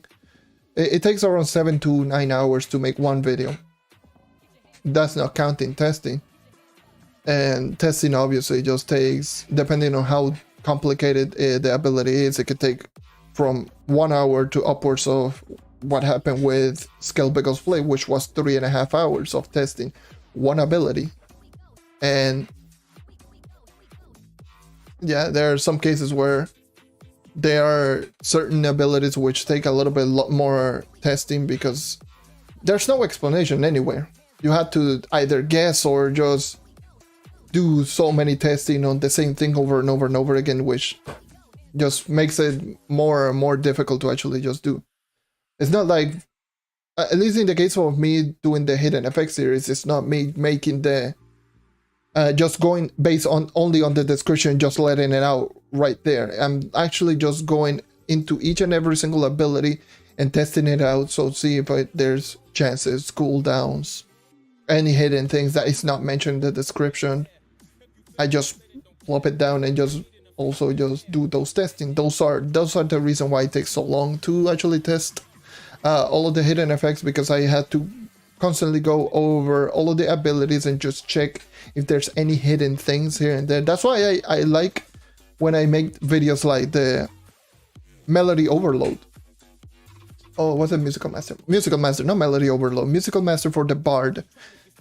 That on its own, that literally says nothing. The description doesn't do justice on how good the ability is. And discovering little nuances and little things like that on abilities is really good. It's really, really fun and interesting.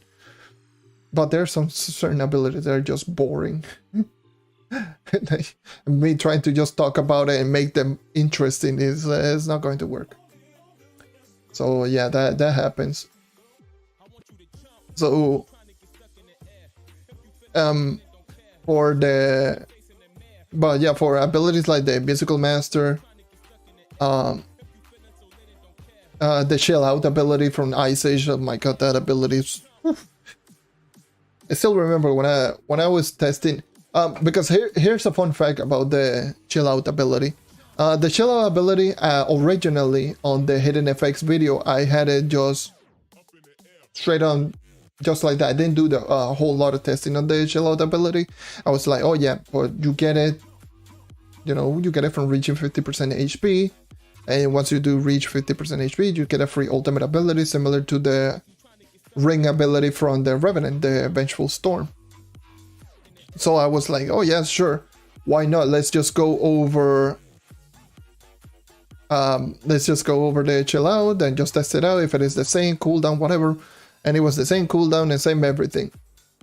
And then I just noticed, and then just occurred to me, it's not activating my, actually no, it didn't occur to me. It's just that I found it by accident. I found the double stacking, the double ultimate ability stacking by accident. I was actually just grabbing the background footage. The background footage that you do see in the Hidden Effects video, that's where I discovered it. I actually discovered it during that footage. I was actually just grinding over 10 with my Ice Age, and when I was just grinding, I had Shell Out on me, and then all of a sudden I just take damage, and obviously I do activate my ultimate ability immediately, but I also press my ultimate ability, and then I just noticed that my Ice Age was just going super fast, just super quick, like all of a sudden just getting like a huge burst of movement speed. I'm like, just thinking about it. Wait, let me just see, because from what I noticed that I was just getting double stack ult. Like I was getting like a huge boost in movement speed, so I decided to go back and redo the testing. But the problem is, I already edited the whole video, including the whole footage, so I had to scrap literally everything that I said about Chill Out, reorganize the whole video, and then I re-record the whole entirety of the whole scripted video. So I rewrote the whole script and made the whole video essentially from scratch, especially from the audio part. So just because of what happened right there, that's how I end up finding out about Chill Out, just completely by accident. I was like, let me just go into the club, just activate it, Then I just saw it, let me just activate the ultimate ability again. At first I just thought it was visually, but then when I was like, let me just go into my character sheet and see if it actually double stacks. And when I saw it, then it did double stack, and like, holy Jesus, this is ridiculous, because I just saw my Ice Age just have like 900k magic damage out of nowhere without Arcane Emblem active. Well, 900, like, I don't know, it was like 1 point something mil magic damage without any stack, with double stack ult. Like 1.5, that was around 1.5 mil damage. Which, now thinking about it, that's going to be even crazier now. Wow. It just reminded me, because right now you can actually get 500,000 magic damage. With an ult, that would be 1 mil. You can get 2 mil magic damage. You can get 5 million magic damage. Over 5 mil magic damage now. That sounds so crazy. Like, you can easily get, like, you can easily go over 5 million magic damage on Ice Age with Chill Out double stack ult. Wow. So yeah, that's essentially what ended up happening. I tested out, I just went double ult, and I just saw that I got 100 movement speed. I got that my attack speed wasn't like 6,000 something redonkulous, and I saw that my magic damage was well past a mil. Like, and it does a double ult, like does a double stack ult, and I was like, let me just go and test out the damage, and lo and behold, the damage was actually double stacked ult. I was like, holy jeez, I'm gonna make a video about this.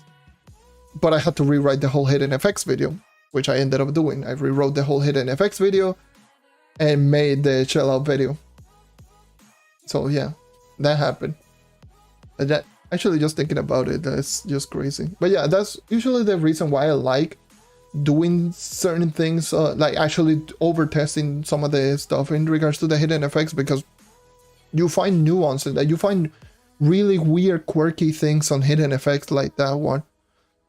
Like, the other one is like Overcharge. Overcharge really doesn't do justice on how good the ability really is, on how ginormous it makes, like, on the night, like how good it makes the night in reality. Like, Overcharge really makes the night really, really good, to the point right now where whenever I use the night and I don't see Overcharge, I just feel incredibly slow. And I noticed that immediately. Like, I'm like just running around, and all of a sudden, like, damn, I feel so slow. And then when I check out, oh, Overcharge ran out, let me just grab it. You probably could tell, like, sometimes whenever I go into my Xbox, like, I'm like, damn, I feel so slow. And then it's just like, oh, hell yeah, I just don't have Overcharge active. So yeah, that's usually what ends up happening. Like, Overcharge really doesn't do justice on how good it is, because it's no cooldown, 25 movement speed. It pretty much just makes the night some of the most consistent dungeon grinding characters in the game, because you move fast, you move above average speed, you have some of the best momentums in the game, you have some of the best ability, some of the best basic attack.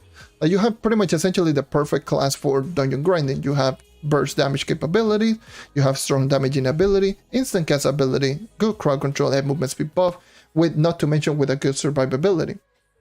So that's how big it makes Overcharge, because the knight had all of that but the movement speed. It was slow.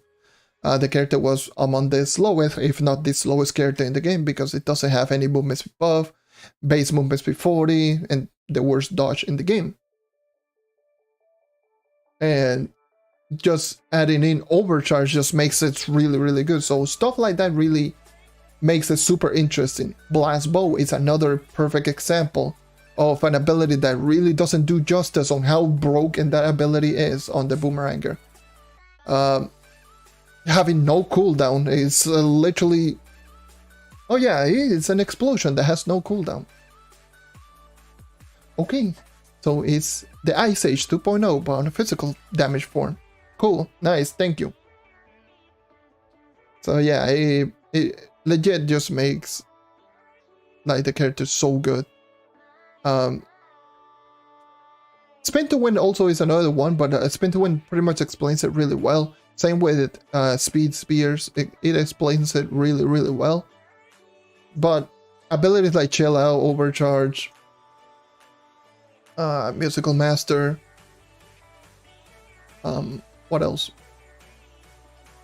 Need for Speed from Lunar Lancer, that's another one that really doesn't make justice. Let me just check.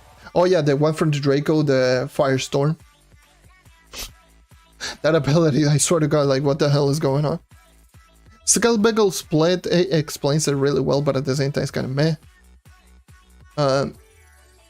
Well, it's not a meh ability, it's actually a really good ability, but it doesn't, there's no anything past what you can see from the description. I'm actually checking all of the character. Yeah,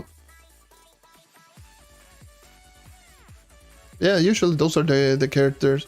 Same with Gunslinger. The Gunslinger Berserk Slinger is the complete opposite. It doesn't make it good, it makes it horrible. Which is why. Oh, it would have been nice if Berserk Slinger would be like just a damage and an attack speed increase. Even with the damage and attack speed increase, the class would still not be good. Even if Berserk Slinger had no negative and it was only positive, that's essentially just like an attack speed boost, and rather than an attack speed reduction and a damage increase, the class would not be nowhere near the best in terms of DPS. That's how crazy it is. So even if Berserk Slinger had no negative, the class would still be kind of meh. Neon Ninja also has Clone Jutsu, but Clone Jutsu is right now is not as useful as he used to be, because one of the things that sells Clone Jutsu being a really solid ability for the Neon Ninja is because the Neon Ninja only relied on Shuriken.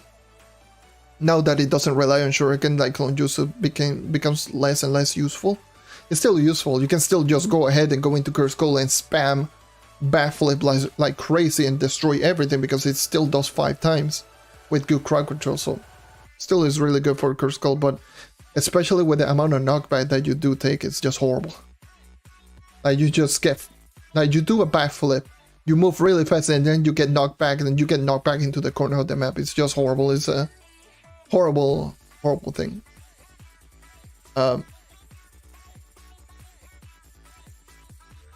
Actually, one ability that I want to check out is I believe it's Mobilize from Fate Trickster.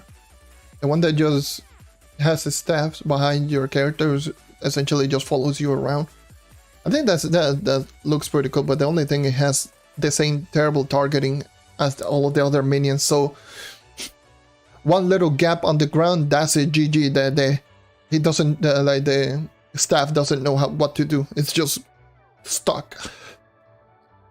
But like, it's still kind of crazy. I do believe that ability lasts for 35 seconds or 40 seconds.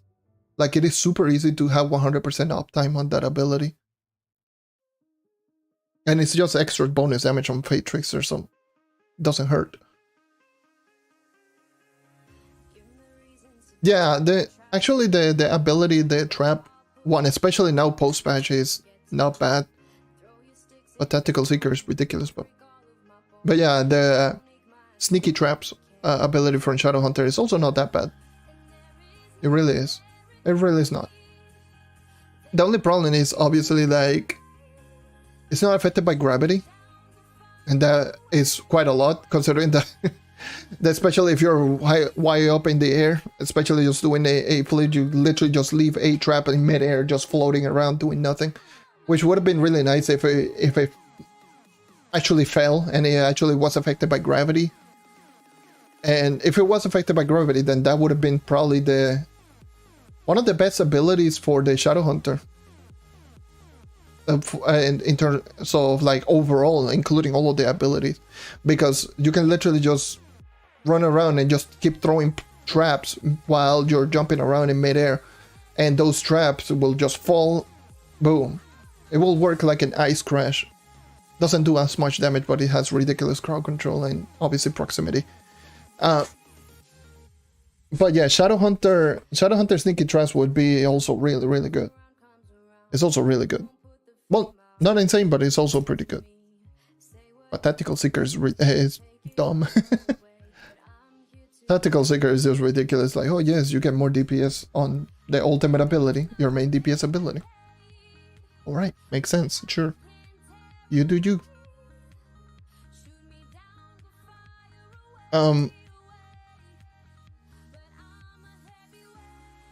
Actually, one thing that I don't see a lot of people talking about, believe it or not, I don't see a lot of people talking about Gatling as much anymore. Probably is because I don't see a lot of people using Chloromancer. Whenever I see them, they don't use it because they don't need them. It's interesting to think about. Gatling. The only thing with Gatling is just like it triggers based on your basic. Oops. It triggers based around your basic attack. And Chloromancer is not about just using your basic attack, for the most part, just shooting an enemy. For the Chloromancer, the problem is it's like that. Shooting with basic attack is just horrible. Because for the most part on Chloromancer, you're throwing plants everywhere and just let them grow and just do the work, and you keep spamming plants. You are not constantly shooting with your basic attack, which just makes it just weird.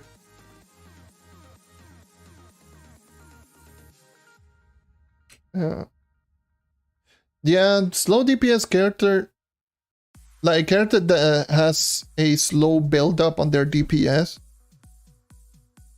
I mean, Solarian technically has a slow build up on DPS, so we don't talk about it. And same with Pirate Captain, we don't talk about him.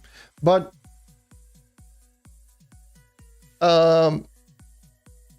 even still, like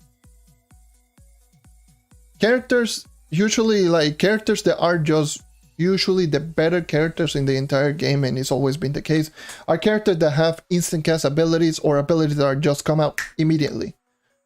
Just no setup, barely any setup required, abilities that are just quick.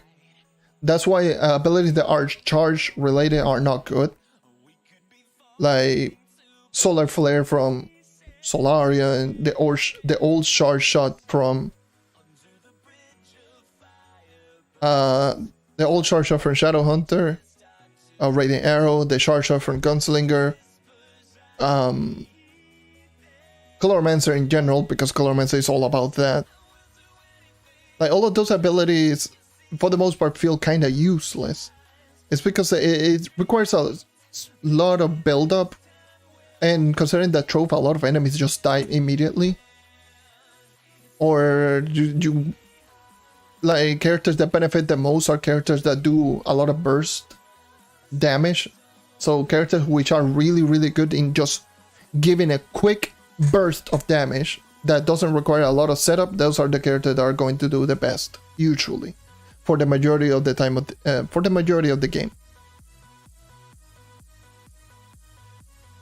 That's why, like, all of the characters that are just really, really good for dungeon grinding have really good basics. The only exception was the Neon Ninja, but Neon Ninja now has a good basic. But yeah, most of the characters that are just considered good characters, by the way, good characters, like all around that people always use, all of them have good basics. Lunar Lancer has a strong basic. Dino Tamer, obviously, ultimate ability basic. What else? Ice Age, no brainer. Shadowhunter, no brainer. Like all of those characters actually have really, really strong basics, and that's what makes them really good. Because there is a no resource instant cast ability that, really, for the most part, that's what it is.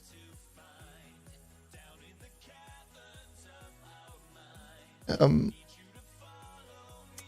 thought 11 waveform would have been DPS mode, but Yeah, it's just light check. Everything in Uber 11 is just light check. That's why you just keep mentioning, just get as much light as possible and you will do well in Uber 11. That's just light, light, and light. If you have more light, that's it, GG. That's how you're going to do really well. How I feel about summoner classes, like, for example, Draco and Tomb Raider, which were the two classes that I classify as actual summoner classes for the most part. I mean, you can just go technical, yes, Fire Captain, yes, Colormancer, yes, Dino Tamer, yada yada yada. But at the very least, Tomb Raider and Draco, I like them both. I think both classes are great. Actually, they're some of my highest Paragon characters on my main account. Draco is like in the 60s, and Tomb Raider is like in the 70s. Like, I like both. Both classes are great. I believe Draco is like 71 and Tomb Raider is 78. Something like that. I don't remember. I'm not on Trove on Xbox right now. I'm still on... By the way, I'm still on the same world. I'm just standing still. Looking at the character sheet.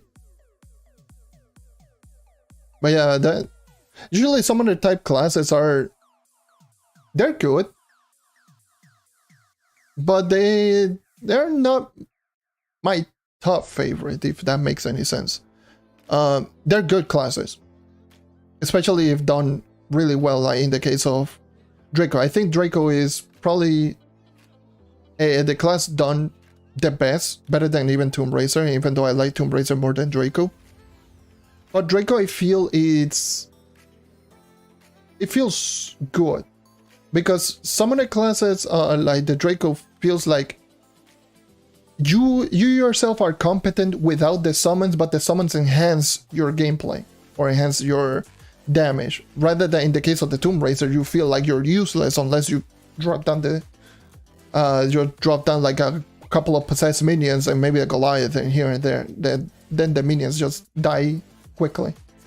But in the case of the Draco, like, it feels like you have your Spitfire, you have your ult, and heck, even without the summon, the burn offerings themselves do damage. And they do quite a big burst. But in the case of, like, Tomb Raider, it's like, if you know how to use the Tomb Raider is just absolutely broken as hell. Like, you can just throw down a 3-4 minion Goliath in just an instant. Like, if you know how to do that, like throwing a 3 to 4 minion Goliath and even a 5 minion Goliath, like, you can just do some of the most disgusting initial burst DPS like in the entire game. It's not even funny. But the problem with the Tomb Raider is, like, it relies solely heavily on minions, and the minions do die really quickly.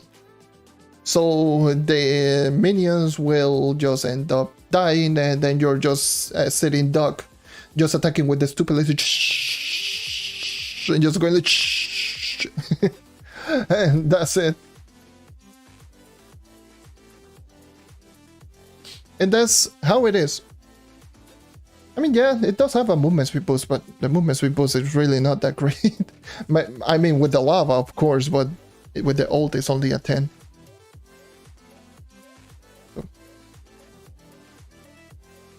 But even still, like, Draco feels competent without minions, which is not the case on the Tomb Raider.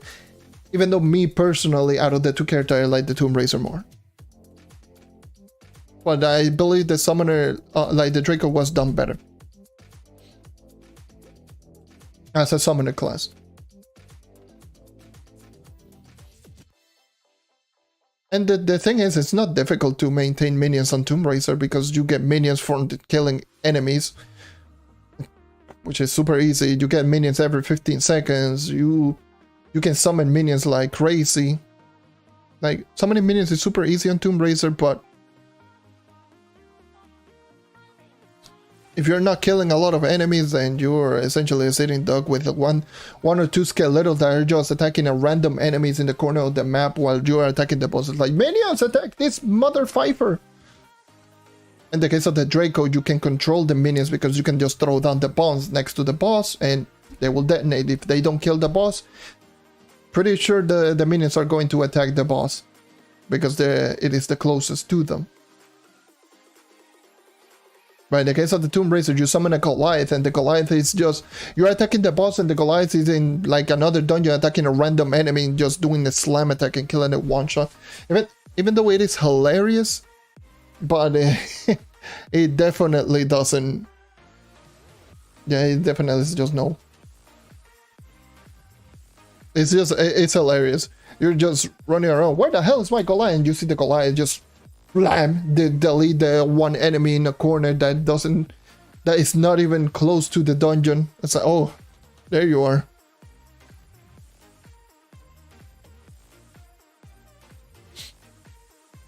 Like you feel much more in control with Draco as well.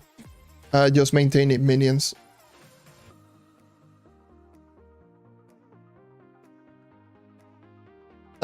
But you might be wondering why even despite all of the things that I just mentioned, why I do like the Tomb Raiser more. The reason I prefer the Tomb Raiser over Draco is more so the Draco is more of a setup type character. More so than the Tomb Raiser. Draco is a type of character that you have to throw down the bombs, obviously detonate them in a way for the minions to kill. But the Tomb Raiser feels much snappier, and like I just mentioned, if you know how to do the insane burst DPS, then obviously the Tomb Raiser is ridiculous. So, which I prefer the really good burst DPS with Tomb Raiser, and just going into a dungeon, especially if you do kill a lot of enemies, which I personally do. Just going into a dungeon where there's like a couple of bosses and you throw down like 4 possessed minions and all of them attack at the same time. The possessed minions do ridiculous amounts of damage still. Even despite the nerf, I do believe they still do like 3.5 per minion. Like if you summon 4 of them, that's like doing 14 times damage in a burst. Like if all of them attack at the same time while counting you attacking, while counting Banshee's boon if you do throw down the Banshee. And even more so if you do have Scale Biggle Split. Holy Jesus. If you do have Scale Biggle Split, just throw down all of the minions. Then you summon a ridiculous giant minion that will do another huge burst. Will include to that burst DPS doing like 6+ times damage.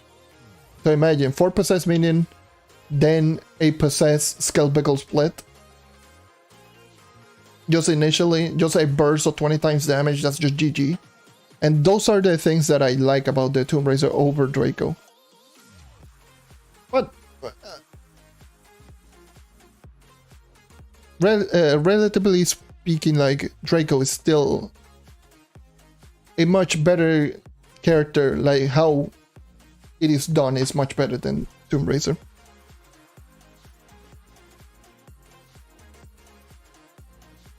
And same things can be said with all of the other characters that are just setup type characters. Those are usually my least favorite classes in the game. Fire Captains, Chloromancers. Like those two characters really aren't my favorite. Like Fire Captain I kind of like it because it's hilarious throwing down an ult, and that ult, even though it doesn't do the most amount of damage per shot, believe it or not, it just feels powerful. That is an ability that just feels strong. Now you throw down an ult, and that ult is like, oh my god, it's just detonating, destroying everything, and it feels like it's doing massive amounts of damage. But in reality, one of those turrets is doing like 6.5 post patch, like post buff is 6.5, which is not even that high, and only shoots once a second, but it feels strong because the explosion is big. And even pre-patch, like it felt really, really powerful, but it only did 6, the same damage as a gunslinger blast jump or a gunslinger shot from one shot from the ult for a charge shot, like right now post nerf. Like it's ridiculous. I mean the ult, the Man of War. The ultimate ability feels ridiculously strong. Doesn't do a lot of damage. Well, it does a bit. It does a decent amount of damage, but it's it just looks powerful. It looks like when you throw it down and you see that explosion and you see like all of the minions around it just getting deleted. And yeah, it's just ridiculously powerful. 6.5. 6 days. 6.5.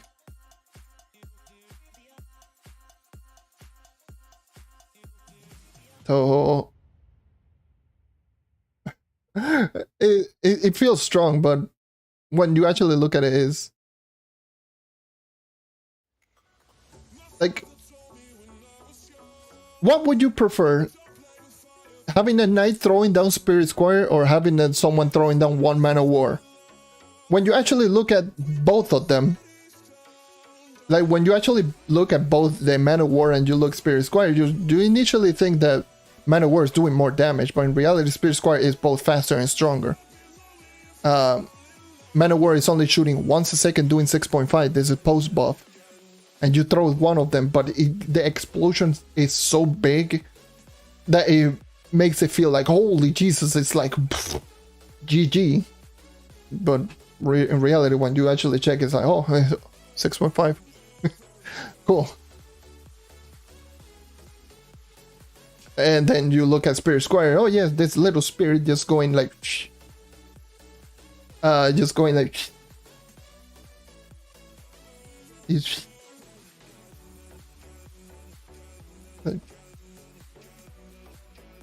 That is if you're going cooldown reduction, though.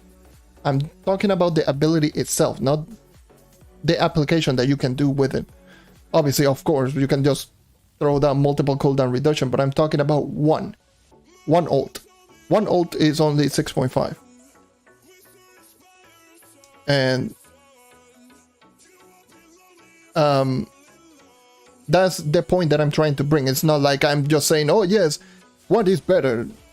What is better in terms of DPS, Man of War or Spirit Squire? Of course it's Man of War, like, for crying out loud. But I'm just saying, like, when you look at both abilities, one Man of War and one Spirit Squire, who out of the two looks stronger? Obviously, Man of War looks stronger. You're throwing out a goddamn cannon that literally detonates and destroys everything. But in reality, one turret, even though it looks really strong, is still 6.5 versus Spirit Squire, which is just a little spirit that just a little spirit that literally just sniffs enemies, and that sniff does 8.5. Like, what? Okay. But yeah, there's plenty of ability that looks strong, but they aren't really all that. Believe it or not. There are plenty of ability that you look at them and say, that boy be doing a lot of damage. Like for the aforementioned example that I mentioned way back in this live stream was the Lunar Lancer's grapple. The grapple that you throw on the ground on ult. That thing looks like it does like ridiculous amounts of damage. That thing looks like if you just throw it down, it destroys it destroys everything. It destroys the soul of every single enemy. Like, but in reality, it only does 5.5. Okay, it does less than its own basic attack on ult. Like, it makes no sense. The explosion from the Burnt Offering, did it get buffed? I don't remember if it got buffed, but if it didn't get buffed, I do believe it's now 5 times damage. But again, one bomb. I mean, you can just throw down like 4 or 5 bombs or 6 bombs immediately. The Pretend Pirate, the actual decoy that you actually throw down, even post buff, is like 3.5? That's 3.5. Which is just crazy to think about. It's the same as the... Like, these are two things. Which one would you prefer? The Pretend Pirate decoy explosion or the Bard's crystal explosion? Which of the two would you prefer? Or heck, out of those two, or the Sun Snare from the Shadow Hunter? Which of the three is stronger. Like the Sun Snare from Shadowhunter, the Crystal Pop, or the Singing Crystal Pop, whatever you want to call it, from the Bard, or the Pretend Pirate from the Pirate Captain. Which of the three abilities does more damage? If your answer was either one of them is incorrect, because all three of them does the same damage. All of them are 3.5. Like post buff, Sun Snare is 3.5. Crystal Pop is 3.5, and post buff Pretend Pirate is also 3.5. If we're talking about obviously pre-patch, then the strongest one is the Bard's ability, which remains 3.5. The Pirate Captain is 2.75, which is right now on console, and Sun Snare is 1 on console. But yeah, if you actually look at all the three abilities, you all of a sudden just think, oh my god, the Pirate Captain does more damage because big explosion go brr. And yeah, that's just the way that it is. It's like, another thing that I just find funny is whenever I just see a lot of people just talking about the Boomeranger in terms of, oh my god, big deeps, because minion got buffed. Minion from Class Gen got buffed, and now they do a lot of damage. I mean, they're much better than what they used to, but they only do they only do 2 times damage. They only do 2 times damage each minion. Yeah, we don't talk about that. It's like 2 times damage per minion. They attack once per second. So it's 6 times per second. Okay, sure.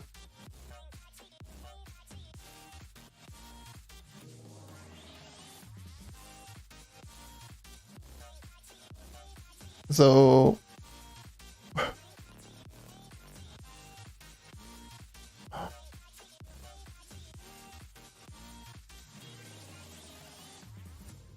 yeah, I love the Bard. Bard is high out there.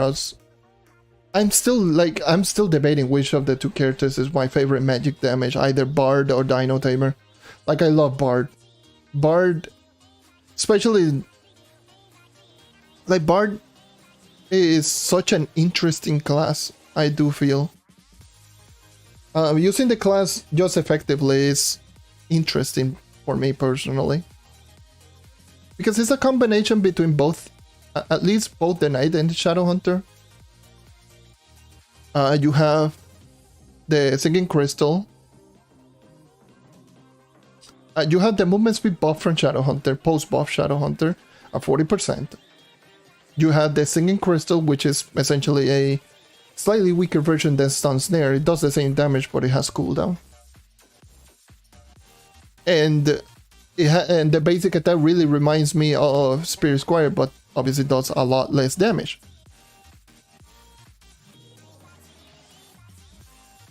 Oh, Jesus Christ. Oh my god, I glitched out.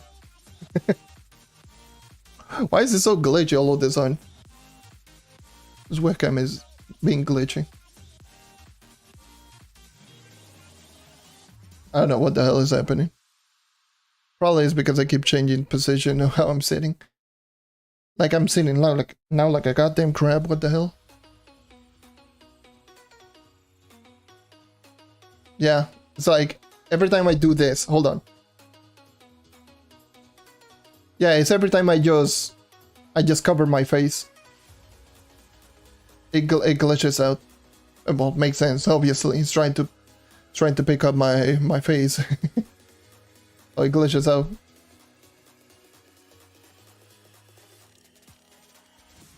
Yeah, for me, it's like you get used to it. Yeah, you tend to glitch out quite often. Let me just sit completely straight, so it doesn't glitch out like this. It's going to keep glitching out. But yeah, I personally like the Bard. Maintaining ultimate ability, yes, can be quite annoying, but I'm so used to using Spirit Squire just maintaining movement speed buff every 5 seconds, then maintaining a 30-second cooldown movement, 30-second movement speed is not difficult. So I personally just, and same with the Shadow Hunter, I do dodge every single time to maintain movement speed buff. So I'm just so used to using abilities so I can maintain movement speed buff. It's just something to get used to more often than not.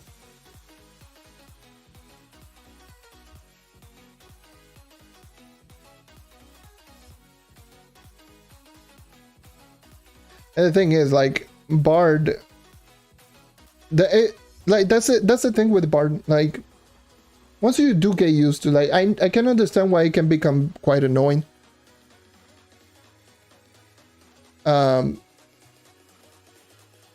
Yeah, it can be quite annoying, but yeah.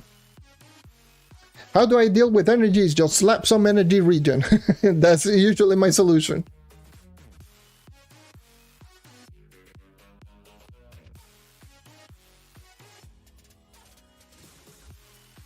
You can sacrifice either some magic fine if you're using it on ring, which I do. I use it on ring personally. Because I always use energy regen because I always spam out not only the songs, but I also spam the singing crystal, both of which cost quite a bit of energy. And I jump a lot. I'm always jumping around, so I need a little bit of extra energy. But aside from that, like, or you sell this as well.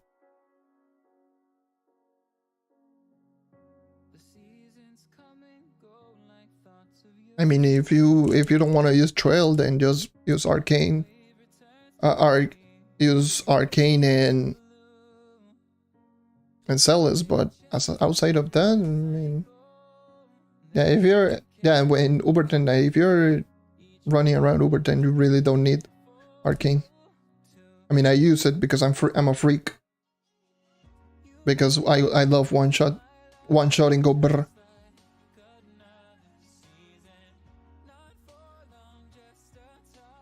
I do believe like Arcane allows me to one-shot Singing Crystal 1-stars. So yeah. And when Singing Crystal is super reliable, just throw it down. GG. Singing Crystal is such an underrated ability. It's not insane, it's just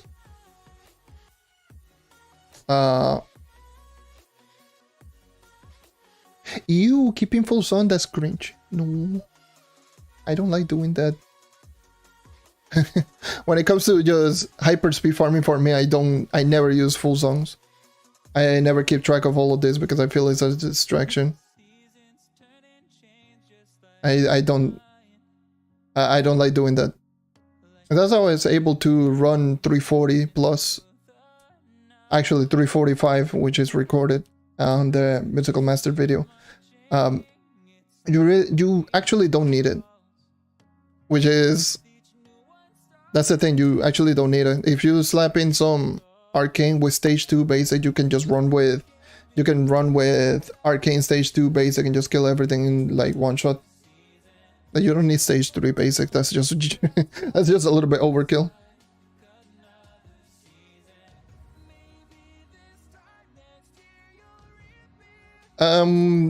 Stage 3 basic, essentially just having all of the melody counts on your character. So you get stage 3 basic doing seven times, I believe. Something like that. Arcane is not, especially if you're running only stage 2. Because basic attack is, if you're running no stage 3 basic, Arcane is much needed because you only do 2.5 on basic attack, and Arcane will allow you to one-shot 1-star bosses with stage 1 basic. That's why it's not overkill. Same with the Crystal Pop. Without Crystal Pop, you don't one-shot with Arcane. You need it. So because 3.5. Stage 2 basic is Stage 2 basic is 4.5 if I do recall, which allows you to one-shot 3 stars. If my memory serves me correctly. 4.5. Because I know you can one-shot world bosses with stage 2. Stage 1 you cannot. Without arcane. With arcane.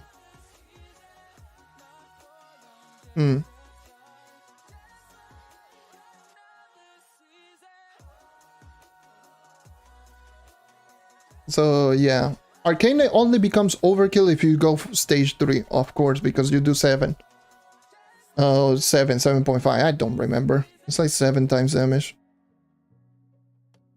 Then yeah, if you go full 7 melody counts, obviously stage 3 basic, then you don't need arcane. But if you're running stage 1 and 2, you need arcane. And I'm getting attacked. Ah! I don't know why I'm freaking out. That's why that's why I personally don't need it. That's why I personally don't go stage 3. I just focus my time and attention just running around with Bard. Yeah, I'm not going to keep farming, sorry. This is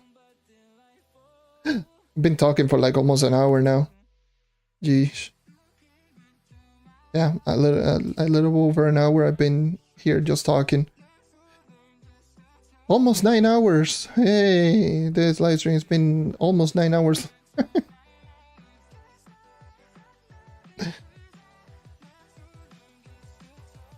But yeah, you know what? Hold on. Let me just show you something. I don't know if anyone just showcase or Bard. Anyone has actually seen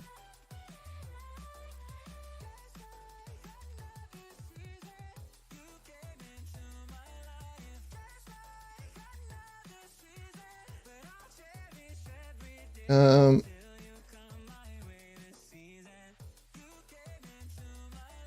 me just go over here. Let me just get rid of Trove display capture. So yeah, you're actually just seeing all of this. So oh no, I got rid of no. Hold on. So yeah, this is on the video, on the musical master video. So yeah, this is a 345 pace running around. This is just stage 1. This is U10, of course. So I do feel like I believe this is an 8-minute grind 345 pace that I was just running around with my Bard. This is me testing out musical master. So yeah, that is single crystal right there being used.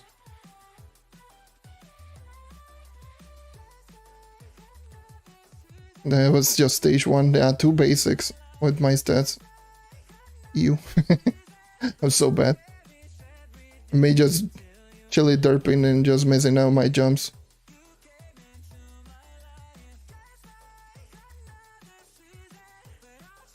Yeah, I realized. Yeah, I forgot that I even realized towards the beginning. That's why I just stood there. I forgot that I was testing out musical master. So yeah.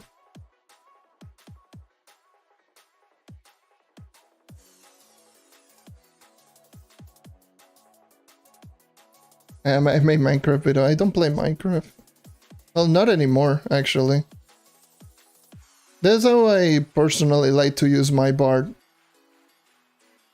That's why I like it so much. Especially just running around like this. St. Crystal. St. Crystal, like using that ability is so good. Just ignore the energy down there. I do have energy regen, I'm always full.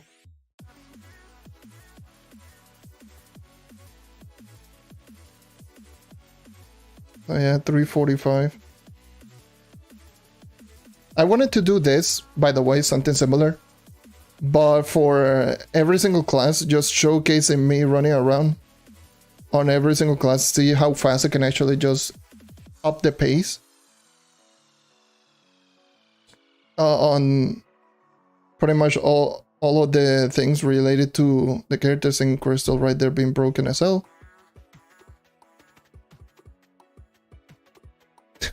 I was so fast I wasn't able to control the speed. Just running into every single wall like an idiot. I do feel I keep up, like I increase my pace. Do I still have my... I think I deleted it. Like I had like a 330 dungeon pace per hour on my knight. Running around this same speed. But the thing is with the knight, it doesn't have the 40% movement speed that the bard does have. So yeah. But yeah, I tend to use the singing crystal in the same way that I use, or that someone would use Sun Snare. So yeah. I actually don't one-shot with stage 1 basic with my stats, although with Musical Master. Okay, I do believe it will start one-shotting.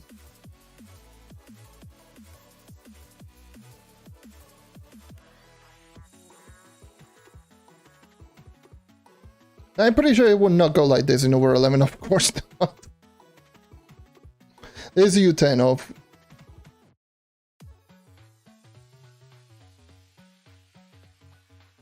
But yeah, this is why the Bard is not as bad as people make it out to be, by the way. People have been saying the Bard is horrible. No, it's good. Actually good.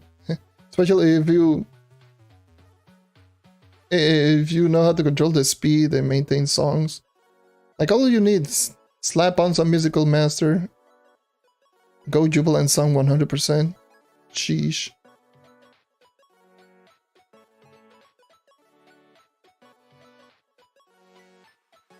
There's some certain things that I could have done a little bit better now looking at it.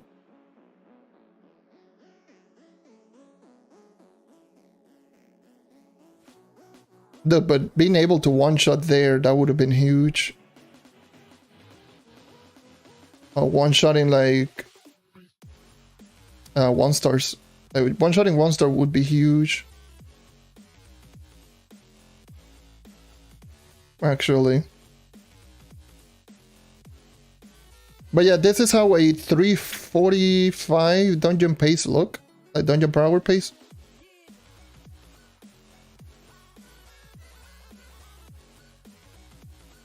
It's not my fastest pace that I ever done on a character, but it's definitely... I'm on the fastest one. Like I did a similar one with a Shadowhunter on the test server when the Shadowhunter rework was a thing. I did a 360 pace on also the Shadowhunter. I did a 330 pace on the Knight, 360 pace as well with the Knight.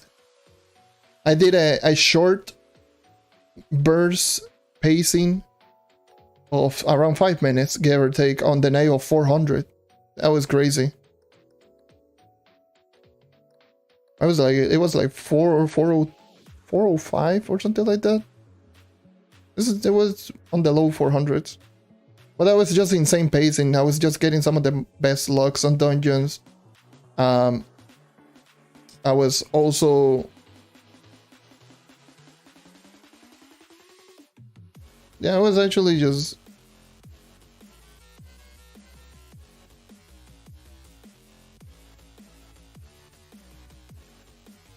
I'm actually wondering how much damage would a Bard end up doing. Because I'm pretty sure you can still technically somewhat speed farm. I'm pretty sure you can. I'm pretty sure you still can. Obviously not at this pace. I'm not expecting any character to grind at this pace. 8 over 11. Like, no way in hell. I don't care who the hell you are, but There's no way in hell that you're going to grind at this pace in Uber 11.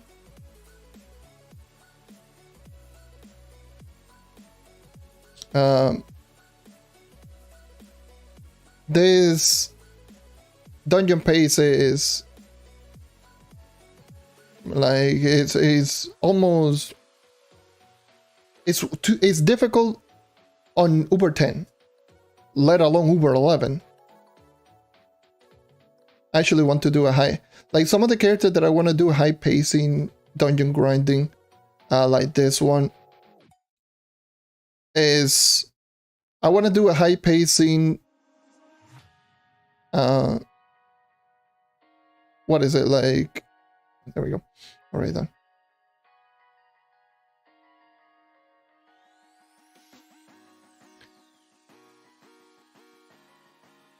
But yeah.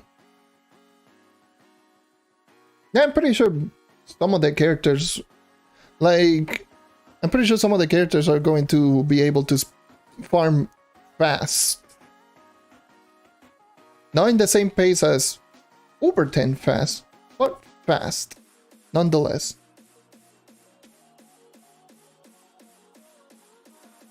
Because the thing is that makes, especially the night, that makes it really, really good is that you can one-shot everything, including 3 stars. You can one-shot 3-star world bosses and all that. That's just way too good. Like being able to one-shot anything and everything with just a press of one button. Like I'm pretty sure you can run fast pace on a lot of characters, especially the high damaging character. Rev, Vanguardian, Knight, all of those characters can actually do high pacing because they do have high damaging ability. And yeah. Yes, I have been streaming for almost 9 hours. Help me, please. I've been just talking nonsense Trove for the past hour. I finished the whole grind in PC and now we're here just chatting for a bit.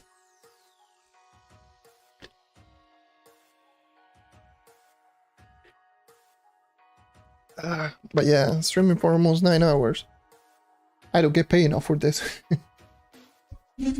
How's it going? It's a long stream.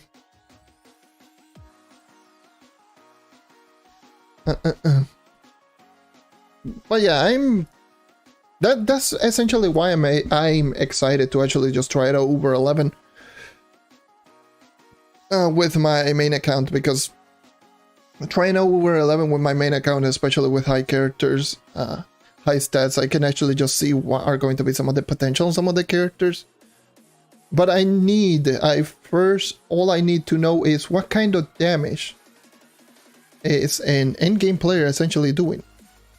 If I know what kind of damage an endgame player is doing, how much HP enemy has, I can actually just give you a proper pacing of how good the class or how bad the class is going to be. Because I feel certain classes are going to struggle a little bit. Like, believe it or not, I don't feel... It's just weird for me, because the Dino Tamer for me, it feels like it's going to feel similar way to like a 30k PR Dino Tamer in U10. It's going to be effective, but it's not going to be insanely effective, because AoE is only 2. It's only a 2 times damage AoE, unless you use net. Then maybe.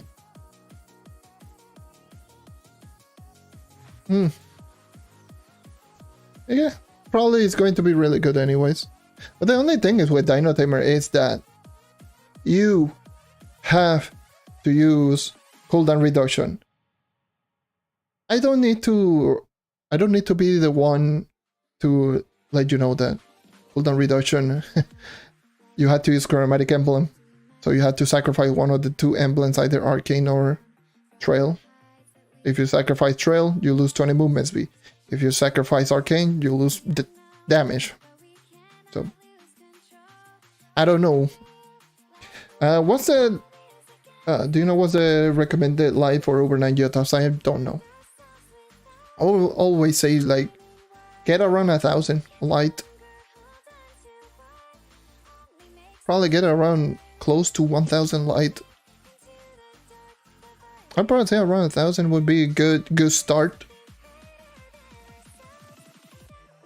And then obviously get some more damage. But yeah, around 1,000 would be a good one. That's maybe at that point you can kind of do U9. I don't remember how much exactly, but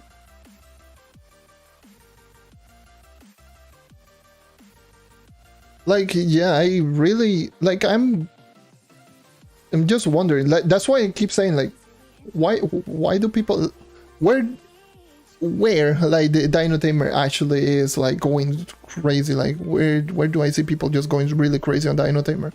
Like, that's also been like, this is also the case when it was before. By the way, that's not true. That is not true. Dino Tamer is not faster than most classes with trail. It's actually the same movement speed that most classes with trail. Because ultimate ability on Dino Tamer is plus 40. You lose 20 movement speed because of trail. So you will have a 20 plus movement speed from default.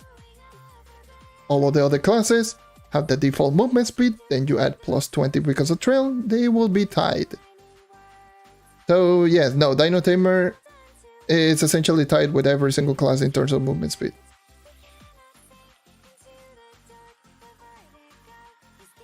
I believe that, or plus 20 difference. I think I'm messing it up. Been 9 hours. Cut me some slack. But yeah, it's still plus 20. Yeah, it's plus 20. Yeah, what the hell am I saying? It's plus 20. So plus 20. It's still not that insane. That's why, like, that's why I used to take the Knight being better, Knight before Overcharge, by the way, but being better than Dino Tamer, despite Knight having potentially slower movement speed than Dino Tamer. Because plus 40, like, yeah, I messed it up. I thought it was, oh yes, plus 40, yes, because you lose Trailblazing, you lose. What the hell? Where's my math? Like, you can tell, like my brain is, you can tell that's the effect of global chat. That's all I gotta say. That's the effect of global chat. There goes all my brain cells. Brain cell, where you at? Come back. Come back. Yeah, they're gone.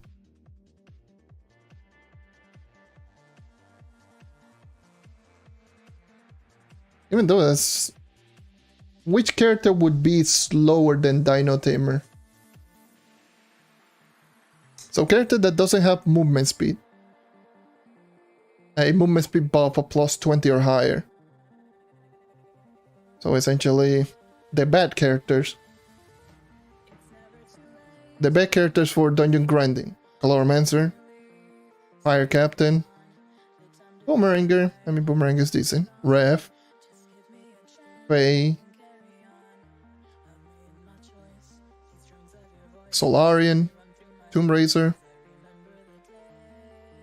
Draco, and that's it.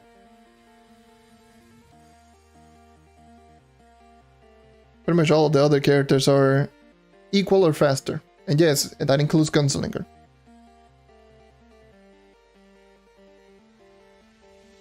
Gunslinger with ult is actually the same movement speed as...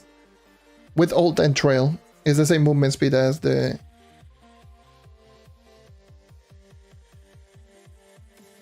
Yeah, back characters for dungeons.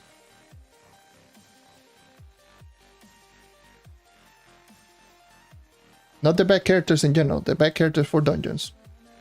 Of course. Let me just go in full detail, just explain the characters that are not great in dungeons are slower than the Dino Tamer.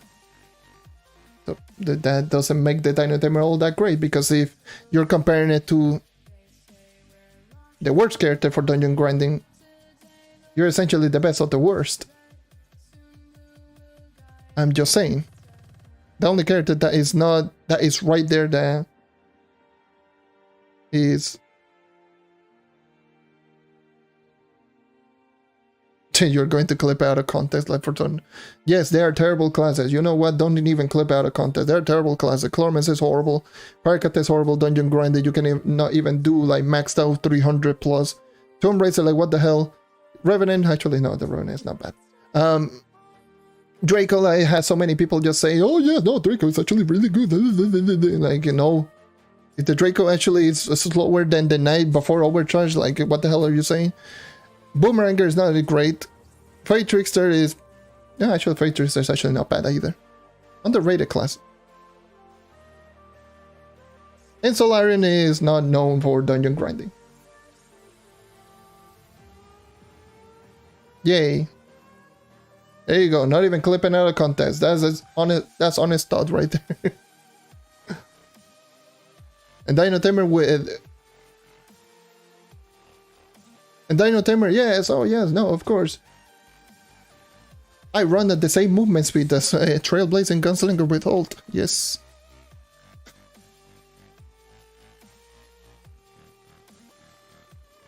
Yeah, the Revenant is like Revenant really reminds me of what the Knight used to be before Overcharge. It's like, it's not necessarily a good class in terms of like speed, but it has so many strengths that it just makes it so good. Like, the Revenant has so... Like, the burst damage on the Revenant is so ridiculous because everything does so unbelievably high damage. Like, it makes no sense. Some of the stuff, the multiplication on the Revenant, considering how easy, how much damage they do. Or how fast they come out. A basic attack, oh yes, 3.9. Oh yes. Like, what? 3.9, this is pre-patch, 4.2 post-patch, for God. Oh yeah, Spear does 2.5 and he glitches out. Sometimes even triggers, like, even hits like 3 times. GG. Like instant 7.5 times damage. Bulwark Bash, oh yes, incredible, 9.5 times damage. Ooh yes, let's go. And the ultimate ability, Spirit Storm. Oh, pulls all enemies around it, yeah. Those, how much damage does it do? I don't remember. Like 3.15 plus 2 times damage per orb. Oh, and this is post patch. Ooh, nice. And you can activate all of the abilities at the same time. Sign me up. Just activate it. Dead. The burst damage is ridiculous on the character. It's really good.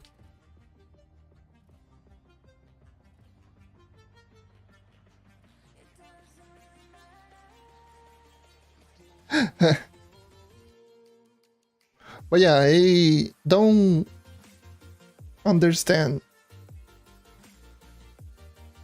the fan of Dino Tamer. I wanted to just see, or wanted to hear some explanation of people that actually do think that the Dino Tamer is just the class number 1. If you put any other class near him, you're an idiot, type of thing. I don't think anyone thinks like that, but I really want to know. Am I missing something? I think I'm missing something. I don't know. I may be missing something.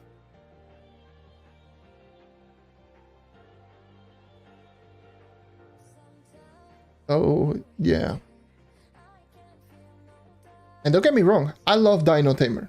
Again, like I mentioned, is my 2 favorite magic damage characters between Dino Tamer or Bard. Either or. I love Dino Tamer. But holy Jesus, people just do blow it way out of proportion. It's the same thing with Ice Age. People just, oh yes, Ice Age because it has a 50 movement speed buff. Oh yes, an Ice Age top tier.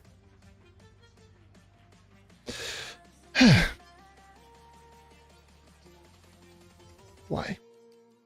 We're not taking into account that that 50 only lasts for 5 seconds. And outside of that is... the Ice Age is not a character that you're going to expect one-shotting capability, maybe with Ice Crash, but Ice Crash is not instant. Ice Crash takes like a little half a second. Brain cell, where? Come back. My brain cell and my brain cell that's holding like all of the numbers and all the math is like running around everywhere around my room. I don't know. But it's like, I always do see it. It's like, why? Why Ice Age? Where's the OP Ice Age for dungeon grinding? Like, I get it. Like, I get where they're coming from. Like, Ice Age does have a basic attack that doesn't lower movement speed. It has range, has a double damage ult. The ult grants 50 movement speed. It has instant cast abilities, good survivability. You know, perfect. But if you look at it like that, that's it. But where that's when the minute little details just come into play. Like, how much does the ultimate ability last? 5 seconds. We complain about Vanguardian's Force Flash being a 6-second timer, 20-second cooldown. That is a 5-second, 30-second cooldown, or 32-second cooldown, something like that. So it's less time, longer cooldown. Then you have to take into account, oh yes, but you can just run no arcane emblem and you still get the damage. But then you're using the ultimate ability for damage or for movement speed. Because if you're using it for damage, then sure, you don't need arcane, but what's the point? Because you're using the ultimate ability for damage. By the time that you do kill the boss, the ultimate ability is going to run out because you had to destroy the dungeon chests and all of that. So, alright, so if you're using it in damage, then what's the point in sacrificing arcane? If you're using for movement speed, then you had to sacrifice either trail or you had to sacrifice chronomatic. So yeah, and if you go with no arcane, that's no one shot. So you're going to end up being like in the same realm as Neon Ninja, for example. Like early game Neon Ninja, you're moving really fast, but you're not killing one shot. So what's the point? What's the point in moving fast if you're not going to kill fast? That's the same thing with Ice Age. What's the point in moving fast if you're not going to kill fast?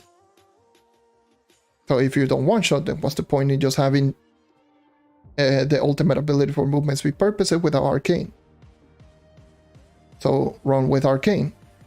If you run with arcane, you cannot run with trail. If you run arcane trail, you don't run with chrono. If you don't run with chrono, you don't get max like multiple ultimate ability. See what I'm going from? It's the same problem with like Ice Age with Dino Tamer.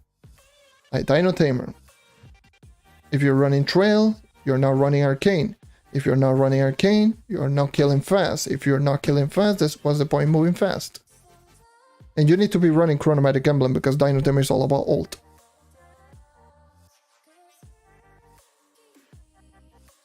That's why I don't consider both either the Ice Age or the Dino Tamer as like top of the top in terms of dungeon grinding, despite the potential being there.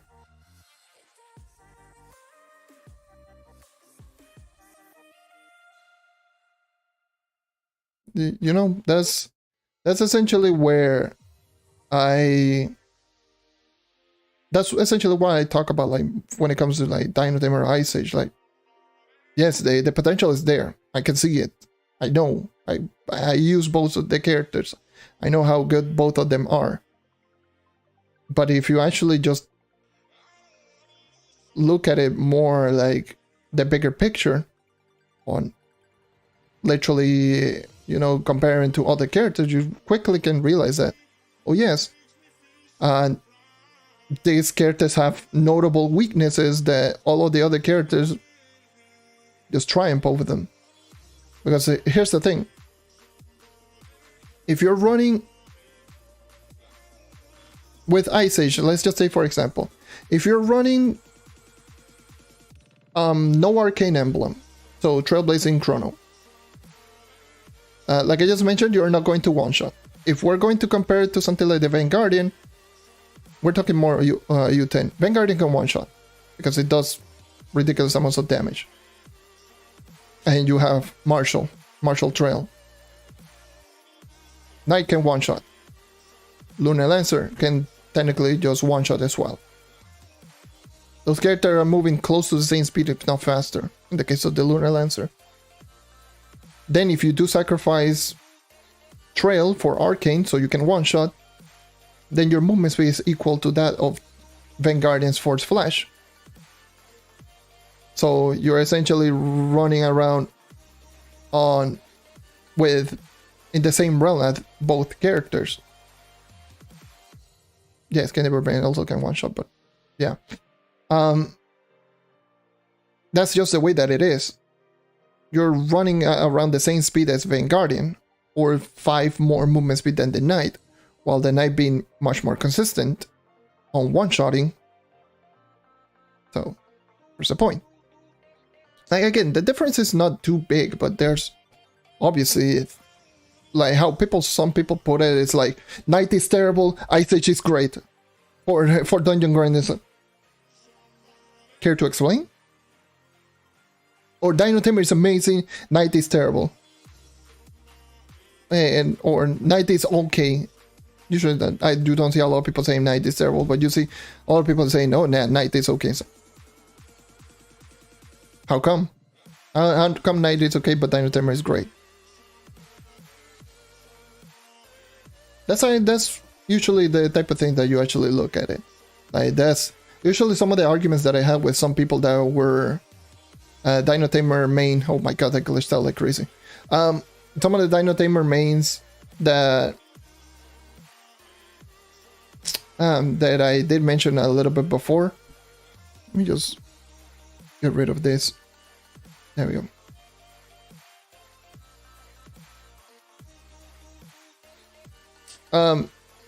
But yeah, some of the things that I did say before, it was like, some people were going like crazy. Oh yeah, no, Dino Tamer is great. I'm like, Dino Tamer, you know, early mid game is actually not that great.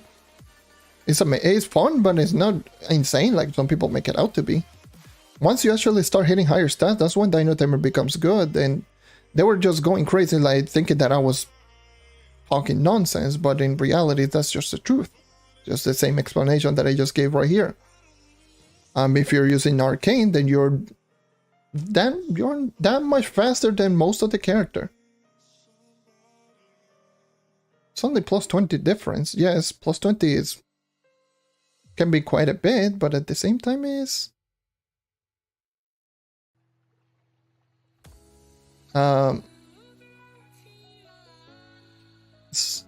just the way that it is. Like, and I just said the same thing, like, okay, for the Dino Tamer, in order to be faster than every other character, you need to be running Trail, because that's when the movement speed actually becomes a big difference, because plus 40 base, obviously that's 40 more movement speed than every class, or than most classes, which is a big difference. At that point, that's a big difference. 20 is still quite a huge difference, but holy Jesus, I'm glitching out like crazy. Webcam, can you work? Are you losing brain cells the same way I am? Probably. Yeah, Troves crash quite often on platform. It's a feature on the game, essentially. But yeah, that's usually like some of the arguments that I have with a lot of people that just were using Dino Tamer and they used to just talk to me in that same way, like, oh yeah, no, Dino Tamer is amazing, man. Like, in what way?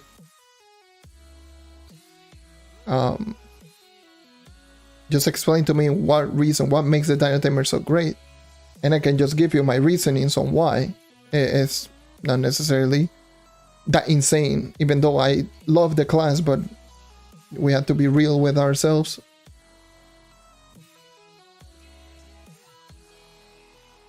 Now, you cannot tell me that the Dino Tamer is insane just because it has a plus 40 movement speed ultimate ability that requires you to actually maintain that ultimate ability all the time.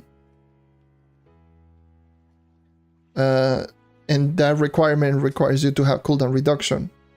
And cooldown reduction is chromatic emblem more often than not. Chromatic emblem is an emblem that is going to take away one of the two important slots, which is either where your damaging emblem or trailblazing comes into play.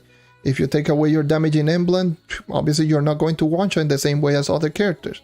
If you take that away, if you take the trailblazing away, then you're not necessarily that much faster than all of the other characters. In fact, you're running slower than Vanguardian.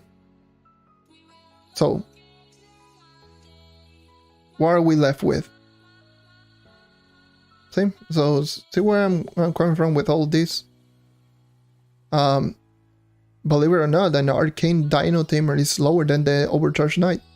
5 movement speed difference, but it's still slower. So, you get what I mean. Like, no trailblazing ultimate ability. The arcane chrono dino tamer is 5 movement speed base slower than the knight with overcharge. And the knight is much more consistent in terms of one-shotting. So which of the two characters is better? As that's the type of thing that I always find bizarre and weird to think about. Like, how can you put the Dino Tamer in such a good dungeon grinding, but put in the same line put the knight that's being a meh, an average, an alright class. But yeah. Which is faster, Overcharge Knight or Dash Span? I would probably say Overcharge Knight. You can reach higher movement speed. Especially if you know how to maintain movement speed, you're faster than Dash. Dash, it is a stable set movement speed of 215, I believe, or 225.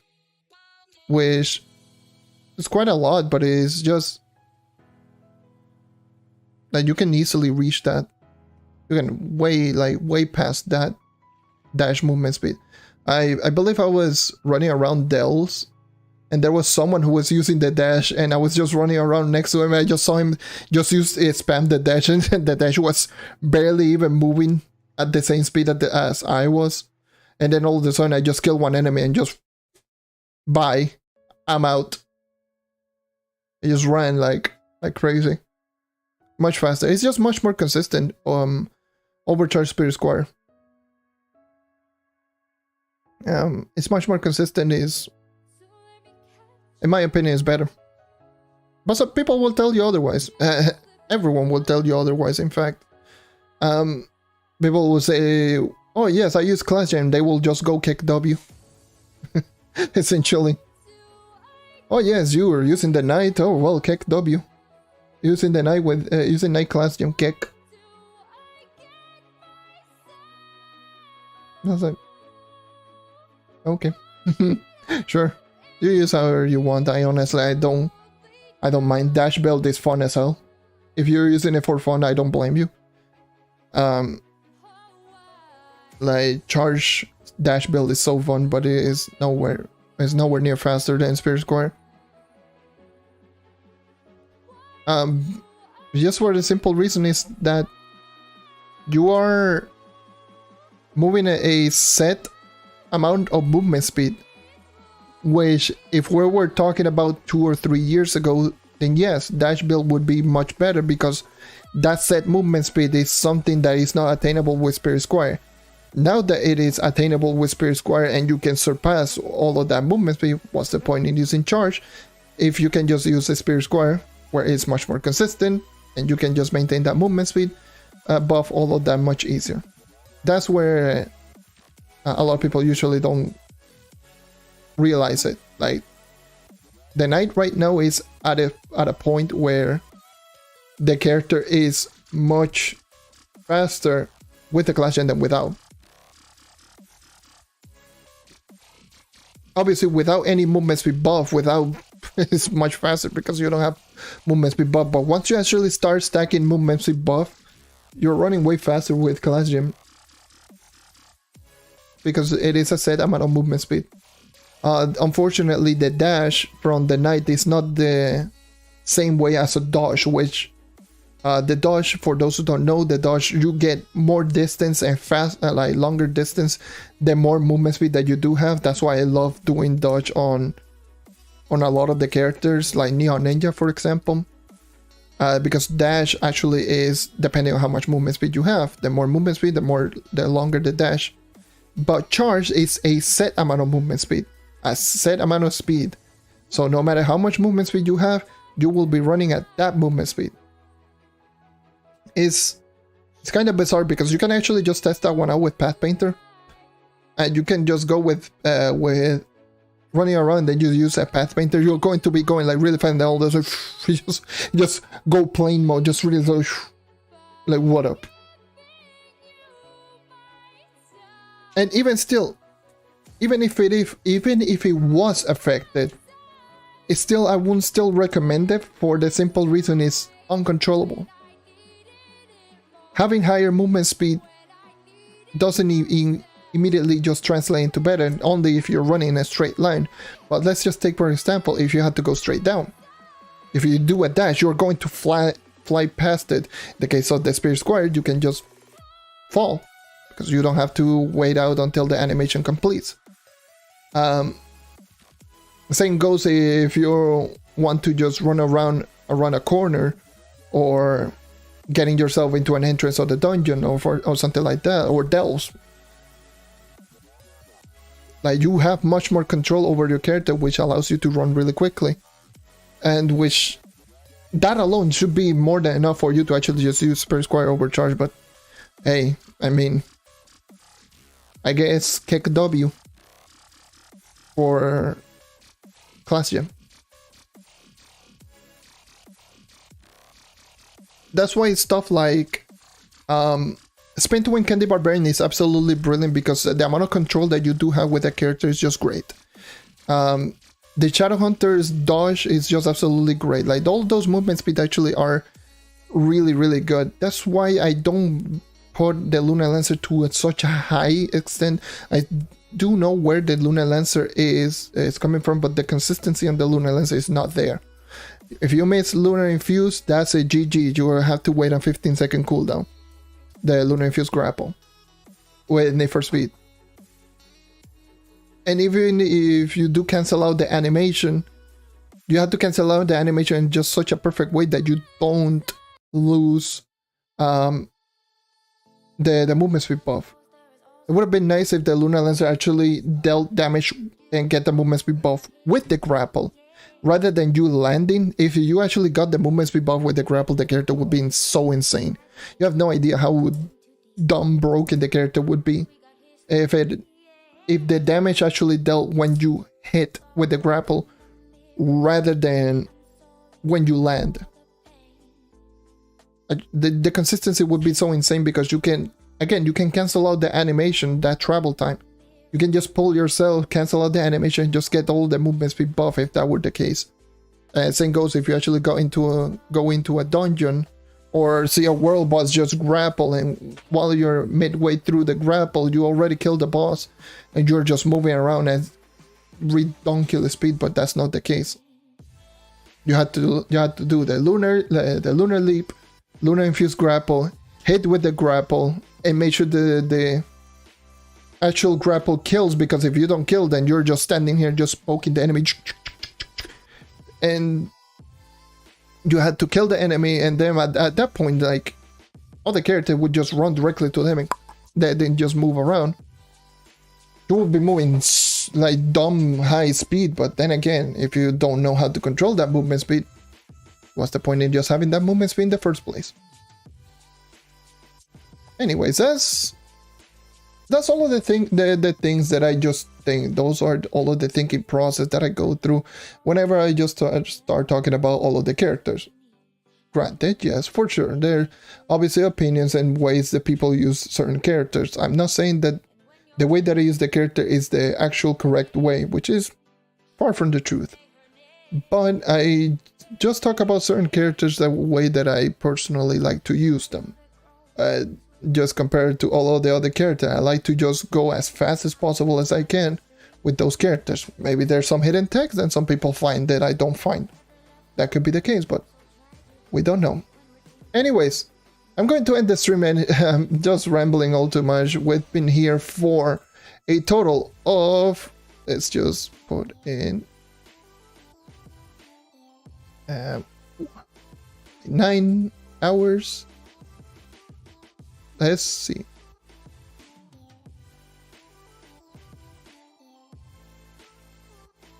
How long have we been streaming? We have been streaming for a total of 9 hours and 30 minutes, 9.5 hours. I will be ending the stream. Yeah, definitely for sure. I will be ending the stream for sure. But as always, thank you everyone for watching. Thank you for sticking around. As always, I don't know if tomorrow I will do a stream, considering that this was a really long live stream, but I really want to go back and just grind the rest of the characters to level 30 so I can keep increasing my mastery. So yeah, going to end the stream. Thank you everyone. Leave a like, subscribe for more content like this. As always, thank you for all the support, and thank you to the person that donated like 8 hours ago. Someone donated a $5 super chat with just a close face.